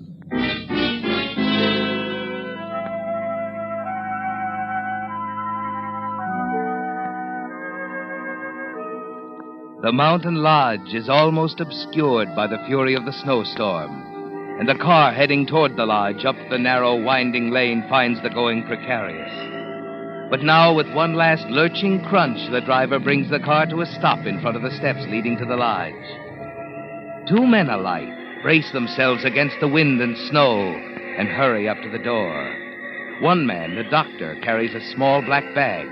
The other, a younger man, anxiously leads the way into the house to the quiet bedroom at the back and waits while the doctor examines the figure in the bed. The room is chill with cold and quiet, deathly quiet.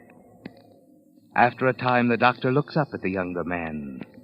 Well, Afraid your friend is gone, Mr. Cole. Oh, no. I'm afraid so. I'm sorry. Oh, it can't be, Doctor. I came for you the moment I found him.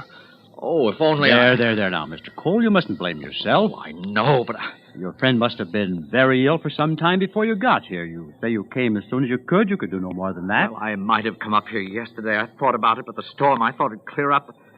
Well, I had no idea he was ill. I mean, really sick like this. A little cold, that's what he called it when he wrote me. Well, maybe he didn't realize it himself. People don't sometimes. Now, that's peculiar. What, Doc? His blankets. Here, look at them. They're damp and cold on top. I wonder if he could... the windows, Doctor. I told you, remember? They were all open when I arrived. The snow had blown in over everything. I brushed it off the blankets, but some of it probably melted through. Well, probably. Well, Mr. Cole, I guess there's nothing more I can do. You're probably wanting to make the arrangements in town, I suppose? Oh, yes, Doctor. When I drive you back, I'll take care of all the arrangements.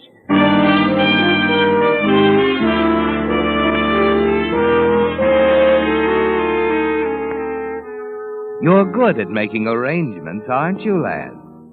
As playwright Philip Leonard's manager, agent, and dear friend, you handled his affairs for him while he lived. It seems only right that you complete the cycle and plan his funeral. After you had deliberately hastened his death by opening the window over his bed, letting in the cold, the snow, to cover his blankets.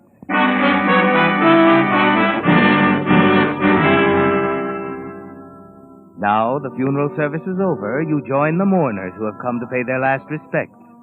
Stand with them in little groups of 3 and 4. You're not surprised, are you, to find considerably more women than men in evidence? But even in sorrow, the widow, Lydia Leonard, is easily the most attractive. It isn't only the beauty in her face, but her manner and quiet dignity as she accepts the mumbled words of condolence. She even manages a soft, appreciative smile for you, Lance, when you approach her. Well, Lydia, no use trying to say anything. You know how I feel. Yes, of course, Lance. The way you've handled everything has made it a lot easier for me. I wonder if Philip realized how much you thought of him. Oh, I'm sure he did. Look, Lydia, is there anything I can do? Get you away from all these people? I mean, drive you home? Oh, Lance, would you do that? I'd like to try to stop thinking about it. Yes, I understand, Lydia. I'll pick you up here right in about 2 minutes. Thank you. Oh, excuse me. Please let me through. Mind? Please let me through. Hello, Lan. Oh, hello, Cliff. Lance Cole? Oh, Mr. Cole, I'm Deborah Brock. I'd like to talk to you. Oh, I'm sorry, Miss Brock. Please, I've got to drive But Mrs. Mr. Leonard Cole. home. I'm sorry. I can't possibly stop now. See me some other time, will you, please? Certainly, Mr. Cole. Sorry.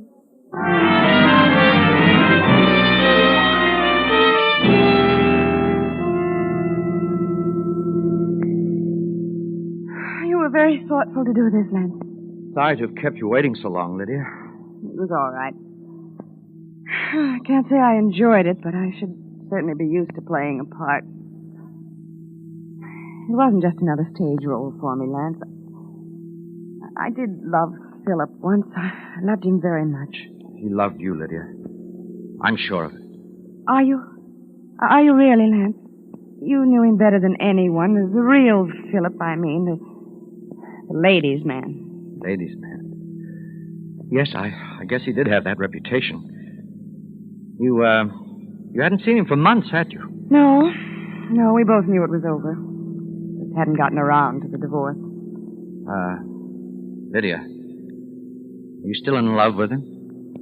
No, I'm not. I'm still in love with a memory, perhaps. With what he was then, Oh, easy. You know, I'm sorry I didn't go up to the lodge sooner. Even one day might have made a difference. Philip was always going up there to the hideaway without telling people. Sometimes it was to write, and sometimes... He hadn't written anything, had he, Lance? Started a last play, anything like that? Why, no, Lydia. He hadn't written anything.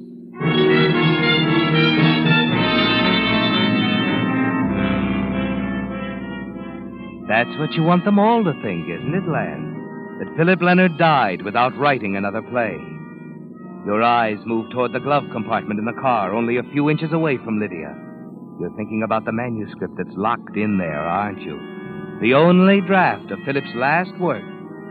Because he did do some writing, a final play about his own life, about his life and loves, especially his love for Lydia.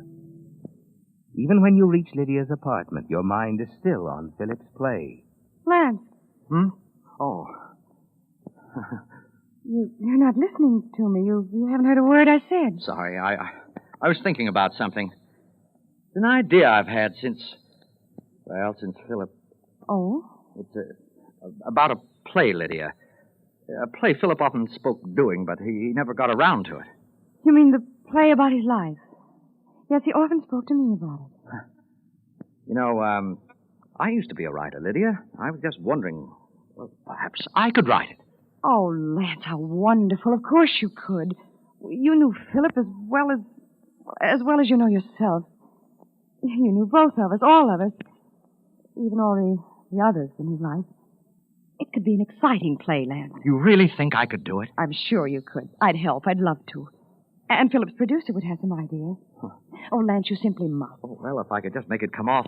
You know, there'd be only one actress who could play Lydia Leonard. Oh, Lydia, would you? I'd want to, Lance. Very much. You will try, won't you? Oh, yes, Lydia. Yes, I'll try. It will be good, Lance. I'm sure it will be. You know, somehow I won't be surprised if you're right.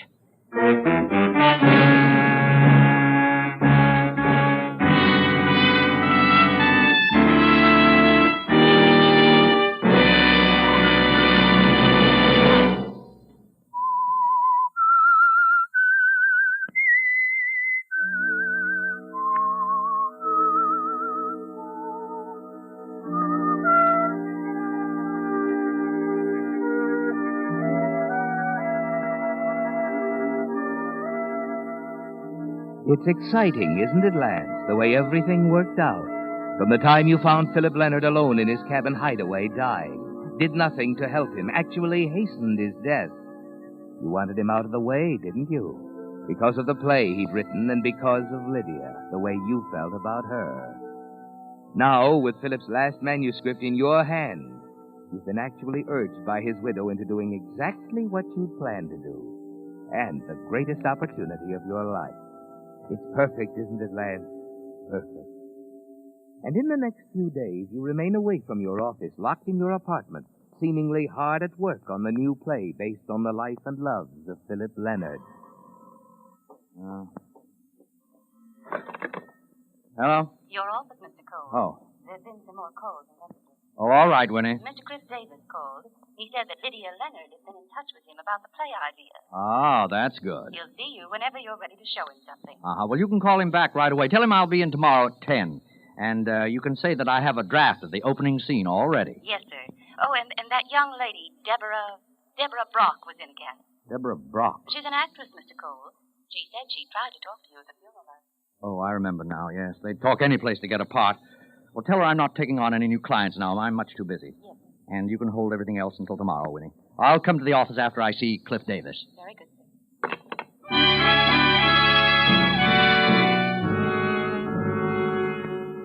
It's working perfectly, isn't it, Lance? Lydia talking to Cliff Davis, getting him ready. You know, of course, that he'll be dubious about the whole plan, that he'll doubt your ability. But the next morning, after he's read the scene you handed him, the look on his face is the answer you've been waiting for. Lance, it's unbelievable. Well, I take it then you like it. Like it? I love it, every word of it. But I mean you, Lance, that you can write like this. It's Philip at his best, better than his best. I'm flattered. Now, for instance, these lines to Lydia just before scene curtain.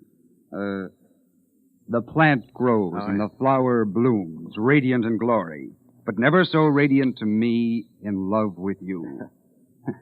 You've got it, Lance. The thing they all strive for, heart, the gentle, sure touch. Well, there's more, Cliff. I mean, I've got it all mapped out. There's more to come, and I think it's even better. Keep it up, Lance. It's fine, perfect. Now go on, get back to work. I'm going to call Lydia and tell her what I think. Good. Then if it works out, I mean, if I can keep it up, will you produce it? Produce it? I'll break your back if you even show it to anyone else. Why, it's wonderful.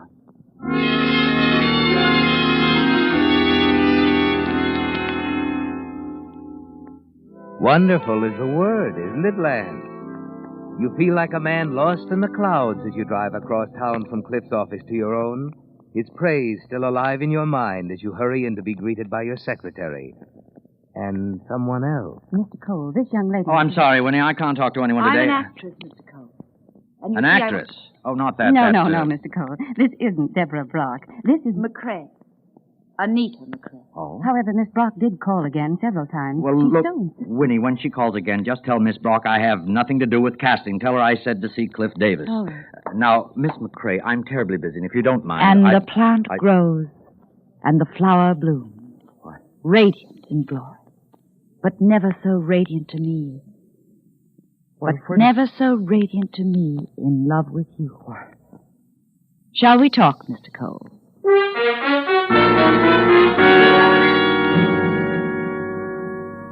Well, Lance, something's wrong, isn't it? Something's very wrong. This girl, a stranger to you, a young actress, pretty, self-assured, quoting lines from the dead Philip Leonard's play about his life. Lines which you are certain no one else had ever set eyes upon. Inside your office, with the door tightly closed, Anita McCrae tells all. Exactly how it happened. And you sit there staring across the desk at her, completely stunned. And you were up there at Philip's hideaway, the lodge. Weeks before he died. Yes. Poor Philip. He wasn't well even then. But I never dreamed that he'd neglect himself. Contract pneumonia. Oh, yes, it's tragic. So careless of him. What it said in the papers, I mean. How he left the windows open, alone up there, snowing. Yes, now about the play, Miss McCrae. Oh, yes. Well, I'm just curious, you understand. I mean, with the papers talking about your new play, saying Philip, that is, Mr. Leonard, hadn't written anything recent. It puzzled me. Oh, I see. You can understand. When I'd read parts of it for Mr. Leonard, and he'd mentioned giving me a part. Oh, excuse me. Yes? Mr. Cole, I just wanted to remind you of your luncheon appointment. Oh, yes, Winnie, thanks. Well, you seem rather busy, Mr. Cole. Perhaps No, please, don't go, Miss McCrae. Anita. We have things to talk about.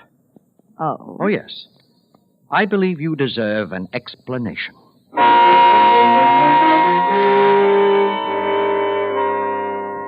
An explanation, Lance, yes? Somehow you've got to clear up things for Miss McCrae, make her understand about the play without letting her know you had anything to do with Philip's death. But somehow you sense she isn't going to be easy to handle. And when you've told her your story... Very well, Mr. Cole. Lance, it will be our secret. We'll share it. Just the two of us. However, there's one condition. What's that? Philip promised me the lead, you know. After I'd read the part for him, he insisted I play it. The part's already been cast. All the arrangements have been made. Mrs. Leonard is doing it for us. After all, she'll be playing herself. Oh, that's too bad. Well, you'll have to change those plans. I'm going to play the lead, Lance. Or, well... Or what? Or I'll expose you. Oh, now, wait a minute. I'll give you a few days to think it over, Lance. I'm sure somehow you'll be able to explain everything to Mrs. Leonard.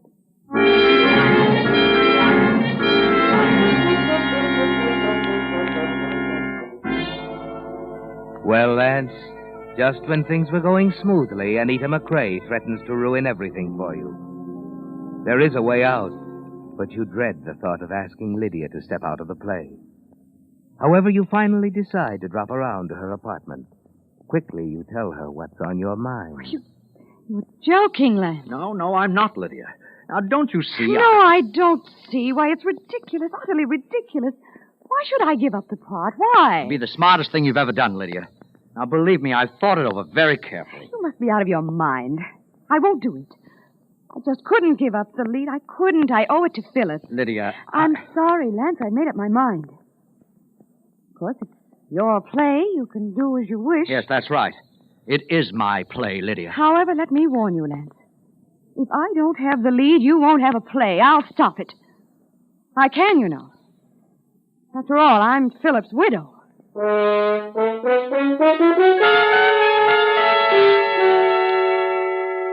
It's no use, Lance. You plead, threaten, finally realize there isn't anything you can say to make Lydia change her mind. Back in the street, you step into your car, drive around for hours, thinking about it. Wondering now what you'll tell Anita McCrae. You've got to find a way to prevent her from exposing you as a fraud, Lance. Yes, you've got to find a way. And then suddenly a thought occurs to you. You telephone Anita, ask her to meet you right away. Then you hurry back to your apartment to wait for her.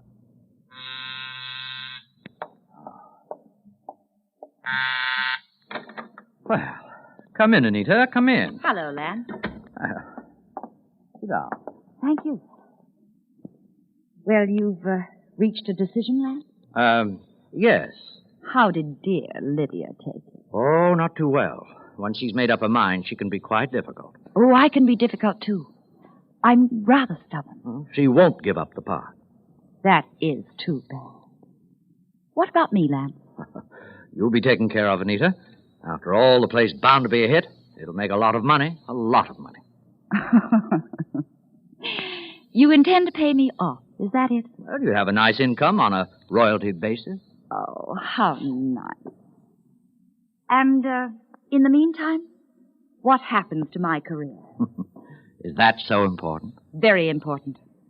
You can't buy me off, Lance. Oh, now, wait a You minute. gave me your answer. I see no reason for staying. What are you going to do? I'm going to Cliff Davis and Mrs. Leonard. I'm going to expose you. All right. All right, so you'll expose me. What then? Oh, it isn't just the play, Lance. You see, I can tell them what went on at the cabin the day Philip died. You? I can tell them who opened the windows to let the wind and snow blow on him. I can tell them who waited until he was dead before he went for the doctor. Look, Anita. You're responsible for Philip's death, and you know it. You stole the play he wrote, too. And when I tell them how he died... You're not going to tell anyone. No, wait. Lance. No, Anita, I can't wait. Wait. You're not going to tell anyone anything, ever.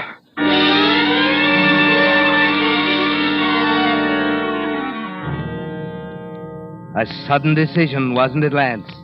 And now Anita is dead.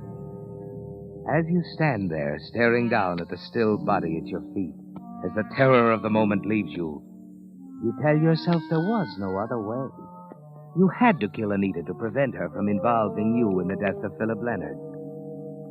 You replace the heavy bronze bookend on the table, light a cigarette with trembling hands, begin to pace the floor of your apartment.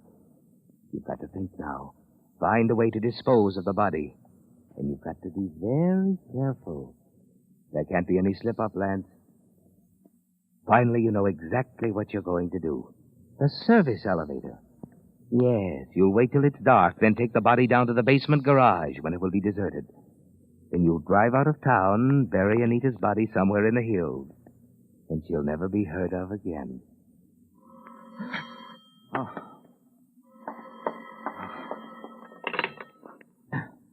Hello? Winnie, Mr. Cole. Oh. I tried to reach you earlier. Oh, yes. What is it, Winnie? Mr. Davis called this afternoon after you left. He wanted to talk to you right away. Oh? I thought you'd want to call him. Oh, all right, Winnie. All right. Mr. Cole. Is something Wrong? Why, no, of course not. Why? Well, it's just that I've noticed you seemed a little upset the last few days. It's about the play, I suppose. Yes, I have been a little upset. But, everything's all right now, Winnie. Yes, everything's going to work out fine. Just fine.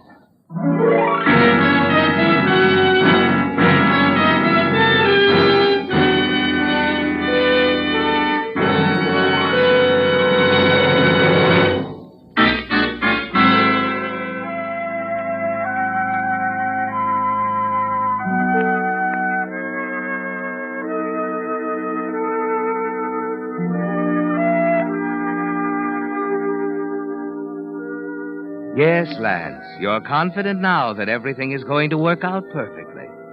Anita McCrae is dead, and her story of how Philip Leonard died with her. Once you've taken Anita's body out of town and safely buried it, no one will ever connect you with her death. You hurry into the bedroom, search the closet for your old topcoat. You wrap it around Anita, place the body on the Davenport, and then... Frantically, you look for a place to hide Anita's body. Quickly, you place it behind your desk where it will be safe until you dismiss whoever is at the door. Coming? Hello, Lance. Cliff. Mind if we come in? No, wait a minute. I'd like you to meet someone, Lance. This is Miss Brock. Deborah Brock. How do you do, Mr. Cole? Brock. Oh, you should have talked with Miss Brock yesterday yourself, Lance, instead of sending her to see me. She's made some serious accusations. What do you mean? The play, Lance. Your play. Miss Brock says Philip wrote it. Philip? That's not true. It is, Mr. Cole. I know. Philip finished it almost 2 months ago. I read it for him up at the lodge. You? But I thought... Oh, he promised me the lead. Couldn't he promise the two? No, you're all wrong. It's no use, Lance. That scene you gave me the other day, the one you said you'd just written, Miss Brock hasn't seen it, yet she can quote it, word for word. All right. So I stole the play. There's nothing you can do about it. Nothing except expose you. Now, I'd like the original manuscript, if you please. Where is it? I'll send it to you. I want it now, Lance. Lydia will be happy to know that Philip wrote those lines about her, not you. Over here in your desk? No, don't go over there. Mr. Davis, what is it? What's the matter? You'd better call the police, Miss Brock. No, don't come over here. Just call them. There's something wrapped in a topcoat here behind the desk. I think the police will be interested in seeing it. Operator, get me the police, quickly. Who was she, Lance? Anita McCrae. Did Philip promise Anita the lead, too? You should have known there would be more than one.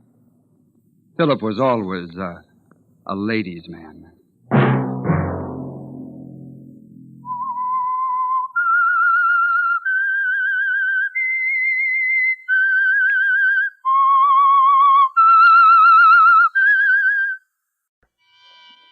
And now, Autolite presents The Death of Me, starring Mr. George Murphy, hoping once again to keep you in suspense.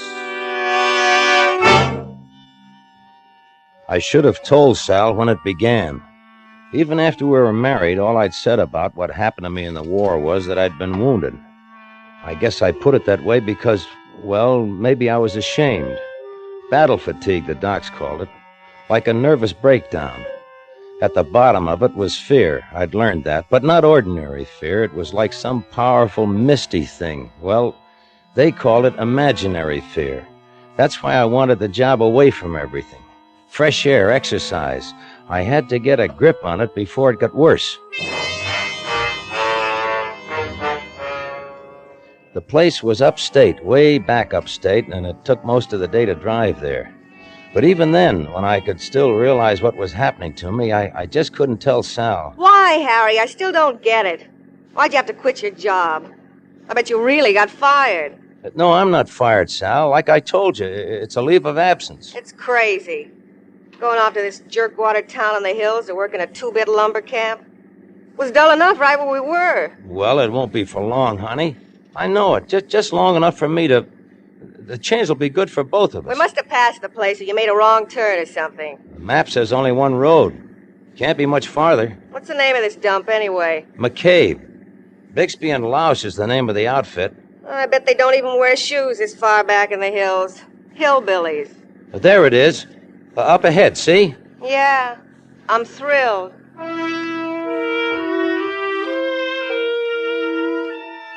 The town was old. Maybe 200 people in a place that once held 2,000. I couldn't blame Sal for not wanting to come. She was pretty, the kind of a woman that men looked at. She liked excitement. There hadn't been very much in our life, and, well, it made me feel better knowing that I wouldn't be alone. Bixby and Louse was a worn-looking building on the main street. Sam Bixby was a big man with cold, hard little eyes. Yeah, they told me you was coming. Name's Harry Sawyer, huh? Kind of puny for a logger, ain't you, Harry? I can pull my weight, Mr. Bixby. I've done it before. Maybe. This ain't one of them big fancy logging outfits. We're small and we work hard. I expect to. That's your wife out there in the car? Yeah. You can't take her out to the camp. She'll have to stay here in town. Except on Saturday nights. Yeah, I understand. Well, I guess you'll do. Job's only good for a month. Then I'm hired? Yeah, you're hired. Come on, I'll buy you and your wife a drink. Well, thanks, Mr. Bixby, but we're not settled All right, yet. another time. I'll see you in the morning, then. Truck leaves at 6. I'll be ready. And thanks.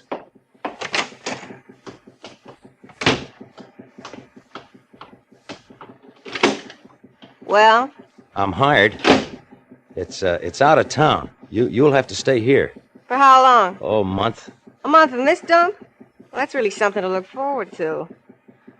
Well, what do we do? Sleep in the car?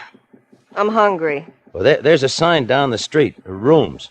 Rooms. Bet there isn't even a private bath in the whole town.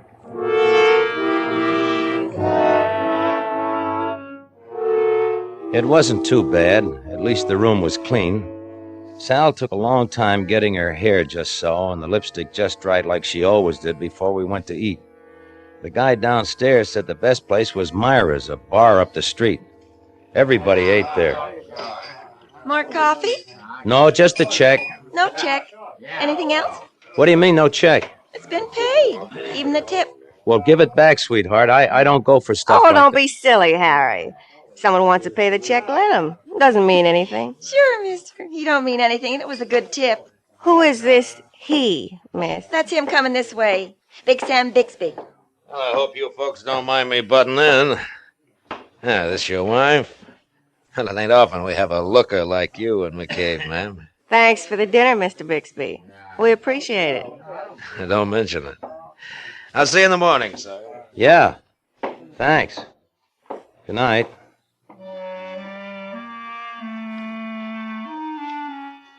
I knew I shouldn't have let it get me, but it was the way he looked at Sal. Not at me once.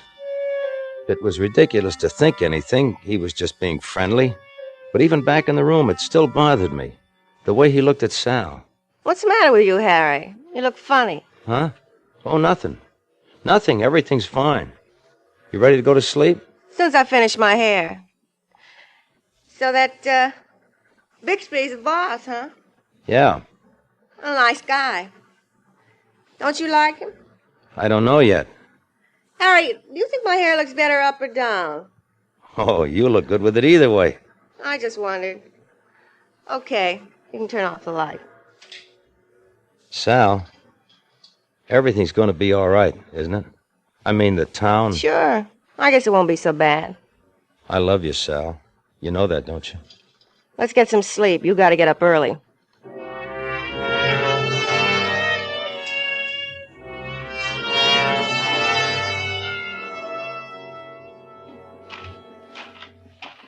Morning.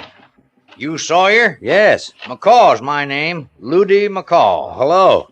We riding out to the camp together? Don't rightly know.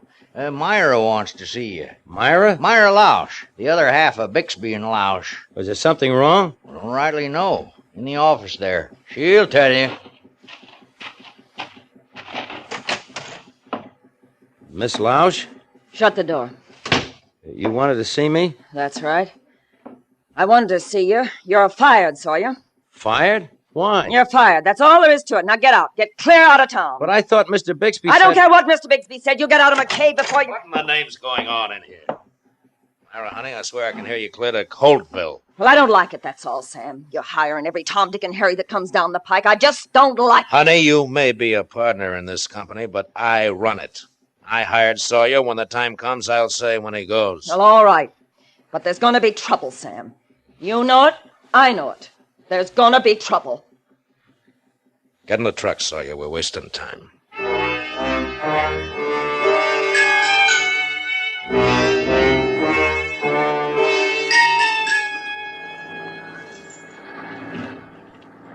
It's kind of cold riding a truck bed this morning. Think Sam would have let us ride in the cab with him. Huh? Oh, yeah. I see you still got your scalp. Myra can really boil over, can't she? Yeah. Here's the camp. If there's anything else you want to know, just ask me. They say I'm the biggest busybody in these parts. All right, boys. Find a bunk, Sawyer. Then you and Ludy meet me at the office. And snap it up. There's an empty bunk next to me, okay? Sure. Say, what's that smell in the air? Swamp? Huh? Oh, yeah. Down over yonder. Good timber growing there, too. Don't know what Sam's saving it for.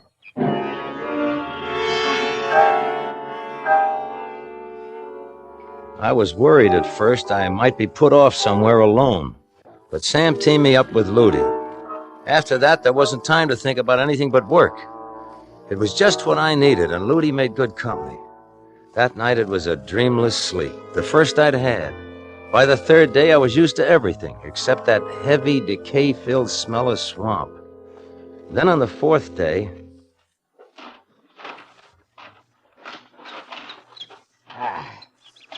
That's the only part I like, watching them fall. You're getting pretty good. Thanks. Yeah, he's doing all right. Huh? Oh, Sam. Didn't know you was back out from town. Looks like he got Sawyer broken right. Oh, it ain't me, Sam. He's a good worker. Looks like he'd be good on Cypress. Come on, Sawyer. I got a special job for you. Me too, Sam? Just Sawyer. He can do this alone. Special job, Mr. Bixby? Yeah. That act sharp? Sure. What is it? You'll see. You said cypress? Doesn't cypress grow in the swamp? Yeah. Wet cypress. Watch your footing now. Ah, there's your job. Through the mist. 6 cypress. Well, that's a big job, Mr. Bixby. And footing like this, wouldn't it be better... Can't spare anybody. You'll do it alone. Yes, but... I told you we work hard around here. Just watch your footing. Don't slip at the wrong time.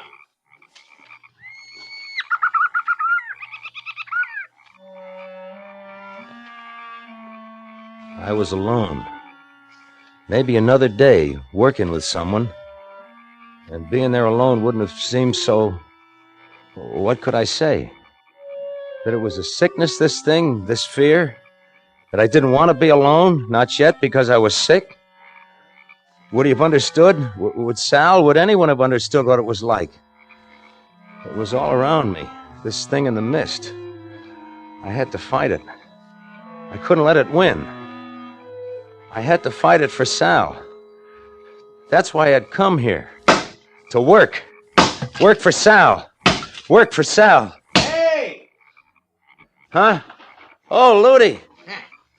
You're working like a crazy man. It's after quitting time. Almost too dark to see. Well, I gotta finish this one. Oh, go on, rest yourself. Go get some water. I'll finish it.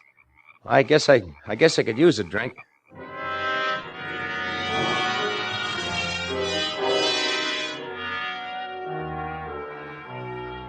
I was tired, aching tired. But I had stayed there. That was all that mattered. For the first time, I began to feel good, really good. There was water near the bunkhouse, and I went there and drank and started back. It was going to be easy now. I was on my way up. I was almost there when I stopped. I guess it was seeing Ludi there at the tree, just like I had been. There was something about it, like I was watching myself. Then I realized there was someone else there in the darkness behind him. Then he came out of the gloom, holding an axe. It was Big Sam. I froze. I couldn't move. I knew what was going to happen. I couldn't move. The axe came flashing down. I watched myself die.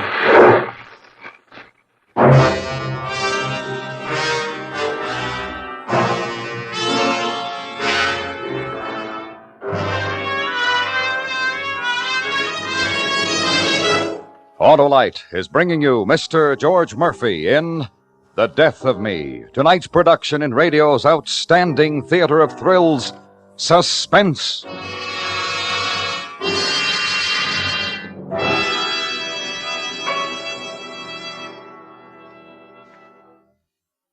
Harlow, I travel in pretty good company with my Autolite electrical system, don't I? You sure do, Oscar, because Autolite electrical systems are used as original equipment on many leading makes of our finest cars, trucks, and tractors. Well, that's because leading automotive engineers know that the Autolite electrical system works as a team to give the smoothest performance money can buy. It sure does, Oscar. That Autolite electrical system goes to work the second you turn the ignition key and keeps right on working every second your engine runs, as well as when you blow the horn, turn on your lights, electric windshield wiper, radio, or heater. And friends, take a tip from me. Treat your car to a periodic checkup at your car dealer's or your authorized Autolite service station. You can quickly locate the authorized Autolite service station nearest you in the classified section of the phone book under Automobile Electrical Service. Here you will find men trained under Autolite supervision who specialize in the electrical system of your car. And remember, from bumper to tail light, you're always right with Autolite. And now, Autolite brings back to our Hollywood soundstage Mr. George Murphy in Elliot Lewis's production of The Death of Me, a tale well calculated to keep you in suspense.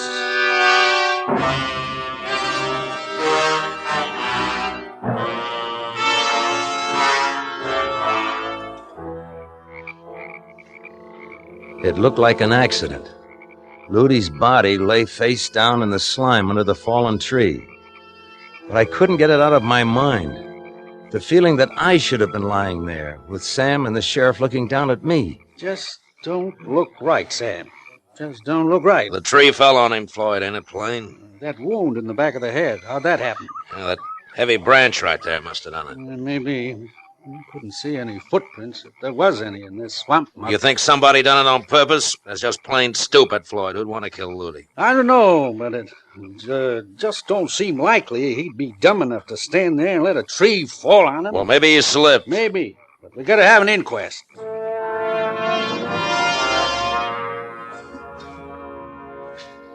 He had guts to stand there over Ludy's body. But why? Why kill Ludy? Then he looked at me.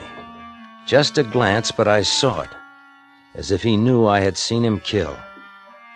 Okay, fine. When I got to town, I'd go straight to the room. Then at the inquest, I'd hang him. Just a minute. These darn snaps on this dress. Wasn't expecting you so soon. Harry. What's the matter? Why, nothing. I sent out for coffee, and I thought... What? What did you think? I don't know. What are you doing in town? You didn't get fired.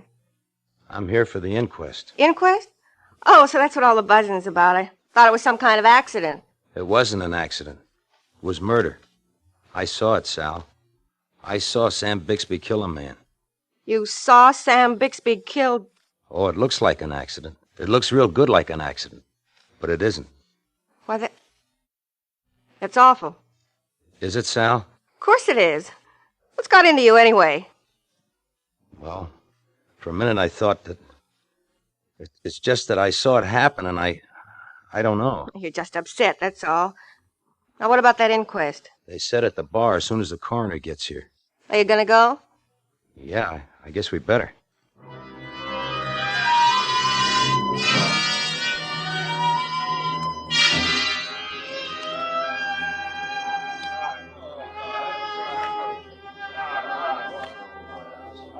All right, everybody settle down now.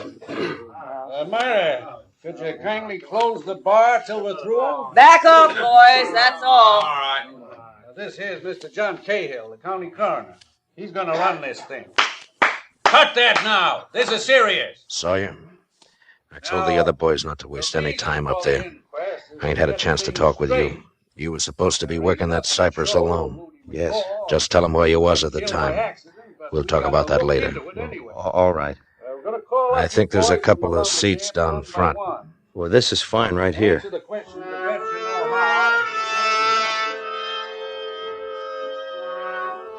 I watched him slip back into the crowd. It was like some bad dream. I had been so sure, but now I wasn't sure of anything.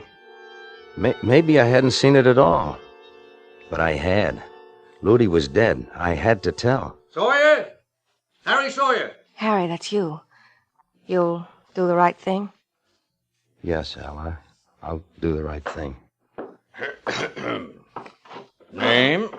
Harry Sawyer. Now, Mr. Sawyer, if you've been watching the proceedings, you know what we're trying to get at. We've got to try to determine the facts as best we can. I looked up and saw Bixby. Our eyes met and locked. All I remember was the mist. It was everywhere. I was back in the mist and I couldn't tell. I was making a terrible, terrible mistake, but I couldn't say anything but yes and no, and it was over. The verdict is that the deceased, one Ludi McCaw, met his death through accidental causes. You were right, honey. You did right. Sal, we've got to leave. We've got to get out of here. Sawyer, how about you and your wife having a drink with me? I owe you one, remember? Why, yeah, Mr. Bixby. Of course. That'd be nice. Yeah, this booth here? Sal, listen. We've got to, Harry. Yeah, this is fine. Ah, good. And after we have our drinks, what say we ride out to the camp? This is Saturday, you know. We have a big time at the camp on Saturday. Well, I don't think Sal would... Why, sure she would. You want your wife to see where you work, don't you? Sure, honey. Ought to be fun. Yeah, there's whiskey and gambling. Myra runs the table, but you can never tell. You might win something. We'll have a fine time.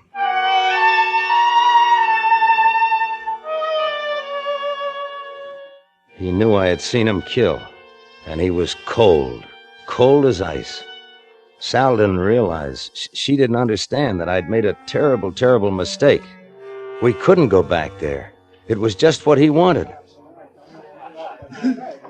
We shouldn't have come, Sal. You don't understand. We gotta leave. Listen, Harry, everything's all right now. We'll go over the dice game. Play a few bucks. Act natural. 4's the point, little Joe. All right, bet $1. The pass line? Doesn't matter. Anything. Ah, here you are. I brought you some drinks. I almost spilled them. Why, thanks. Say, Sawyer, you ain't showed your wife around yet. Harry wanted to shoot some dice. Well, suppose I show you around, if Harry don't mind. Why, yeah. You don't mind, do you, honey? Well, no, I don't mind. Fine. We got a mighty interesting place here. Oh, Sal, wait. 7. Next shooter. Sawyer, it's your dice.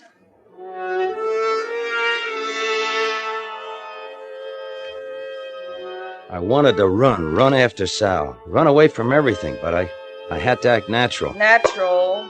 7. The shooter wins. And that was the beginning. I threw 7 after 7. I couldn't lose. I'd never been lucky before, but now I couldn't lose. 11. Natural. Don't you think you just about run the luck out of those dice, Sawyer? Your luck's bound to change. Yeah, I guess you're right. You know I'm right. That's the nice thing. I picked up the money, but I couldn't leave without Sal. She didn't realize. And then it hit me. It wasn't luck. That's why he'd taken her away. That's why the dice had kept me. He wanted me to come looking. Out there.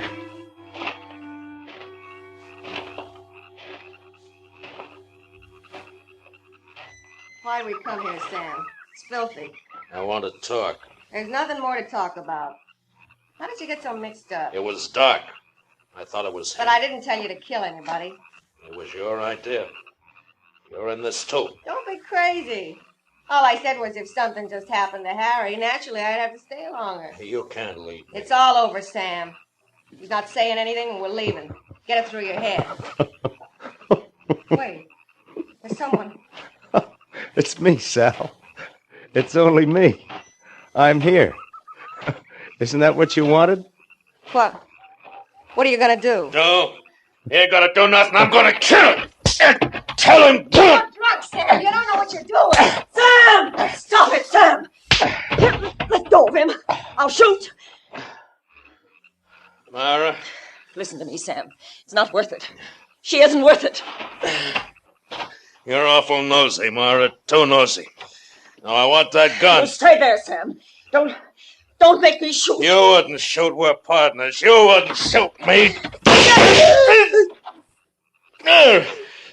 We're partners. You wouldn't. Sam. Oh, Sam. He's dead, Myra. I'll take the gun. Dead. Oh, no. No. have to hold you. I'm sorry. Me? I loved him. It was her. How about getting your wife out of here, Sawyer? Leave McCabe. Don't come back.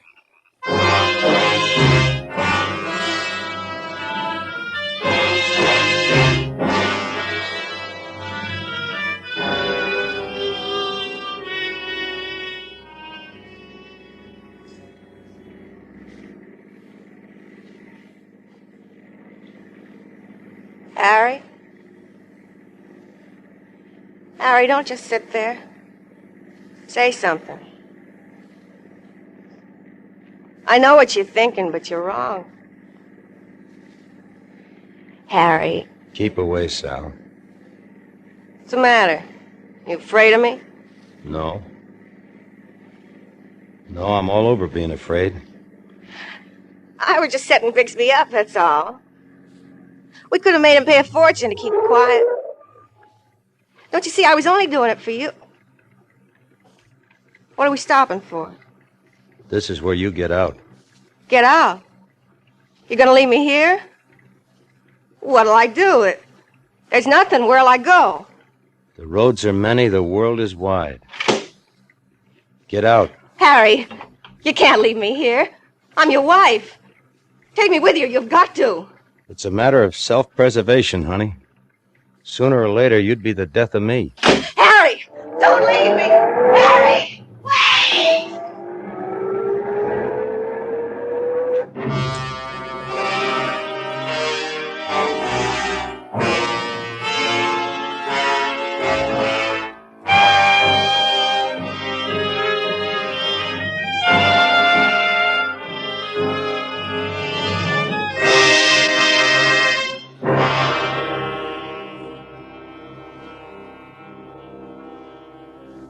This is your FBI.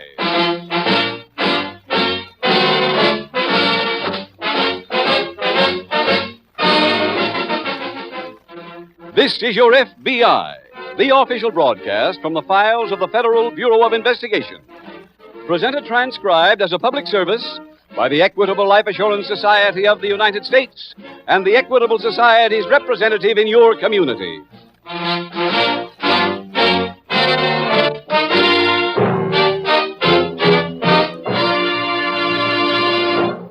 The Equitable Life Assurance Society has nearly 8,000 trained representatives from coast to coast, serving over 4 million members. Tonight, an Equitable Society representative has an important message on Social Security. We were all keenly interested to hear the news about Social Security. Benefits have gone up from 50 to 100%. 10 million more people have been taken into the Security fold. What does this mean to you? Are you just starting out with Social Security, or have you been covered all along? In either case, your future has changed. Now is the time to give it a careful once-over. To help you, the Equitable Society has revised its famous fact-finding chart for fathers and mothers. In just 14 minutes, Mr. Keating will explain just how this chart can help you.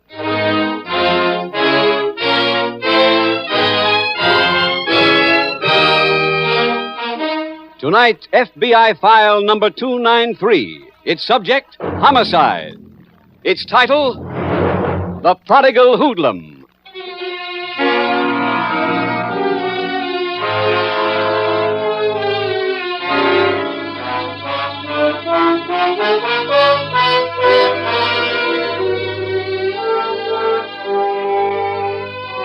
Those who have gone most deeply into the problem of juvenile delinquency agree on this one point.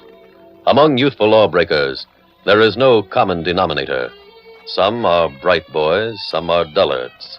Some come from broken homes, some from well-to-do families. Similarly, each young criminal is what he is for many different reasons. No one factor is entirely to blame. That is why there is no single cure-all for the problem of juvenile delinquents, or for any individual who is classified as such. Tonight's case from the files of the Federal Bureau of Investigation is an example of this.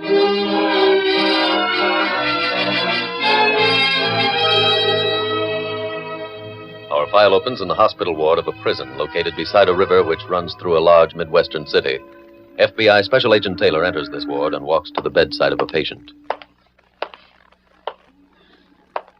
Are you Mr. Taylor? That's right, nurse. Can't you tell he's a cop? They called to say that you were coming up. Please don't stay any longer than you have to. All right, I won't. Ring if you want me. Thank you. Mr. Baker, you feel strong enough to make a statement? About Willie Stone? That's right. Sure. What do you want to know? Everything. Well, I guess it won't hurt to tell you. Maybe I ought to start at the beginning, huh? Please. Well, the first time I ever saw Willie Stone, he was on a dock a couple of blocks away from here. And when was that? 1935. I was the head man around this town in those days. Ran everything. No telling how much dough I had rolling in, but one thing they always said about Harry Baker.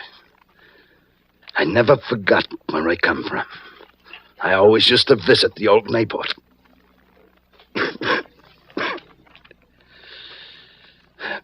This day I'm talking about, I went down with Steve Conway, one of the guys on my payroll.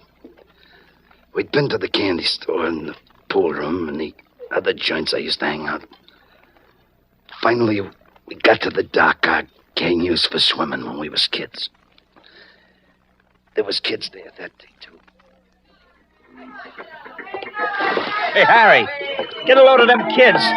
They don't look like they're worried about much. Why should they be? When I was their age, I never had no trouble sleeping. Hey, where are you going? Swimming. Then get it up. I'm broke today, Willie. Now you don't get wet. I'll pay you tomorrow. Yeah. Bowens don't go there. A dime and no swim. But all the other guys... They pay. Don't get a dime and come back. What a touch. Nobody will ever run a benefit for that kid. It don't look like he needs one now, either. I can see myself doing the same thing 30 years ago. You charged the other kids for going in? I had another racket, but I was like him. Hey, kid! You talking to me? Yeah, come here. You want to see me? You come over here. Okay. Hey, what's your name, kid? You cops? No. Nice racket you got. If you want a piece, the answer is no. How much do you make here, kid? How much you make in your business? That's right, kid. Don't let anybody look at the books. Here, here's a sawbuck. Buy yourself a cash register. Oh, thanks. Come on, Steve. I'll take the car back myself. Well, what about me? Stick around. Find out about that kid. Get his name and where he lives. I want to see him. Then you met Willie Stone before he cut his eye teeth. Yeah. How old was he then? 14. His folks were dead, and he lived with his sister. She worked in an office for $25 a week. One day, I went down to see her. They lived in a cheap flat on the same block where I grew up. Yes, I'm Betty Stone. I'd like to talk to you about your brother. Is he in trouble? No, but he will be unless he gets straightened out. I know, but I can't do anything with him. I'd like to help you if you'll let me. Who are you? My name is Harry Baker. The Harry Baker? Mm-hmm. Get out. Well, you haven't heard what I want to say. I don't care. You'd probably like to help Willie so he can grow up and work for you. You're wrong, miss. Well, then why should you care about him? I saw him on the 10th Street Pier a couple of weeks ago. A boy looks like I did, thinks like I did. That's why I like him. So you want him to be like you? No. I came here to try to give him the things I never had. This is a chance for the kid. A chance for him to turn out legit, maybe. Look, I don't want to talk... Now, will you sit down, hear what I have to say? Maybe I can talk you into doing it. Well, I did talk her into it. I gave her some dough, and Willie went to school. He never knew it was coming from me. We made up some kind of a story about her winning the sweepstakes. Message for you, Mr. Taylor. Oh, thank you, nurse. It's from Memorial Hospital, Baker. They say that Willie Stone's condition is still critical. You want to hear the rest of the story? Yeah, please, go ahead. Well, a lot of time went by before I saw Willie again. About 4 years, I guess it was. I used to send dough to the sister, and she kept the kid in school. And then, one day, Steve combusted in. Harry, the kid's outside. Who? Willie Stone. Willie Stone? What's he doing here? I don't know, but he's asking for you. Well, what do you figure? Mr. Baker? Hi, remember me? The kid on the dock, Willie Stone. Yeah, sure. I'd like to talk to you. Okay, come on in. Wait outside, will you, Steve? Yeah, sure. Sit down, kid. Oh, thanks. Well, you're growing up, ain't you? Guess so. That wardrobe. Looks like you're doing okay. Thanks to you. What do you mean? Don't try to cover, Mr. Baker. I know the whole score. You bought me these clothes. You sent me to school. And where did you get that? From a letter you sent to my sister. It had this check in it. Here. How come you to read the letter? I open it. You think that was right? Well, that's what you're doing, it? Now, wait a minute, kid. Look, I didn't come here to complain about that. I don't mind you paying for my education. I just want to pick the subjects. Huh? You sent me to the wrong kind of school. You want to go someplace else? Yeah. Here. I don't get it. I want to go to school here in the office. I want to learn the rackets. That's not what I sent you to school for. Look, I want a job with you. Do I get it? No. You're going back to school, and you're going to stay there till you finish. Well, Mr. Taylor, maybe all this sounds like I wanted to be a Santa Claus. But once in a while, even a guy like me gets hit with conscience. Besides, I like the kid. I wanted to give him a break. Might have been better if you'd given him a good example. A visitor for you. Oh, hello, Steve. How are you, Harry? Not so good. Taylor, this is Steve Conway. Hello, Conway. Hi. Taylor's with the FBI. I'm just filling him in on Willie Stone. Oh? Well, go ahead, Baker. What happened after he came to your office? What happened? Let me see. I thought he'd gone back to school. I was busy and I didn't have time to check. But a couple of months later, I had a visit. It was Willie's sister. Steve showed her into my office. Well, hello there, Miss Stone. What can I do for you? I came here to compliment you on the job you did on my brother. Well, He turned out to be a first-class hoodlum. He's what? I should have known from the beginning that's all you wanted. Oh, wait a minute. What are you talking about? What's this hoodlum business? You should know that. Ain't the kid going to school? No. I found out this morning he hasn't been there in months. What? I found out a lot of other things, too. He suddenly has lots of money, a flashy car, and what's more, he carries a gun. Look, Miss Stone, this is all news to me. I don't believe you. Where is Willie? I don't know. Isn't he home? No. He moved out this morning. Where to? I have no idea. You know where he hangs out? In a basement on Market Street. I'll have my boys check on him. And if what you're telling me is true, I'll go see him tonight.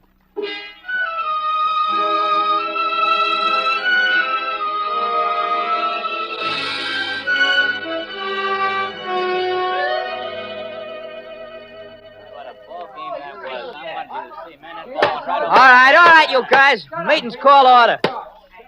We'll start this end of the table. Let's see it, mule, Frankie. Here's $110. Every store paid but the Broadway tailor shop. He still refuses to join? Yeah. Says he don't need protection. We'll figure a way to change his mind. All right, Joey, let's have your report. What did you... See what it is, Frankie. Right.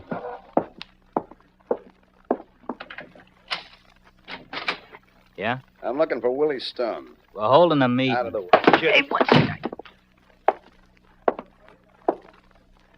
Hello, Willie.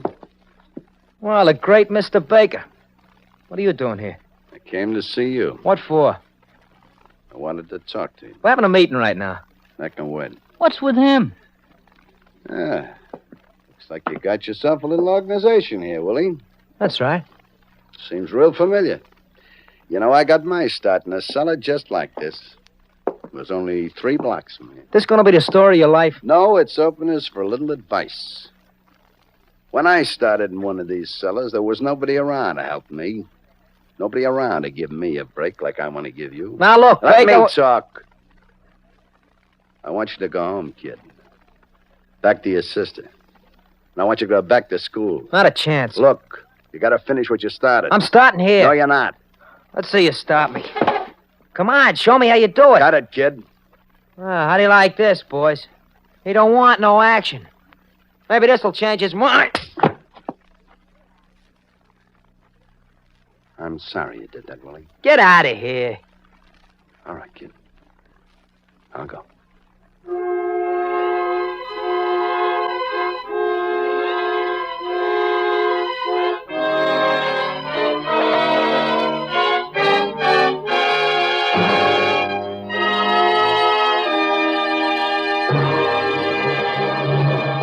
We will return in just a minute to tonight's exciting case from the official files of your FBI. Now, the Equitable Life Assurance Society will discuss changes in the Social Security law. Over 45 million Americans and their families are affected by these changes. 35 million of these are folks who already have Social Security numbers. Their benefits have been increased 50 to 100%. The remaining 10 million are the newcomers to Social Security, now covered by the law for the first time. As soon as the President signed the amended Social Security law, the Equitable Society started to prepare a new and revised edition of its famous fact-finding chart for fathers and mothers. This was done in the belief that every intelligent American would want to take a fresh look at his financial picture to see how the changes in Social Security have affected him personally. What you do when you get this fact-finding chart is very simple. You imagine that death has taken you before your time. Your income has stopped, but your kids still have the same appetite for food, the same ability to wear out shoes. How much money will your wife need to cover the monthly expenses she will have to face? The fact-finding chart for fathers and mothers will give you a reliable and accurate answer. With their new Social Security benefits, how many additional dollars will they need every week to be well-fed, well-housed, well-clothed until the youngest child finishes high school? In 5 minutes, the fact-finding chart for fathers and mothers gives you an answer, guides you every step of the way with easy-to-understand pictures. Once you have the facts, you can plan intelligently. Chances are that with your new Social Security benefits, only a small amount of additional life insurance will give your family complete security. Your Equitable representative will work out a sound program for you. The first step is to ask him for a copy of the revised fact-finding chart for fathers and mothers. No charge, of course. So get in touch with your Equitable representative. Or write care of this station to the Equitable Life Assurance Society of the United States.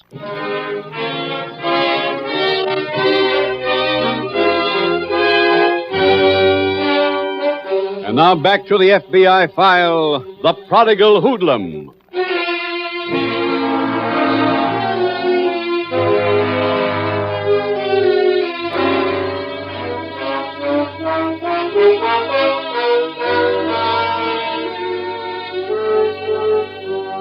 Tonight's case from the files of the Federal Bureau of Investigation begins back in 1935. One type of gangsterism was passing from the American scene. Hoodlums moved into new pastures, operated new rackets, sometimes retaining the support of corrupt political machines. In some places, these sinister alliances are operating today. Politics and police should have nothing in common. Aroused, alert citizens have kept them apart in many cities. This separation is your best defense against crime. Fight in every way you can against a police force being politically shackled. It breeds Harry Bakers, Steve Conways, and Willie Stones.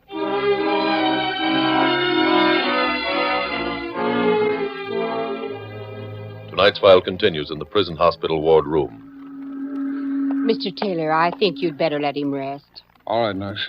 I'm okay. These are doctor's orders. They've got to go to the waiting room. All right. Steve, you tell Taylor the rest of the story. Sure. The waiting room is at the end of the ward. Thank you, nurse. Come on, Conway. Right. How bad off is he, Mr. Taylor? He's on a critical list. Willie Stone still alive? Yeah. His condition's the same as Baker's, though. Here's the waiting room. Go ahead. Thanks. All right, Conway. How about the rest of Baker's story?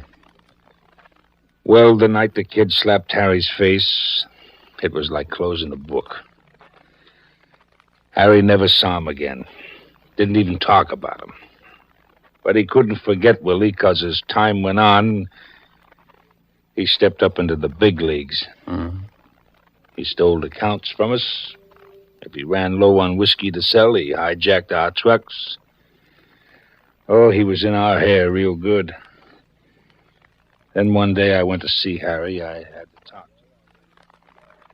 What's on your mind, Steve? Well, I don't exactly know how to say this, Harry. You know, I've been with you a long time. What is this? You walking out? You know me better than that. The boys had a meeting last night. They don't like what Willie Stone's been doing to us. Tell them not to worry about Willie. The town's big enough. They say no.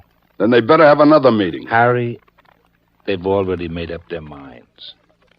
They want Willie cool. Huh? They say either you do something about it or they don't want you running things no more. Let them come here and tell me that. Harry, they mean business. Now, look, I'm on your side. You know that. But just between us, the guys have got a legitimate beef. Let me think about it, Steve. I'll let you know tomorrow night.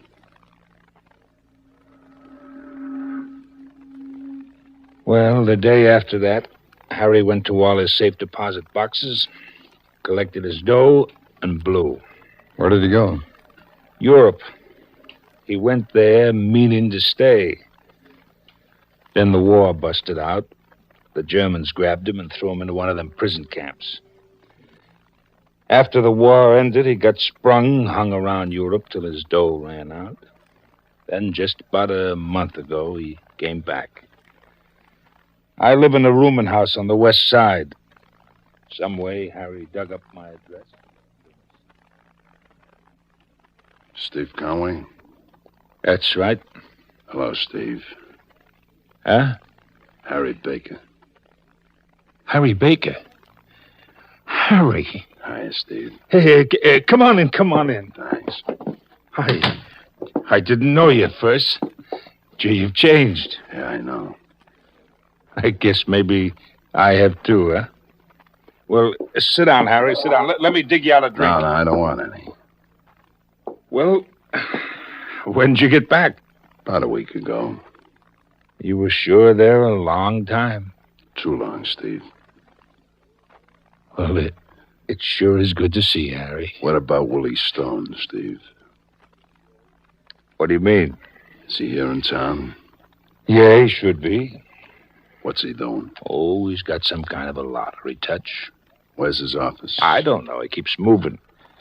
But he hangs out in a Turkish bath at Madison and Broadway. Madison and Broadway. I think I'll go over there and see him.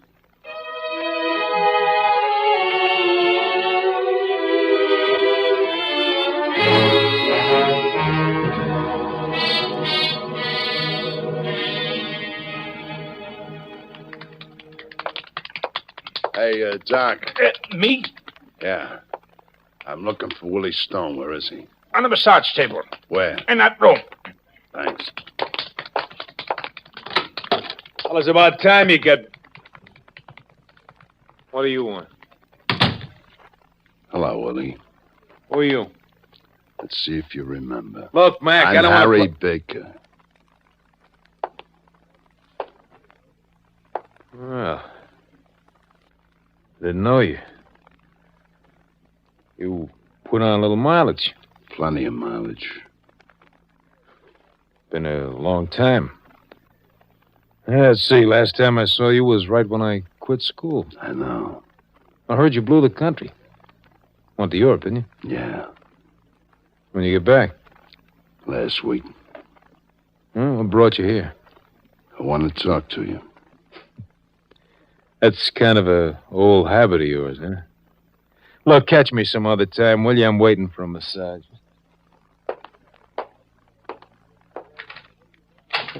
What are you doing? Locking the door. Oh, wait a minute. What do you think? Stay on the table, Willie. I got a gun here. What is this? I told you I wanted to talk. You just lay back and listen. Anybody ever tell you, Willie, what happened just before I went to Europe? Why I went? No. Well, my boys had a meeting. They said they didn't want to go along with me anymore unless I took care of you. I just couldn't do it. That's why I blew. Am I supposed to say thanks? No. All you got to do is listen. You see, I thought I was right in everything I'd ever done with you. Picking you up, sending you to school and then running away so as not to kill you. Yeah, I thought I was right until there was a war and I wound up in a prison camp in Belgium. I met a guy in the camp, a doctor. We shared the same cell, and this doc was a real bright guy. Knew all the answers about what went on in people's heads. Look, what are you telling me all this for? Because it's about us.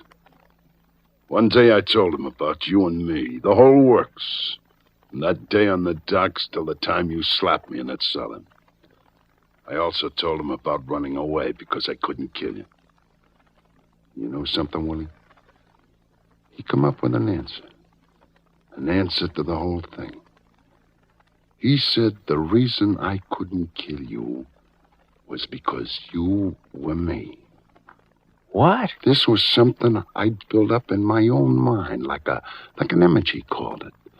Built it up until I got to thinking we were almost the same person. I couldn't destroy you, he said, because then I'd be destroying myself. Do you get that, kid? Do you see what he meant? No. Well, I did. Then, for the first time, I seen things as they really were. Then I saw what I'd done. I'd walked out on my business, my friends, even the country I'd lived in for nothing. That's why I come home. And that's why, as soon as I got here, I started looking for you. I'm gonna make up for all that, Willie. Oh, wait a minute. I'm gonna make up for everything. Everything I lost by taking this gun and killing you. Harry! I'm telling you right now.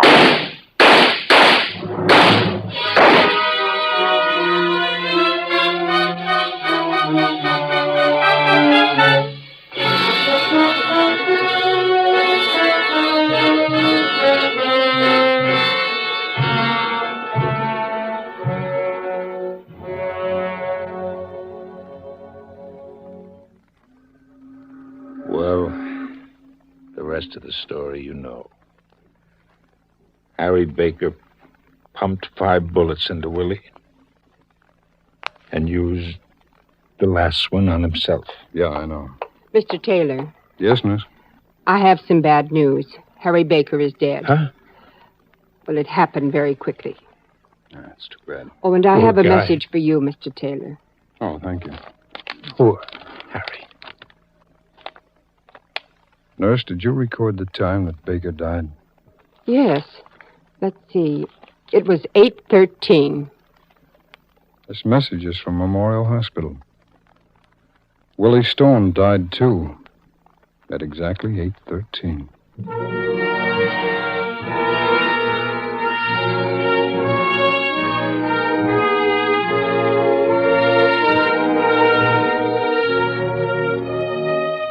As you have seen, tonight's case from the files of the Federal Bureau of Investigation is a story of misdirected good intentions, of a juvenile delinquent who, in spite of money and a costly education, became a vicious criminal. Yes, there is no royal road to good citizenship, no easy way to curb juvenile delinquency. It is a known fact that there are 2 requirements of normal childhood: love and example. Had Harry Baker realized this, had he set Willie a good example, had he made the effort to give him intelligent discipline, understanding guidance instead of mere dollars, this file might have had a different conclusion. As events turned out, however, this ending was inevitable. For as long as our society breeds Harry Bakers and Willie Stones, the Federal Bureau of Investigation will never rest until every one of them is either dead or behind prison bars.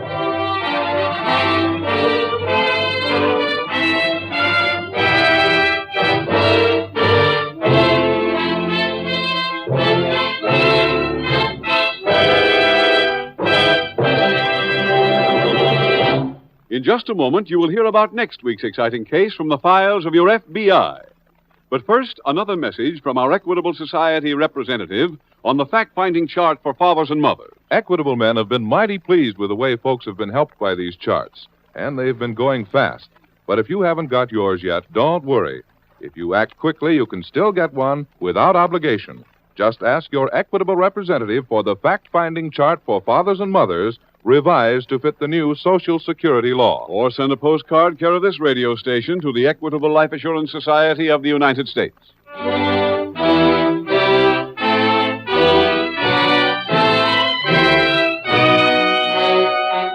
Next week, we will dramatize another case from the files of the Federal Bureau of Investigation. File number 294. Its subject, bank robbery. Its title, Quartet for Crime.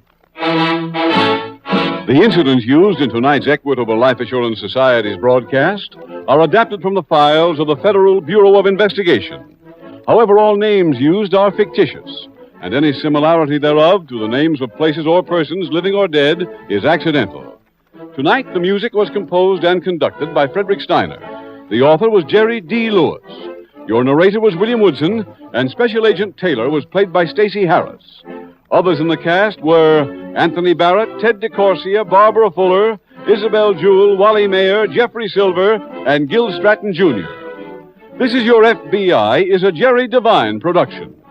This is Larry Keating speaking for the Equitable Life Assurance Society of the United States and the Equitable Society's representative in your community, and inviting you to tune in again next week at this same time when the Equitable Life Assurance Society will bring you another thrilling transcribed story from the files of the Federal Bureau of Investigation. Quartet for Crime on This Is Your FBI. From Hollywood, our land be bright.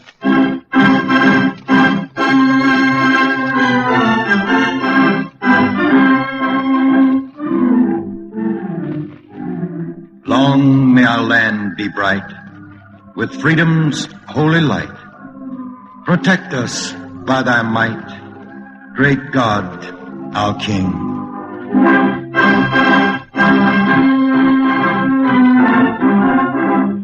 Our Land Be Bright is presented by the Veterans of Foreign Wars of the United States and is produced and transcribed in Hollywood.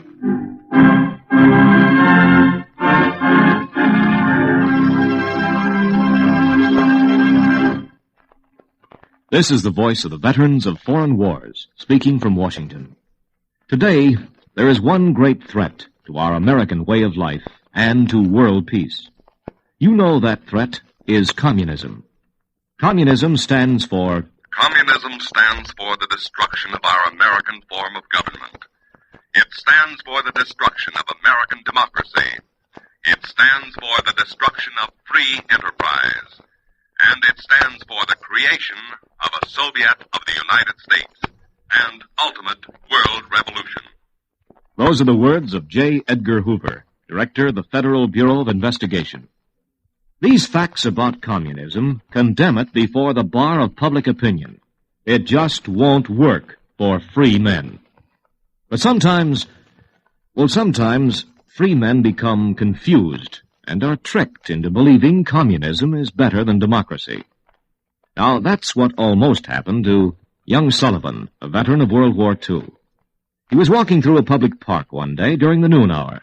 Some idlers standing about in groups were listening to a soapbox orator. What we are trying to do and intend to succeed in doing is to provide ourselves with weapons, ideological weapons, to be used in a mass struggle. We must fight for the proletariat. Look at me.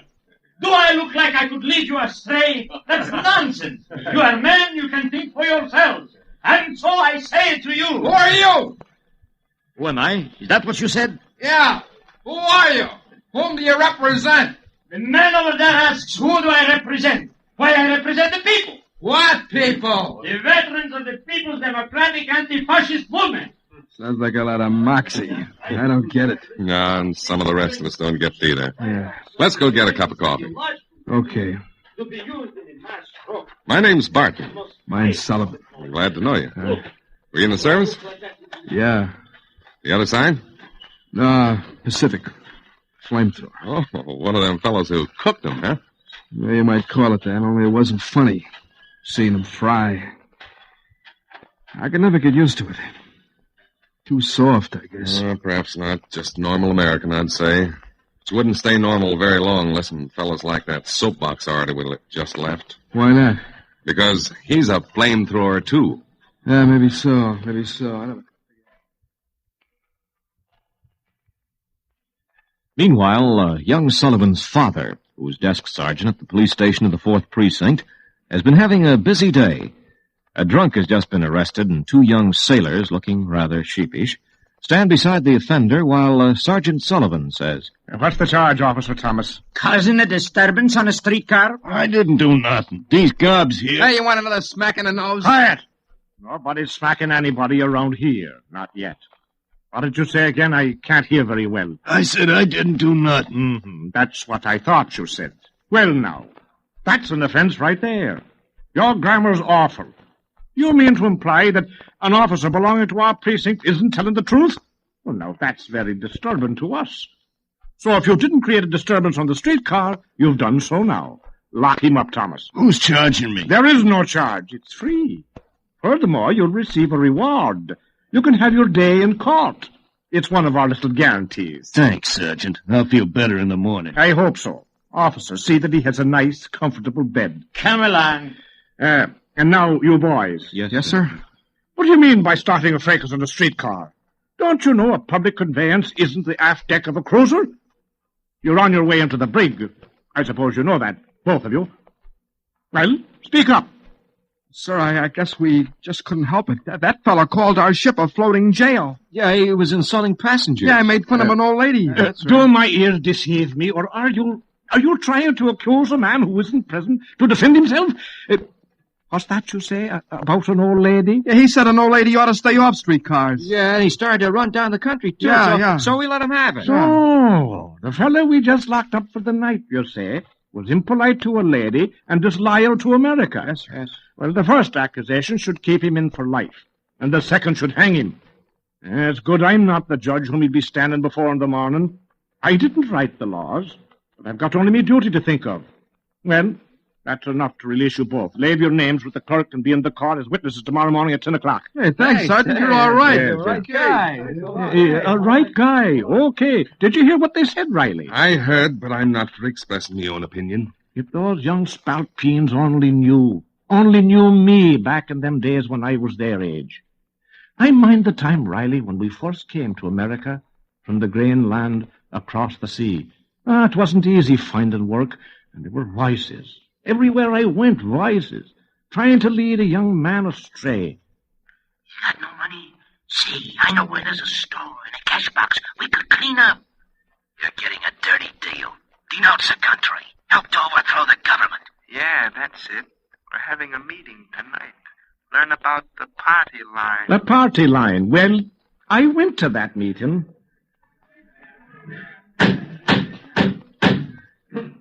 Tonight, we have with us a man come direct over from Moscow. He was in the Russian Bolshevik Revolution of 1917 and helped Lenin to establish the dictatorship for the proletariat. Workers, I give you Mr. Boris Petrovsky. That's right. I was with Lenin when we held our first convention in Moscow in 1919 and organized the Third International to promote worldwide revolution. The Comintern, the Communist International, was formed over there to direct this revolution, and the American section of the Comintern was formed in 1921. That was the beginning of what we now call the Communist Party of the United States. Now, I do not have to tell you what this party means and what we have pledged ourselves to accomplish. You all know our manifesto. We have sworn to overthrow all existing social conditions. It is our doctrine that capitalists and the proletariat, that is to say, employers and workers, are natural enemies. The masses are the real strength of society and must take over the state. In order to do this, we must destroy the American form of government and create the Soviet of the United States. To support the Soviet of Russia, therefore, is the duty of the communists all over the world. You see, we Irish had been having trouble ourselves over in Dublin. That's why we came here, Riley, to live with members of our family who were born on this side. And do you mind the day we got our citizenship papers? I do that right. And can you remember the Pledge of Allegiance? I'm pretty sure I can. Let's try it. Yes. I pledge allegiance to the flag of the United States of America and to the republic for which it stands, one nation, indivisible, with liberty and justice for all. That was a grand day, Was that surely? But your boy, Sullivan, does he feel the same way? By all the saints, what do you mean? I mean, he's not a happy lad, Sullivan, not since he came back from this new war. Well, I saw him listening in the park just this noon to one of them noisy fellas. Well, can't a man listen? It's a free country, you Now, know. don't get mad, Sullivan. Sure, a man can listen when his heart's in the right place, but I'm minding you. What you said about voices. Aye, that's right, Riley. Voices. So that night, when young Sullivan got home...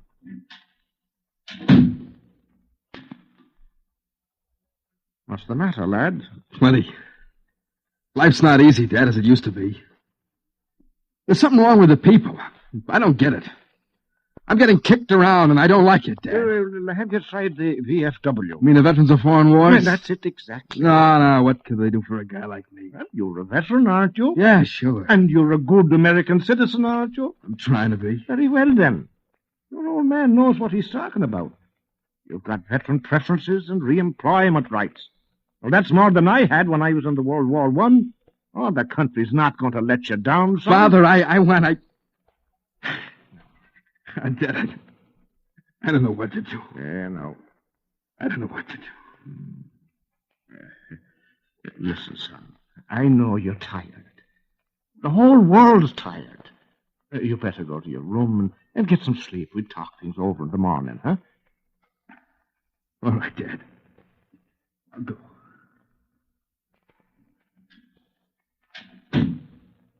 My son's a man.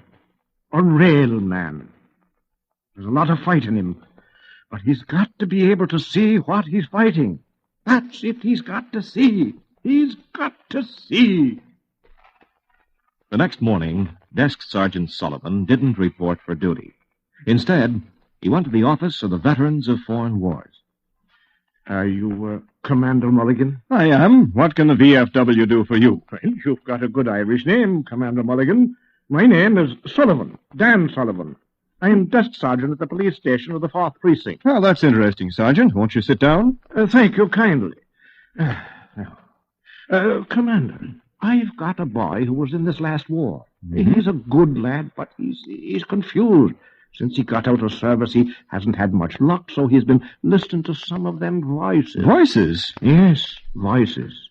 The same kind I used to hear myself when I first came over here. In the old country, we used to call them leprechauns. Good ones and bad ones. When a man's in trouble, they come a-whispering. He hears them when he walks around alone. And when he tries to sleep, when they sit on his pillow, they take hold of his ears and they speak evil words. Now, that's why I've come to see you, about them voices. Well, Sergeant, if I hadn't had a father of my own who hailed from County Clare, I might be wondering by now how the Veterans of Foreign Wars could figure in a conference over leprechauns. But I think I know very well what you mean. Your son needs advice, but from the right advisors. Isn't that it? Exactly. Yeah, he's a bright lad and a good fighter. He'd have to be if he's a Sullivan. Where is he now? Oh, he's at home. He's sleeping late this morning. You say he was in the war? He was that. He was in the South Pacific helping Japanese. Helping them? Well, in a manner of speaking, yes, sir. You see, it was necessary to assist many of them on their way to the fiery pits of Satan. And so he singed their tails with a flamethrower. They got there faster that way. Oh, a member of the Army Chemical Battalion. Yes. Say, I've been wanting to meet one of those veterans for a long time. They had a tough assignment. And what, may I ask, would you be after doing for him? Well, Sergeant, first we want to straighten your soldier out. Get his sights adjusted in regard to his re-employment rights. And after that, after he gets interested in some community activity... local politics, perhaps, perhaps. Well, now, what might he be doing? Well, with that flame-throwing technique, don't you think he might be able to aim a few hot arguments at those leprechauns? Our Land Be Bright is presented in the public interest by this station and hundreds of others from coast to coast and overseas, in cooperation with the Veterans of Foreign Wars.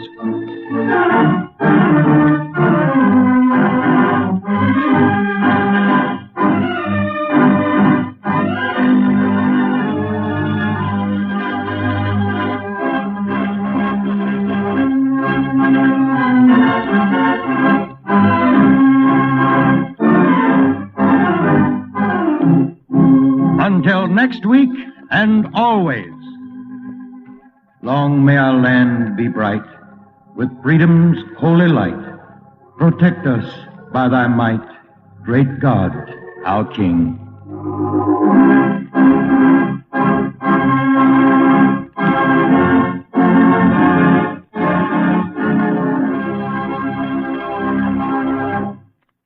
This Veterans of Foreign Wars program was transcribed in Hollywood and Washington and was produced by Robert J. Enders.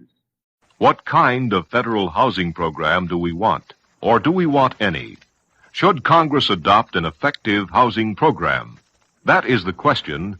This is America United, the informal discussion program heard on the NBC network each week at this time. Host today is the American Federation of Labor, represented here by Peter Henley. Our other guests, Representative Andrew B. Miller, Democrat of Wisconsin, Lloyd Halverson of the National Grange, and Jack Carter of the Veterans of Foreign Wars. Our moderator is David Brinkley, NBC Washington commentator. Mr. Brinkley. By the government's figures, the housing picture in the United States is almost as bad now as it has ever been. The government says about 6 million of our existing homes are below the minimum standards of health and decency. Somewhere around 3 million married couples are without homes of their own and are forced to live doubled up with others, in-laws and otherwise. So, conclude the government's housing experts, we need to build or modernize about 1.5 million homes each year from now until 1960. President Truman promised a government housing program in his campaign. This week, a Senate committee approved one, and it's now waiting for action in the Senate and later in the House. It calls for slightly more than 800,000 public housing units to be built in the next 6 years. It also calls for slum clearance and some other things. Our question today, then, is, should Congress adopt an effective housing program? We have 4 experts at our roundtable today, and I will start our discussion by asking each of them in turn for a brief answer to the day's question, should the Congress adopt an effective housing program? First, Representative B. Miller. There is no doubt in my mind that Congress should adopt a strong housing program, including public housing for lower-income groups and stimulation of building of rental and home units for middle-income groups. Certainly in the last few years, the builders have not gotten off the ground in solving these problems. Thank you. And now, Mr. Halverson, the National Grange. In a study made by the United States Department of Agriculture several years ago, the conclusion was reached that 2/3 of the nation's farm families were ill-housed, and furthermore it was found that nearly half of the inadequate houses were beyond repair. While the Grange does not look to the government to provide adequate housing for all these farm families who are ill-housed, we believe that if we can keep our price system and economy operating so that a farmer gets a full day's pay for a full day's work, then most of our farm families will be able to improve their own housing with their own income and with existing sources of credit. However, we do recognize that some farmers will need the type of assistance provided in the housing bill as reported out by the Senate committee in order to have safe and decent housing. But we want to emphasize individuals' responsibility to work hard and efficiently and to spend his income wisely so as to provide his own housing without government subsidy. Thank you. And now, Mr. Jack Carter of the Veterans of Foreign Wars. There can be little doubt of the housing shortage. If we accept the fact that there is a shortage, the question arises as to what we can do or should do about it. The VFW feels that we must make a 3-pronged attack on the housing program. 1, we must induce private industry to build as many houses as it can. 2, we must assist consumers and consumer groups by arranging financing at low interest rates with longer periods of amortization. 3, we must provide government assistance in the form of public housing for the low-income groups which cannot pay an economic rent. By all means, I think that the government should have a strong housing program. Thank you. And now Mr. Henley of the American Federation of Labor. Our answer is emphatically yes, that the government must provide an effective housing program. So far as pending legislation is concerned, our views are that a housing program consists of three parts. First, a public housing program to take care of the housing needs of the lowest income families. Second, a housing program for the middle income families, so that the 40% of the nation's families with incomes between $2,000 and $4,000 can find livable, decent housing quarters. And three, a continued effective rent control program until we have licked the housing shortage. Thank you, Mr. Hanley. Before we go any further, it might be a good idea if somebody explained to us just what this new housing bill is, what the essentials of it are. Mr. Hanley, can you do that for us? What would it do if it were passed? Well, the housing bill, which has been approved by the Senate Banking and Currency Committee, provides, first of all, for a public housing program of building 810,000 units over the next 6 years. That will enable us to make a real start towards providing decent housing for our lowest income families. Secondly, it provides for a program of slum clearance and urban redevelopment, the development of adequate community and housing projects on vacant land, so that we can make a start towards clearing away the slums of our country. Don't forget, Mr. Halverson? There's a section in there on rural farm housing, too. That's an important section, too. What does that contain? Well, there are loans to farmers who can't get the loans otherwise. There's a provision for subsidy to farmers who are on an inadequate farm and couldn't pay the going rate of interest and the principal on a loan at the present, and there's also a grant to those on farms that never will be adequate, but people living there and need some improvement.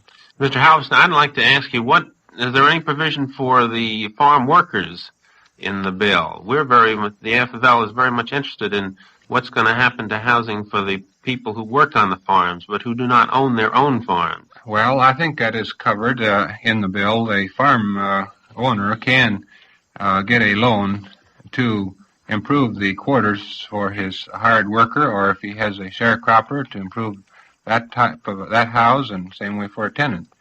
It's broad enough to do that.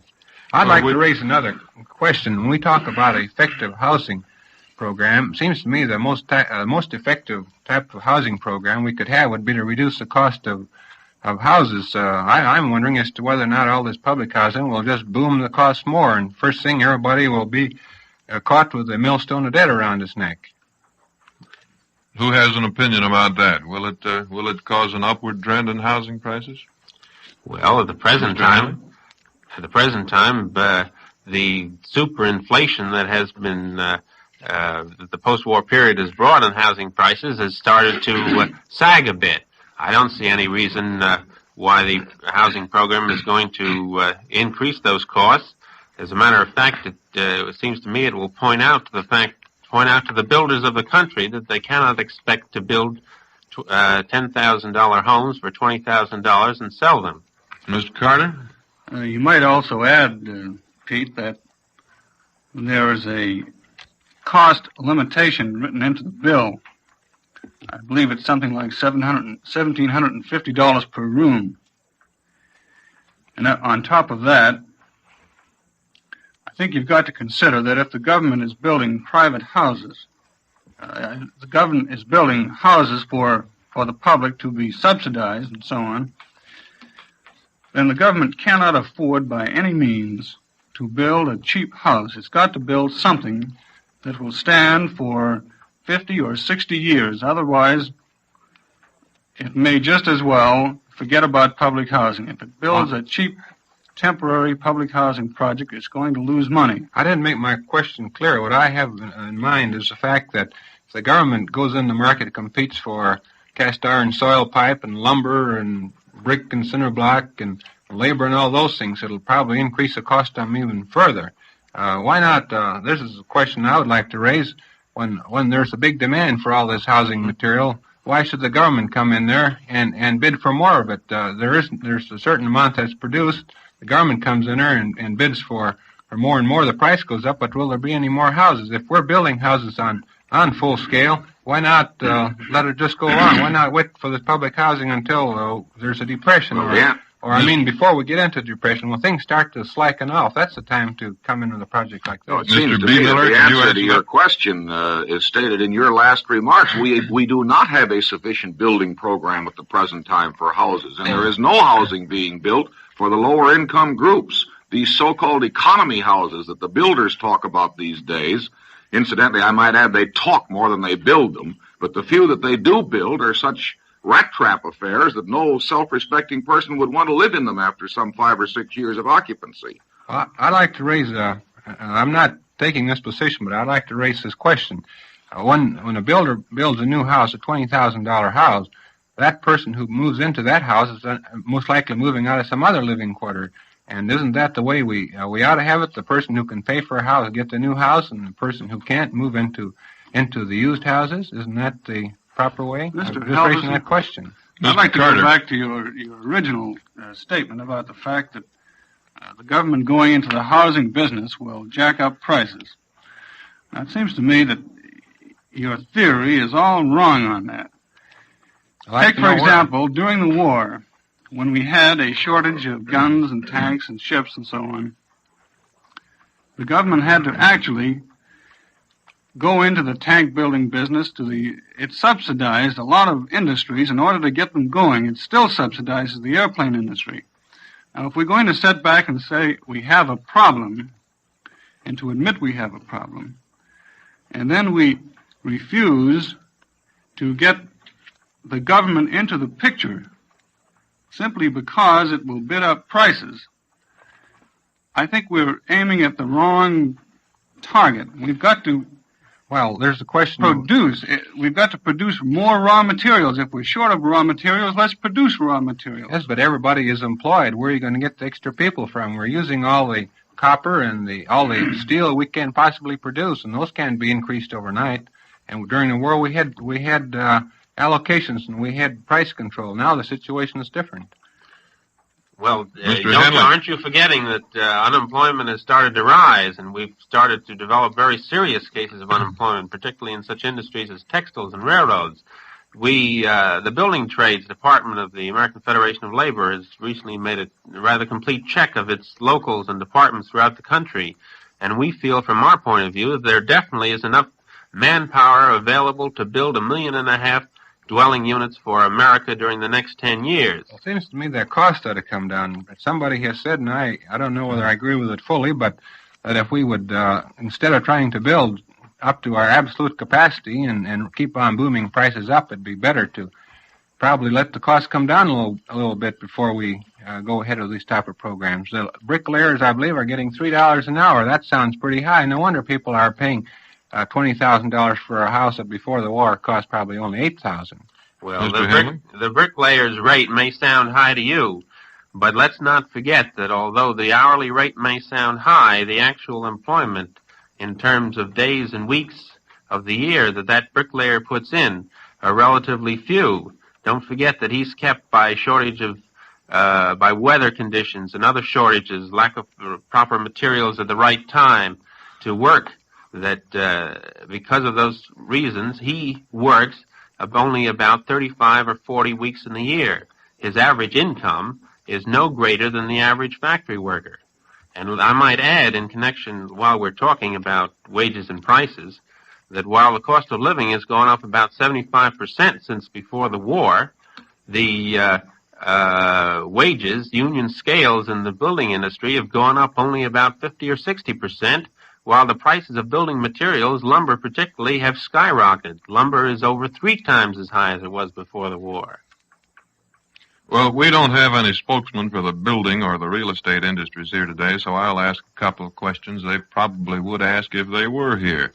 One is not this government housing program socialistic?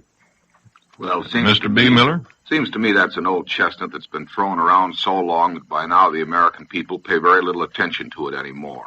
After all, Senator Taft has been one of the foremost exponents of public housing in this country in recent years. Certainly nobody in their right mind, except a few of the more stupid lobbyists for the builders, would dream of calling Senator Taft a socialist.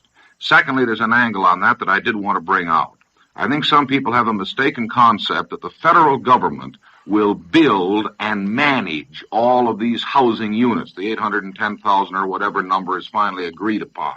I think it should be made clear that the city housing authorities or some other municipal unit is the body that will manage these institutions and build them. The federal government will advance certain sums toward that end. My own city, for example, already has plans laid to come before the federal government to get $11 million for building 1,750 units. But the management of those units will remain with the people of the city of Milwaukee or whatever city happens to be concerned with that particular project.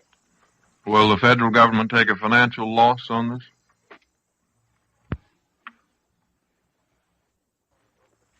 And in effect to tie labor's hands in the time of a strike. Well, I certainly would be willing to discuss with Senator Douglas amendments to that so that it doesn't cover peaceful picketing. And I quite realize the problem that arises. As a general principle, however, I don't think it can be denied that just as the Wagner Act says that an employer can't coerce a man to keep out of a union, so the union ought not to be able to coerce him, send people around in front of his house and threaten his family, for instance, to force him to come into a union. Now, in principle, that's so. I realize the practical difficulties that Senator Douglas brings up regarding the possibility of permitting that to be the subject of an injunction that perhaps goes further than it should go. And I'm quite willing to discuss in the committee with him and others the question of so modifying it that can't come You'll about. come around to the Truman-Thomas bill sent to Taft in time. Well, I'm open-minded. I'm willing. I think there have been some good points made in the general discussion, and I myself would propose quite a few amendments to Taft-Hartley law, but I don't think any of them affect its basic principles. Well, as a matter of fact, what Senator Douglas says about local control, experience has shown that local peace officers have quite a job controlling the what goes on, particularly in small towns with big plants. But I think, gentlemen, we ought to proceed to the next question. These national emergency strikes and utility strikes affecting commerce, I think they pose one of the most difficult problems we have. The most serious example, perhaps, is the railroad strike. While the Railway Labor Act is supposed to take care of this, even its procedures broke down in 1947. And then the government had to seize the railroads under that old World War I statute, which practically everybody had forgotten was on the books.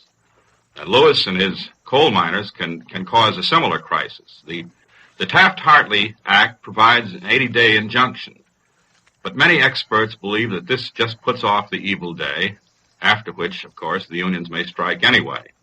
And they say that the bargaining climate during the period of an injunction is absolute zero, because the union people are so mad with the injunction. Well, I think that's correct. I'd like to point out that the Taft-Hartley law merely provides for a cooling-off period of 80 days. After those 80 days have expired, there's no provision in the Taft-Hartley law to ensure continuous production. Our bill provides for a 30-day cooling period. Perhaps we could extend that. The only difference between our bill and the Taft-Hartley law on this point is this. The Taft-Hartley bill proposes injunctions. Injunctions are resented by labor because it compels them to work for the private profit of employers. We do not provide for injunctions, but we provide for boards of inquiry which can make recommendations which were forbidden under the Taft-Hartley law. And as a matter of fact, the Railway Labor Act, to which you have referred, has always been able to get a cooling-off period. But it does not provide for injunctions. And if everything else fails, the President has his emergency powers to enable the country to go forward and to prevent great and serious threats to national life and safety. Well, Mr. Gregory, I utterly deny that the President has any power to seize other people's property or to make people work or to get an injunction if he hasn't got statutory power to do it. I don't think that power exists. I wholly deny Mr. Clark's position, and I think it would be a serious threat to the wisdom, to the safety and liberty of the people of this country if there were any such power. Because What is an emergency? It would be whatever the president said was an emergency. And in these days, anything is considered an emergency. I think it would be a most dangerous policy to adopt. Now, as far as the injunction is concerned, I agree with Senator Douglas. It's a very difficult problem. He and I think, both agree that we don't want to give that power of injunction as a matter of course to permanently stop a strike, because it would require some kind of government wage fixing or compulsory arbitration, which would come in the end to wage fixing and then to price fixing, to which I'm opposed. But I do believe that I think that there is some good in having a temporary injunction. When the parties say we're going to strike tomorrow or we're going to close down tomorrow, I think you ought to be able to get the employer and the employee into court and say to them, what about this? Can't you fellas continue for 30 days until this thing, or 60 days, whatever it may be, until this thing can be settled? Apparently you don't agree with Secretary Tobin that this thing could be dealt with as a matter of public opinion, that the people would obey the request of the president. Well, in the long run, public opinion's a great force, and I would hope that ultimately, after delay and effort to settle it, that public opinion would force a settlement. If not, my remedy, and the only ultimate remedy, I think, is a special act by Congress giving extraordinary powers for the particular emergency. I doubt if we're ever going to reach that point. But Congress may not be in session at that time. Congress can meet in 24 hours today. And great presidents in the past have always been able to deal with emergencies. Mr. Lincoln freed the slaves under his powers as commander-in-chief of the Army, and Theodore Roosevelt did a great many things as the chief executive. The country will not go to its knees. The president will always protect the health and safety of the United States. Well, the president didn't do it when the railroads and coal people struck 3 years ago. He called Congress. He went to Congress for an act, which was the right thing. The kind of act he asked for wasn't much of an act, but it seems to me that must be the ultimate recourse in a constitutional form of government. Now, Senator Taft, there's been a good deal said in the papers about the closed shop, and I wanted to ask you something about that. You know, of course, that there are 3 industries in this country where the closed shop has been traditional, long before the Taft-Hartley or Wagner Acts were heard of. They're the printing industry, the maritime industry, and the building trades. Now, all of the employment customs, or most of them in these industries, were built up around the closed shop. And the unions representing these many thousands of workers involved in these industries hate to change their ways. Now, union membership also has long been the hallmark of competency, and let's say the key to a new job, as well as the best way to protect the standards of the craft.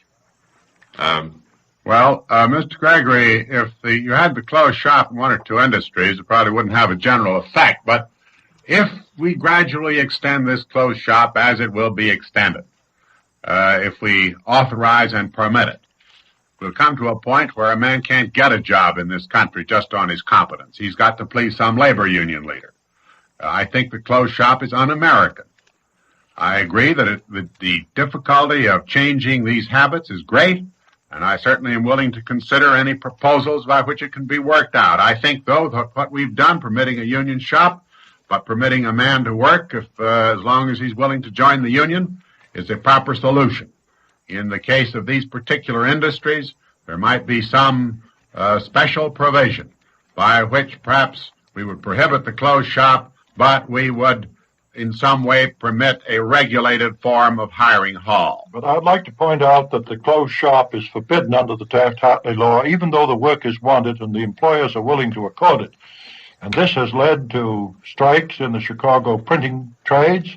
It's disrupted a long and happy relationship there, and that furthermore, in the union shop, Taft-Hartley law only permits a union to ask for the union shop after it has won an election. And in that election, all those who are absent are counted as voting no, even though if present they would have voted yes. That is, the union must get not a majority of the votes cast, but a majority of all those eligible to vote. And this has crippled the union, has cumbered the election machinery of the board. is totally unnecessary and unfair. But what are we doing here? We're protecting the minority. Supposing 2/3 of the men want to close shop. What about the 1/3 that don't want to join a union? Haven't they got some constitutional rights? I wanted to ask you, Senator Douglas. Now, for instance, we all know that you are a great champion of the open union with a closed shop. That you believe in the admission for all and no arbitrary cancellations of membership. That's right. How would you fulfill this ideal under the administration's proposed bill? For instance, how would you protect an employee in his job if he disagreed with the union on, let's say, internal policy of some sort, political maybe, and was dropped from membership? Well, speaking purely for myself, I will say that I believe that if you have a closed shop, you must have an open union, and that unions should not charge excessive initiation fees. The problem of dropping men from membership and the review of their dismissal is a very grave problem of the relationship of individuals within voluntary groups. It presents itself within cooperative groups, within religious groups, and others, and I think that that whole problem could be properly a matter for study by a future nonpartisan commission which can report. Now, may I suggest that seems to me very extraordinary. Here we have a good provision protecting men, and Senator Douglas proposed that we repeal it and take a couple of years or so in trying to protect them again. If they're entitled to protection, they're entitled to protection now. We ought to make the amendment now. He ought to offer his amendments to the Truman Bill, and I certainly would be glad to consider them. Well, there are so many items left that we could discuss here. Now, I'll have to pick and choose at will. I myself, for instance, have always been upset by the administrative difficulties which the Taft-Hartley Act placed in the way of union recourse to the Act's facilities, and I think one of the most unfortunate was this anti-communist oath. Of course, I have other counts against that too, but on that count alone, I think I would be willing to eliminate it because it does stand in the way of union recourse to the board's facilities. I suppose you gentlemen really both agree with me on that. Well, I do not oppose the principle of a non-communist oath, provided the employer has to take it as well as the workman, which at present he doesn't have to do, provided that that he has also to swear that he's not a fascist as well as not being a communist, and that any penalty for a false statement or a failure to make a statement should lie against the individual, should not be a penalty against the organization. Well, I'm glad to see that Senator Douglas has another amendment to the Truman Bill, and I hope he offers it in the committee. Would you gentlemen care to summarize your views at this point? Because after all, we're on the eve, or maybe on the eve of a new Labor Act. And I think you might have something to close with. Well, Mr. Gregory, my feeling is this. The Taft-Hartley Act has many provisions. It's had many other good provisions that we haven't talked about tonight. An independent mediation agency, which has been most successful. Prohibition of strikes by government employees, many other things which are completely repealed by this law. I think we have succeeded now in these hearings in getting Congress back to consider the merits of each of these individual proposals. I feel convinced that if that is done, that on those merits, Congress will retain the essential features of the Taft-Hartley law, and they will only amend those things which ought to be amended on their merits. Well, I think that we should return to the principles of the Wagner Act and to the spirit of that act, to get the parties together in free collective bargaining around the table, to hammer out their differences, to adjust disputes which arise concerning the interpretation of existing contracts, which is a big feature of the Truman-Thomas bill and which was not included in the Taft-Hartley bill, to outlaw jurisdictional disputes, and to build a sound, healthy climate in which both parties can go ahead. Thank you, gentlemen. You've been listening to the University of Chicago Roundtable discuss what should be the new labor legislation with Robert A. Taft, Republican Senator from Ohio, Paul H. Douglas, Democratic Senator from Illinois, and Charles Gregory of the Law School of the University of Chicago. This week's Roundtable pamphlet includes the full text of today's discussion, reading lists, special charts and illustrations, and questions for analysis and discussion. You will want to receive this pamphlet and to study the supplementary materials on problems of labor policy. Because of the quantity of additional features in the pamphlet, please allow 2.5 weeks for printing and mailing. Be sure to write for your copy and send 10 cents in coin with your order to the University of Chicago Round Table, Chicago 37, Illinois. For $3, you may subscribe to the pamphlet for a full year and receive 52 weekly issues. I'll repeat the address. The University of Chicago Round Table, Chicago 37, Illinois. And now a special announcement. Do you know about the new University of Chicago Round Table Home Study courses? Many Americans are learning more about world politics and economics in the modern world through this home study presentation of NBC's University of the Air. These courses provide a library of political and economic materials so that these studies may be completed in your own home. Write your local station or the University of Chicago Round Table, Chicago 37, Illinois, and ask for the leaflet describing the courses on world politics and economics in the modern world. These courses are open to all, and you may begin at any time. Today's roundtable originated in Washington, D.C. Your announcer is Jack Roney. This is NBC, the national broadcasting company.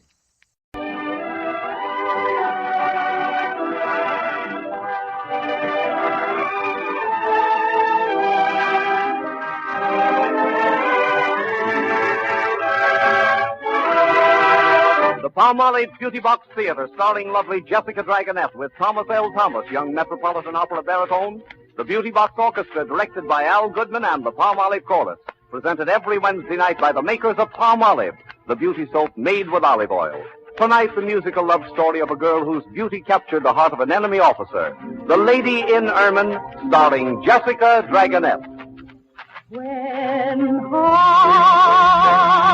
are young, when days are dark, a song.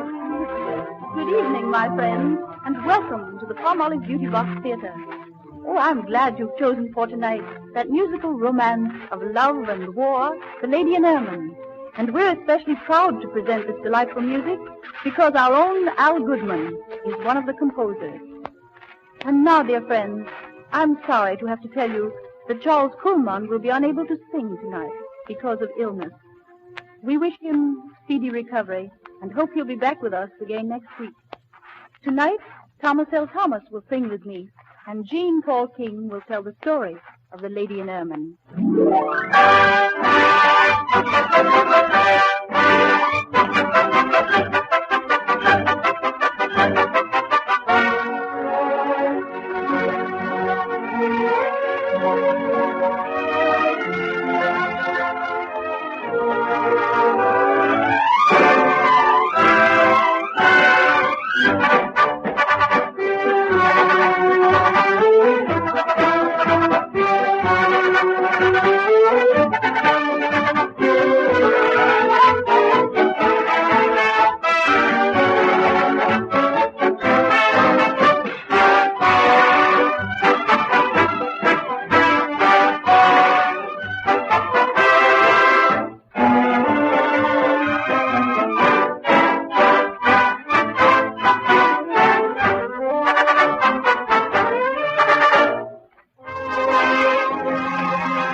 It is the year 1870. Northern Italy has been taken by Austria, and Austrian soldiers march over the countryside hunting down rebellious Italian patriots. The scene is a castle on the plains of Lombardy. Within, the lovely young Countess Mariana and her brother Adrian, a leader among the Italian rebels, listen to the Italian workers singing in the sunshine. Our people don't seem to know there's a war, says Mariana. And sometimes I wish we could forget it too, Adrian. Magic land that leads upon we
Adrian is troubled.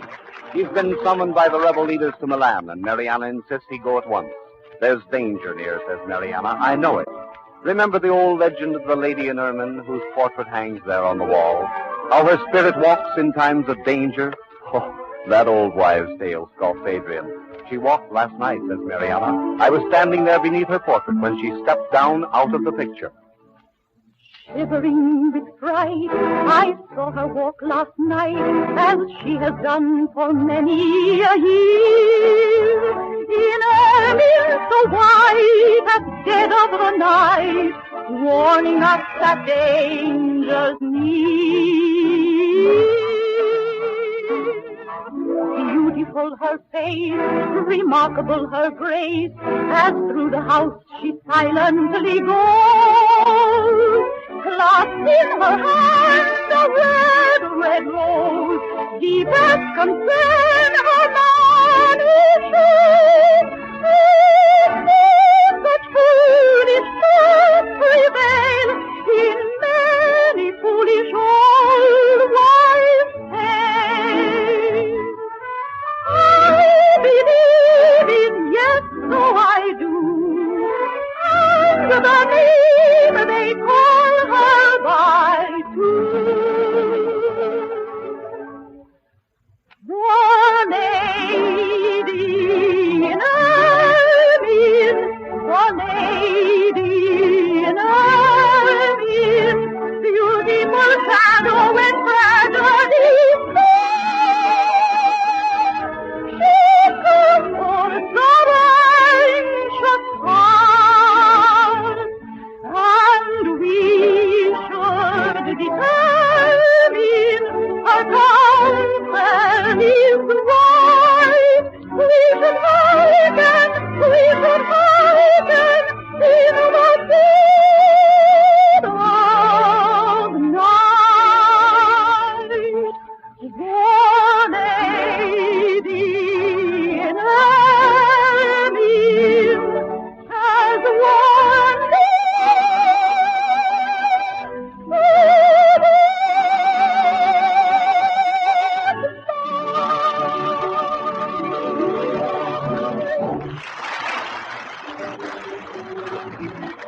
I'd better go, exclaimed Adrian. But first, let me warn you against the notorious Austrian leader, Colonel Belabar. He's utterly unscrupulous, and knowing your great beauty, has sworn to add you to his list of conquests. He'll stop at nothing to make good his boast. There's danger for all in these times, returns Mariana. Go, Adrian, before it's too late. Goodbye, and good luck. We must part, and you go far away. The dark sea of heart keep a smile in your heart, and wherever you go, keep faith in our side, and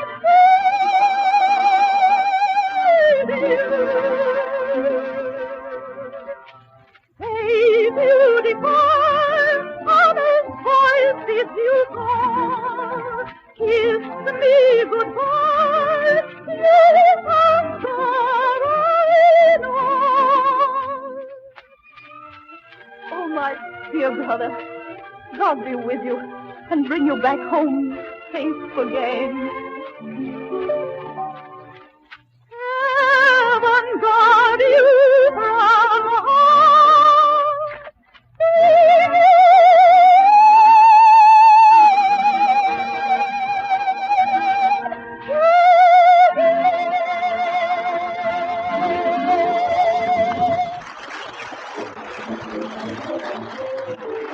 No sooner is Adrian out of the door than a regiment of Austrian troops marches around the bend in the road toward the castle, singing as it comes. At the head is the notorious Colonel Belivar himself, and as they enter the estate, he rides recklessly in and out among the men in a spectacular display of horsemanship. It is the Colonel's boast that he can break the will of any horse or any woman, and so far he's been successful. The soldiers assemble around the chateau. This gleaming blade of mine brings victory to land.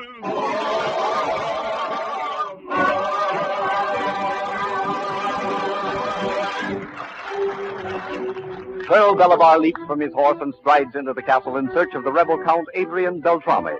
But Mariana tells him she is alone. Alone, sneers the Colonel. A pretty woman like you? Why, you're a liar. All women are liars. And then, in face of Mariana's quick indignation, but you're beautiful. I'll be back tonight, and I shall expect food and wine from me and my fellow officers. When they've seen how lovely you are, I'll throw them out. But my beloved country calls. Duty before pleasure. Eh, Countess? I hear you calling land o' mine. Land o' mine. Through the fight your banner looks on high. Land o' mine. Men are falling, land o' mine. Calling you to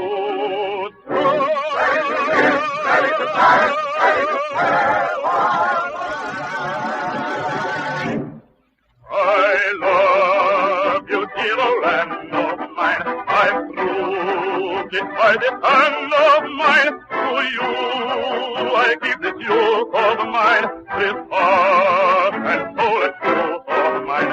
Weep not, beloved maid of mine.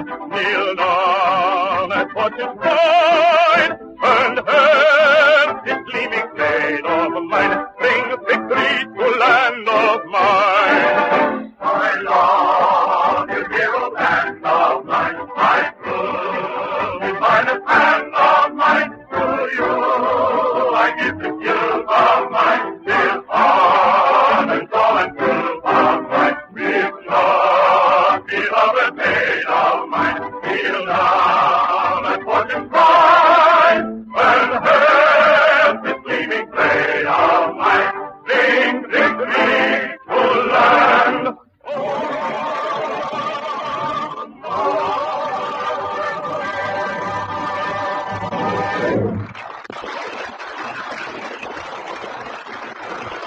So Colonel Belivar is coming back tonight. Is Mariana a match for the domineering young officer? In just a moment, we shall return with the second act of The Lady in Ermine. Now, ladies, I'm going to present a charming friend of mine you've probably already met. She's on the air with her friend every weekday afternoon over this same station in a rapid-fire adventure story about Hollywood, sponsored by Super Suds in the red box for washing dishes and concentrated Super Suds in the blue box for washing clothes. Now, have you guessed? That's right. It's Myrt of Myrt and Marge. Marge couldn't be with us tonight, but here is Myrt.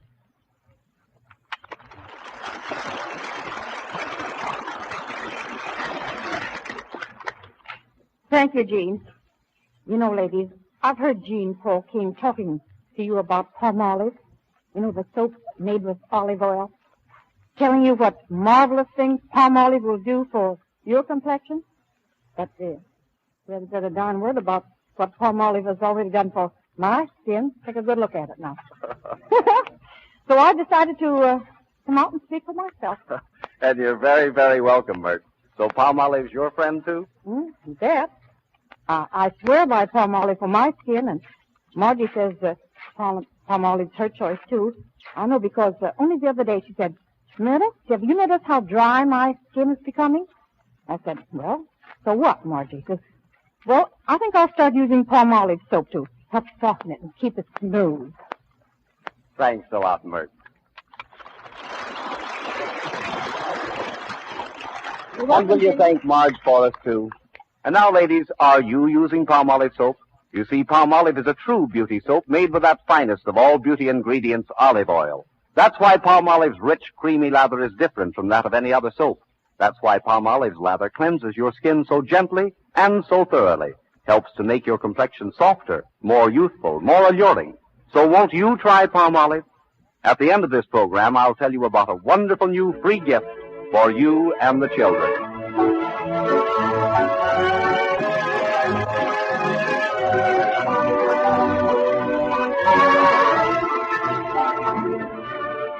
And now we return to the Palmolive Beauty Box Theater with our lovely star Jessica Dragonette and Thomas L. Thomas, Metropolitan Opera baritone, in The Lady in Ermine. In order to keep Colonel Belivar and his men occupied until her brother Adrian has reached safety, Mariana is their hostess at a gay banquet where food is plenty and wine flows free. She sits at the head with a persistent colonel beside her, and pretending high spirits urges the men to drink their fill. Fill up the glass and give me your pledge. Till the bubble be sing.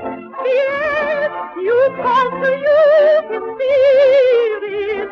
In wine there's truth, let's hear it. Fill up the glass, the night sweetly ends. Old wine and young hearts are both divine. Passion away. And my soul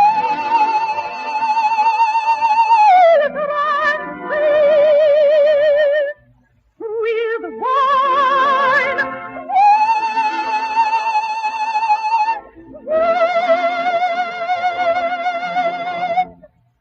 Come, men, a toast to the most beautiful of women, the Countess Mariana. Oh, wine is the giver of gladness, a draught of nectar divine, as maker of mirth and of madness, there's naught on the earth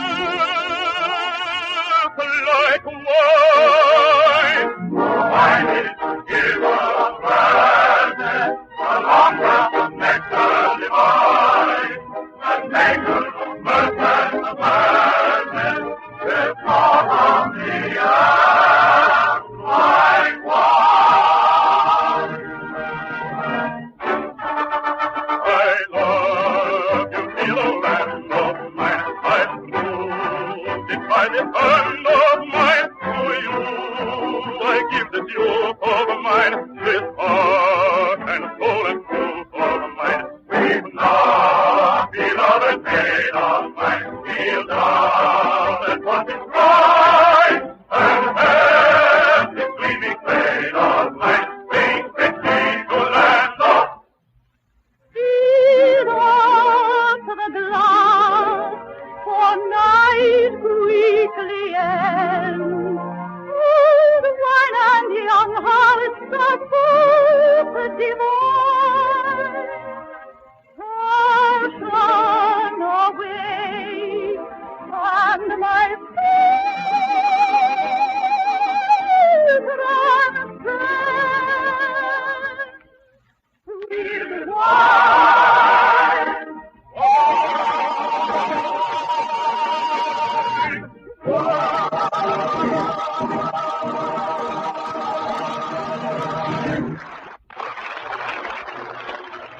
Bolivar leans close to Mariana. His lips touch her hair. I cannot live without you, he murmurs. You're far lovelier than anyone I ever knew. Why, even your portrait cannot do you justice. But that's not my portrait, interrupts Mariana. She's my ancestress, the Lady in Ermine. Long ago, this castle was captured by a cruel, dissolute captain who imprisoned the former count and left him to die. The countess begged for her husband's life, and the cruel captain granted it on condition she come to him that night. She agreed and kept her promise, and was so touched was he by her beauty and purity of mind, he let her go. Bolivar smiles. Well, had I been that captain, says he, the story might have ended differently. Sometimes you may say no. Sometimes you may say yes. Oh, whispering low with your cheeks all aglow, you leave a poor man to guess. So patient he must grow, and when the years enough, the future will show that although she say no, a woman may say.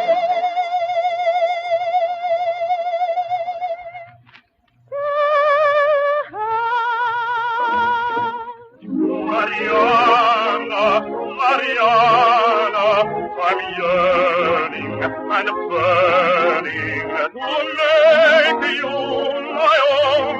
You shall be mine, mine alone.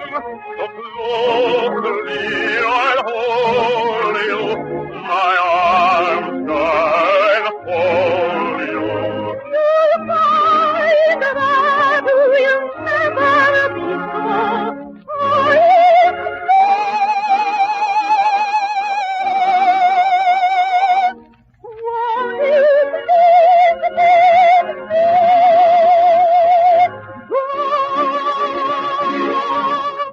Mariana, I'm mad about you.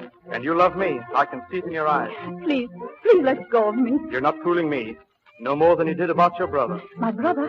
What do you mean? He was captured this afternoon and will be shot tomorrow. Oh, no, you can't kill my brother. You can save him, Mariana. He'll go free if you come to my arms tonight, as did your ancestors, the lady in ermine, to the captain in the story. No, never. Think it over. I shall be waiting your answer. Mariana, Mariana, I'm yearning and burning to make you my own. You shall be mine, mine alone. So closely you'll hold me in your arms now enfold me. And so we'll our beating hearts be with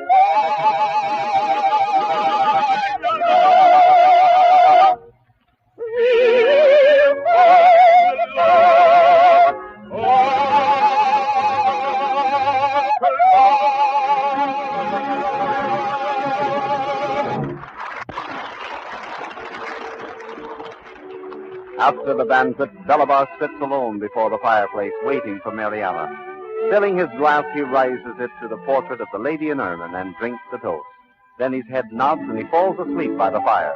In his dream, the lady in ermine appears. Though they're gone and I am here, though we're alone, I have no fear. My very own, I love you so. That cannot be, for so it seems, to know this world to be in dreams. So then dream with me and never go. He's understood that you'll be dead along the hill. This is a chance we mustn't miss. It's the one you ought to see. There's no one near. It's cannot be. Put it clear. I don't agree. Pity dear. No prophet see as he will see. I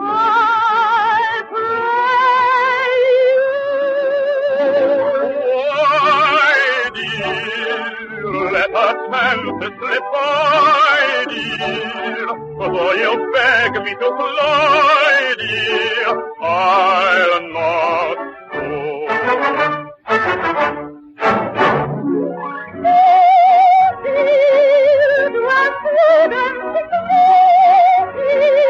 Must I go on my way till you must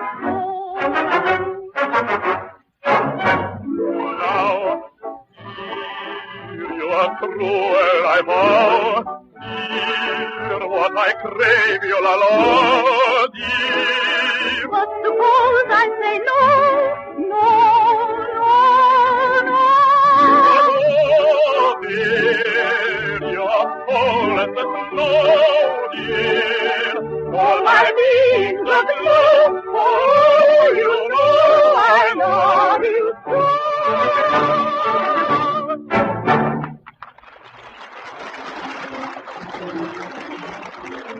Next morning, Belival awakes with the words of the lady in ermine burning into his consciousness. No one can command love. Women must be wooed and won. Suddenly he sends for Mariana and tells her Adrian is free. But why, asks Mariana. As a tribute to the most charming woman I shall ever know. Impulsively, Mariana whispers, You're generous. I was not mistaken. The colonel draws her close.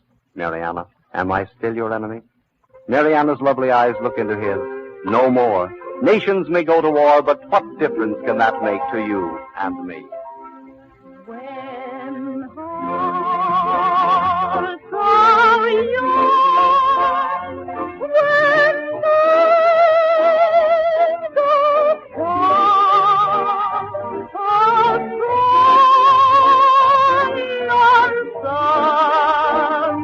a magic land that gleams afar.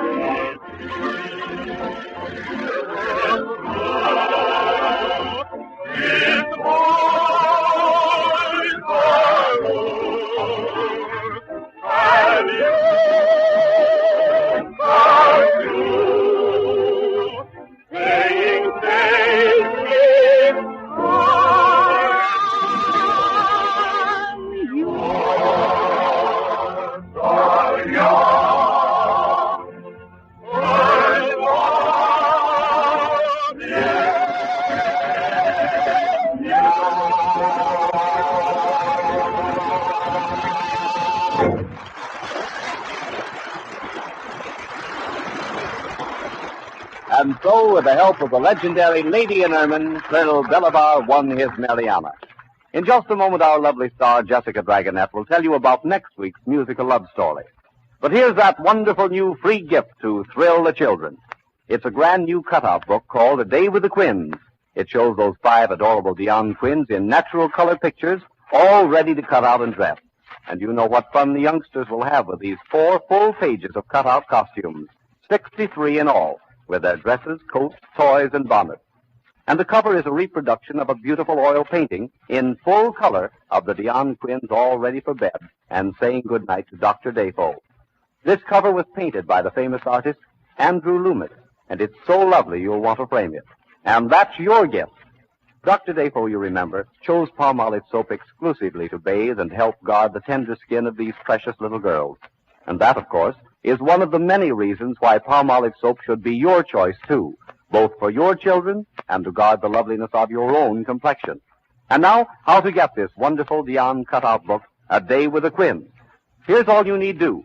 Just send the black band from 3 cakes of Palmolive soap with your name and address to Palmolive, Jersey City, New Jersey. Your Dion cutout book will go to you, postage prepaid immediately. And now, here's lovely Jessica Dragonette to tell you about next week's presentation in the Palmolive Beauty Box Theater. Thank you, Jean Paul King. Next week, Charles Kuhlman will be back with us to sing the role of the dashing Danilo in that brilliant musical romance which set the whole world waltzing. And Merry Widow. Of course you remember. Though I say not what I may not let you hear, yet the swaying waltz is saying, love me, dear. This is Jessica the Dragonette bidding you all good night. The Lady in Ermine was presented tonight by a special arrangement with Select Theaters Corporation and the Thames Whitmark Music Library. This is the Columbia Broadcasting System.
Echo the hills.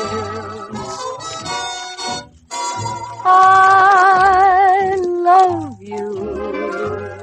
The golden dawn agrees as once more she sees daffodils. It's spring again and birds on the wing again start to sing again the old melody. I love you. That's the song of songs, and it all belongs to you and me.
I couldn't sleep a wink last night because we had that silly fight. I thought my heart would break the whole night through. I knew that you'd be sorry. I'm sorry too. I didn't have my favorite dream, the one in which I hold you tight. I had to call you up this morning to see if everything was still all right. Yes, I had to call you up this morning 'cause I couldn't sleep a wink last night.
Information, please.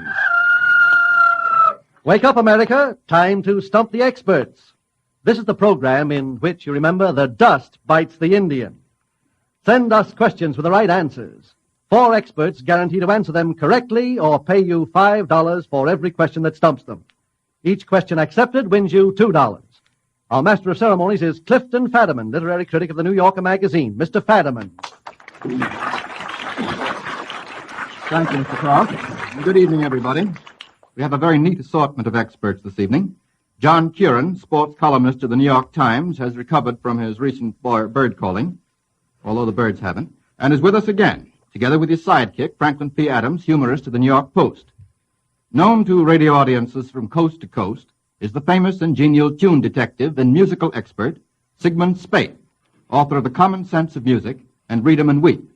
And to complete the team, and lend it a touch of glamour, we're not so good on glamour usually, we have tonight, through the courtesy of Paramount Pictures, Basil Rathbone, stage star, screen star, opening tonight in the motion picture If I Were King. Now, gentlemen, the simple rules are the following. I'll put the question to the entire board. If you know the answer, raise your hand. A question composed of no more than 2 parts must be answered by 1 man. But if it has more parts than that, the board may cooperate. If any part is answered wrong, we lose $5. When you hear that cash register ring, that means the questioner is getting his $5. Finally, ladies and gentlemen, remember that Information Please is an unrehearsed, unforeseeable, and perfectly catch-as-catch-can program. Okay, gentlemen, catch. Here's the first one. For Miss Priscilla T. Campbell of Worcester, Mass. Give the traditional remark or cliché made under the following circumstances. I'll give you an example. Suppose one has had a succession of mishaps, of misfortunes. The comment might be, it never rains, but it pours. Well, similarly, I'm going to read 5 of these, and you have to provide the proper platitudinous remarks. You have to get 4 out of 5. What remark would be made by a friend during a hot summer spell of weather? Mr. Speight. Is it hot enough for you? That would be all right. How about another one? Mr. Adams? It's the humidity. Yes, it isn't the heat, it's the humidity. Very good. I don't know why Miss Campbell calls that a friend. By a father spanking his son. A father spanking his son. Mr. Rathbone. I only do this because it hurts me, not you.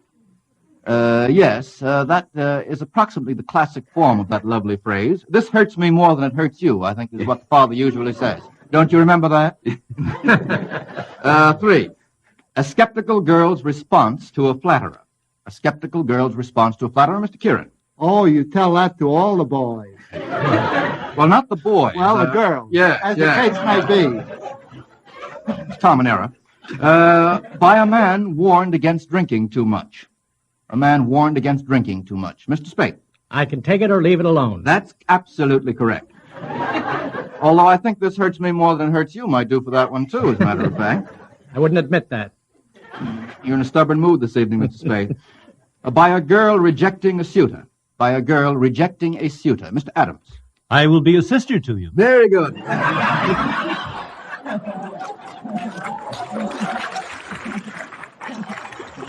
Mr. Adams, didn't you invent a character who dealt entirely in cliches a long time ago? Oh, I suppose so. And who was it, Mr. Adams?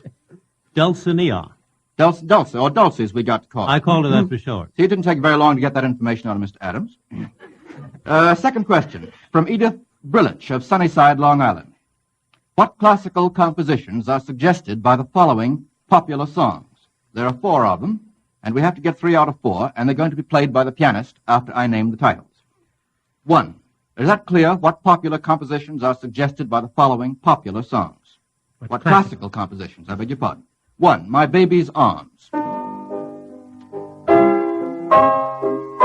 Mr. Speight. The Cavatina by Ruff. That's what I have here. It must be right. 2. Sweetheart.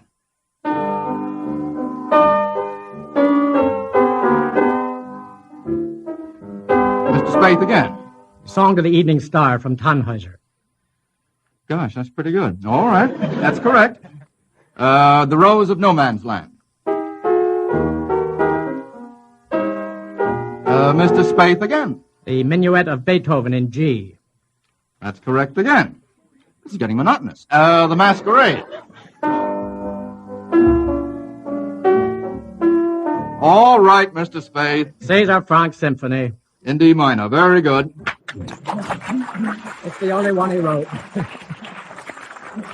Mr. Spade, how do you get to know these things? Is there any secret to it? I write books about them. Oh, and you read your own books after? No, I read my proofs. Oh, you read your proof? He probably writes popular songs. I will someday. Third, this is from Mary G. Seiberling of Akron, Ohio.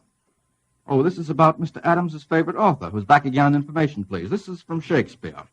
You're asked to answer each of the following questions with an appropriate quotation from Shakespeare. For instance, what would you say to a long-winded bore? This is off the record. What would you say, Mr. Rathbone, to a long-winded bore from Shakespeare? Could you think of one? Mr. Kieran? Here will be an old abusing of God's patience and the king's English. Say, that's very good. That's not the one I have down here. No, but it's from a good play. Yes, I'm sure it is. Well, that was just a sample. Brevity as the soul of wit might do, might it not? Well, now, here we are. We have 5 of them, and I think I'm going to ask you to get 5 out of 5. What would you say to a man who wanted to borrow $100? Now, I don't know which of you is the most probable person to ask that question of. All right, Mr. Kieran. Neither a borrower nor a lender be. From? Old Polonius, delivering a speech to his son. Very good. That's correct. 2, what would you say to your girlfriend on handing her a box of candy? Mr. Adams. Sweets to the sweet. Sweets to the sweet from? I've no idea. I thought I made it up. It's a good line. It's a good line. You want to use Sweets that? to the sweet farewell. Yes. Laertes throwing the flowers into Ophelia's grave in the last act of Hamlet. Very good, Mr. Rathbone. Thanks so much. Now, gentlemen, what would any of you say to a pickpocket? A pickpocket. Mr. Spade.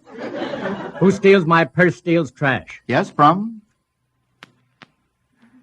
You don't have to give the ascription. I'll leave the All right. to Mr. Do you know Kieran. Mr. Rathbone, by any chance? Iago to Roderigo in the first act of Othello. Very good indeed. Very good indeed. What would a fat girl say as she stood on a scale? The only one I can think of is that famous line from Richard III, a horse, a horse. Mr. Kieran. Oh, that this too solid flesh would melt. That's right.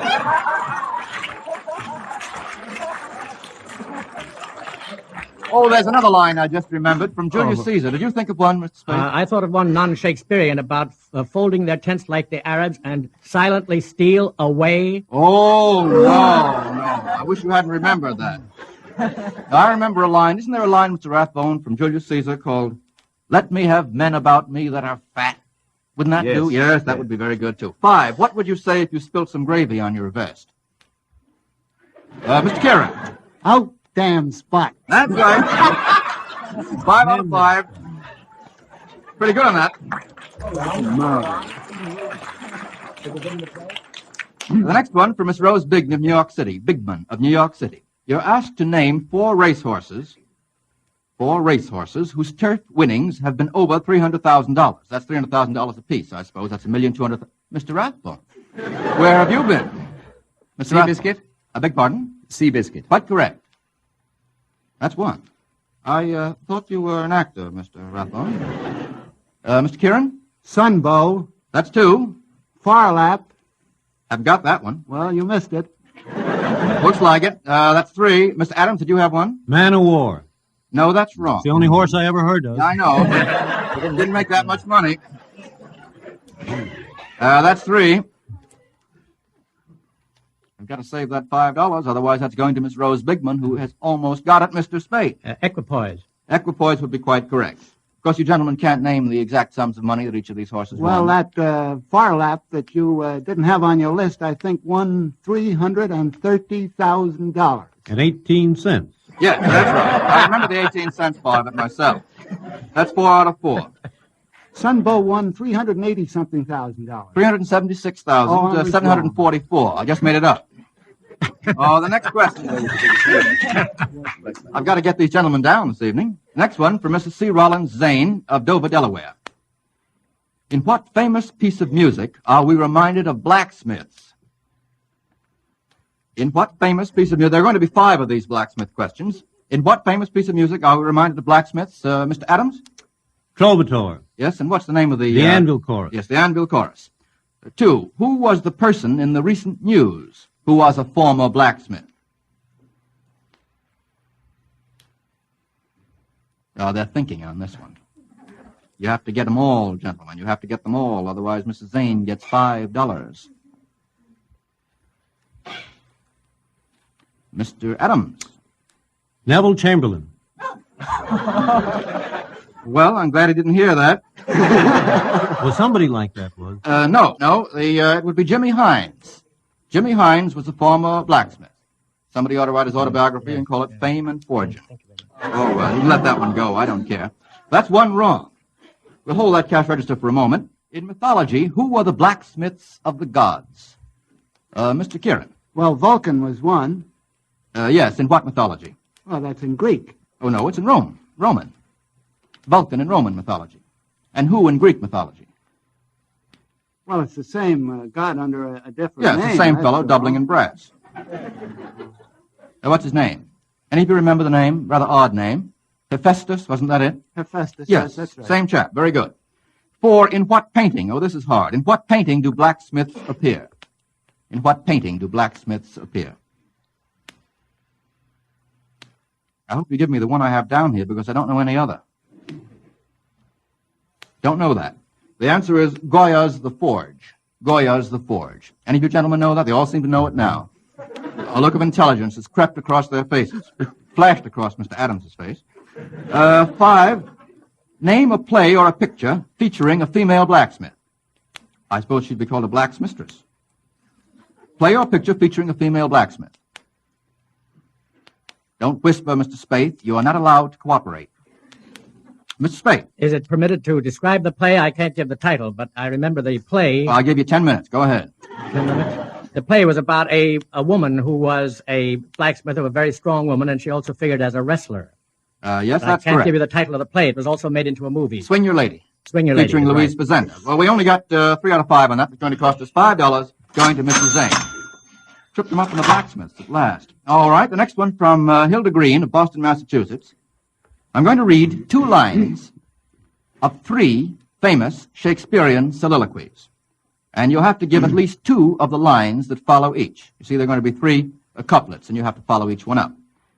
First, but soft, what light through yonder window breaks? Oh, you know that one, Mr. Rathbone. It is the east, and Juliet is the sun. Arise, fair sun, and kill the envious moon, who is already sick and pale with grief, for thou, her maid, art far more fair than she. That's very beautiful. You ought to be an actor, Mr. Rathbone.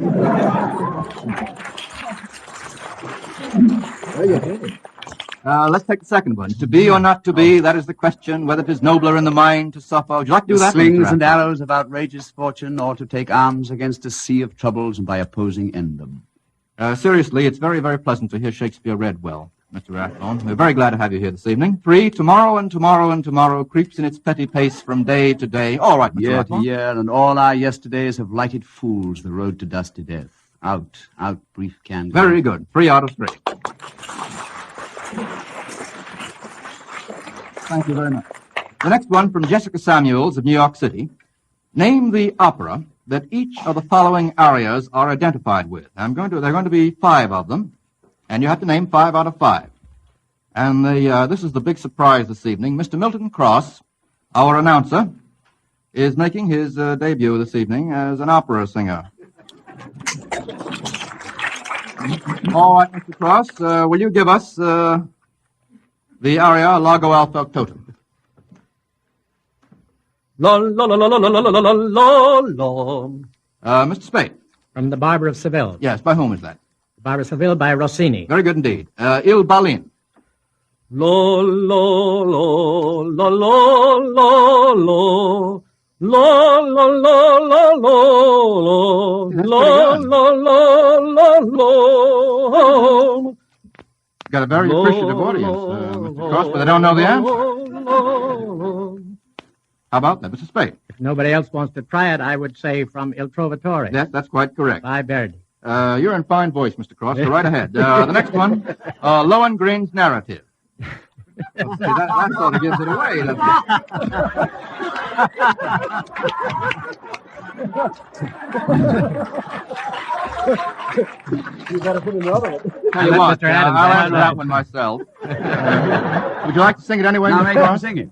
Oh, I like to hear you. Go ahead, Mr. Cross. Well, it starts out. La la la la la la la la la la la la la la la la la la. That's Lohengrin. And for Airy 2. Airy 2. La la la la la la la la. Mr. Spade. From Ballo in Mascara by Verdi. Give it to us in English, Mr. Spade. The Masked Ball. Give it to us in German. Can't do it. All right. The Permasca de Ball. All right. 5. Dalla sua pace. La la la la la la la la la la la. La la la la.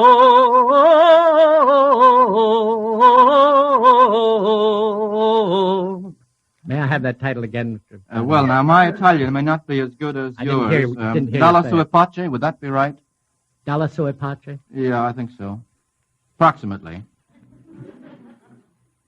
Perhaps you'd rather have Mr. Cross sing it again. I'd love to hear Mr. Cross sing it again. Mr. Cross, you want to just give us a couple of notes? La la la la la la la la la la. Unless you get that, Mr. Spade, Miss Samuels is going to get $5. It's been worth just about $5 to listen to Mr. Cross sing, I think. I think get as it, a singer, he's my favorite announcer. I think he's pretty good as a singer, too. That was singing you were doing, wasn't it, Mr. Cross? I tried it. Don Giovanni is the answer, and I'm afraid that's going to cost us $5. Is that wrong, Mr. Spade? It's perfectly correct, but frankly, I didn't place it. Didn't place it. Well, you're not infallible, are you? By no means. Oh, you are. No. The next one, from Barbara Merrick of Springfield, Massachusetts. You're asked to give 3 quotations from any author at all. Mr. Adams will stick to Shakespeare. 3 quotations in praise of love. In praise of love. Love, gentlemen, love. Oh, Mr. Adams. It's love that makes the world go round. Very good. I suppose that's in praise of it. From whom is that? I have no idea. Shakespeare. Two more. In praise of love. Surely you gentlemen could think of a couple of quotations in praise of love. What have you been doing all your lives? Mr. Spade. There's a fairly recent one that goes, "'Twas love and love alone that caused King Edward to give up his throne." Very true. Sung in Trinidad by those native true? singers. Yes, You're and not very fooling. very popular now on a record. Oh no. No. Do you want to sing it? No, Something like all this. Right, all right. You don't know. I'll accept that. Mr. Kieran. I didn't hear what Mr. Adams said, but maybe I'm repeating it. For it is love that makes the world go You round. certainly are repeating it. All right. That makes it perfectly clear. We've got that twice now. Mr. Adams? My love is like a red, red rose. If you like flowers, that's okay. I like flowers. All right, then we'll let that in. Now, off the record, gentlemen, can you recite a line which is uncomplimentary to love? This isn't part of the question. Just thought of it, just to make things even. A line uncomplimentary to love. Mr. Rathbone, you have a line uncomplimentary to love? I'd hate to have you say it. The world go round. We'll fire you from this unit. Very good. Information, please. Announces a loss so far of $10. Now we'll see what we can do in the second half of the program. Oh, here's a dandy. This is for Mrs. F.J. Jansen of Milwaukee, Wisconsin. We're going to depart from our usual formula in this one. We want you as a quartet, I am now speaking of you as a quartet, gentlemen, to sing the first line from the chorus of the following familiar songs. Now, there are going to be 3 or 4 of them. You must all be in harmony in at least 3 of the songs, 3 out of 4. Now, if you are not in harmony, you're going to lose $5. Now, I am not a judge of harmony, because I've been reading books all my life, and so I'm tone deaf, which may be a good thing, as a matter of fact. I'm going to ask Mr. Milton Cross to act as judge. And the first workout for this quartet will be from Sweet Adeline. I will give you the signal. 1, Just 2. a moment, Mr. Madden. May I interrupt? Oh, sure. We should be given a chance to place the voices, that is, to assign the parts. Go ahead, but do it quickly. Who is a bass? Frank, you're the lowest. Oh, voice, he's as aren't you? bass as can be. Anybody a tenor? Jack? Kieran is the tenor. Are you a good lead, Mr. Rathbone? We need a lead. I'll take either the lead or the baritone. Make up your mind. Make up your mind. Will you take the baritone? Can you sing baritone? All right. I'll be the lead. Adams is the bass tenor, and baritone, Mr. Rathbone. Very good. Sweet Adeline. Sweet Adeline. How is that, Mr. Cross? I'd like to hear a little more. Yes. Of course, Mr. Cross, that's where I think you're making a big mistake, but go ahead. Mr. Cross pitches these a bit high, being a tenor himself. Well, we're trying to be a little unfair. I like my Sweet Adeline in baritone key, especially after a little while. Oh, do you want to come back to Sweet Adeline, Mr. Spade? I'd love to have it a little lower, and I think Mr. Rathbone might come in with that baritone. Yes, come in with that baritone. His speaking voice is so beautiful. Yes, it is. It's very lovely. Very lovely. Sweet Adeline. Very good harmony. Well, I'll call that one bad. Now you have to get the next three. The next is Down by the Old Mill Stream. Now, do you want to start that, Mr. Spade? Down by the Old Mill Stream. Down by the old mill stream. Go ahead. Bum, bum. Where did I first met you? They gave out. Do you want more? How'd you like that, Mr. Cross? Okay. Thank you, Mr. Cross. Sounded just as bad to me, but Mr. Cross, that's all right. Third, Old Black Joe. Gone are the days when young and gay. I'm getting used to it. All right, Mr. Cross. All right, one more. One more. I never thought this would turn out so well. Good night, ladies. I have to get this quite correct. These are all pitched too high, Mr. Adam. Let's have that a little lower, please. Let's That's have too a high low for intro. Adam. Yeah, Adam's low just taking intro. the Pitch lead it low, this time. pitch it low. He can't sing bass. Once more now, then. Adams is an alto. He's been an alto all his life. Take the lead, Frank. Here we go. Good night, ladies. Go ahead. Good night, ladies. Very good. Go ahead. Good night, ladies. I think he spoiled it. Well. All right, Mr. Clark. 3 out of 4. Very good. Now, gentlemen, you go home and practice on Sweet Adeline this evening. As a professional hater of opera, gentlemen, I'm happy to read the following question from Mr. M.C. Fuller of Brooklyn, New York. He wants to know how the following operatic heroines committed suicide. And there are 5 of them. Not half enough, in my opinion. 1. Brunhilde from the Götterdämmerung. Brunhilde. Mr. Spade. Brunhilde rode her horse into the River Rhine. Was it the river? I thought it was a flame, not fire. Well, into the funeral pyre, which Flame, was enveloped by the River Rhine, and therefore it was a combination of fire and water, Never than understood how which they there are no too sure ways of committing suicide. Can I count on that? All right, very good. Positively. Now, the next one is from, sounds like a labor union. It says here, CIO San from Madame Butterfly. Oh, must be Cho-Cho San. Cho-Cho San from Madame Butterfly. Mr. Spade. Cho-Cho San committed suicide by the harakiri method. What is that, Mr. Stabbing herself. Very pretty. A knife. Yes, very nice. 3, Aida. Aida? Any of you other gentlemen experts on suicide besides Mr. Spade? Mr. Spade? Morbid, Mr. Spade. Aida committed suicide by joining her lover in the living tomb. Oh, that's very nice, too. I like that. And, Nice thought. And 4, Senta from the Flying Dutchman. Senta, that's S-E-N-T-A, Mr. Spade? Senta, as I remember it, threw herself into the sea. Yes, that's very nice, too. And 5, Tosca. This gets more and more cheerful. Mr. Rathbone. Threw herself over a battlement. Yes, after her lover's execution. Very good. Opera seems to have a bad effect on people, Mr. Spade. It always has. Very high mortality. Yeah. The next question. This is from Mrs. S.K. Butterworth of Douglaston, New York.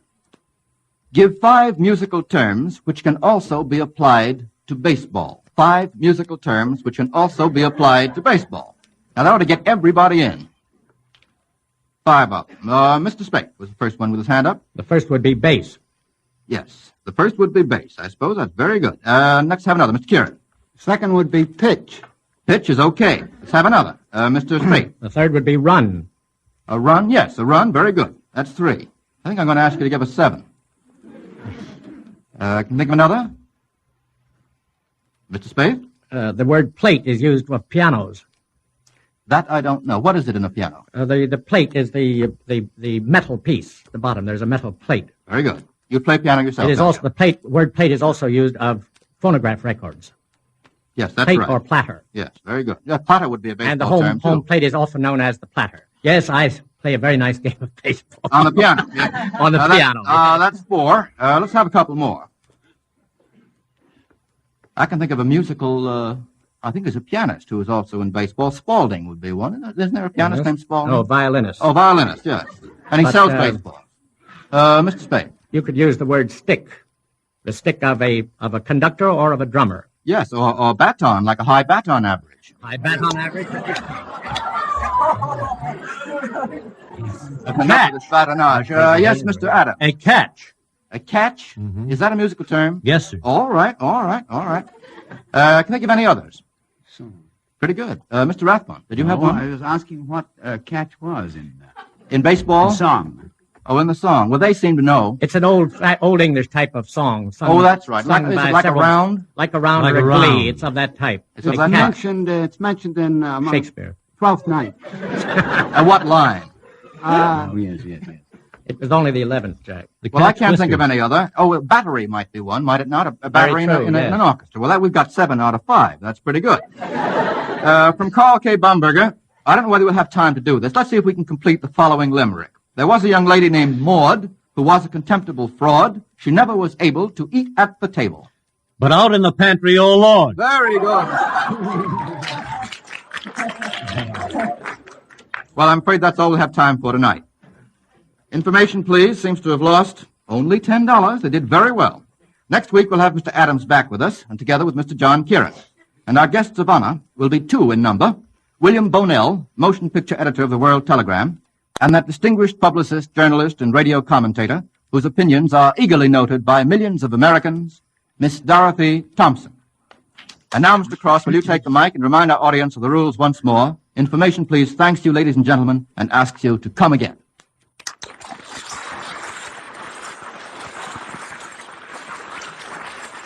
Thank you, Mr. Fadiman. We meet again next week at 8:30 for another battle of the public versus the experts. Please send us questions, any number of them, with the correct answers. And don't get worried if our editorial staff changes or edits your questions slightly. Remember, $2 per question used, $5 more if the board flaps on it. All questions become the property of Information Please, and send them to Information Please, National Broadcasting Company, Radio City, New York.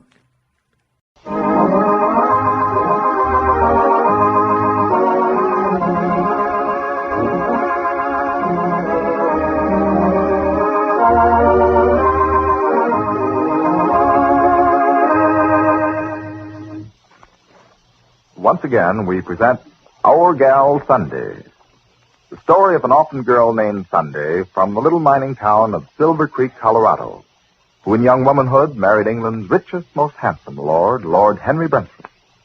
The story that asks the question, can this girl from a little mining town in the West find happiness as the wife of a wealthy and titled Englishman?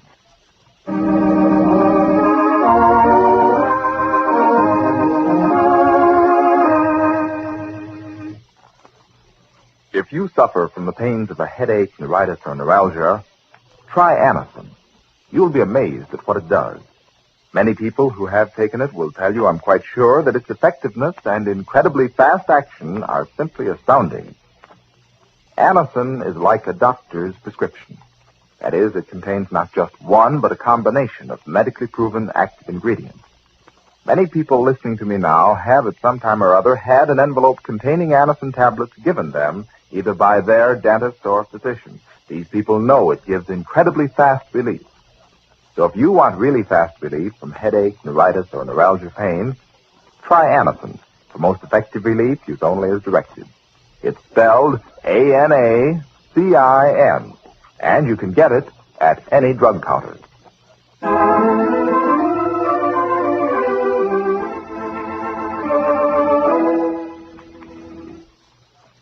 And now, our gal Sunday. Sunday has been the target of Charlotte Abbott's vicious gossip. Ever since Kevin Bromfield, Sunday and Lord Henry's young lawyer friend, came to Fairbrook to help Sunday out of a difficult situation. But this morning, after a visit from Marcia Gordon, who has just returned to Fairbrook, Sunday felt as if a weight had been lifted from her shoulders. As she said to Lord Henry, Henry, Kevin told us one of the reasons he came to Fairbrook is because of Marcia Gordon. I was sure he'd met some nice girl in New York and fallen in love with her. And now I'm certain of it. I'm certain that girl is Marcia Gordon. but Sunday wouldn't feel so relieved if at this moment she could see Kevin Bromfield as he faces Marcia Gordon in the lobby of the local inn. And here's Marcia saying to him, Look at me, Kevin. What you're saying is that you don't return my feeling. I'm sorry, Marcia. I'm fond of you. I always will be. Fond of me. But you don't love me. Kevin, is there someone else? Is that it? Yes. I see. You're going to marry someone else. You're engaged to some girl. I'm not engaged to anyone. I never will be. But you just said... Look, let's drop the subject, Marcia, shall we? Is your car outside? If not, I'll call a cab. My car is out in front. Well, then I'll take you to it. All right. And, Marcia, please, please don't look like that. Kevin, you're talking in riddles. You're not making sense. You say there's someone you love, but you're not engaged to her. You don't intend to marry her. Here, I'll get the door. Who is she, Kevin? And why can't you marry her? Well, there are reasons, Marcia, reasons I'd rather not go into. What reasons? Isn't she in love with you? No. There's only one man in her life. From the first moment I met her, I knew I'd never have a chance with her. I knew I'd be utterly foolish to care for her. The situation was so hopeless. Have you told her how you feel? No, and I probably never will. I don't think she even suspects it. If she did, well, she'd never see me again. She's that kind of a person. She's loyal, honest, and devoted to the man she loves. Then, Kevin... Yes, Marcia? Never mind. I'm not going to say any more. I've made enough of a fool of myself as it is. You haven't made a fool of yourself, Marcia. Any girl who falls in love with a man who doesn't care about her is a fool. Why didn't I recognize the warning signal? When you stopped coming to the house, when you stopped telephoning me, I should have realized it was over. I never felt anything but friendship for you, Marcia. Surely you knew that. Well, I know it now. You were being kind to me for Father's sake. Kind? What a stupid word that is. Marcia, don't. Actually, you weren't kind at all. It would have been much kinder never to have taken me out. Never to have asked me for that first date. I'm going home now. I'll tell Mother you'll be at Birchwood about 3 o'clock. Marcia. Goodbye, Kevin.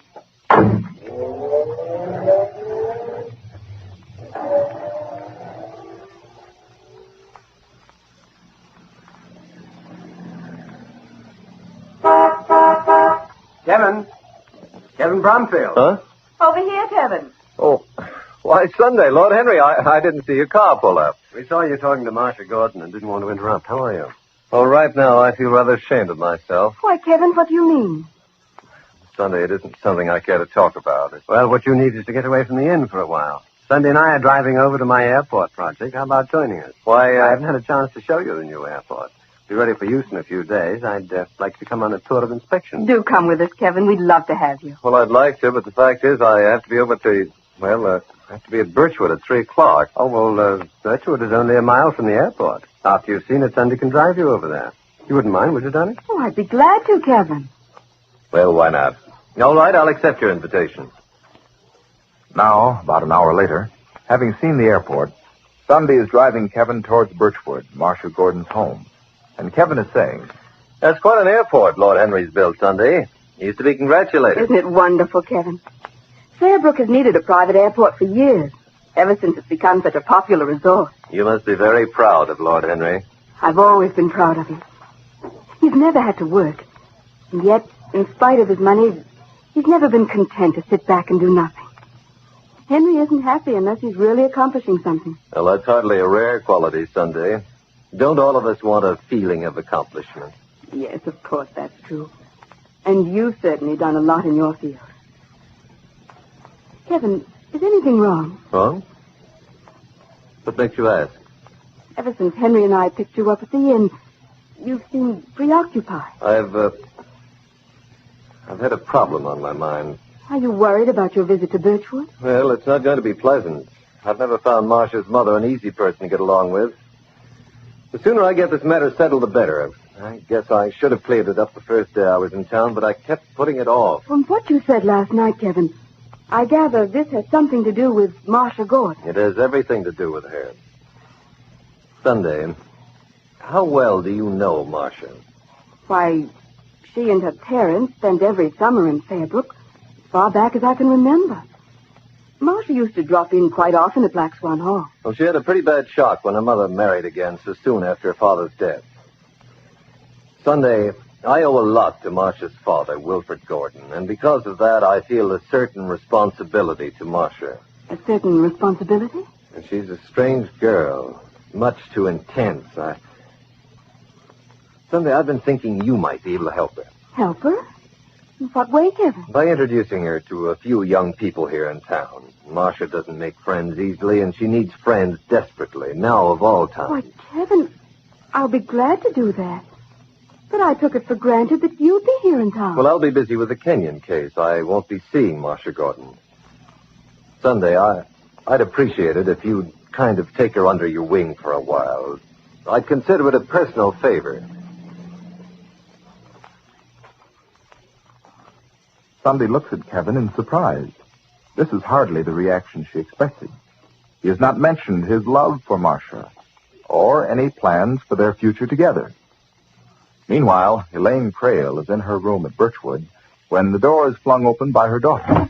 Oh, Mother. Marcia, you startled me. When will you learn to knock instead of bursting in like that? I'm sorry, Mother. And while we're on the subject, Marcia, dear, I do wish you'd call me Elaine. I mean, Mother makes me sound so ancient. And I'm not really, you know. You are my mother. I couldn't call you anything else. Sometimes you can be so difficult, Marcia. Just like your father. Kevin Bromfield will be here any minute now. So he will. I'm still rather hazy about it, Marcia. You say Kevin is in town, that he's coming here to discuss a very important matter? Yes. He wanted to be sure both of us would be at home this afternoon. I must say he's being very mysterious about it all. Mother, do you suppose it has something to do with Father? No. Kevin never handled any of Wilfred's business matters. Can't possibly be anything like that. Possibly you misunderstood Kevin. Misunderstood? He meant he's coming here to see you, not me. I didn't misunderstand him, Mother. Oh, but you must have, dear. I'm sure that's it. Kevin's such a nice young man. He'd make a perfect husband for you, Marcia. He's well off financially. He's dependable. Stop it. Stop it, Mother. What? My darling, what have I said? Kevin isn't in love with me. How do you know he isn't? He saw a great deal of you a few months ago in New York. Obviously, you're the reason he came to Fairbrook. He was never interested in me. How do you know? Because he told me so. And not in so many words, but the idea was perfectly clear. We met in the lobby of the inn. Oh, Mother, I can't talk about it. I don't even want to see Kevin when he gets here. Marcia, your trouble is that you give up too easily. Make him fall in love with you. Well, how can I when he's in love with someone else? Who is the girl? He didn't tell me her name, but he's apparently been in love with her for a long time. She doesn't even know it. She's married to someone else, but that doesn't change the way he feels. Don't you see? I haven't got a chance in the world. Only cowards accept defeat that easily, Marcia. If you really want Kevin Bromfield, then fight for him. How can I fight a thing like this? Oh, Marcia, don't be a little idiot.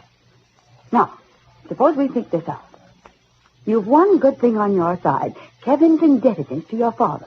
Wilfred did a great deal for that young man, and I'm sure Kevin is well aware of it. His sense of obligation could be a weapon in your hand. Did I hear a car turn into the drive? Go over to the window and see if that's your young man, Marcia. Yes. Yes, there's a car stopping. Kevin's getting out. Ah. In a moment, he'll ring the bell. Only he isn't alone.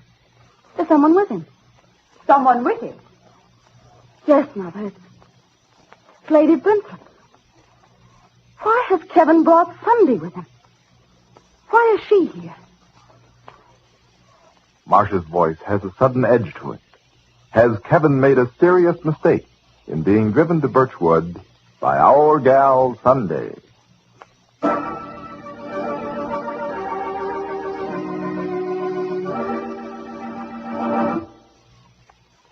I want to ask every one of you who has suffered the pain of headaches, neuritis, or neuralgia, wouldn't you be glad to know about a way that gives the fast and effective relief you want? I'm sure you would, and for this reason, suggest that you try Anacin. Many people who have taken it will tell you, I feel sure, that the relief it brings is little short of astonishing. Anacin is like a doctor's prescription. That is, it contains not just one, but a combination of medically proven active ingredients in easy-to-take tablet form. Thousands of people have been given a package containing Anacin tablets by their own dentists or physicians. Thus, in taking Anacin, you're following sound principles. Try it the next time you want incredibly fast relief from the pain of a headache, neuritis, or neuralgia. Try it on this guarantee. If the first few Anacin tablets do not give you all the relief you want, as fast as you want it, return the unused portion and your money will be refunded. Most effective relief used only as directed. Anacin is sold at all drug counters in the United States and Canada and comes in handy boxes of 12 and 30 and economical family-sized bottles of 50 and 100.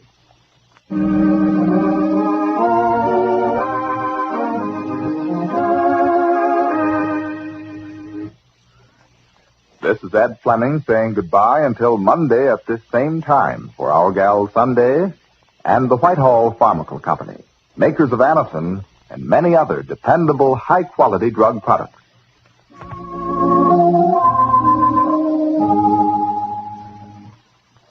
Stop tooth decay and unpleasing breath. Yes, stop tooth decay and unpleasing breath that breathes between the teeth. Use Colonos toothpaste with dental floss action. Now Colonos gives you dental floss action. That is, sends thousands of cleansing bubbles to help dislodge bits of food that can cause unpleasing breath. Foamy, refreshing Colonos brightens teeth by removing ordinary yellow surface stains. Helps stop tooth decay. Get Colonos toothpaste with dental floss action today.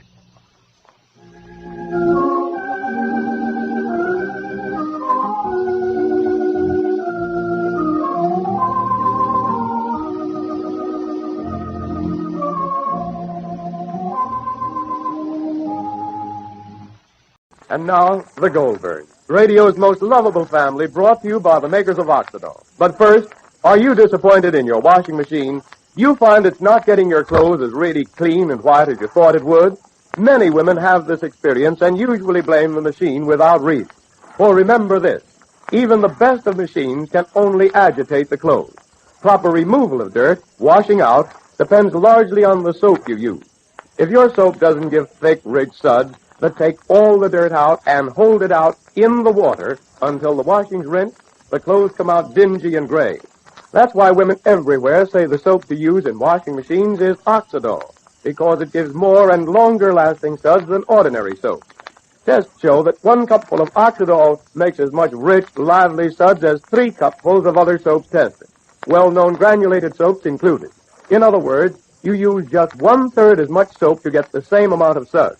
What's more, these Oxidol suds take out even deeply embedded dirt and hold it out. Just run your hand through the water and you'll see what I mean. You can feel the difference. You know that here's a soap that goes down into the very pores of the clothes to get at the dirt. And that never lets dirt drop back into clothes because the suds stay alive. As a result, clothes washed in Oxidol come 4 to 5 shades whiter than less energetic soaps can get them. It's the most amazing soap development of recent years, made under a patented process, which means no other single soap works exactly the way Oxidol does. Change to Oxidol today if your machine isn't living up to expectations.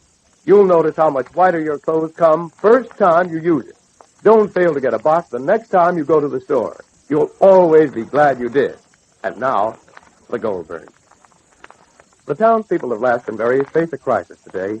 It's their last opportunity to buy up the option of the Lastonbury Mills, and so far, they've been unable to raise the necessary money.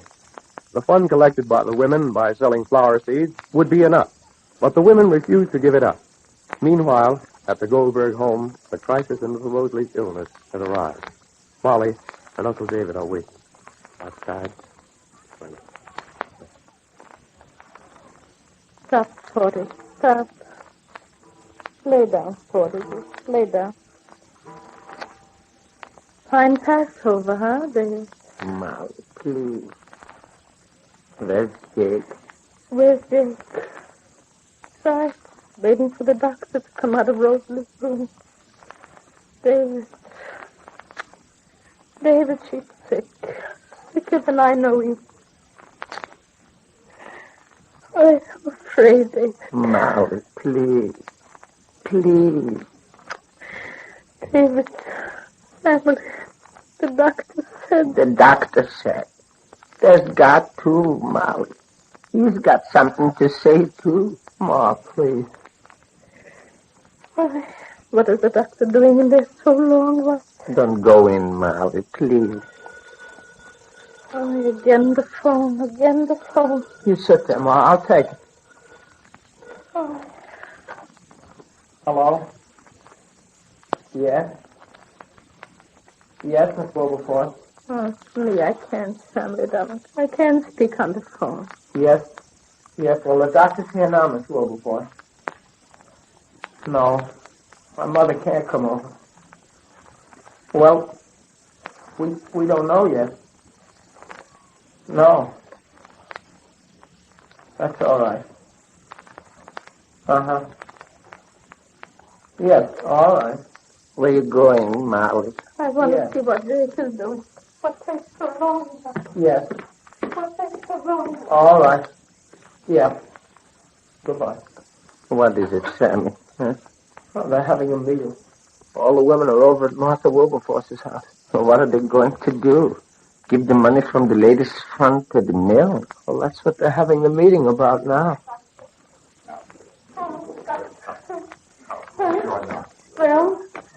Well, Doctor, please come in. Don't go yet. Don't go yet, Doctor, please. I want to hear more than just one word, Doctor, please. We're waiting.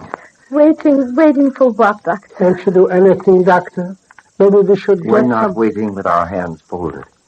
We're waiting to help.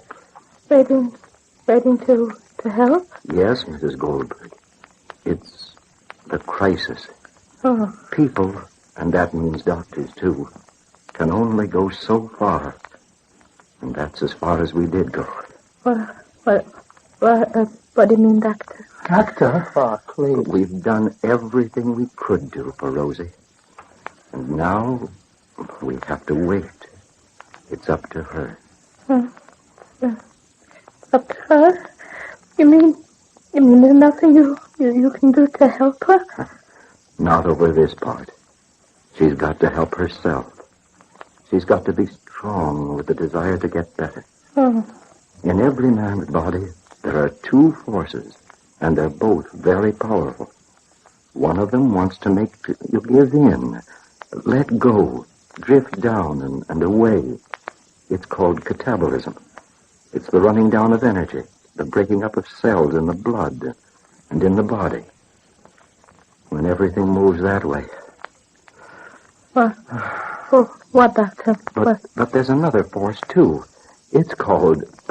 I don't care what it's called, Doctor. Ma, please. What's happening to Rosie, Doctor? We have to wait. Molly, please. It's the crisis. You have to wait. How long? Well, just as soon as we... But where's your faith, folks? I've been a doctor long enough to know that faith cuts right across science. Everything I've seen and learned in my life has taught me to trust God for everything I haven't seen and don't know. Doctor, you don't think we should... We've given Rosie the best chance we could. Now we've got to wait. I'll be back a little later.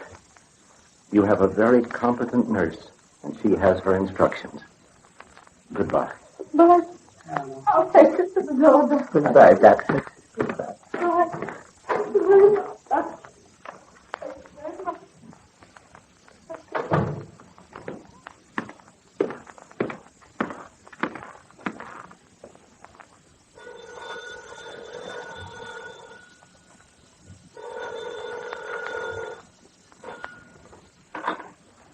Hello? Hello? Yes? Yes? Yes. Well... Hello, Sammy. I just saw the doctor leaving. Yes. All right. All right. Well, I hope everything's all right. If there's anything I can do, all right. Goodbye. They're just waiting now. It's the crisis. Oh, Martha, you be thinking. Oh, I don't want to think about it that way. I guess Mrs. Goldberg can't come over then. No, she couldn't even come to the phone. Well, we'll have to decide this thing for ourselves. Are we going to take this lady's fund money and put it in the mill or not? But the money is ours to do what we like with, Martha. And I think... Oh, there's someone at the door. Wait a minute. I'll go. I hope Rosie will get this. She's such a nice little girl. I just came over because my mother couldn't come. Are things so bad, Sammy? Well, we're waiting. It's the crisis. The doctor said that, well, after a certain point, no one can help her. Only herself.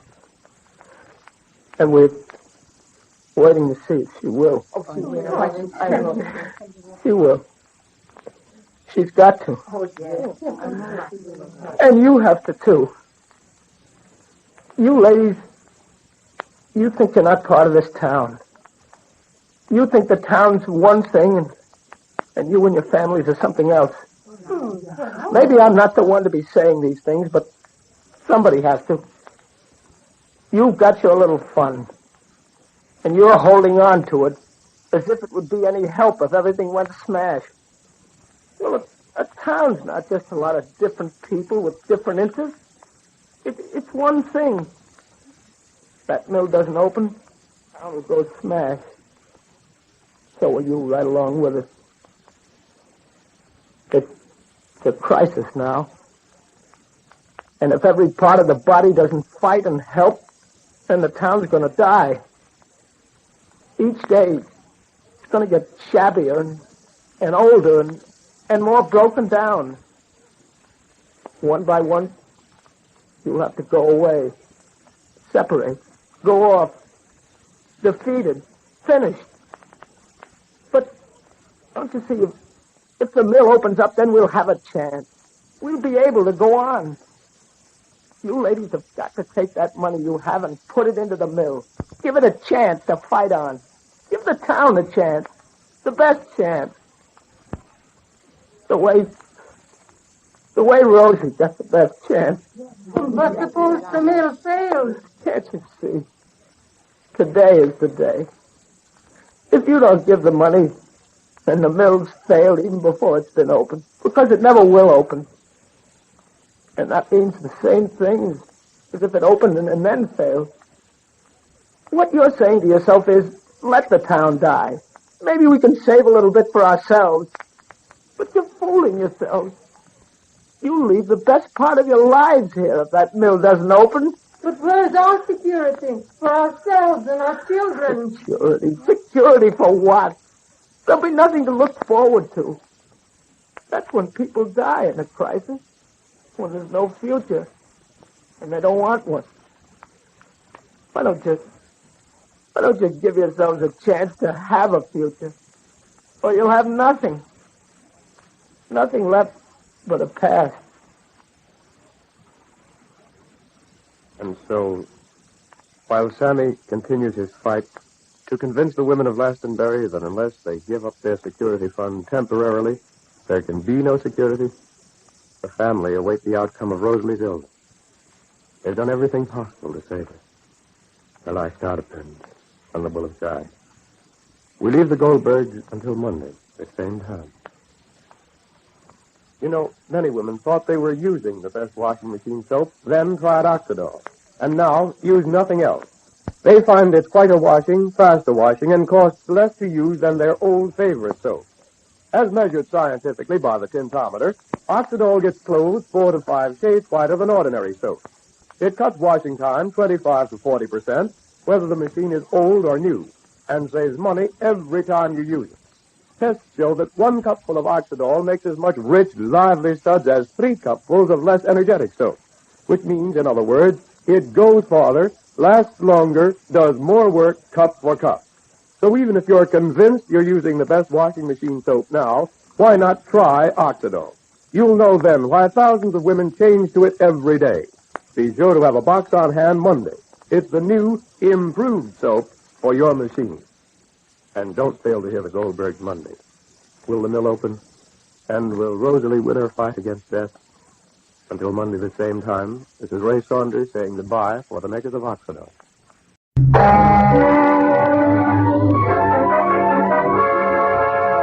The National Broadcasting Company presents The National Hour.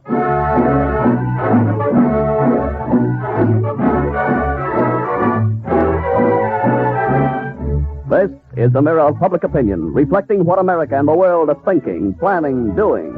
This is today's interpretation of the problems and the newsworthy milestones that we must reach and pass on the road to peace and reconstruction. Today, February 17th, 1946, we present the 14th in the distinguished new NBC series, The National Hour.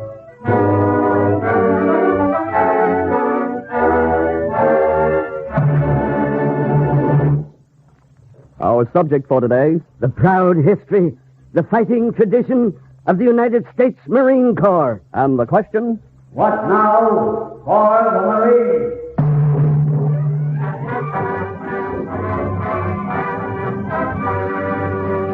This is Robert St. John in New York. It was just 1 year ago that it began. A year ago yesterday that a powerful naval task force began shelling Iwo Jima. It will be a year on Tuesday since the Marines went ashore at Iwo.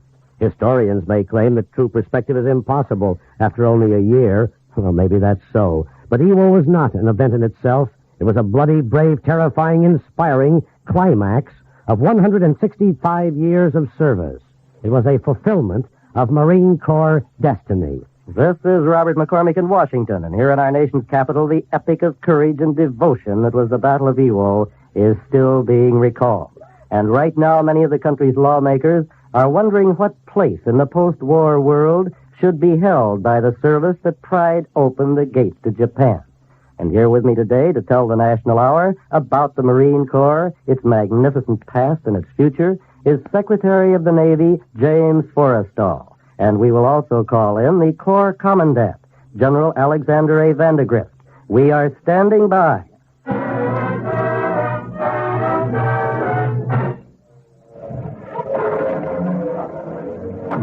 This was their path. Guadalcanal, These are the strides that drove a treacherous foe back to his home island, Tarawa, yielding his stolen empire as he reeled backward. Bougainville, Cape Gloucester, These names represent space, time, atoll, the Marshalls, defenses, obstacles, reefs, tides, jungle. Saipan, All the factors the Japanese counted on in their decades of planning. Tinian, They were overcome by specialized knowledge, incomparable tradition, coordination, machines, and men. Guam, Hello, Brave men with fighting hearts. Iwo Jima, The feats were merely what we expected of the Marines. Okinawa. And only the enemy was surprised.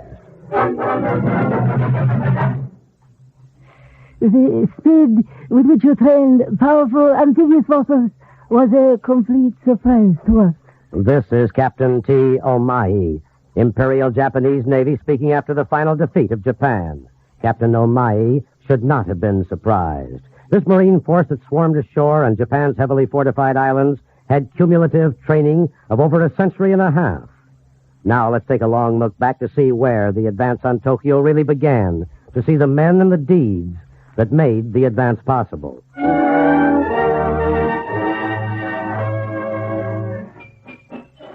1776.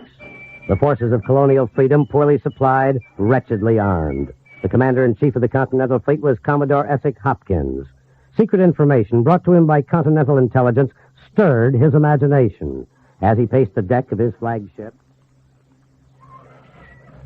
600 barrels, you say? Yes, Commodore, at least 600 barrels of powder and other ammunition. And the British have them stored in the Bahamas? Aye, the island of New Providence. Does your information give any indication of the force that defends the store? Small, sire, a small force. Then with the squadron and the Marine contingent... The only harbor is under the guns of Fort Nassau. Perhaps it'll be possible to land in force elsewhere than in the harbor. Perhaps. By the Lord Harry, with 600 barrels of powder, and so dire our need for powder, it's worth the trying. squadron moved down Chesapeake Bay, was fitted out for the expedition, and set sail for the Bahamas in January. On March the 1st, it reached the rendezvous at Abaco, one of the Bahama Islands. Commodore Hopkins had laid his plans carefully, and now he set them into operation. You, Lieutenant Weaver, will command the 2 sloops. It will be your purpose to put Captain Nicholas here ashore with his Marines. I understand, sir. In this way, Captain Nicholas, you will have the advantage of surprise. Move your Marines ahead of the squadron. Then, Captain, if you fail to get the full advantage of surprise, the squadron will come up to support you. Is everything understood? Aye, Commodore. It is my task to put Captain Nicholas and his Marines ashore. And the rest, as I take it, is left to my Marines.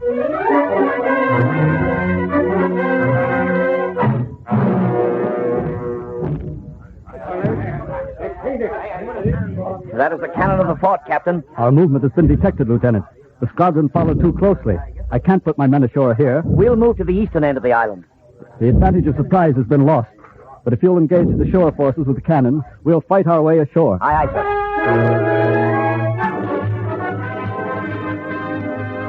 That is how it was done 169 years before Iwo Jima. The sloops Providence and Wasp lay off New Providence, and under the cover of the gunfire of the 2 vessels, Nicholas and his force went ashore. The Marines had landed.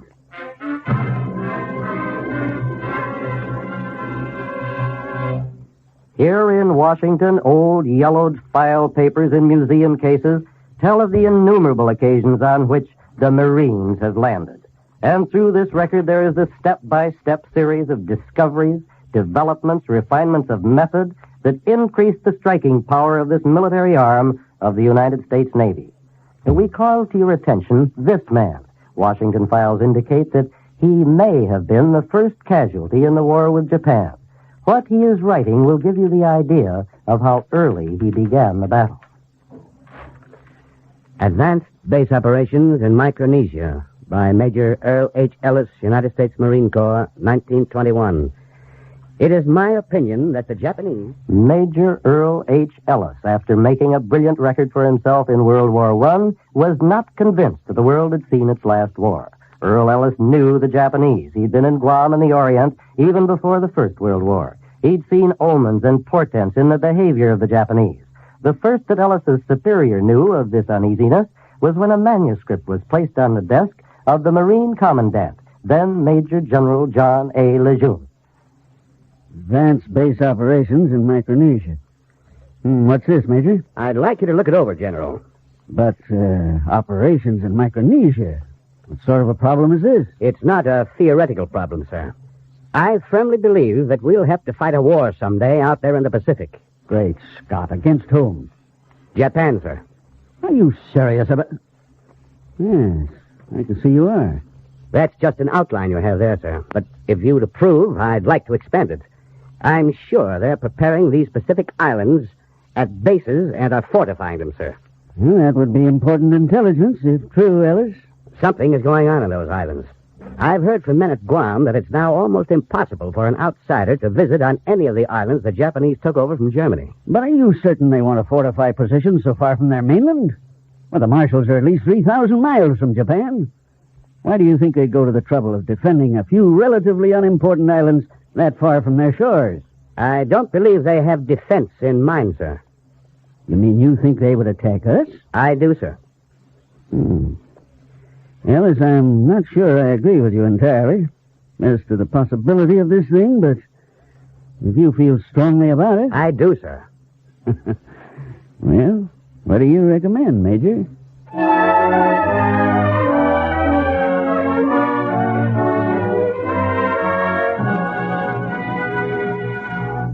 Ellis, a tall, well-built Kansan of slightly over 40, went to work on his plan for defense operation against Japan with astounding thoroughness.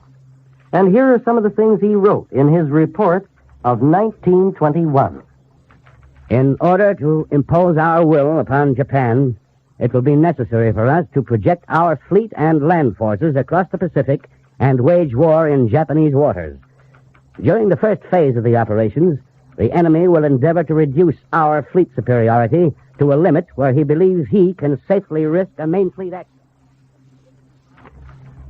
Considering our consistent policy of non-aggression, Japan will probably initiate the war, which will indicate that she... Well, Ellis, this is a very impressive piece of work you've done. Excellent detail. Thank you, General. But it isn't nearly so detailed as I think it should be. Actually, we know nothing at all about these islands. Yes. I believe we should know more about them. It can't wait, sir. Every day the Japanese are closing up that part of the world tighter and tighter. It will have to be done before the curtain is drawn completely. But I doubt if the State Department will approve any secret expedition. Sir, I'd like to see this thing through myself. If you would give me an extended leave of absence... Now, wait, Major. Even if the leave could be arranged, I don't think money could be appropriate. I have money of my own, General Lejeune. I can get a job with one of the trading companies. That will bring in something, and the job will take me where I want to go. Evidently, Major, you're completely convinced of the urgency of this. I am, sir. It may be tomorrow. It may be 50 years from now. But someday, Japan is going to strike. Earl H. Ellis, by then a lieutenant colonel, was given an extended leave of absence and left immediately for Micronesia. And guess who I saw in Tokyo? Earl Ellis. Yes, when he saw me, he gave a little shake of the head, like he didn't want me to speak to him. What's he up to? I haven't heard from Ellis. Last letter I had from him I got a year ago March. Yeah, every once in a while some Marine comes back from Guam or someplace out there and says he's seen Colonel Ellis. We haven't heard from him here for over 2 years.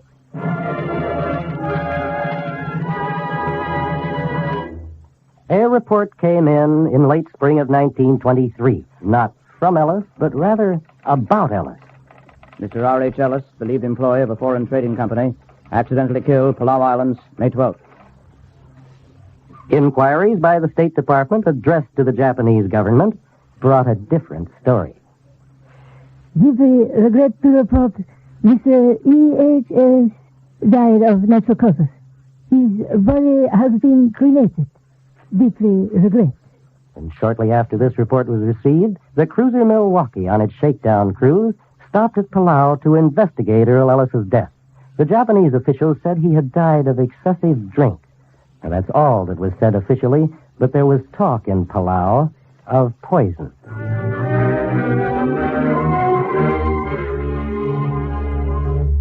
That's the end of the story of Colonel Earl Ellis, who more than 20 years before Pearl Harbor accurately foresaw the Japanese aggression. That's the end of the story, except for one incident in 1944, after we had captured these islands from the Japanese. A bulldozer preparing an airfield on Palau rooted out a grave marker. The driver of the bulldozer said the name on the marker was Ellis.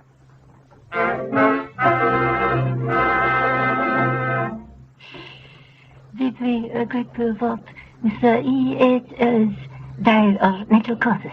His body has been cremated. Deeply regret.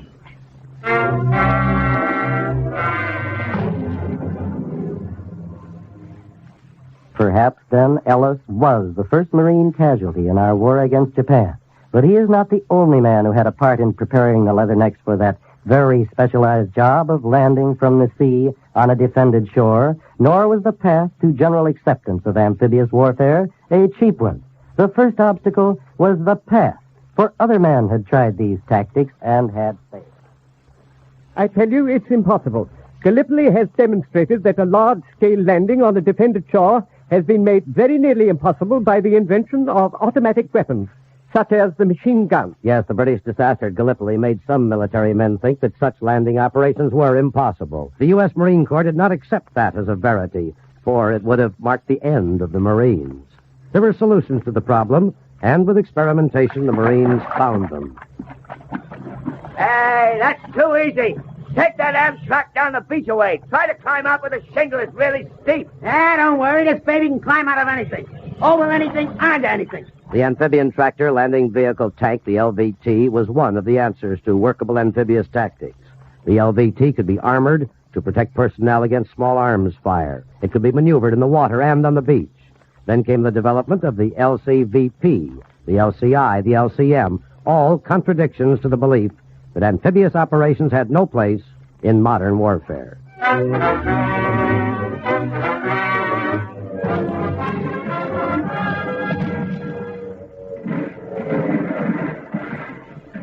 Guadalcanal. Well, we've started. We showed them we can land against them, but it was rugged. Cape Gloucester, Emerald. I've had a year and a half of it, death and disease, hacking through the jungle.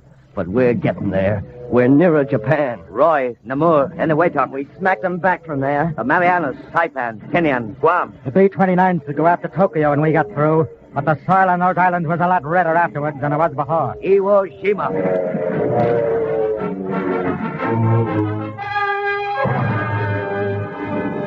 Somehow they knew it. On the way there, they knew that this was to be the big show.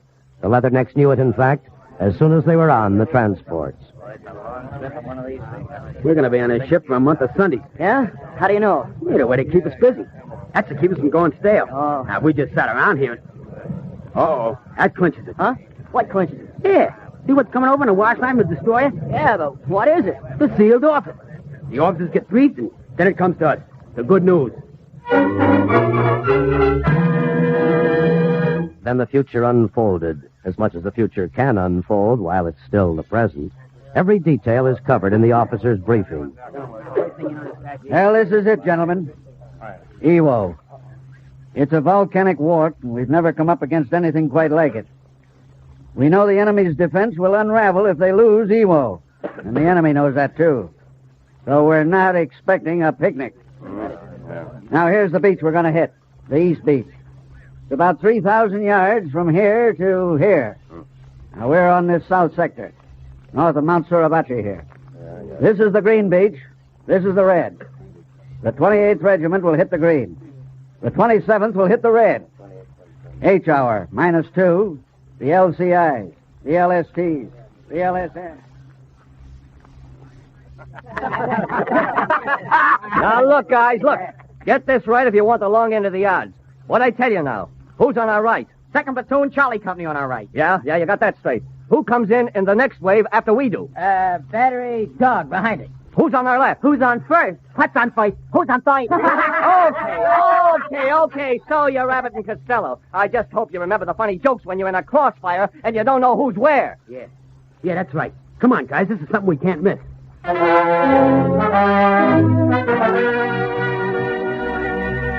Everything's pat down to the last detail except for one, the unpredictable, the weather.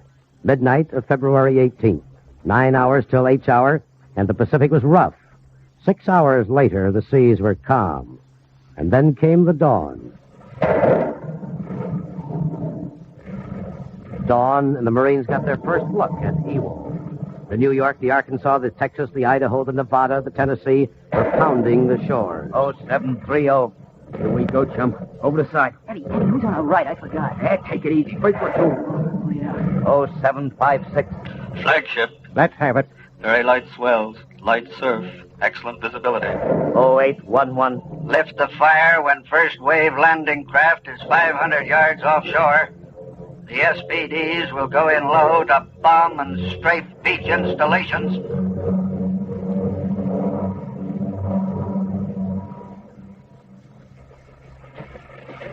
Oh, 0830. There's the signal. First wave starts in, I'll just follow at 2-minute intervals. How you feel, chum? I can't remember anything, Eddie. Yeah, you will. It'll all come back to you when you hit the beach. 0849. Golly, it's quiet. After that barrage. I didn't think it'd be anything like this. 9 o'clock. 0900 hours. February 19, 1945. H hour.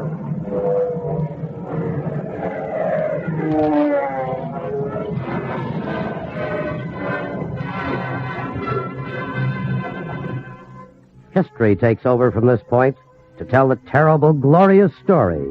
And history fails, too, for the mind can't encompass an event of this magnitude. 60,000 Marines went out to take Iwo. 20,000 of them were killed or wounded taking it. Why did it have to be done? Well, we needed Iwo to speed the victory. Why did the Marines do it? Because it was an operation for which the United States Marine Corps had been preparing for 169 years.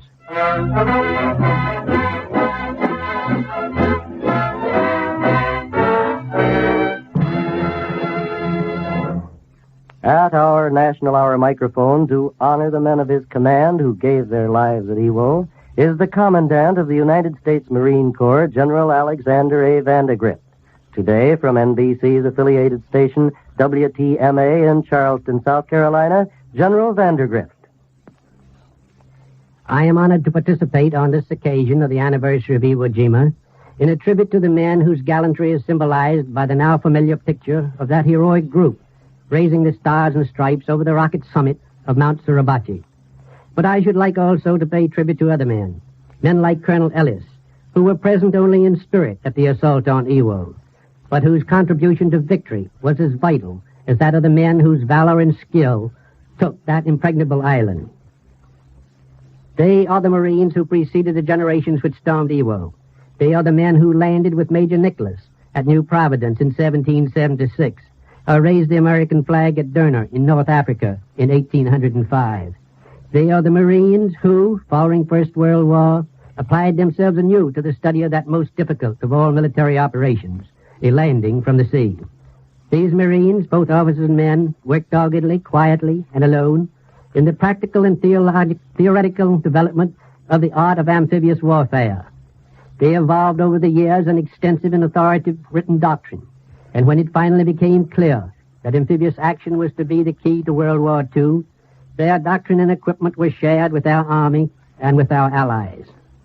Iwo Jima represents a fruition of individual and collective experience, thought and effort of many thousand Marines, past and present.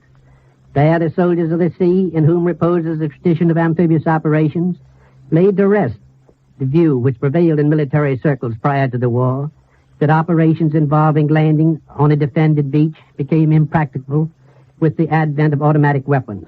They demonstrated that no beach, however strongly defended, can be held in the face of a well-organized and resolute assault from the sea.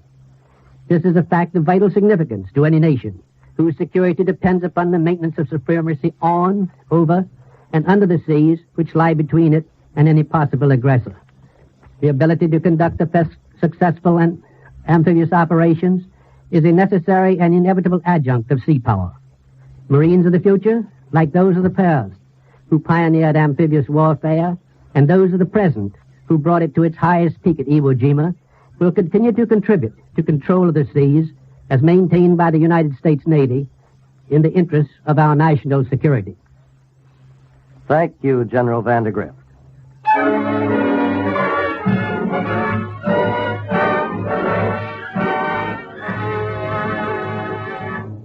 Down here in Washington, legislation is coming up affecting the future of the Marines.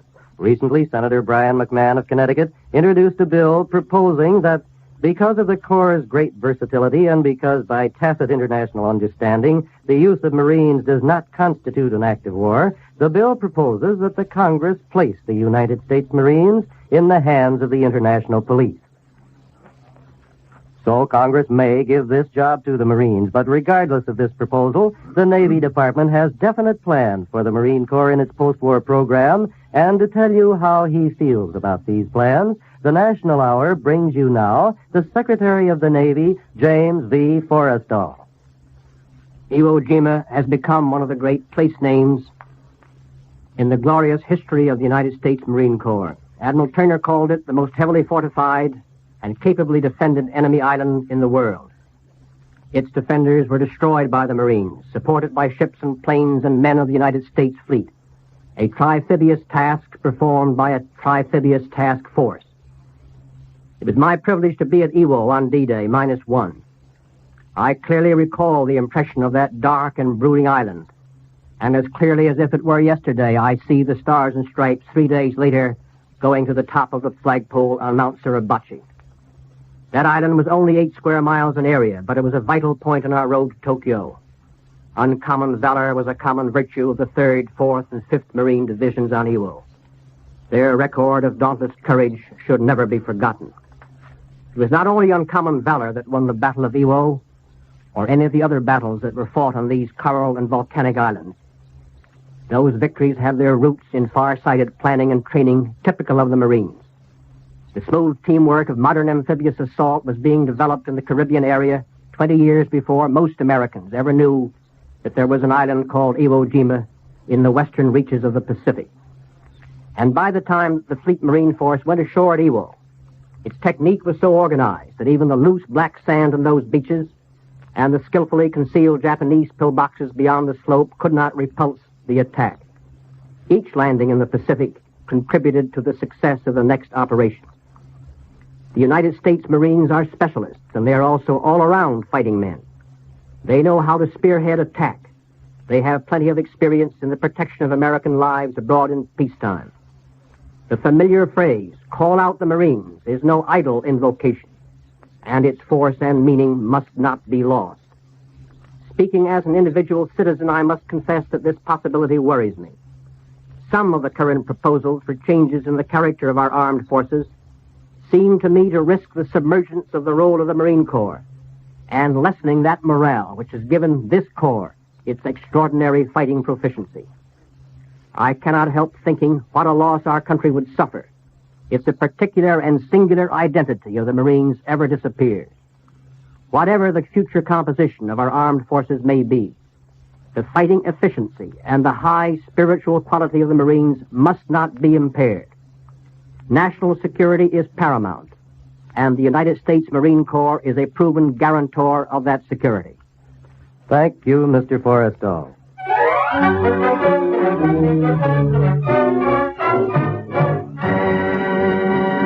On the subject of the United States Marines, then, our documentary is ended. But this is Robert St. John inviting you to listen again at the same time next week when our subject will be the railroads of America, what travelers may expect in the future.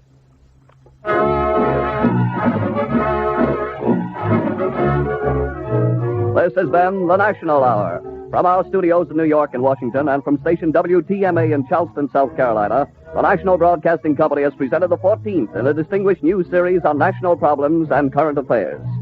Our speakers today were Secretary of the Navy James P. Forrestal and General Alexander A. Vandergrift of the United States Marines. Robert St. John was your narrator, with Robert McCormick reporting from Washington.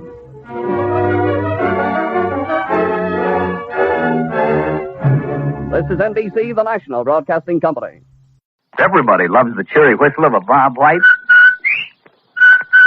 And everybody loves a dazzling voice that... Rinso whoop, Rinso whoop. Yes, Rinso White is what the little bird is telling about these days. The little bird isn't the only one that raves about Rinso, though, Mr. Amici. Why, I read in an advertisement that Rinso was the only soap that was recommended by the makers of 33 leading washers. What? Hadn't you ever tried Rinso before you read that? Oh, goodness, of course I had. I've been using Rinso ever since I got my Speed Queen washer, and that was ages ago.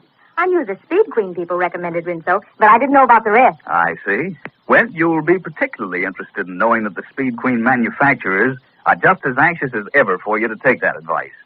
For you see, there'll be no new Speed Queens for the duration because the washer industry is devoting its full time to the war effort. So continue to use Rinso regularly and have your Speed Queen checked regularly, too. And now, for Rinso's story of Big Sister.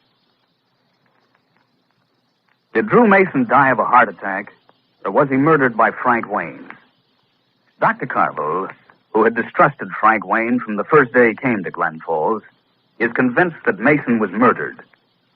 Ruth Wayne, Big Sister, finds it impossible to believe that her brother-in-law is guilty.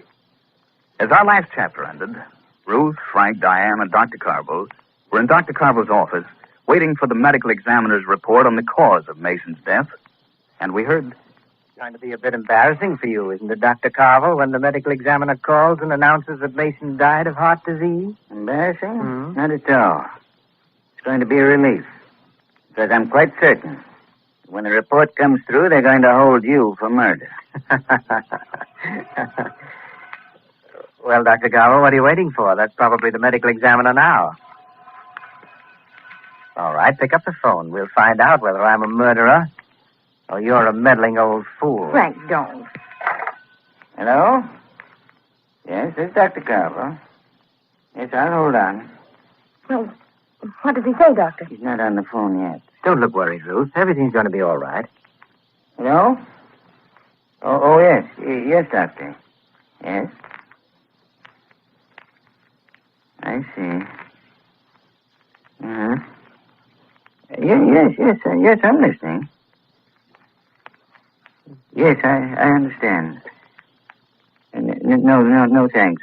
I don't think that will be necessary. Goodbye, Doctor, and thank you. did he say, Dad?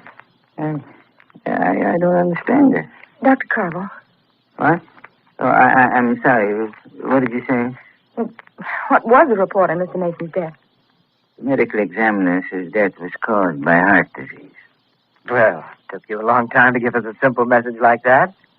But of course I can understand why it was so hard for you to tell us about it. Must be a rather deflating experience to play detective and then We can find do out- without your feeble attempts at sarcasm, Wayne. Can you really? I'm waiting, Doctor. Waiting for what? Your apology. Well, Doctor? I'll make no apology for anything I've said or done. Oh, now, really, Dr. Carl? That medical examiner's report isn't final by any means.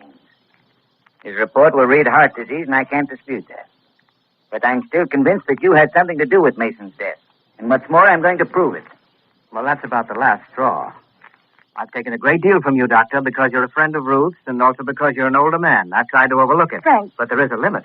And I've passed it a long time ago. Frank, please. I want to speak to Dr. Carville for a few minutes. And then I want to speak to you. Will you wait outside? Please. Ruth. Please, Frank. All right, Ruth. You won't be long, will you? No, Frank, I won't. Fine. Dr. Carville, don't you think you're carrying this too far? I don't think he is, Ruth. Please, Diane. Dad has every reason for distrusting Frank Wayne. Perhaps he did it one time, Diane, but after Don't all... forget, 12 hours before he died, Mason came to Dad and told him he expected Wayne would try to kill him. Yes, I know that, Diane. I don't even pretend to understand that part of it. But after all, the medical examiner says that Mason died of heart disease. How can your father still think Frank did it? It just doesn't make sense. Why, it's nothing but persecution. Ruth, Yes, Dr. Carville. you lost all faith in me, haven't you? No, Dr. Carville, of course not. Ruth, believe me, you've got to trust me. But you don't seem willing to trust anybody else. I'm not willing to trust your brother-in-law. Oh, I don't understand it. You're positively vindictive. At least that's the way it looks to me. Ruth, will you give me a chance to talk to you? No, Doctor. There's been altogether too much talking since I got off the train last night. I listened to so much talk, my head's spinning. Please excuse me. Ruth, wait. I didn't expect that. She's not herself, Dad. She hasn't been herself since she came back from Washington. And Frank's playing some kind of a game with Ruth. I think he's got plenty of reason to be worried about her. Especially since she seems to have been taken in by him so completely. You know, Wayne's very clever. He's caught Ruth with her guard down. Yes. Wayne's clever, all right. Much too clever. Frank Wayne was waiting at the gate when Ruth came out. Come, Ruth. I'll walk home with you. Oh, you don't have to do that, Frank. Oh, but I want to. Let's go. All right. Don't let this depress you too much. It doesn't bother me, really. Can't understand, Dr. Carville. He isn't that important. Oh, but he is, Frank. I mean, well, it's just didn't like Dr. Carville. I knew he was a pretty stubborn old man, but I didn't realize just how stubborn he could be. He made a mistake, to put it as kindly as I know how, and instead of acknowledging it, instead of admitting that he was wrong, he's getting more bullheaded. Frank, I'm sorry to keep asking questions like this, but... Well, why do you suppose Mason came to Dr. Carville and told him what he did? I don't know. Haven't the faintest idea. Did he have any reason for hating you? Why, no, Ruth, not that I know of. Why, we were friends. The reason he looked me up was because he was ill and broke. And he knew that I'd be glad to help him. But, Frank, how do you explain it? Why would Mason do a thing like that? I can't explain it. Unless, of course... Yes? No, never mind. No, say it. Well, I was going to say, unless Dr. Carville distorted the things that Mason actually said. Frank. Maybe that isn't as far-fetched as you think. Frank, I can understand you're being bitter towards Dr. Carville. But I do know he's honest. There must be something bothering him. Well, let's forget about him. And besides, whether he likes it or not, the Mason incident is closed. There's something else that I do want to talk to you about, Ruth. Much more important. What's that, Frank? You and Richard. Ruth, now that John is Well, I mean to say not that we won't hear from him for some time. Let's pray that isn't so. Of course. But for your sake, and for your son's sake, we've got to be realistic. Yeah, I can't do what John did. I'd like to serve, but the Army won't take me because of my health. And the least I can do is to take care of my brother's family. Good of you to say that. Oh, and I mean it, Ruth. I know you do, Frank. And don't think I'm not grateful, but really, we're quite all right. Well, if there's anything that you need, money, anything... No, thank you, Frank. John's salary as a captain in the medical corps will go right on. And it's more than enough for our needs. Well, will you promise me this? If ever you do need anything, you'll call on me. But Frank, All right, Frank. I promise. That's the nicest thing I've heard in weeks. You don't know how much that means to me, Ruth. Frank took Ruth to her front gate and then left. Walking home, there was a smile on Frank Wayne's face, a quiet, complacent smile. And now as Frank arrives home, he finds Bill, his Hindu servant, waiting for him at the door. Bill is nervous and uneasy. Hello, Bill. Hello, Mr. Wayne. What's the matter? Why are you so worried about this beautiful September morning? Mr. Blackton, he telephoned. He said you asked him to call. Blackton, oh yes, that's the undertaker from Somerville. Yes, I'll call him back in a little while. We've got to make arrangements for a decent burial for our friend Drew Mason. Sad duty, Bill, but then life is like that, isn't it? You got to bear up. Now what's eating you? What happened, Dr. Carver? Oh, nothing. Nothing at all. The medical examiner called and said that Mason died of heart disease. He said that? That's right.